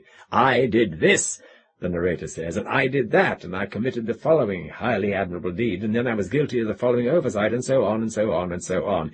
If the narrator is a bore, or a braggart, or a whiner, or a fool, the captive audience is likely to throw off its shackles in a hurry and head for a different story. If the writer is a bore or a braggart or a fool, it's going to be very hard for him to keep his narrator from having the same flaws, though I have seen it done. It is essential for the writer of first-person narratives to know how to build sympathy for his protagonist, even if the protagonist is a louse, and to make the reader care about what the protagonist is saying about himself. Well, once that's achieved, the reader's consciousness fuses with that of the protagonist, and the writer has no further problems of holding his audience's attention. Bringing about that fusion, though, requires something more than technique. It requires passion, conviction, confidence, human depth, which is why I suggest to most beginners that they leave first-person narrative alone. Most first-person stories are autobiographical in form, the narrator explaining himself to the reader. "Here's how Heinlein's Have Spacesuit Will Travel" begins, quote, "You see, I had this spacesuit. How it happened was this way. Dad, I said, I want to go to the moon. Oh, certainly, he answered, and looked back at his book. It was Jerome K. Jerome's 3 Men in a Boat, which he must know by heart. I said, Dad, please, I'm serious." End quote. Kuttner's approach is slightly different. The interior monologue, in which the protagonist pretends to be addressing himself. "Inside me listening, is there another honest Roger Bellamy? I don't know. Listen to me, Bellamy, listen to me, if you're there at all, deep inside my head." Well, that's a tricky and cumbersome approach, which has even more pitfalls than conventional first-person, because when one done wrong, it will load a story with a lot of self-conscious clutter. Kuttner gets away with it mainly because his story is very short, and because he's Henry Kuttner. But even he doesn't sustain it with any consistency. Bellamy talking to the Bellamy inside would not have bothered telling himself that he's a man with powerful arms, or describing his feelings for his parents, or pointing out that the character named Nelda is one of his own wives. So the notion that Bellamy is really talking to his inner self is very feeble indeed. He's talking to us, and we both know it. The inner Bellamy is a device that not even Bellamy takes seriously. Bellamy may be pretending to be talking to himself, but in fact he's trying to justify his life to us, and, in particular, at the end, in what is no longer an interior monologue, but a defiant top-of-the-lungs bellow, he is trying to justify his death as well. With typical economy, Kuttner states the story's problem in his first sentence. "There's nobody I can talk to except myself." Bellamy is a great man, an aristocrat, a member of the headhunter elite. For him, the world consists of a vast horde of plebeians, with which he has nothing in common, and a small group of men of his own kind who would like nothing more than to cut off his head and mount it in their trophy rooms. Bellamy is almost incomprehensibly isolated and lonely. That is one level of the story, the one that accounts for the choice of first-person interior form. Who else can Bellamy talk to but himself? Other headhunters? Hardly. His wives? Well, they're just harem inmates. Us? Don't be silly. We don't even exist. But the story addresses a second problem that Bellamy faces, and a more serious one, the ephemeral nature of success. No matter how great your past achievements, you're still only as good as your last book, your last film, your last game, or, in Bellamy's case, your last duel. Sooner or later you slip from your peak, and then what you have accomplished in the past loses its meaning, and you, if you're Bellamy, lose not only your glory, but your head. It is the paradox of greatness. The great athlete, pathetically still swinging his bat when his reflexes are gone, the great novelist, sadly churning out unintentional self-parody during his sober moments, the defeated politician issuing desperate memoirs and manifestos from his retirement headquarters, though we see it again and again. Bellamy must keep on hunting. It is the breath of life to him. He cannot stop, for he must not let any other hunter surpass him in the number of heads taken. Quote, "The thought was the thing I could not endure." If he continues to duel, though, he must in time fall to some faster blade and become a mere trophy in someone else's hall. And yet to retire from the field while his neck is still intact would be to concede cowardice. The only fortunate hunters are those who die of natural causes before they can be defeated. Kuttner tells us that at the outset. Quote, "You see, there isn't any choice," Bellamy declares, and the end of the story becomes inevitable. Nevertheless, we read on anyway, perhaps because we want to see how well Bellamy will cope with his impossible dilemma, or perhaps because the first-person form tricks us into thinking he will somehow be able to escape his fate. The story is about 3,500 words long. In the world of magazine fiction, that is one of the shorter lengths, indeed just about the shortest length that can include all the ingredients, plot, character setting, of the short story in proper measure. Most magazine short stories come in four standard sizes. There are the fillers, up to 1,500 words long, which customarily depend for their effect on a twist ending, rather than on depth of characterization or intricacy of plot. One-punch stories. This category also includes brief mood piece and plotless vignettes. Then there are the 3,000 to 4,000 word stories, generally built around a single, simply developed situation that is resolved in sudden and surprising fashion. Beginners usually find this length easier to handle than the shorter or longer ones. The 5 to 7,500 word range, in which most magazine stories fall, requires some extended character development and at least a simple subplot. Above 7,500 words, about 30 manuscript pages, are the complex, richly worked-out stories in which characters cope with many obstacles and setbacks on their way to their goals. And this is normally the territory of professional writers only. Kuttner, working within the limits of the shortest true story, gets immediately to the task of limning the bizarre society in which honest Roger Bellamy operates. Killing of a particular ritual nature is legal. There is an aristocracy of the duello. We hear how the wives and the children of defeated hunters are turned out to be populi, and we know, without the need for further explanation, that that society has a two-caste system. There are harems. Successful hunters wear status caps with bells on them to proclaim their victories. All this is conveyed by quick offhand references that Bellamy tosses off in the course of telling us about himself. A less experienced writer who has chosen the first-person form might well have felt it necessary to throw in a solid page or two of exposition that would provide the historical or sociological background for this head-hunting society. Kuttner doesn't bother, in part because he was too shrewd to impede so short a story by putting such lectures into Bellamy's mouth, and in part, possibly, because he sensed that the more such detail he provided, the less plausible such a society would start to look. Instead, he adopts a take-it-or-leave-it approach. "This is how it is," he says. "I have come up with a fanciful metaphor for the competitiveness of 20th century man, not a seriously intended vision of a probable future." Kuttner asks us simply to take his head-hunting society as a given, and goes on from that point to investigate the psychology of one who lives within that society. What matters is internal consistency, not the real-world likelihood of the fundamental situation. Science fiction is a branch of fantasy, after all. Few of those who write it intend their stories to be taken as literal prophecy, and those who do usually find that their work seems woefully quaint after a very few years.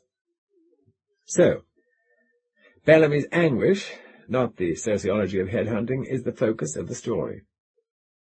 Bellamy has told us of his loneliness, of his ferocious will to mastery, and of his crushing realization that the path he's chosen will lead only to humiliation, unless he can contrive to die before he is killed by another.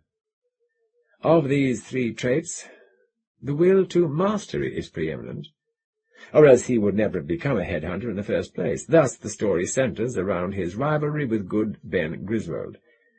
But we know, since it is a first-person story, that Bellamy can't perish at Griswold's hands. Kuttner would not have been above revealing that his narrator was a ghost if he needed to, but in this one he's already shown us Bellamy presiding over a triumph in the first paragraph, from which everything else is a flashback, so Bellamy will kill Griswold.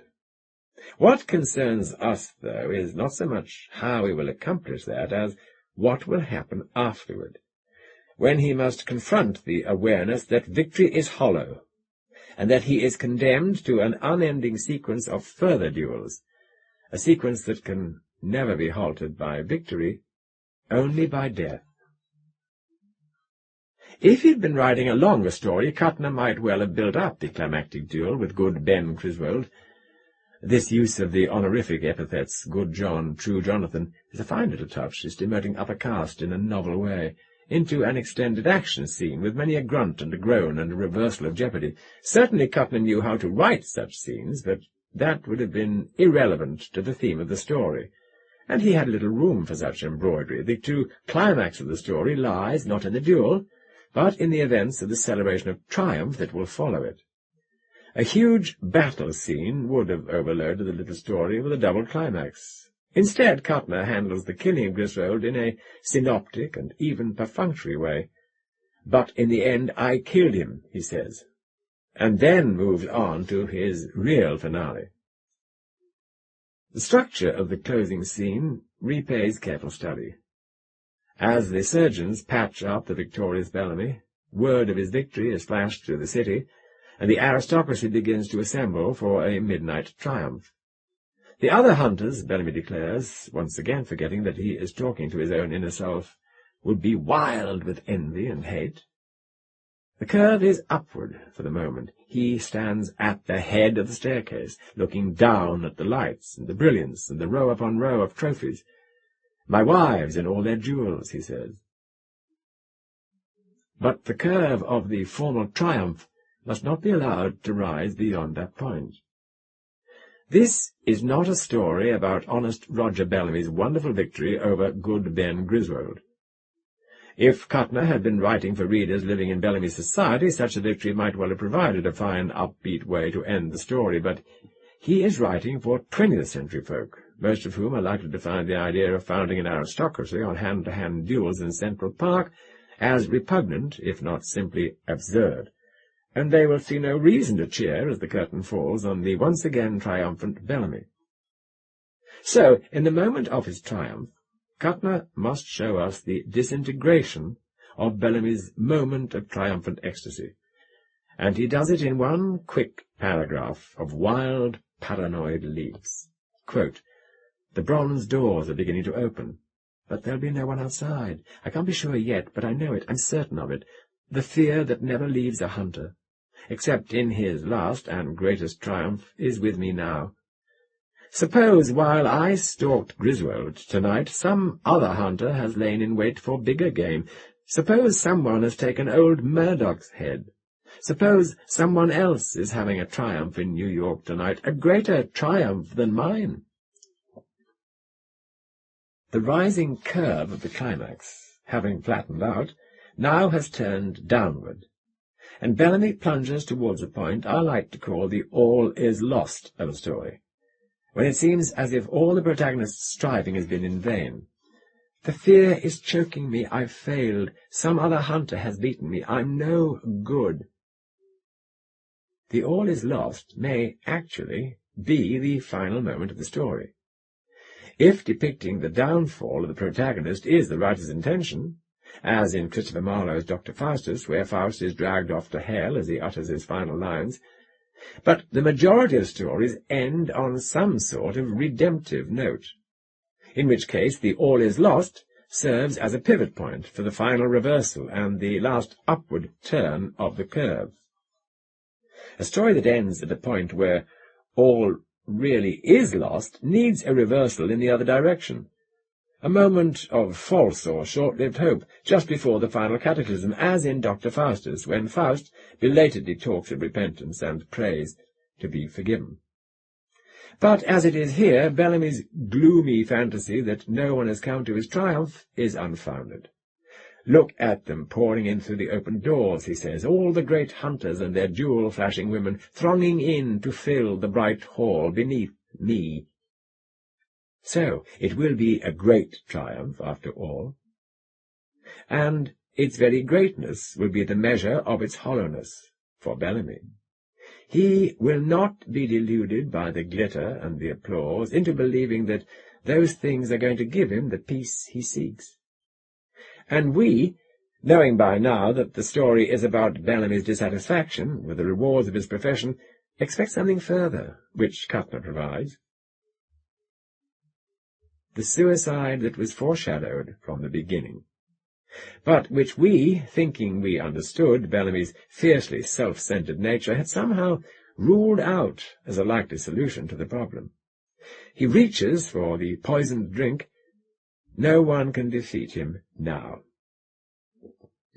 If this were a mainstream story, we might feel that it has ended with the highest sort of victory over self. Bellamy's withdrawing of his own free will from the ignoble rat race of headhunting. But this is science fiction. Kuttner is writing of a society alien to ours, and Bellamy's mind does not work as does yours or mine. Victory over self? Well, hardly. What Bellamy has accomplished, within the context of his society's values, not ours, is a final and irrevocable victory over the other hunters. The theme is the difficulty of attaining true triumph. The resolution of the problem is Bellamy's achievement of the only fulfillment available to him on his own terms. That it costs him his life may seem extreme to us, but not to him. Kuttner has brought his story home within the assumptions of its speculative construct. It is perhaps a minor piece, but a minor piece by a master, nevertheless.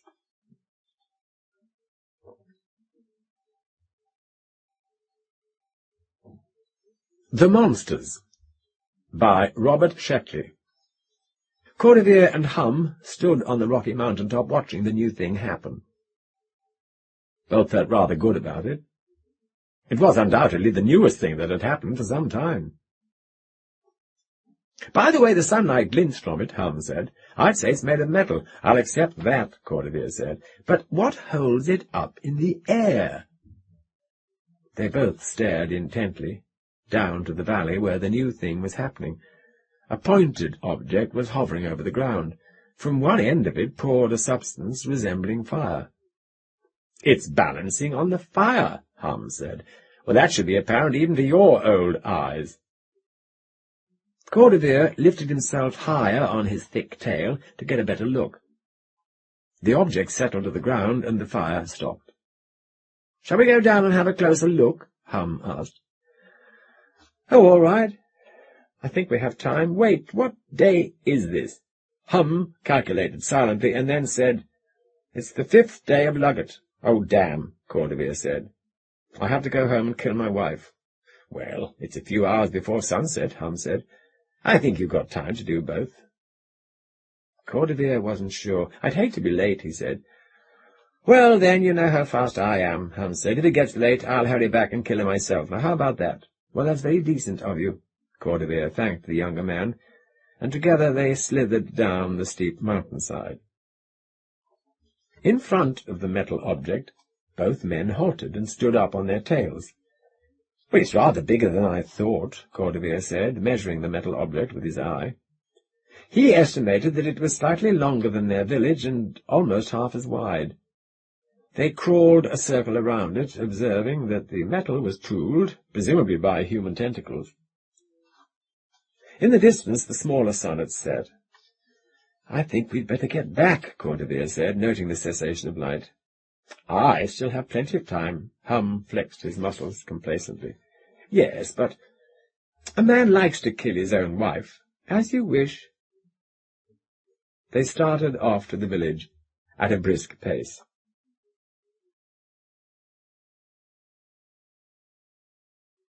In his house, Cordevier's wife was finishing supper. She had her back to the door, as etiquette required.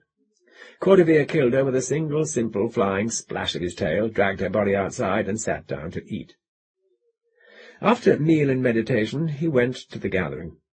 Hum, with the impatience of youth, was already there, telling of the metal object. He probably bolted his supper, Cordevier thought, with mild distaste. After the youngster had finished, Cordevier gave his own observations. The only thing he added to Hum's account was an idea that the metal object might contain intelligent beings. "What makes you think so, Michel?" another elder asked. "Well, the fact that there was fire from the object as it came down," Cordevier said, "joined to the fact that the fire stopped after the object was on the ground. Well, some being, I contend, was responsible for turning it off." "Not necessarily," Michel said. The village men talked about it late into the night. Then they broke up the meeting, buried the various murdered wives, and went to their homes. Lying in the darkness, Cordevier discovered that he hadn't made up his mind as yet about the new thing. Presuming it contained intelligent beings, would they be moral? Would they have a sense of right and wrong? Cordevier doubted it, and went to sleep.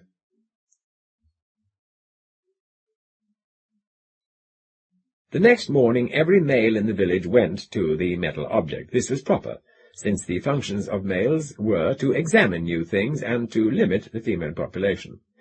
They formed a circle around it, speculating on what might be inside. "I believe they will be human beings," Hum's elder brother Esquetel said.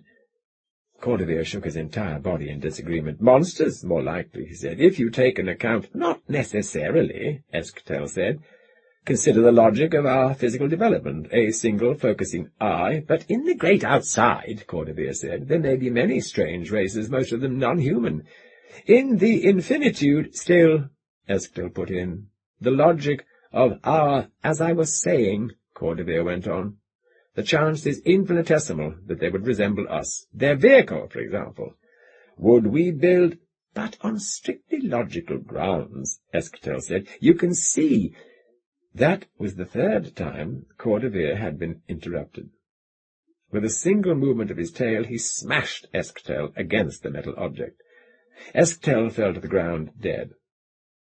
"I have often considered my brother a boor," Hum said. "What were you saying?" But Cordevier was interrupted again. A piece of metal, set in the greater piece of metal, squeaked, turned, lifted, and a creature came out. Cordevier saw at once that he had been right. The thing that crawled out of the hole was twin-tailed.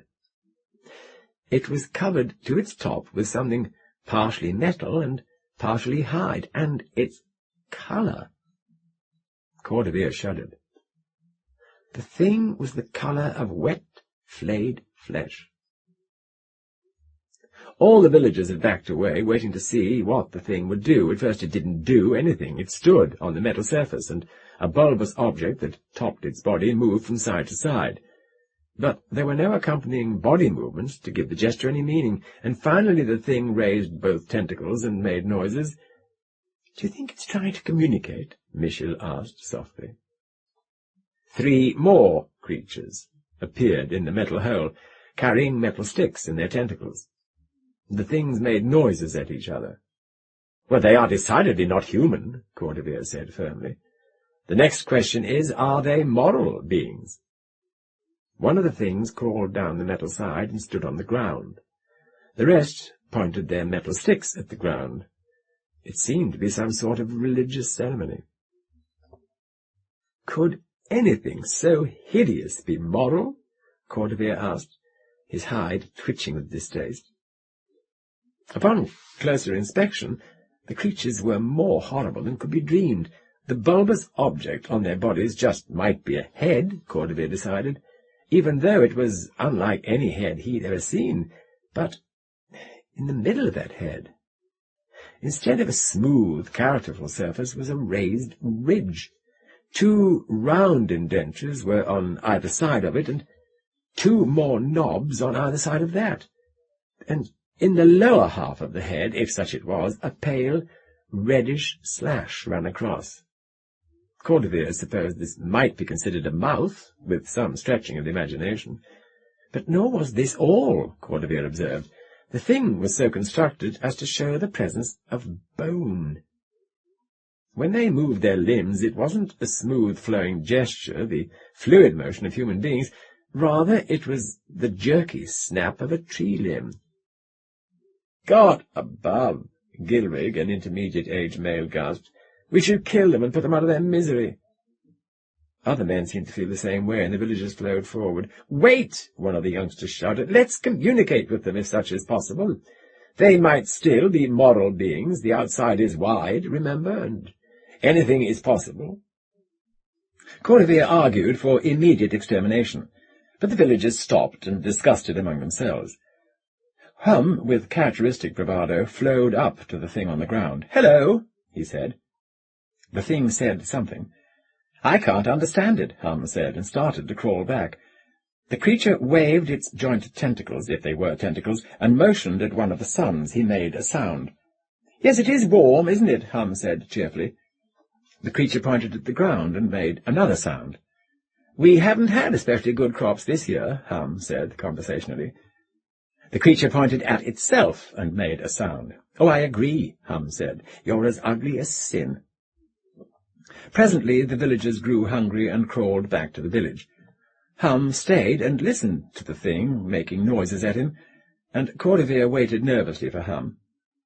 "You know," Hum said, after he rejoined Cordevier, "I think they want to learn our language, or want me to learn theirs." "Don't do it," Cordevier said, glimpsing the misty edge of a great evil. "Oh, I believe I will," Hum murmured. Together they climbed the cliffs back to the village.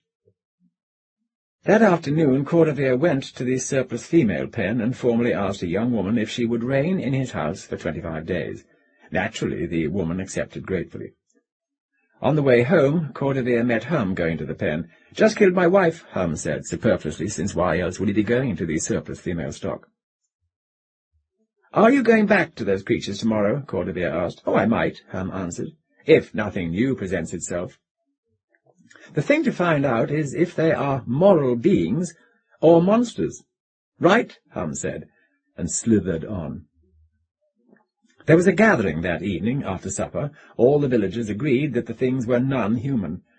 Cordevier argued strenuously that their very appearance belied any possibility of humanity. Nothing so hideous could have moral standards, a sense of right and wrong, and, above all, a notion of truth.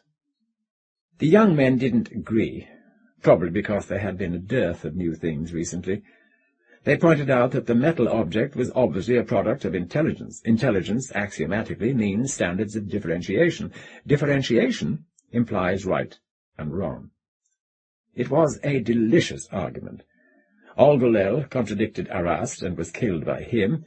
Marft, in an unusual fit of anger for so placid an individual, killed the 3 Holian brothers and was himself killed by Hum, who was feeling pettish. Even the surplus females could be heard arguing about it in their pen in a corner of the village. Weary and happy, the villagers went to sleep. The next few weeks saw no end of the argument.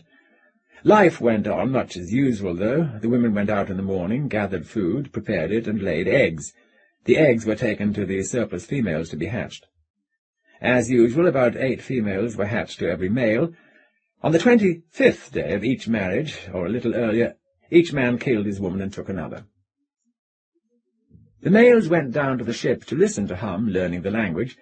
Then, when that grew boring, they returned to their customary wandering through the hills and the forest, looking for new things. The alien monsters stayed close to their ship, coming out only when Hum was there. 24 days after the arrival of the non-humans, Hum announced that he would communicate with them, after a fashion. "They say they come from far away," Hum told the village that evening. "They say that they are bisexual like us, and that they are humans like us. They say there are reasons for their different appearance, but I couldn't understand that part of it." "But if we accept them as humans," Michel said, "then everything they say is true." The rest of the villagers shook in agreement. "They say that they don't want to disturb our life, but would be very interested in observing it. They want to come to the village and look around." "Well, I see no reason why not," one of the younger men said. "No," Cordevier shouted. "You are letting in evil. These monsters are insidious. I believe that they are capable of telling an untruth." The other elders agreed, but when pressed, Cordevier had no proof to back up this vicious accusation. "After all," Sill pointed out, "just because they look like monsters, you can't take it for granted that they think like monsters as well." "Oh, I can," Cordevier said, but he was outvoted. Hum went on, "They have offered me, or us, I'm not sure which, various metal objects, which they say will do various things. I ignored this breach of etiquette, since I considered they didn't know any better." Cordevier nodded. The youngster was growing up. He was showing, at long last, that he had some manners. "They want to come to the village tomorrow." "No!" Cordevier shouted, but the vote was against him. "Oh, by the way," Hum said, as the meeting was breaking up, "they have several females among them. The ones with the very red mouths are females. It will be interesting to see how the males kill them. Tomorrow is the 25th day since they came." The next day the things came to the village, crawling slowly and laboriously over the cliffs. The villagers were able to observe the extreme brittleness of their limbs, the terrible awkwardness of their motions. "No beauty whatsoever," Cordevier muttered. "And they all look alike." In the village the things acted without any decency. They crawled into huts out of huts. They jabbered at the surplus female pen. They picked up eggs and examined them. They peered at the villagers through black things and shiny things. In mid-afternoon, Rantan, an elder, decided it was about time he killed his woman. So he pushed the thing who was examining his hut aside and smashed his female to death. Instantly, two of the things started jabbering at each other, hurrying out of the hut. One had the red mouth of a female. "He must have remembered it was time to kill his own woman," Hum observed. The villagers waited, but nothing happened. "Perhaps," Rantan said, "perhaps he would like someone to kill her for him. It might be a custom of their land." Without further ado, Rantan slashed down the female with his tail. The male creature made a terrible noise and pointed a metal stick at Rantan. Rantan collapsed, dead. "Well, that's odd," Michel said. "I wonder if that denotes disapproval." The things from the metal object, 8 of them, were in a tight little circle. One was holding the dead female, and the rest were pointing the metal sticks on all sides. Hum went up and asked them what was wrong. He came back. "Well, I don't understand," he said, after he'd spoken with them. "They used words I hadn't learned, but I gather that their emotion is one of reproach." The monsters were backing away.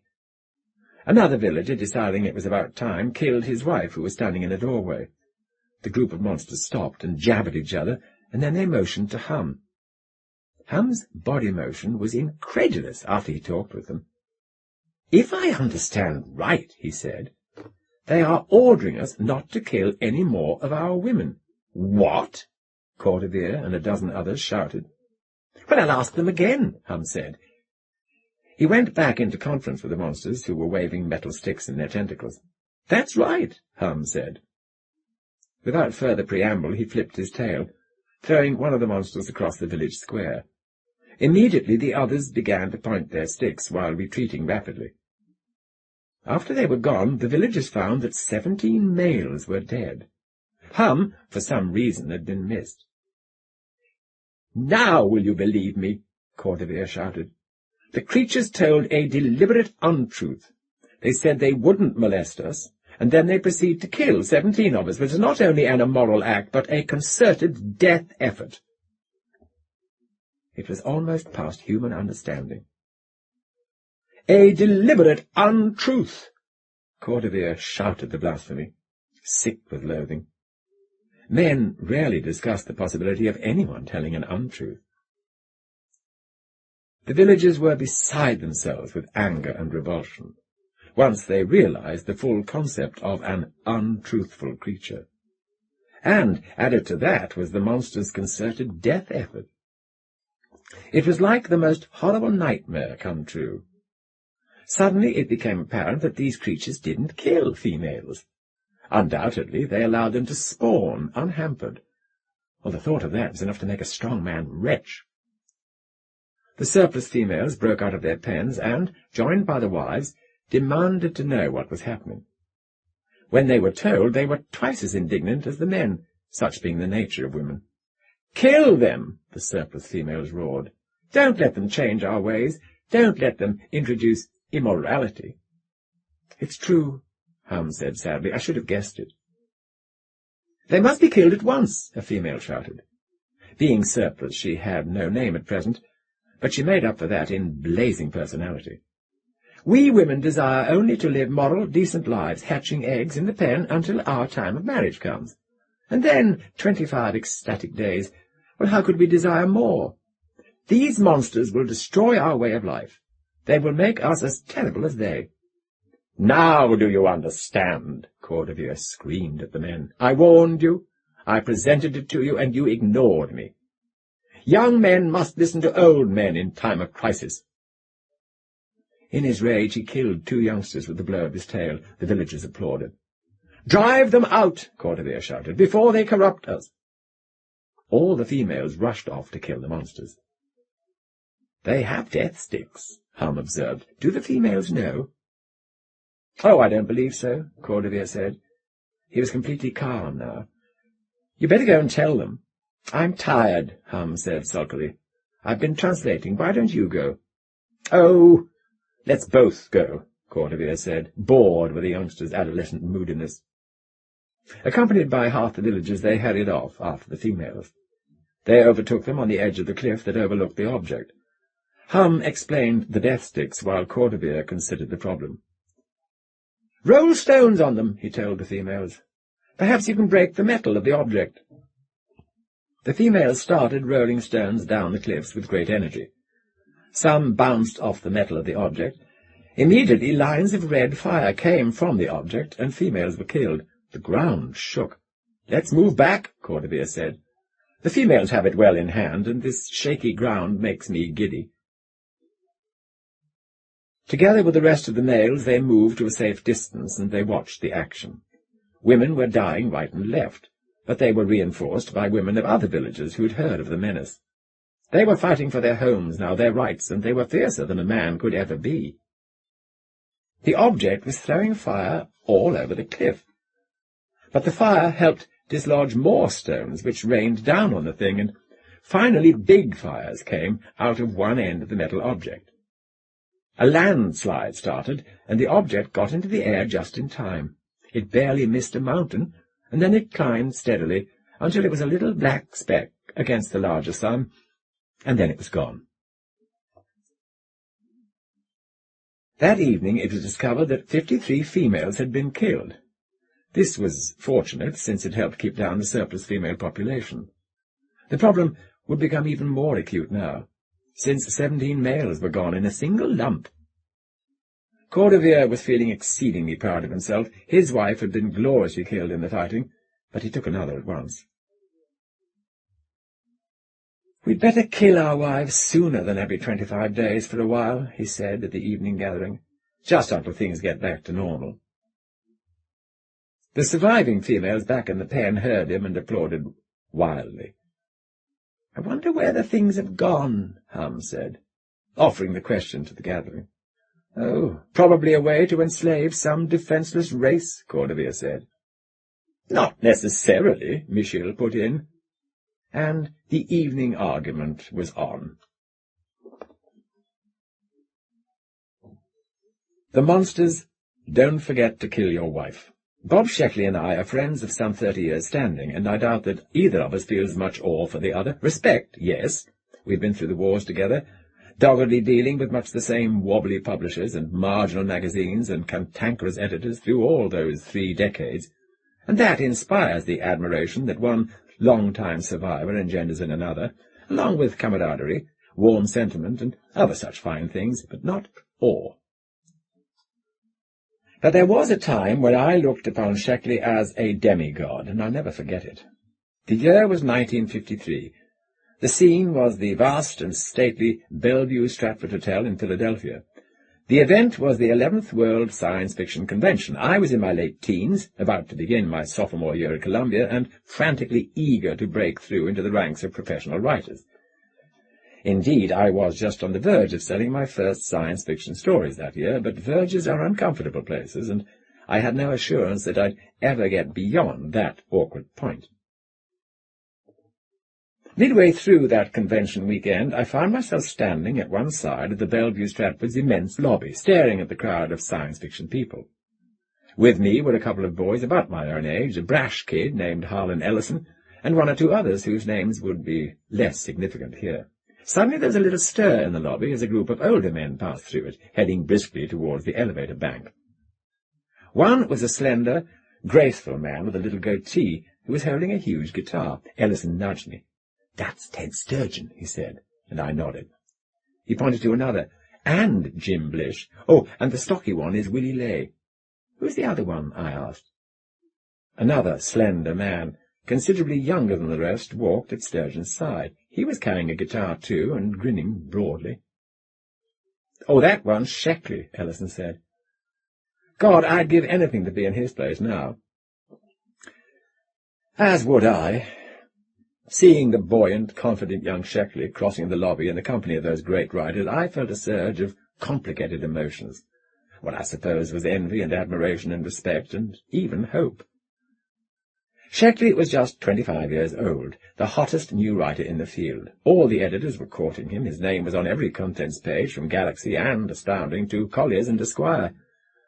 And Ballantine Books had just paid some enormous amount of money for the rights to his first collection of short stories, untouched by human hands. And there he was, at the World Convention. So young and already one of the elite, moving freely in that charmed circle of the top writers, heading off to some private party upstairs where he and Theodore Sturgeon would amuse their colleagues with a little guitar demonstration.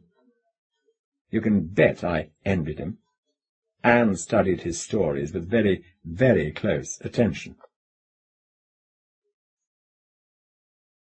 I had half a dozen different role models in that critical year of 1953, but Sheckley certainly was one of the most important, for three main reasons. His instant rise to fame, while still so very young, was something I craved to emulate. Secondly, he was tremendously prolific, a great respect for overachievers. All during my early years as a writer, I kept at my side a mimeograph pamphlet that listed all the science fiction stories published in 1953, tabulated by author. I used it as a yardstick to measure my own progress. Sheckley had an astonishing 24 stories on that list. Only Philip K. Dick had more than that, 28. They were my idols. The third thing about Sheckley that appealed to me was that he made it all look so easy. His stories were quick, light, bright, deft. None of the flamboyant special effects characteristic of Alfred Bester, none of the rich emotional depths of C.L. Moore, none of the complex scientific understructure of James Blish, just grace, agility, ingenuity. I knew I couldn't hope to match Bester or Moore or Blish at their specialities, but Sheckley, like Henry Kuttner, a writer who surely must have been one of his models, constructed his stories out of the simplest materials and made them work through sheer cleverness of invention and delicacy of touch. It seemed to me that the sort of thing that Sheckley did was within my own capacity. With luck and persistence, I too might be publishing 24 stories a year and walking through the convention lobby trading jokes with my fellow celebrities. Sheckley made it look easy, yes, but that doesn't mean that it was easy, as I found out when I got a little deeper into my own writing career. I suspect that no story worth reading was ever easy to write. And I discovered, as I came to know Sheckley, that those stories that I imagined he dashed off blithely in a couple of hours were, in fact, the product of days of anguished revision. Most really prolific writers are people who have the discipline to keep at the job day in, day out. They aren't necessarily people who write with unusual swiftness or ease. Each page may be a bloody battle, but they add up steadily, even if you can produce no more than 500 or 1,000 words a day. Selecting just one story to represent Sheckley's Wunderjahr of 1953 in this book was a tough task for me. I hesitated among Specialist and Keep Your Shape and Warm and Seventh Victim and 3 or 4 others. The Monsters commended itself to me finally above the others, not only because it's an outstanding example of the breezy Sheckley manner, but also because in its scant 4,000 words it provides a textbook demonstration of a basic technique for generating science fiction ideas. It creates the unfamiliar by turning the familiar upside down. The speed with which Sheckley gets the story going is wondrous. The very first sentence signals the dissonance that gives rise to plot. Quote, Cordevier and Hum stood on the rocky mountain top watching the new thing happen. And then the second sentence tells us that the tone of the story would be light or even comic. Both felt rather good about it. The third sentence adds a further note of playfulness. Quote, It was undoubtedly the newest thing that had happened for some time. So you see, off and running, in just 31 words. Now comes some quick dialogue and a bit of exposition. The style is compact, uncluttered, efficient. The experienced science fiction reader is rapidly able to figure out that the new thing that is happening is the landing of a spaceship. Quote, A pointed object was hovering over the ground. From one end of it poured a substance resembling fire. One sentence more, and we know that Cordevier and Hum must be alien beings. Quote, Cordevier lifted himself higher on his thick tail to get a better look. And then, it is still the first page, hardly 150 words into the story, Sheckley plants an astonishing hook. Cordevier asks what day it is. Hum tells him. Oh, damn, Cordevier says. I have to go home and kill my wife. They discuss whether he has time to do it before sunset. Hum volunteers to take care of it for him. That's very decent of you, Cordevier says, and they slither down the mountainside together. What is it? A murder mystery? No, not at all. An ugly, sexist fable, certain to arouse the fury of feminists? Well, not that either. It is a science fiction story. The protagonists are aliens. They live in a society where it's absolutely all right, not merely permissible, but legitimate and socially desirable for men to kill their wives. Common morality requires it of them. Sheckley will work all this out and make it convincing, and he will need only 4,000 words to do the job. Brief though the story is, its plot unfolds on two levels. The aliens are puzzled by the intentions from the visitors from space, and we wonder what all this bland and complacent wife-killing can possibly mean. Thus Sheckley arouses suspense, which even a comic story must have. The first thing a writer must know how to accomplish, without which all other skills is irrelevant, is holding his reader's interest. And here the double plotting pays off. We may feel only mild interest in what the intruding spaceship will bring. After all, we've encountered that situation in a million other stories, but the ritual slaughter of wives, regarded by both sexes as entirely unexceptionable. Quote, she had her back to the door, as etiquette required. Cordevier killed her with a single flying slash of his tail, dragged her body outside, and sat down to eat, is something new and strange and perplexing. The story is called The Monsters, and most of us here on Earth would readily agree that killing one's wife is a monstrous thing to do, whether before dinner or after. Does Sheckley merely want us to deplore the odious behaviour of these brutish alien beings? No, that's too simple. He must be up to something else. But what? What? Once the killing of wives is out of the way, the men of the village settle down to discuss the arrival of the spaceship in a calm and serious manner. Are there intelligent beings on board? If so, Cordevier wonders, are they moral? Do they have a sense of right and wrong? He doubts it. This from a man who has just killed his wife. We begin to glimpse Sheckley's satiric intent. The debate continues in the morning, and Cordevier finds it necessary to kill another male who insists on interrupting him, an act that causes no fuss at all among the other debaters. The picture is becoming clearer. Now creatures start to emerge from the spaceship. To Cordevier they are hideous aliens, decidedly not human. And surely they are not moral. Morality is very important to Cordevier. Could anything so hideous be moral, he asks. The visitors are so repellent that it is hard to see how they can stand themselves. A few villagers suggest killing them to put them out of their misery. Cordevier is of that faction, but Hum wins a delay so that he can attempt to communicate with them.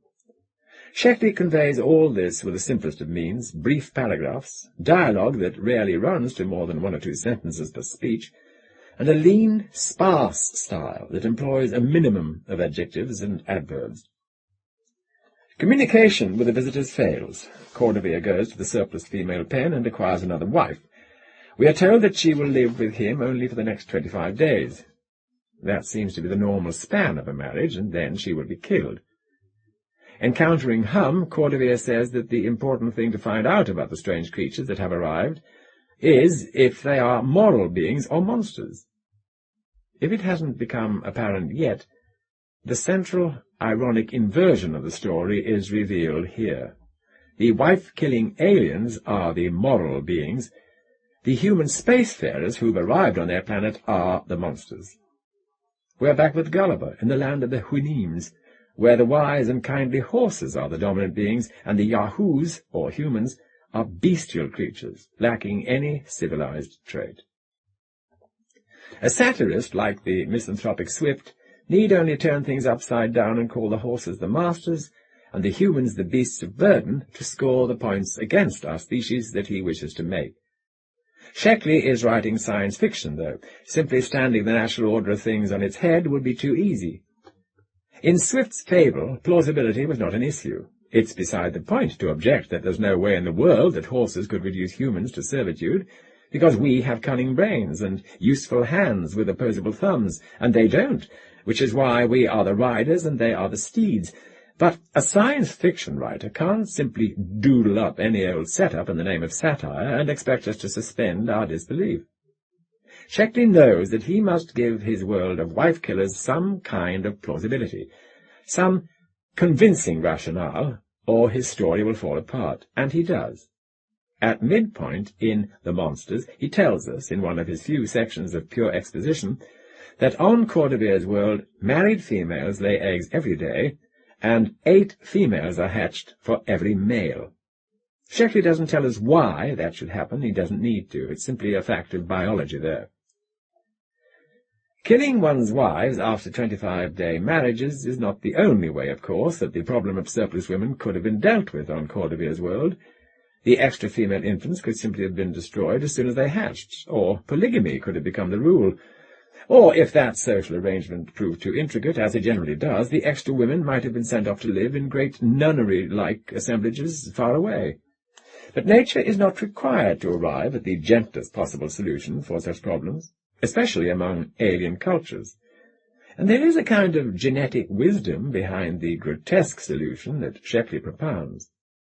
The wives who have been killed have had a chance to lay fertile eggs first. The gene pool of the species is constantly enlarged by the serial polygamy of the men, which would not be the case if 7/8 of the females were killed at birth or otherwise excluded from the mating process. What looks like sheer whimsy on Sheckley's part, or else like casual and unthinking sexism, turns out to have a solid Darwinian rationale. The surplus women are allowed to reach maturity. While they are unmarried, they work at gathering food, performing manual tasks, and hatching the eggs of their married sisters. Once a month, the most desirable ones are chosen to become the next group of wives, and thus they get a chance to pass their useful traits to the new generation. Culling the females at birth would make this selection process impossible. Meanwhile, a different Darwinian process is going on among the men, who have the leisure to spend their time in philosophical debate. There is no taboo against murder. One philosopher may readily kill another if he finds him discourteous, boring, or annoyingly deficient in logic, and thus the evolution of the race is furthered. The weak, the slow-witted, and the unmannerly are eliminated.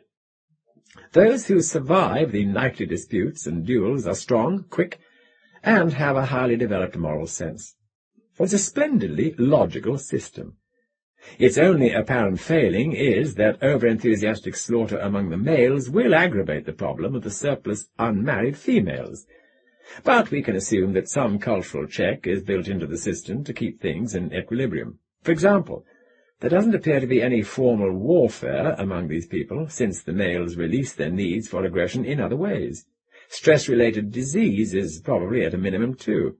So, a satisfactory number of males probably do survive past mating age, despite the high incidence of mortal combat among them. A splendidly logical system, yes, but not one that we earthlings are likely to applaud. At least not we who subscribe to the morality of Western industrial civilizations. Plenty of earlier civilizations on Earth have tolerated hand-to-hand combat among males, and in modern India today there seems to be a startlingly laissez-faire attitude towards wife murder.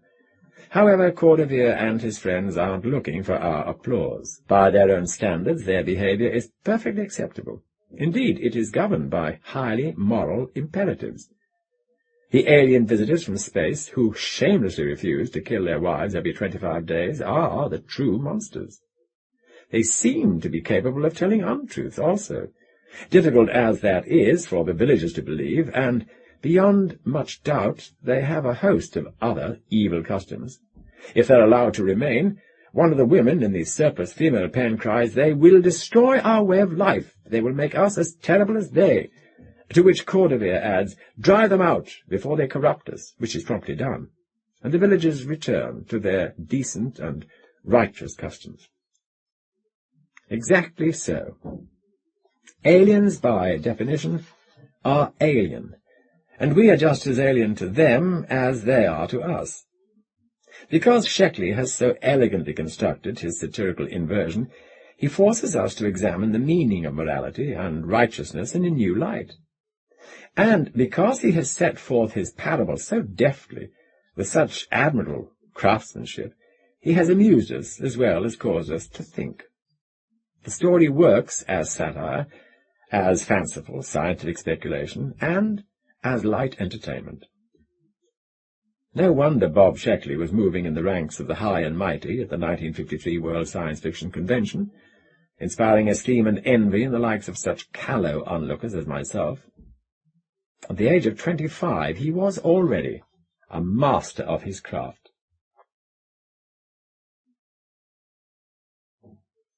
Common Time by James Blish. The days went slowly round and round, endless and uneventful as cycles in space, time and timepieces. How many centuries did my hammock tell, as pendulum-like it swung to the ship's dull roll and ticked the hours and ages? From Herman Melville's In Mardi. Don't move. It was the first thought that came into Garard's mind when he woke, and perhaps it saved his life. He lay where he was, strapped against the padding, listening to the round hum of the engines. That in itself was wrong. He should be unable to hear the overdrive at all. He thought to himself, has it begun already? Otherwise everything seemed normal. The DFC-3 had crossed over into interstellar velocity, and he was still alive, and the ship was still functioning. The ship should, at this moment, be travelling at 22.4 times the speed of light, a neat 4,157,000 miles per second. Somehow Garard did not doubt that it was. On both previous tries, the ships had whiffed away towards Alpha Centauri at the proper moment, when the overdrive should have cut in, and that split second of residual image after they had vanished, subjected to spectroscopy, showed a Doppler shift which tallied with the acceleration predicted for that moment by Hertel. The trouble was, not that Brown and Cellini hadn't gotten away in good order, it was simply that neither of them had ever been heard from again. Very slowly he opened his eyes. His eyelids felt terrifically heavy. As far as he could judge from the pressure of the couch against his skin, the gravity was normal. Nevertheless, moving his eyelids seemed almost an impossible job. After long concentration, he got them fully open. The instrument chassis was still directly before him, extended over his diaphragm on its elbow joint. Still, without moving anything but his eyes, and those only with the utmost patience, he checked each of the meters. Velocity, 22.4 C. Operating temperature, normal. Ship temperature, 37 degrees C. Air pressure, 778 millimeters. Fuel, number 1 tank full, number 2 tank full, number 3 tank full, number 4 tank 9/10 full. Gravity, 1 G. Calendar stopped. He looked at it closely, though his eyes seemed to focus very slowly too. It was, of course, something more than a calendar. It was an all-purpose clock, designed to show him the passage of seconds, as well as of the 10 months that his trip was supposed to take to that double star. But there was no doubt about it. The second hand was motionless. That was the second abnormality. Gallard felt an impulse to get up and see if he could start the clock again. Perhaps the trouble had been temporary and safely in the past. But immediately there sounded in his head the injunction he had drilled into himself for a full month before the trip had begun. Don't move. Don't move until you know the situation as far as it can be known without moving. Whatever it was that had snatched Brown and Cellini irretrievably beyond human ken was potent and totally beyond anticipation. They had both been excellent men, intelligent, resourceful, trained to the point of diminishing returns, and not a micron beyond that point. The best men in the project. Preparations for every knowable kind of trouble had been built into their ships, as they had been built into this DFC-3. Therefore, if there was something wrong, nevertheless, it would be something that might strike from some commonplace quarter, and strike only once. He listened to the humming. It was even and placid, and not very loud, but it disturbed him deeply. The overdrive was supposed to be inaudible, and the tapes from the first unmanned test vehicles had recorded no such hum. The noise did not appear to interfere with the overdrive's operation, or to indicate any failure in it. It was just an irrelevancy, for which he could find no reason. But the reason existed. Gallard did not intend to do so much as draw another breath until he found out what it was. Incredibly, he realized for the first time that he had not, in fact, drawn one single breath since he had first come to, though he felt not the slightest discomfort. The discovery called up so overwhelmingly a flash of panic that he very nearly sat bolt upright on the couch. Luckily, or so it seemed after the panic had begun to ebb, the curious lethargy which had affected his eyelids appeared to involve his whole body, for the impulse was gone before he could summon the energy to answer it, and the panic, poignant though it had been for an instant, turned out to be wholly intellectual. In a moment he was observing that his failure to breathe in no way discommoded him, as far as he could tell. It was just there, waiting to be explained, or to kill him. But it hadn't. Yet. Engines humming, eyelids heavy. Breathing absent, calendar stopped. The 4 facts added up to nothing.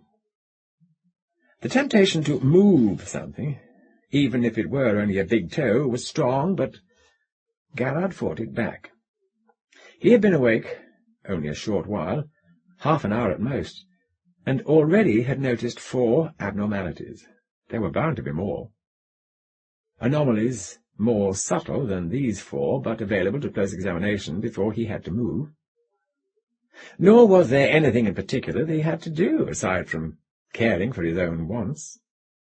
The project, on the chance that Brown's and Cellini's failure to return had resulted from some tampering with the overdrive, had made everything in the DFC-3 subject only to the computer. In a very real sense, Gallard was just along for the ride. Only when the overdrive was off could he adjust. Pop! It was a soft, low-pitched noise, rather like a cork coming out of a wine bottle. It seemed to have come just from the right of the control chassis. He halted a sudden jerk of his head on the cushions towards it, with a flat fiat of will. Slowly he moved his eyes in that direction. He could see nothing that might have caused the sound.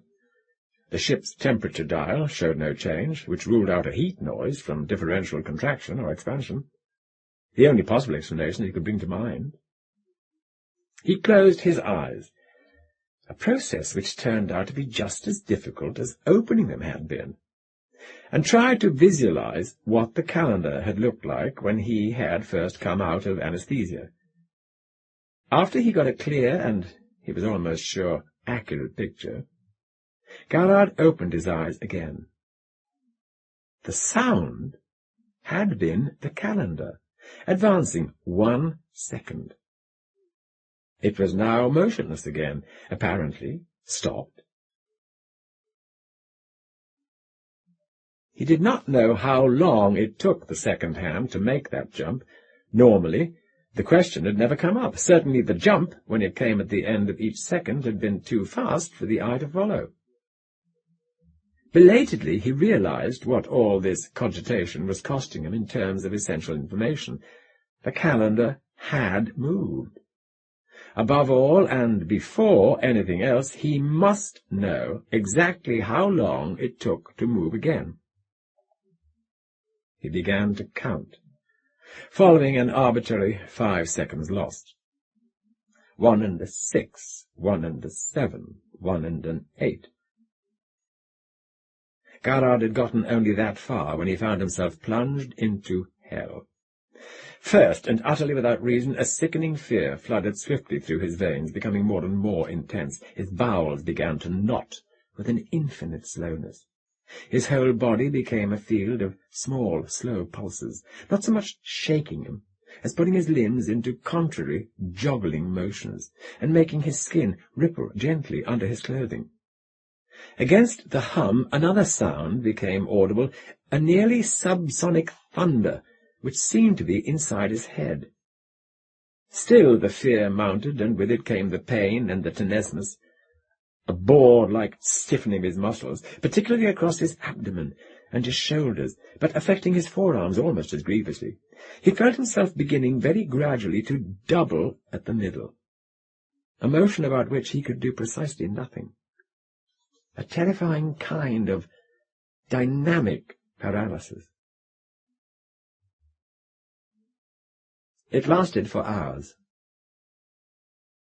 At the height of it, Garrard's mind, even his very personality, was washed out utterly. He was only a vessel of horror. When some few trickles of reason began to return over that burning desert of reasonless emotion, he found that he was sitting up on the cushions, and that with one arm he had thrust the control chassis back on its elbow so that it no longer jutted over his body. His clothing was wet with perspiration, which stubbornly refused to evaporate or to cool him, and his lungs ached a little, although he could still detect no breathing. What under God had happened? Was it this that had killed Brown and Cellini? For it would kill Garrard, too, and that he was sure, if it happened often. It would kill him even if it happened only twice more, if the next 2 such things followed the first one closely. At the very best it would make a slobbering idiot of him, and though the computer might bring Garrard and the ship back to Earth, it would not be able to tell the project about this tornado of senseless fear. The calendar said that the eternity in hell had taken 3 seconds. As he looked at it in academic indignation, it said, "Bok," and condescended to make the total seizure 4 seconds long. With a grim determination, Garrard began to count again. He took care to establish the counting as an absolutely even, automatic process which would not stop at the back of his mind, no matter what other problem he tackled along with it, or what emotional typhoons should interrupt him.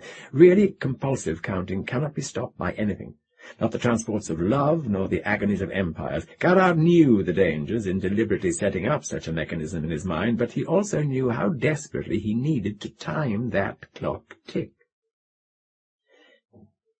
He was beginning to understand what had happened to him, but he needed exact measurement before he could put that understanding to use. Of course, there had been plenty of speculation on the possible effect of the overdrive on the subjective time of the pilot, but none of it had come to much.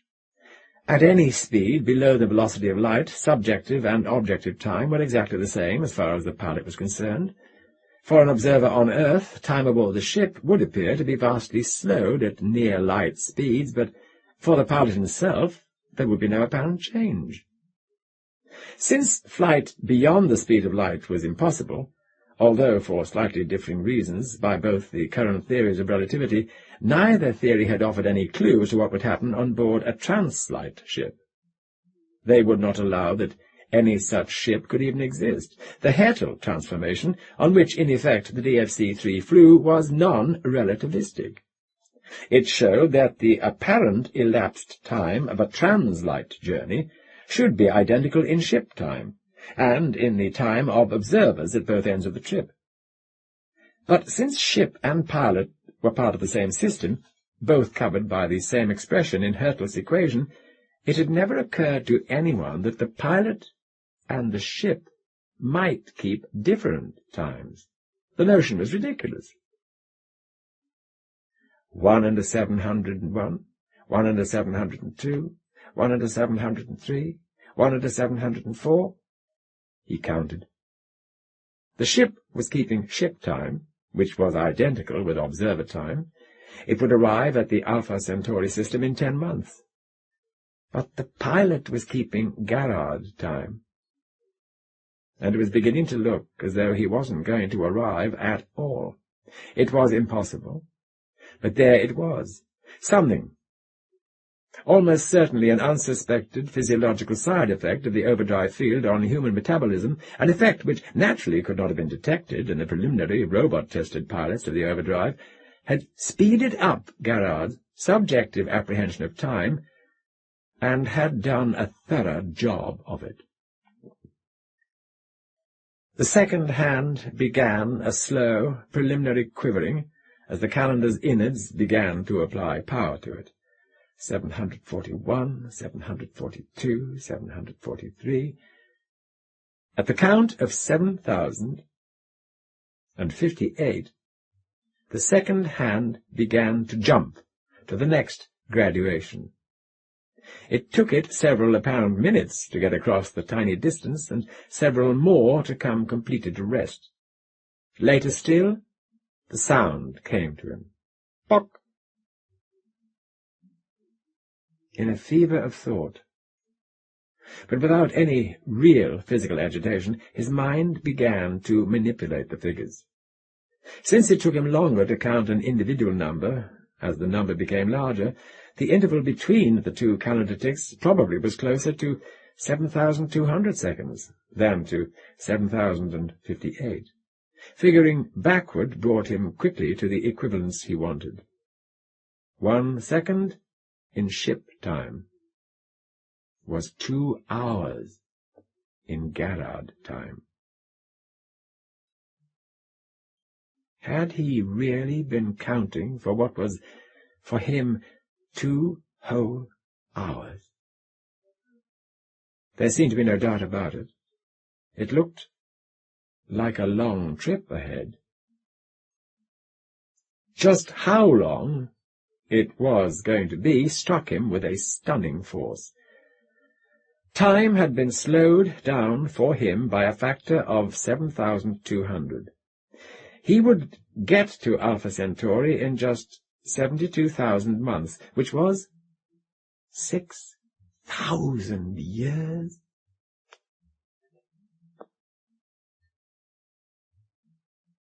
Garrard sat motionless for a long time after that, the Nessus shirt of warm sweat swathing him persistently, refusing even to cool.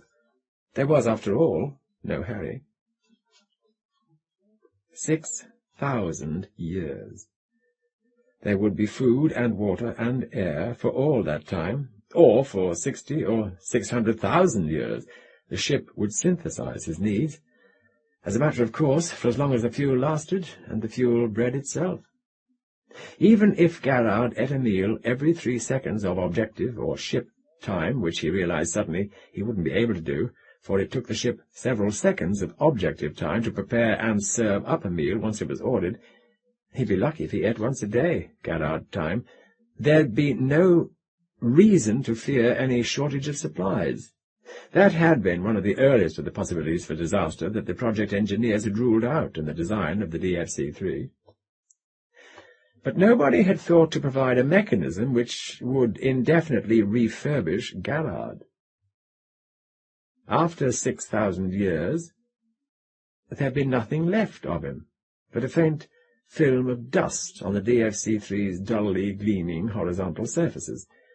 His corpse might outlast him a while, since the ship itself was sterile, but eventually he would be consumed by the bacteria which he carried in his own digestive tract.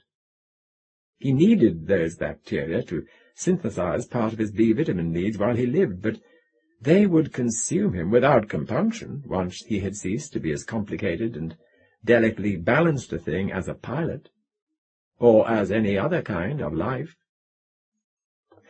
Garrard was, in short, to die before the DFC-3 had gotten fairly away from Sol. And when, after 12,000 apparent years, the DFC-3 returned to Earth, not even his mummy would be still aboard. The chill that went through him at that seemed almost unrelated to the way he thought he felt about the discovery. It lasted an enormously long time, and insofar as he could characterize it at all, it seemed to be a chill of urgency and excitement. Not at all the kind of chill he should be feeling at a virtual death sentence.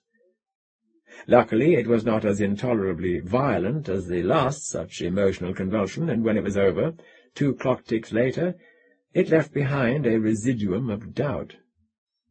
Suppose that this effect of time stretching was only mental. The rest of his bodily processes might still be keeping ship time. Garrard had no immediate reason to believe otherwise. If so, he would be able to move about only on ship time too. It would take many apparent months to complete the simplest task. But he would live, if that were the case. His mind would arrive at Alpha Centauri 6,000 years older, and perhaps madder, than his body, but he would live. If, on the other hand, his bodily movements were going to be as fast as his mental processes, he would have to be enormously careful. He would have to move slowly, and exert as little force as possible. The normal human hand movement in such a task as lifting a pencil took the pencil from a state of rest to another state of rest by imparting to it an acceleration of about 2 feet per second, and, of course, decelerated it by the same amount. If Garrard were to attempt to impart to a 2-pound weight, which was keeping ship time, an acceleration of 14,440 feet per second, in his time, he'd have to exert a force of 900 pounds on it. The point was not that it couldn't be done, but that it would take as much effort as pushing a stalled jeep. He'd never be able to lift that pencil with his forearm muscles alone. He'd have to put his back into the task. And the human body wasn't engineered to maintain stresses of that magnitude indefinitely. Not even the most powerful professional weightlifter is forced to show his prowess throughout every minute of every day. Oh, that was the calendar again. Another second had gone by, or another 2 hours. It had certainly seemed longer than a second, but less than 2 hours, too. Evidently subjective time was an intensely recomplicated measure. Even in this world of micro-time, in which Garrard's mind at least seemed to be operating, he could make the lapses between calendar ticks seem a little shorter by becoming actively interested in some problem or other. Well, that would help during the waking hours. But it would help only if the rest of his body were not keeping the same time as his mind. If it were not, then he would lead an incredibly active, but perhaps not intolerable mental life during the many centuries of his awake time, and would be mercifully asleep for nearly as long. Both problems, that of how much force he could exert with his body and how long he could hope to be asleep in his mind, emerged simultaneously into the forefront of his consciousness while he still sat inertly on the hammock, their terms still much muddled together. After the single tick of the calendar, the ship, or the part of it that Garrard could see from here, settled back into complete rigidity. The sound of the engines, too, did not seem to vary in frequency or amplitude, at least as far as his ears could tell. He was still not breathing. Nothing moved. Nothing changed. It was the fact that he could still detect no motion of his diaphragm or his rib cage that decided him at last. His body had to be keeping ship time. Otherwise he'd have blacked out from oxygen starvation long before now. The assumption explained, too, those two incredibly prolonged, seemingly sourceless saturnalias of emotion through which he had suffered. They had been nothing more or less than the response of his endocrine glands to the purely intellectual reactions that he had experienced earlier. He had discovered that he was not breathing, had felt a flash of panic, and had tried to sit up. Long after his mind had forgotten these two impulses, they had inched their way from his brain down his nerves to the glands and muscles involved, and actual, physical panic had supervened. When that was over, he actually was sitting up, though the flood of adrenaline had prevented his noticing the motion as he made it. The later chill, less violent and apparently associated with the discovery that he might die long before the trip was completed, actually had been his body's response to a much earlier mental command. The abstract fever of interest he'd felt while computing the time differential had been responsible for it. Obviously he was going to have to be very careful with apparently cold and intellectual impulses of any kind, or he would pay for them later with a prolonged and agonizing glandular reaction. Nevertheless, the discovery gave him considerable satisfaction, and Garrard allowed it free play. It certainly could not hurt him to feel pleased for a few hours, and the glandular pleasure might even prove helpful if it caught him at a moment of mental depression. 6,000 years, after all, provided a considerable number of opportunities for feeling down in the mouth, so it would be best to encourage all pleasure moments and let the after-reaction last as long as it might. It would be the instance of panic, of fear, of gloom, which he would have to regulate sternly the moment they came into his mind. It would be those which would otherwise plunge him into 4, 5, 6, or perhaps even 10 Garrard hours of emotional inferno. Pock! There now. That was very good. There had been 2 Garrard hours which he'd passed with virtually no difficulty of any kind, and without being especially conscious of their passage. If he could really settle down and become used to this kind of scheduling, the trip might not be as bad as he had at first feared. Sleep would take immense bites out of it, and during the waking periods he could put in one hell of a lot of creative thinking. During a single day of ship time, Garrard could get in more thinking than any philosopher of Earth could have managed during an entire lifetime. Garrard could, if he disciplined himself sufficiently, devote his mind for a century to running down the consequences of a single thought, down to the last detail, and still have millennia left to go on to the next thought. What panoplies of pure reason could he not have assembled by the time 6,000 years had gone by? With sufficient concentration he might come up with a solution to the problem of evil between breakfast and dinner in a single ship's day, and in a ship's month put his finger on the first cause. Pock! Not that Garrard was sanguine enough to expect that he would remain logical or even sane throughout the trip. The vista was still grim in much of its detail, but the opportunities, too, were there. He felt a momentary regret that it hadn't been Hertel, rather than himself, who had been given such an opportunity. Pock! For the old man could certainly have made better use of it than Garrard could. The situation demanded someone trained in the highest rigours of mathematics to be put to the best conceivable use. Still in all, Garrard began to feel, Pock, that he would give a good account of himself, and it tickled him to realize that, as long as he held on to his essential sanity, he would return, Pock, to Earth after 10 months, with knowledge centuries advanced beyond anything, Pock, that Hertel knew, or that anyone could know, Pock, who had to work within a normal lifetime, Pock, The whole prospect tickled him. But even the clock tick seemed more cheerful. He felt fairly safe now, in disregarding his drilled-in command against moving, since in any event he had already moved without being. He yawned, stretched, and got up. It wouldn't do to be too pleased, after all. There were certainly many problems that still needed coping with, such as how to keep the impulse toward getting a ship-time task performed going, while his higher centres were following the ramifications of some purely philosophical point. And besides, he had just moved. More than that, he had just performed a complicated manoeuvre with his body in normal time. Before Garrard looked at the calendar itself, the message it had been ticking away at him had penetrated. While he had been enjoying the protracted glandular backwash of his earlier feeling of satisfaction, he had failed to notice, at least consciously, that the calendar was accelerating.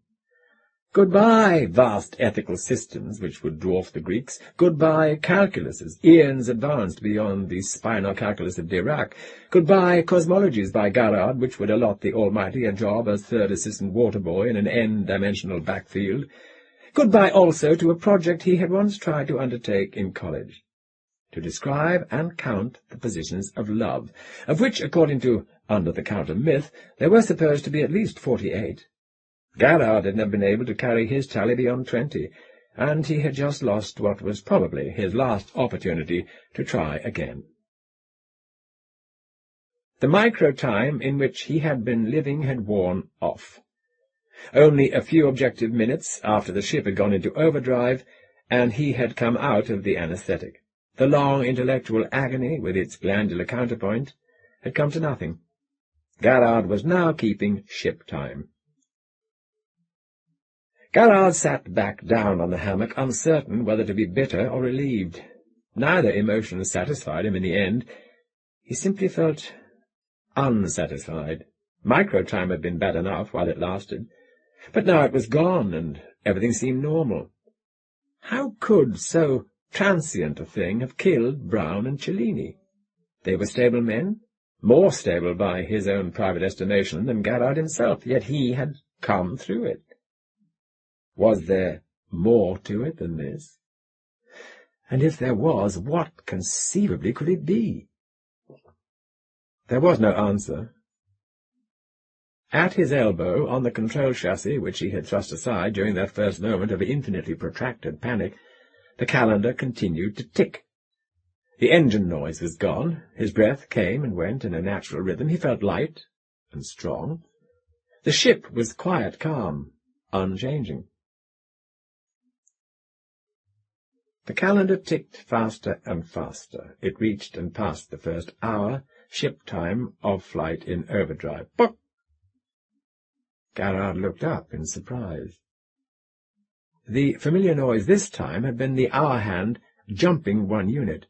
The minute hand was already sweeping past the past half hour. The second hand was whirling like a propeller, and while he watched it, it speeded up to complete invisibility. Pock! Another hour. The half hour already passed. Pock! Another hour. Pock! Another. Pock! Pock! Pock! Pock! Pock! Pock! Pock! Pock! Pock! Pock! Pock! Pock! Pock! Pock! Pock! The hands of the calendar swirled towards invisibility as time ran away with Garrard, and yet the ship did not change. It stayed there, rigid, inviolate, invulnerable.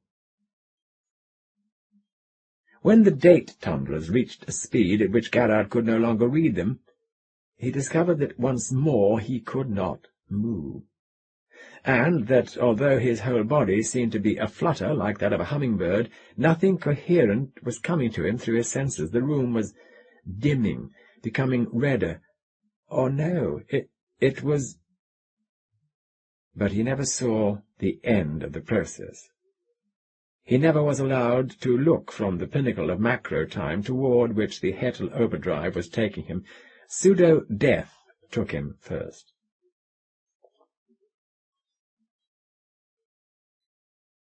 That Garrard did not die completely, and within a comparatively short time after the DFC-3 had gone into overdrive, was due to the purest of accidents, but Garrard did not know that. In fact, he knew nothing at all, for an indefinite period, sitting, rigid, staring, his metabolism slowed down to next to nothing, his mind almost utterly inactive. From time to time, a single wave of low-level metabolic activity passed through him, what an electrician might have termed a maintenance turnover, in response to the urgings of some occult survival urge, but these were of so basic a nature as to reach his consciousness not at all. This was the pseudo-death. When the observer actually arrived, however, Garrard woke. He could make very little sense of what he saw or felt, even now, but one fact was clear. The overdrive was off, and with it the crazy alterations in time rates, and there was strong light coming through one of the ports. The first leg of the trip was over.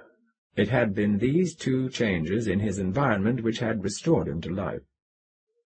The thing, or things, which had restored him to consciousness, however, was... It was what? It made no sense. It was a construction, a rather fragile one, which completely surrounded his hammock. No, it wasn't a construction, but evidently something alive, a living being, organized horizontally, that had arranged itself in a circle about him. No, it was a number of beings, or a combination of all of these things. How it had gotten into the ship was a mystery, but there it was, or rather, there they were. "How do you hear?" the creature said abruptly. Its voice, or their voices, came at equal volume from every point in the circle, but not from any particular point in it. Garrard could think of no reason why that should be unusual. "I," he said, "or we hear with our ears, here." His answer, with its unintentionally long chain of open vowel sounds, rang ridiculously. He wondered why he was speaking such an odd language. "We they wooed to pitch you yours this wise," the creature said. With a thump, a book from the DFC-3's ample library fell to the deck beside the hammock. "We wooed there and here and there for a many. You are the being Garrard, they are the Clineston Biedemung, with all of love." "With all of love?" Garrard echoed. The Biedemung's use of the language they both were speaking was odd, but again Garrard could find no logical reason why the Biedemung's usage should be considered wrong. Are you they from Alpha Centauri?" he said, hesitantly. "Yes, we hear the twin radio seals that show there beyond the gift orifices. They pitched that the being Garrard with most adoration, these twins, and had mind to them, soft and loud alike. How do you hear?" This time the being Garrard understood the question. "I hear earth," he said, "but that is very soft and does not show." "Yes," said the Biedemung, "it is a harmony, not a first as ours. The all-devouring listens to lovers there, not on the radio seals. Let me mind pitch you yours. So have mind of the Rhodeland Biedemung and other brothers and lovers along the channel, which is fragrant to the being Garrard." Garrard found that he understood the speech without difficulty.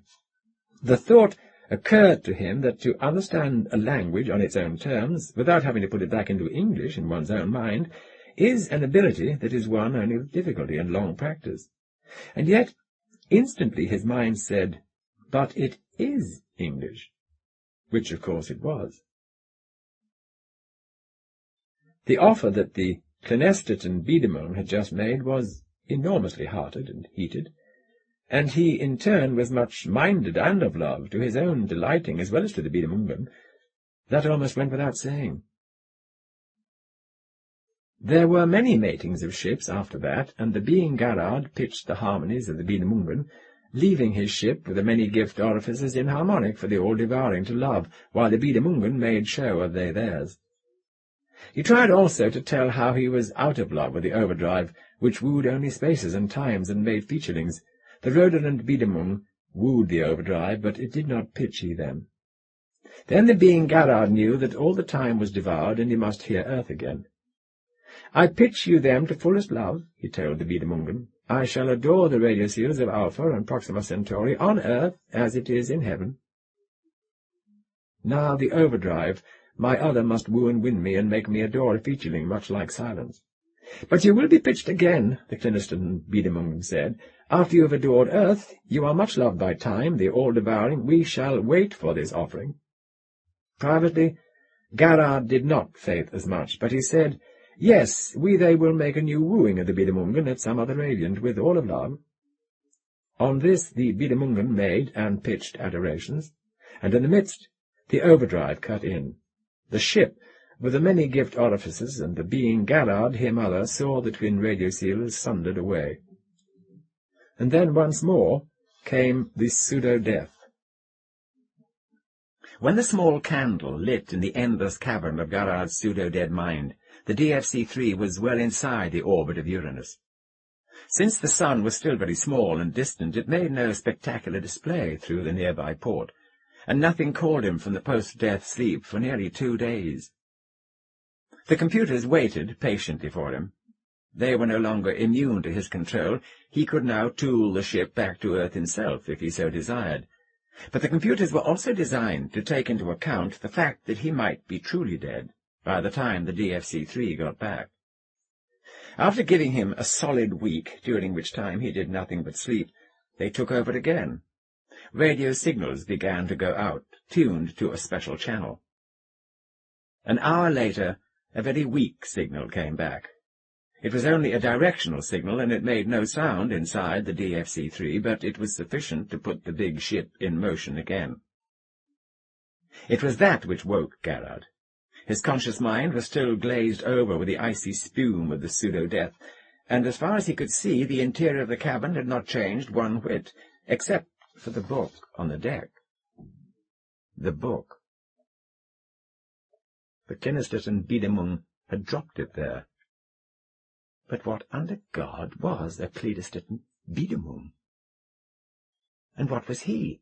Gerard crying about it didn't make sense. He remembered dimly some kind of experience out there by the Centauri twins. The twin radio seals. There was another one of those words.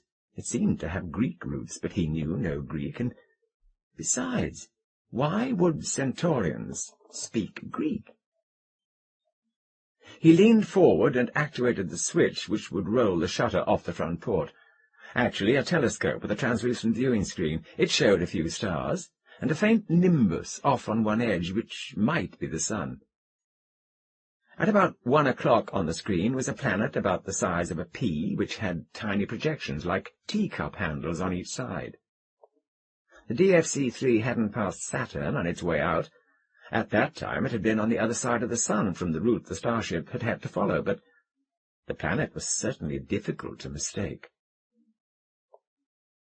Gerard was on his way home, and he was still alive and sane, or was he still sane?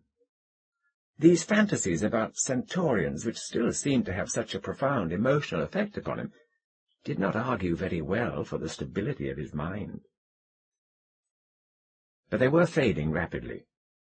When he discovered, clutching at the handiest fragments of the memories, that the plural of Biedemung was Biedemungen, he stopped taking the problem seriously. Obviously, a race of Centaurians who spoke Greek wouldn't also be forming weak German plurals. The whole business had obviously been thrown up by his unconscious. But what had he found by these Centaurus stars? There was no answer to that question but that incomprehensible garble about love, the all-devouring, and Biedemungen. Possibly he'd never seen the Centaurus stars at all, but had been lying here cold as a mackerel for the entire 12 months. Or had it been 12,000 years? After the tricks the overdrive had played with time, there was no way to tell what the objective date actually was. Frantically, Gerard put the telescope into action. Where was the Earth? After 12,000 years? The Earth was there, which, he realized swiftly, proved nothing. The Earth had lasted for many millions of years. 12,000 years was nothing to a planet.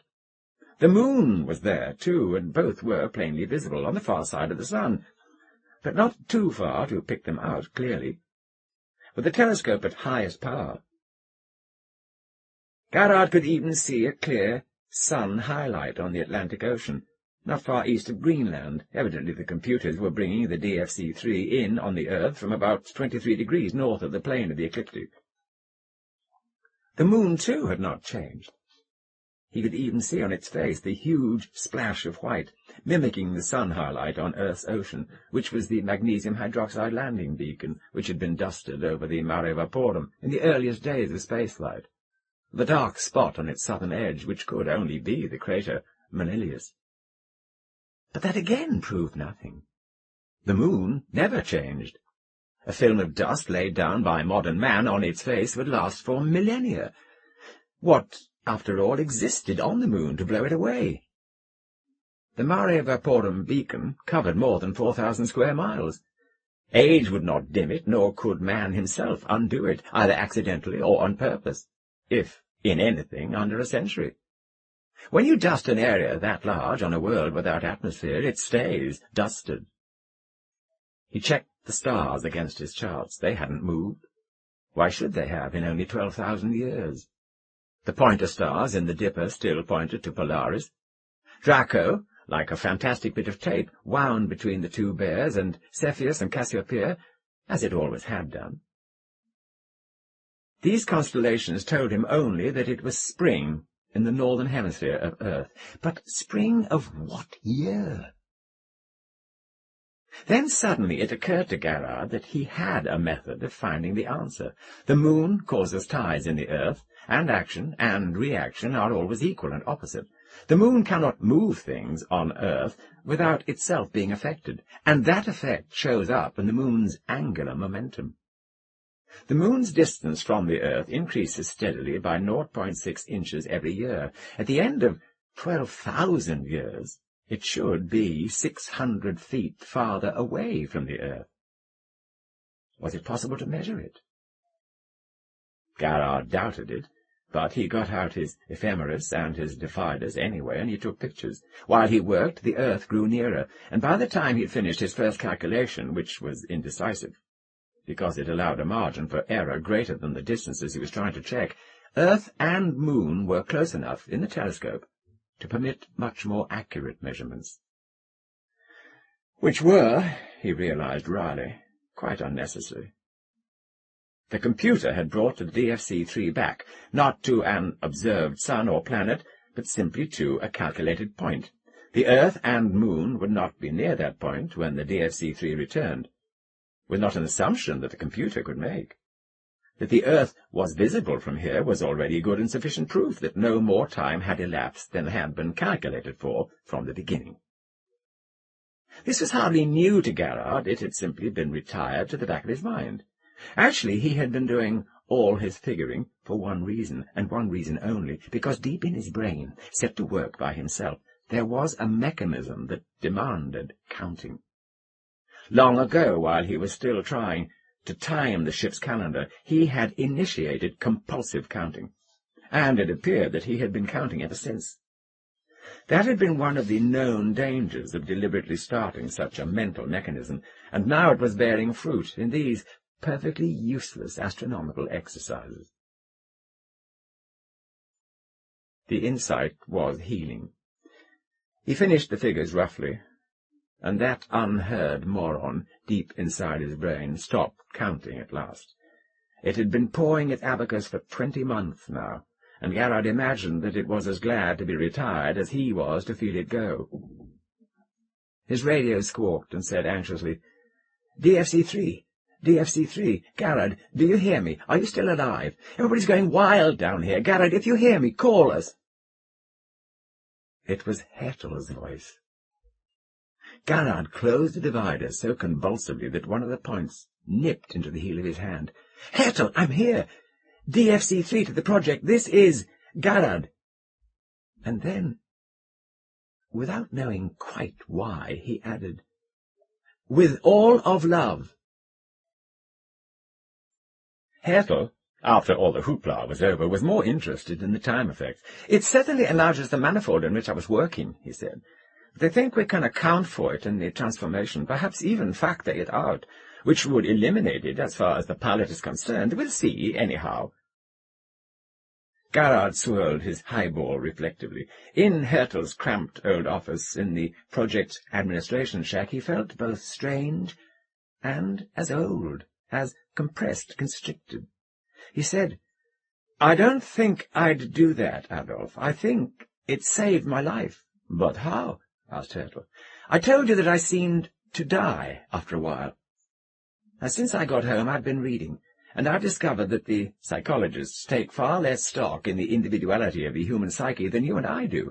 You and I are physical scientists, so we think about the world as being all outside our skins, something which is to be observed, but which doesn't alter the essential I.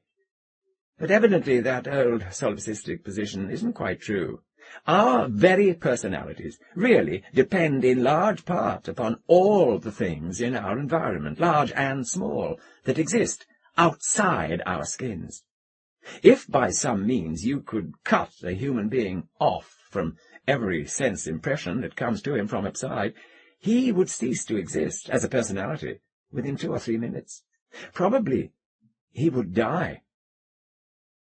"Unquote Harry Stack Sullivan," Hertel said dryly. "So?" "So," Garrard said, "think of what a monotonous environment the inside of a spaceship is. It's perfectly rigid, still, unchanging, lifeless. Now, in ordinary interplanetary flight, in such an environment, even the most hardened spaceman may go off his rocker now and then. You know the typical spaceman's psychosis as well as I do, I suppose. The man's personality goes rigid, just like his surroundings. Usually he recovers as soon as he makes port and makes contact with a more or less normal world again. But in the DFC-3, I was cut off from the world around me, much more severely. I couldn't look outside the ports. I was in overdrive. There was nothing to see. I couldn't communicate with home, because I was going faster than light. And then I found I couldn't move either, for an enormous long while. And that even the instruments that are in constant change for the usual spaceman wouldn't be in motion for me. Even those were fixed. Now, after the time rate began to pick up again, I found myself in an even more impossible box. The instruments moved all right, but then they moved too fast for me to read them. The whole situation was now utterly rigid, and in effect, I died. I froze as solid as the ship around me, and stayed that way as long as the overdrive was on. "Well, by that showing," Hertel said dryly, "the time effects were hardly your friends." "Oh, but they were, Adolf. Look. Your engines act on subjective time. They keep it varying along continuous curves, from far too slow to far too fast, and, I suppose, back down again. Now this is a situation of continuous change.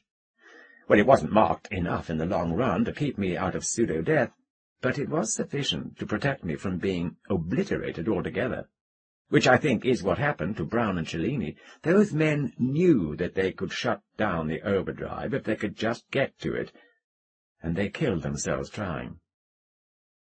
But I knew that I just had to sit and take it. And, by my great good luck, your sine curve time variations made it possible for me to survive." "Aha!"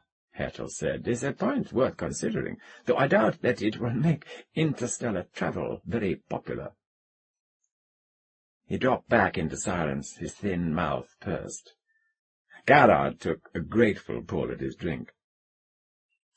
At last Hertel said, "Why are you in trouble over these Centaurians? It seems to me that you have done a good job. It was nothing that you were a hero, any fool can be brave, but I see also that you thought, where Brown and Cellini evidently only reacted. Now, is there some secret about what you found when you reached those 2 stars? Garrard said, "Oh, yes, there is. But I've already told you what it is. When I came out of the pseudo-death, I was just a sort of plastic palimpsest upon which anybody could have made a mark. My own environment, my ordinary Earth environment, was a hell of a long way off. My present surroundings were nearly as rigid as they had ever been. Now, when I met these Centaurians, or if I did, and I'm not at all sure of that even, they became the most important things in my world, and my personality changed to accommodate and understand them. That was a change about which I couldn't do a thing. Possibly I did understand them, but the man who understood them wasn't the same man that you're talking to now, Adolf. Now that I'm back on Earth, I don't understand that man. He even spoke English in a way that's gibberish to me. If I can't understand myself during that period, and I can't, I don't even believe that that man was the Garrard I know. What hope have I of telling you, or the project, about the Centaurians? They found me in a controlled environment, and they altered me by entering it. Now that they've gone, nothing comes through. I don't even understand why I think they spoke English. Did they have a name for themselves? Oh, sure, Garrard said. They were the Biedermungen. What did they look like? I never saw them. Hertel leaned forward. Then, oh, I heard them, I think, Garrard said. He shrugged and tasted his scotch again. He was home, and on the whole he was pleased. But in his malleable mind he heard someone say, "On earth as it is in heaven," and then in another voice, which might also have been his own, why had he thought him other, "It is later than you think." "Adolf," he said, "is this all there is to it? Or are we going to go on with it from here? I mean, how long will it take to make a better starship, a DFC-4? "Oh, many years," Hertel said, smiling kindly. "Don't be anxious, Garrard. You've come back, which is more than the others managed to do, and nobody will ask you to go out again. I really think that it's hardly likely that we'll get another ship built during your lifetime, and even if we do, we'd be slow to launch it. We really have very little information about what kind of playground you found out there." "I'll go," Garrard said. "I'm not afraid to go back. I'd like to go. Now that I know how the DFC-3 behaves, I could take it out again. I could bring you back proper maps, tapes, photos." "Do you really think," Hertel said, his face was suddenly serious, "that we could let the DF-3 go out again, Garrard? We're going to take that ship apart, practically molecule by molecule. That's preliminary to the building of any DFC-4, and no more can we let you go. I don't mean to be cruel, but has it occurred to you that this desire to go back may be the result of some kind of post-hypnotic suggestion? If so, the more badly you want to go back, the more dangerous to us all you may be. We are going to have to examine you just as thoroughly as we do the ship. If these Biedermungen want you to come back, they must have a reason. We have to know that reason." Garrard nodded, but he knew that Hertel could see the slight movement of his eyebrows and the wrinkles forming in his forehead, the contractions of the small muscles which stop the flow of tears, only to make grief patent on the rest of the face. "In short," he said, "don't move." Hertel looked politely puzzled. Garrard, however, could say nothing more. He had returned to humanity's common time. He would never leave it again. Not even for all his dimly remembered promise, with all there was left in him of love.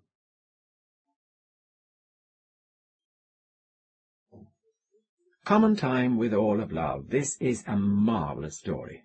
I have thought so for more than 30 years, and since 1970 I have included it in no less than 5 of the anthologies that I've edited, which is one way of putting my money where my mouth is. It is built around the startling and uniquely science-fictional predicament of a space traveller travelling faster than light, and handles that theoretically impossible situation with as much scientific plausibility as anyone could. It is told in an effective and dramatically moving manner, and at the proper moment it leaps into a passage of completely legitimate linguistic fantasy that continues to haunt me a generation after I first came upon it in that year, so memorable for me, of 1953. I happen to know, because I was a close friend both of James Blish and of the editor, Robert A. W. Lowndes, who commissioned the story, how common time came into being. And a very curious genesis it was indeed. Those who wonder how story ideas are born are likely to find the tale instructive. There was, in the olden days, a custom among fiction magazines of printing 4 magazine covers at a time. Evidently it was cheaper to do it that way, and the old pulp magazines were nothing if they weren't cheap. Magazines then, as they usually do now, preferred their cover illustrations to depict some scene from one of the stories within. But sometimes the press date for the latest batch of covers would approach, and the editor would have no story on hand for the next issue that contained an appropriately illustratable scene. Printers' schedules are notoriously inflexible, and writers' schedules are notoriously haphazard, which led some editors finally to come up with this ingenious solution to the problem. Have the cover painted first. Find the story that it illustrated afterwards. Since commercial artists are generally more reliable about deadlines than most short story writers, the editor and his art director could work well in advance, keeping a backlog of paintings on hand and asking certain dependable writers to produce stories written around the scenes shown. That way there would always be cover stories waiting to be included in the issues whose covers were being printed in those batches of 4. Well, I did a good many such stories myself from 1956 until about 1963, and one final one in 1968. The custom seems to be extinct now. Blish, early in 1953, was handed a photostat of a painting that showed a draftsman's compasses with their points extended to pierce 2 planets, one of them the Earth, and the other a cratered globe that might have been the moon. A line of yellow string also connected the 2 worlds. In the background were 2 star charts and the swirling arms of a spiral nebula.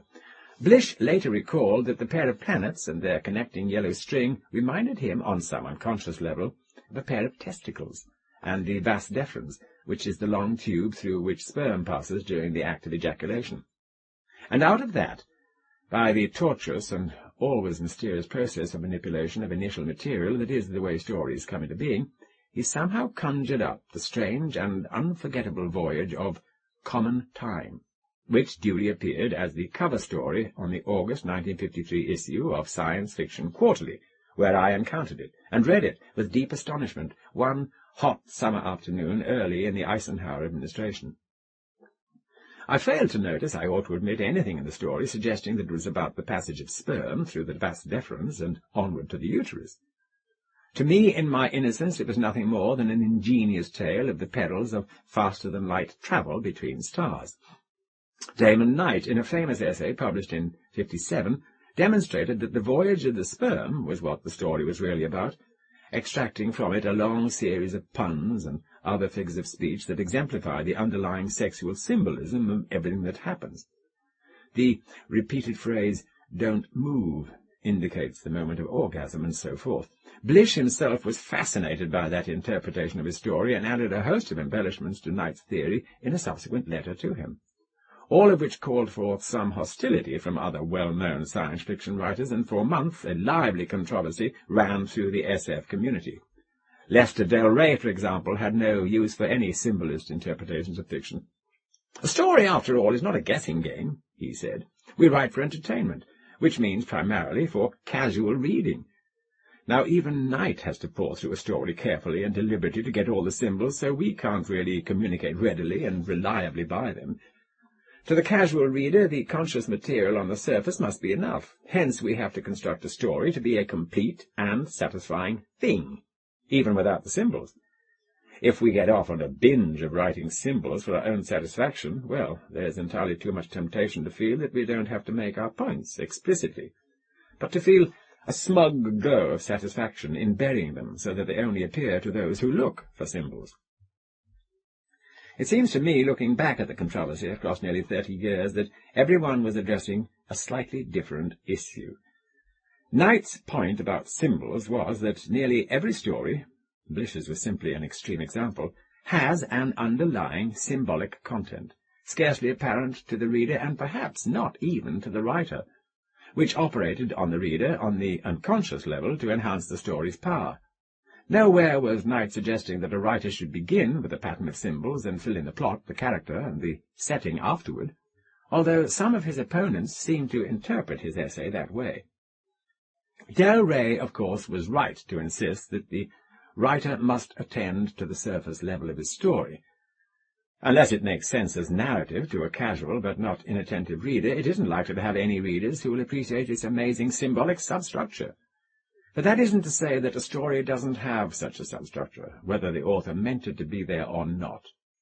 Blish, who supplied additional symbolic details to buttress Knight's clever analysis and went searching for more in all his previous stories, could have been construed as having been converted by Knight to the notion that the symbols are more important than the story, but I don't think that that was the case. Having written Common Time as a response to someone else's set of images, Blish now was looking with much fascination at the set of images that his own unconscious mind apparently had thrust up into the narrative levels of his story. And, to his own surprise, he found many of the same images in his earlier works.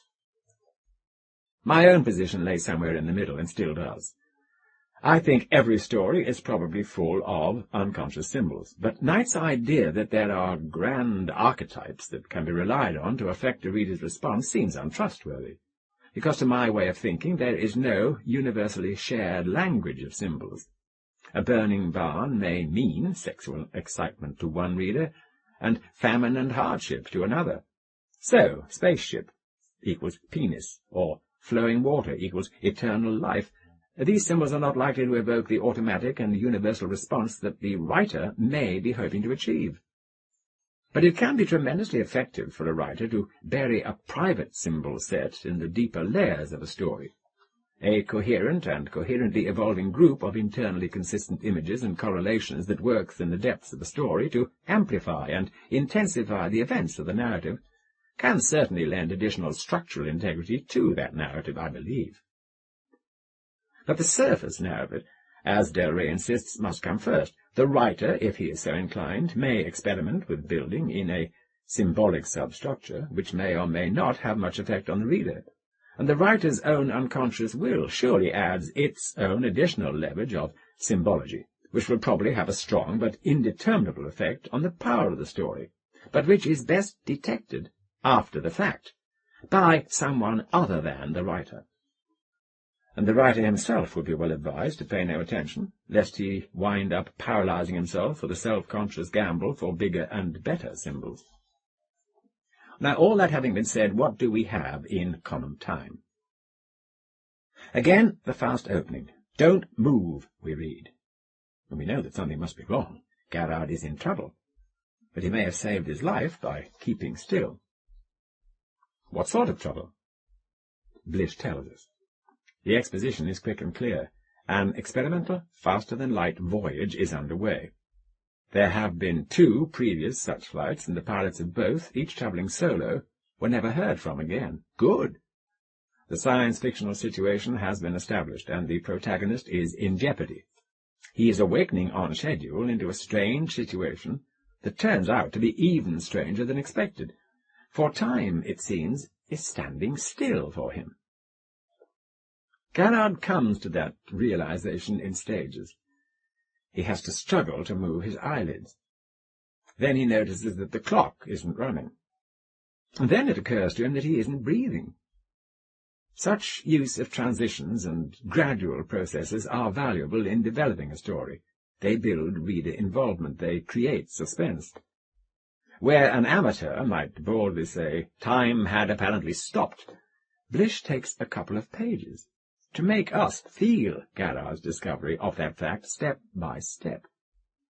The trick can be abused. We might have been buried under 10 pages of tiny transitions, thus hiding the forest behind the trees. A sense of proportion is essential in every aspect of constructing a story. But in fact, time hasn't stopped, only slowed enormously, well, so far as Garrard can tell.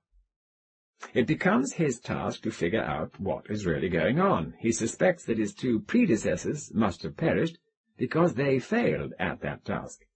His survival, then, is at stake. The problem of the story is established.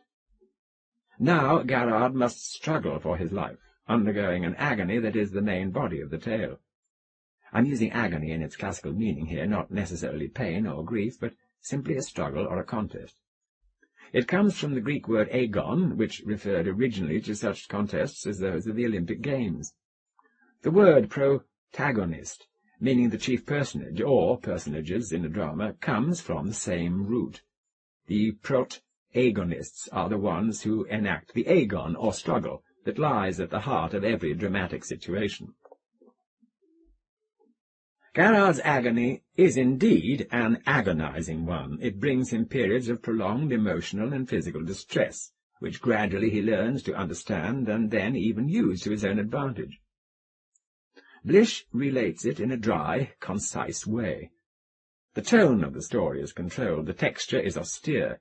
That's one of its fascinations. Hysteria would not have enhanced anything here. The situation itself is weird enough, no need to hype it up with heavy breathing, only to tell what happens simply and clearly and straightforwardly.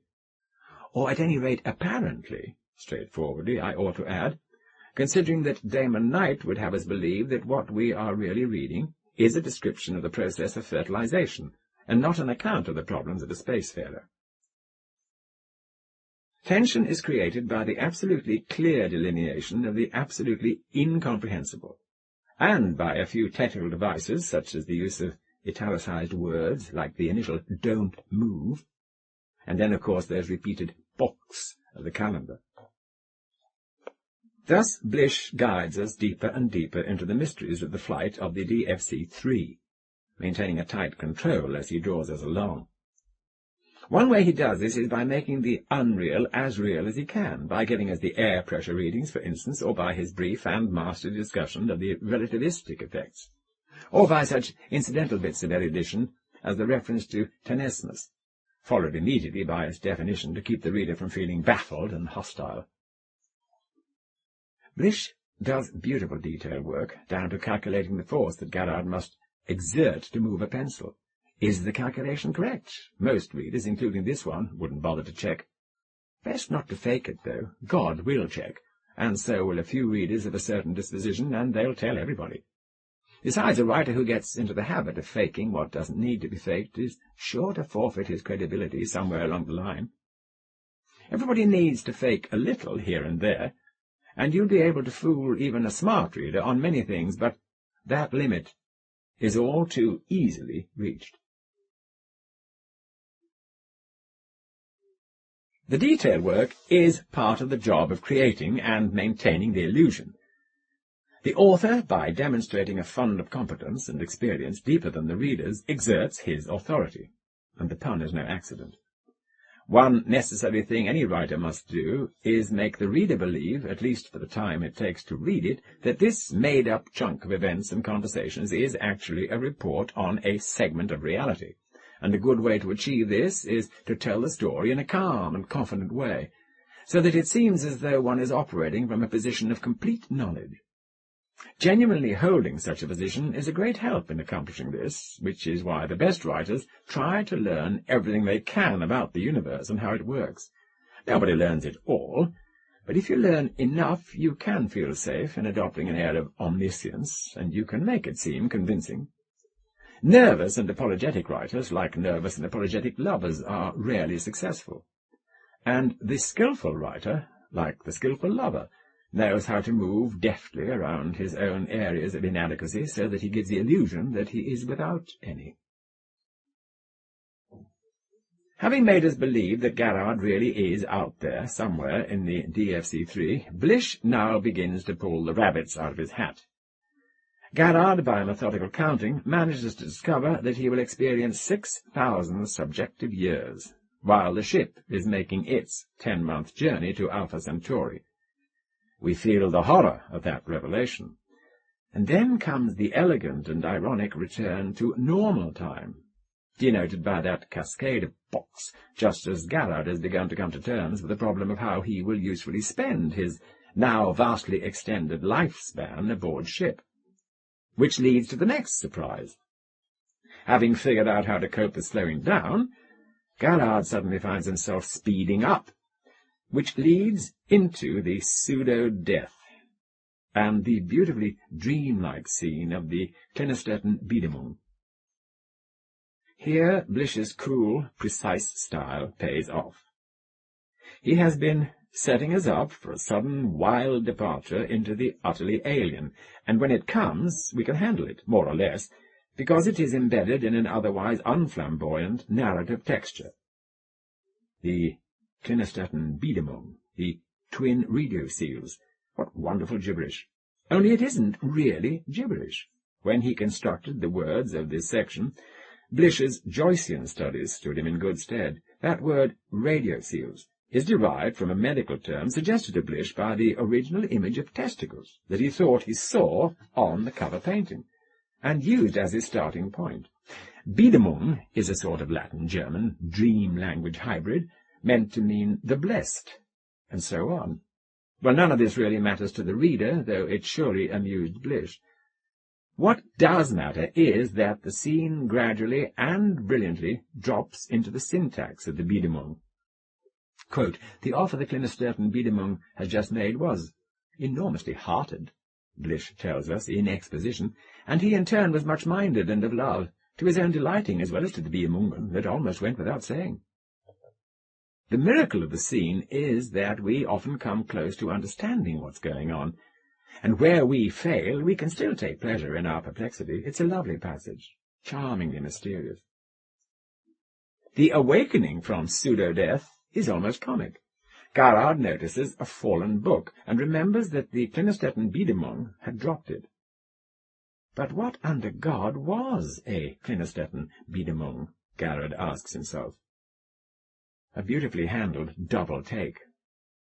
And the rest of the story is devoted to answering that question, with uncertain results. Gerhard returns to Earth, he assesses his experience. The structure of the story is reinforced now by references harkening back to the voyage, such as the unwinding of the counting mechanism.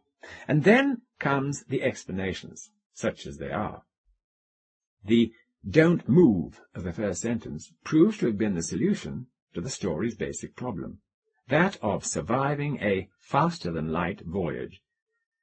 Blish recapitulates that by reusing the phrase, in a wryly altered context, at the very end, along with an echo of the Biedemung's wondrous, dreamlike, "with all of love" phrase. Gerhard has had a strange voyage that comes to a revelatory conclusion, and so have we, which is why the story is so satisfying, and it works on many levels.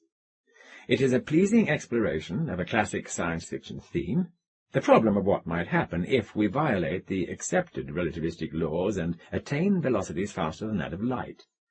It is constructed deftly, each situation introduced at the proper moment and tied together by a neat circularity of phrase linking the beginning and the end. It is written in crisp and efficient prose, vivid without being flashy, which admirably communicates what it intends to tell us. And if we are to go along with Damon Knight's symbolic analysis, it provides us not only with an interesting SF tale, but with a subterranean narrative carrying us through the fundamental adventure with which human life begins. The only aspect of short story technique that is neglected is character development, but not, I think, because Blish was incapable of telling us more about Gerhard, only that he saw it as unnecessary. It must have seemed sufficient to Blish to depict him as a competent and resilient man. Filling the story with details of Gerhard's unhappy marriage, or his yearning for the stamp collection he left behind on Earth, or his fierce abhorrence of Chinese food, would probably not have added to its impact, though at least one amplification of Gerhard's character would have been useful, I think. I'll get to that in a little while. I found Common Time particularly valuable, encountering it as I did in 1953, while my own ideas of how to construct a story were still in the formative stages, because it keyed right into a structural formulation that I had encountered at about that time in my college studies, and which has remained important to me ever since. Kenneth Burke's notion of the tragic rhythm, which for him underlies all dramatic art. Burke, one of the most profound of the great American literary critics of the first half of the 20th century, sought in a number of fertile and stimulating books, A Grammar of Motives, A Rhetoric of Motives, The Philosophy of Literary Form, and many others, to arrive at a set of generalizations that would explain the fundamental structure of any literary work, be it a novel, a poem, or a play of any era and any culture. This brought him some derision from other literary critics. R.P. Blackmore, for instance, charged that Burke's method could be applied with equal fruitfulness to Shakespeare, Dashiell Hammett, or Marie Corelli. Burke, upon consideration of Blackmore's attack, saw nothing really wrong with that. You can't properly put Marie Corelli and Shakespeare apart until you have first put them together, he replied, which was a fair statement of my own position. For there I was, with H.D.F. Kitto under one arm and the new issue of Astounding Science Fiction under the other, trying to derive for myself a set of structural principles that would apply equally well to pulp magazine fiction and to the plays of Sophocles and Euripides. What Burke called the tragic rhythm could be encapsulated in a three-word formula, which I still keep somewhere in the back of my mind as I plan a story: purpose, passion, perception. In his 1943 essay, The Tactics of Motivation, he provided the explanation. Out of the agent's action, quote, there grows a corresponding passion, and from the sufferance of this passion there arises a knowledge of his act, a knowledge that also to a degree transcends his act. End of quote. All these structural formulations for fiction that I know approximately say the same thing. What it all boils down to is that Odysseus wants to get home to his wife. He runs into all sorts of problems during the voyage, and is rewarded in the end by his discovery of her constancy. But Burke's version, because it identifies the components with one-word tags, seems to me the most basic. Purpose. Easy enough. The main character has a goal in mind. Odysseus wants to get home. Hamlet wants to know who murdered his father. Raskolnikov wants to demonstrate his innate superiority by knocking off a nasty old pawnbroker and getting away with it. Garrard wants to survive his voyage in the DFC-3 and come back home with an explanation of what happened to his two predecessors. In a simple adventure story, the protagonist's purpose is the centre of the narrative, and the whole point of the story is how he goes about achieving, or failing to achieve, what he has set out to do. In deeper, richer stories, there is some larger, underlying purpose. What goes on in Hamlet is not only a detective story, but a rite of purification for an entire troubled kingdom. Something is rotten in the state of Denmark. Crime and Punishment, too, is about larger things than the murder of one pawnbroker and the effects of the local police to bring the killer to justice. Garrard wants to figure out some way of outlasting the relativistic effects that are complicating his starship voyage. But there are issues in Common Time, also having to do with the relationship of the human species to the rest of the galaxy. Passion. In our day, this word has come to mean nothing more than romantic ardour, or even simply the acting out of physical desire, but it has an older cluster of meanings, having to do with pain, suffering, and being acted upon, and that is the sense that Burke uses. The love of Romeo and Juliet involves passion, not only in their physical sense, but in the sense of real torment. What those two go through for their love is harrowing indeed, and brings them to a terrible calamity. Theologians speak of the passion of Christ on the cross, by which they mean his agony during the crucifixion. And remember the discussion of the underlying meaning of agony a few pages back. So, passion, in Burke's sense of the word, is the central action of a story, the struggle of the protagonist, against whatever obstacles may arise to achieve his purpose. The protagonist, be it noted, is not the only character in a story with a purpose. Others have them too, and some have purposes that are diametrically opposed to that of the protagonist. Such characters are called antagonists, and it is the struggle, or agon, of protagonist and antagonist from which springs the conflict that gives the story its plot. In Common Time, there is no concrete antagonist, as is frequently seen in science fiction. The antagonist is the universe itself. Garrard must wrestle with the inexorable laws of relativistic travel. The sufferings he undergoes aboard the DFC-3, the passion at the heart of the story, are unique and uniquely fascinating. It was the great science fiction writer C.M. Kornbluth who pointed out during the 1957 debate over the symbolic content of Common Time that the initials of Garrard's ship, DFC, also stand for Distinguished Flying Cross. A deliberate, or perhaps unconscious pun? Kornbluth thought this might be construed as a reference to Christ's agony on the cross, for surely Garrard's experiences aboard the DFC-3 are a kind of crucifixion. Perception, the culmination of the story, the outcome of the passion of the protagonist. All that turmoil is not without result. Some fundamental change must come about, or the story leaves us with a sense of incompletion.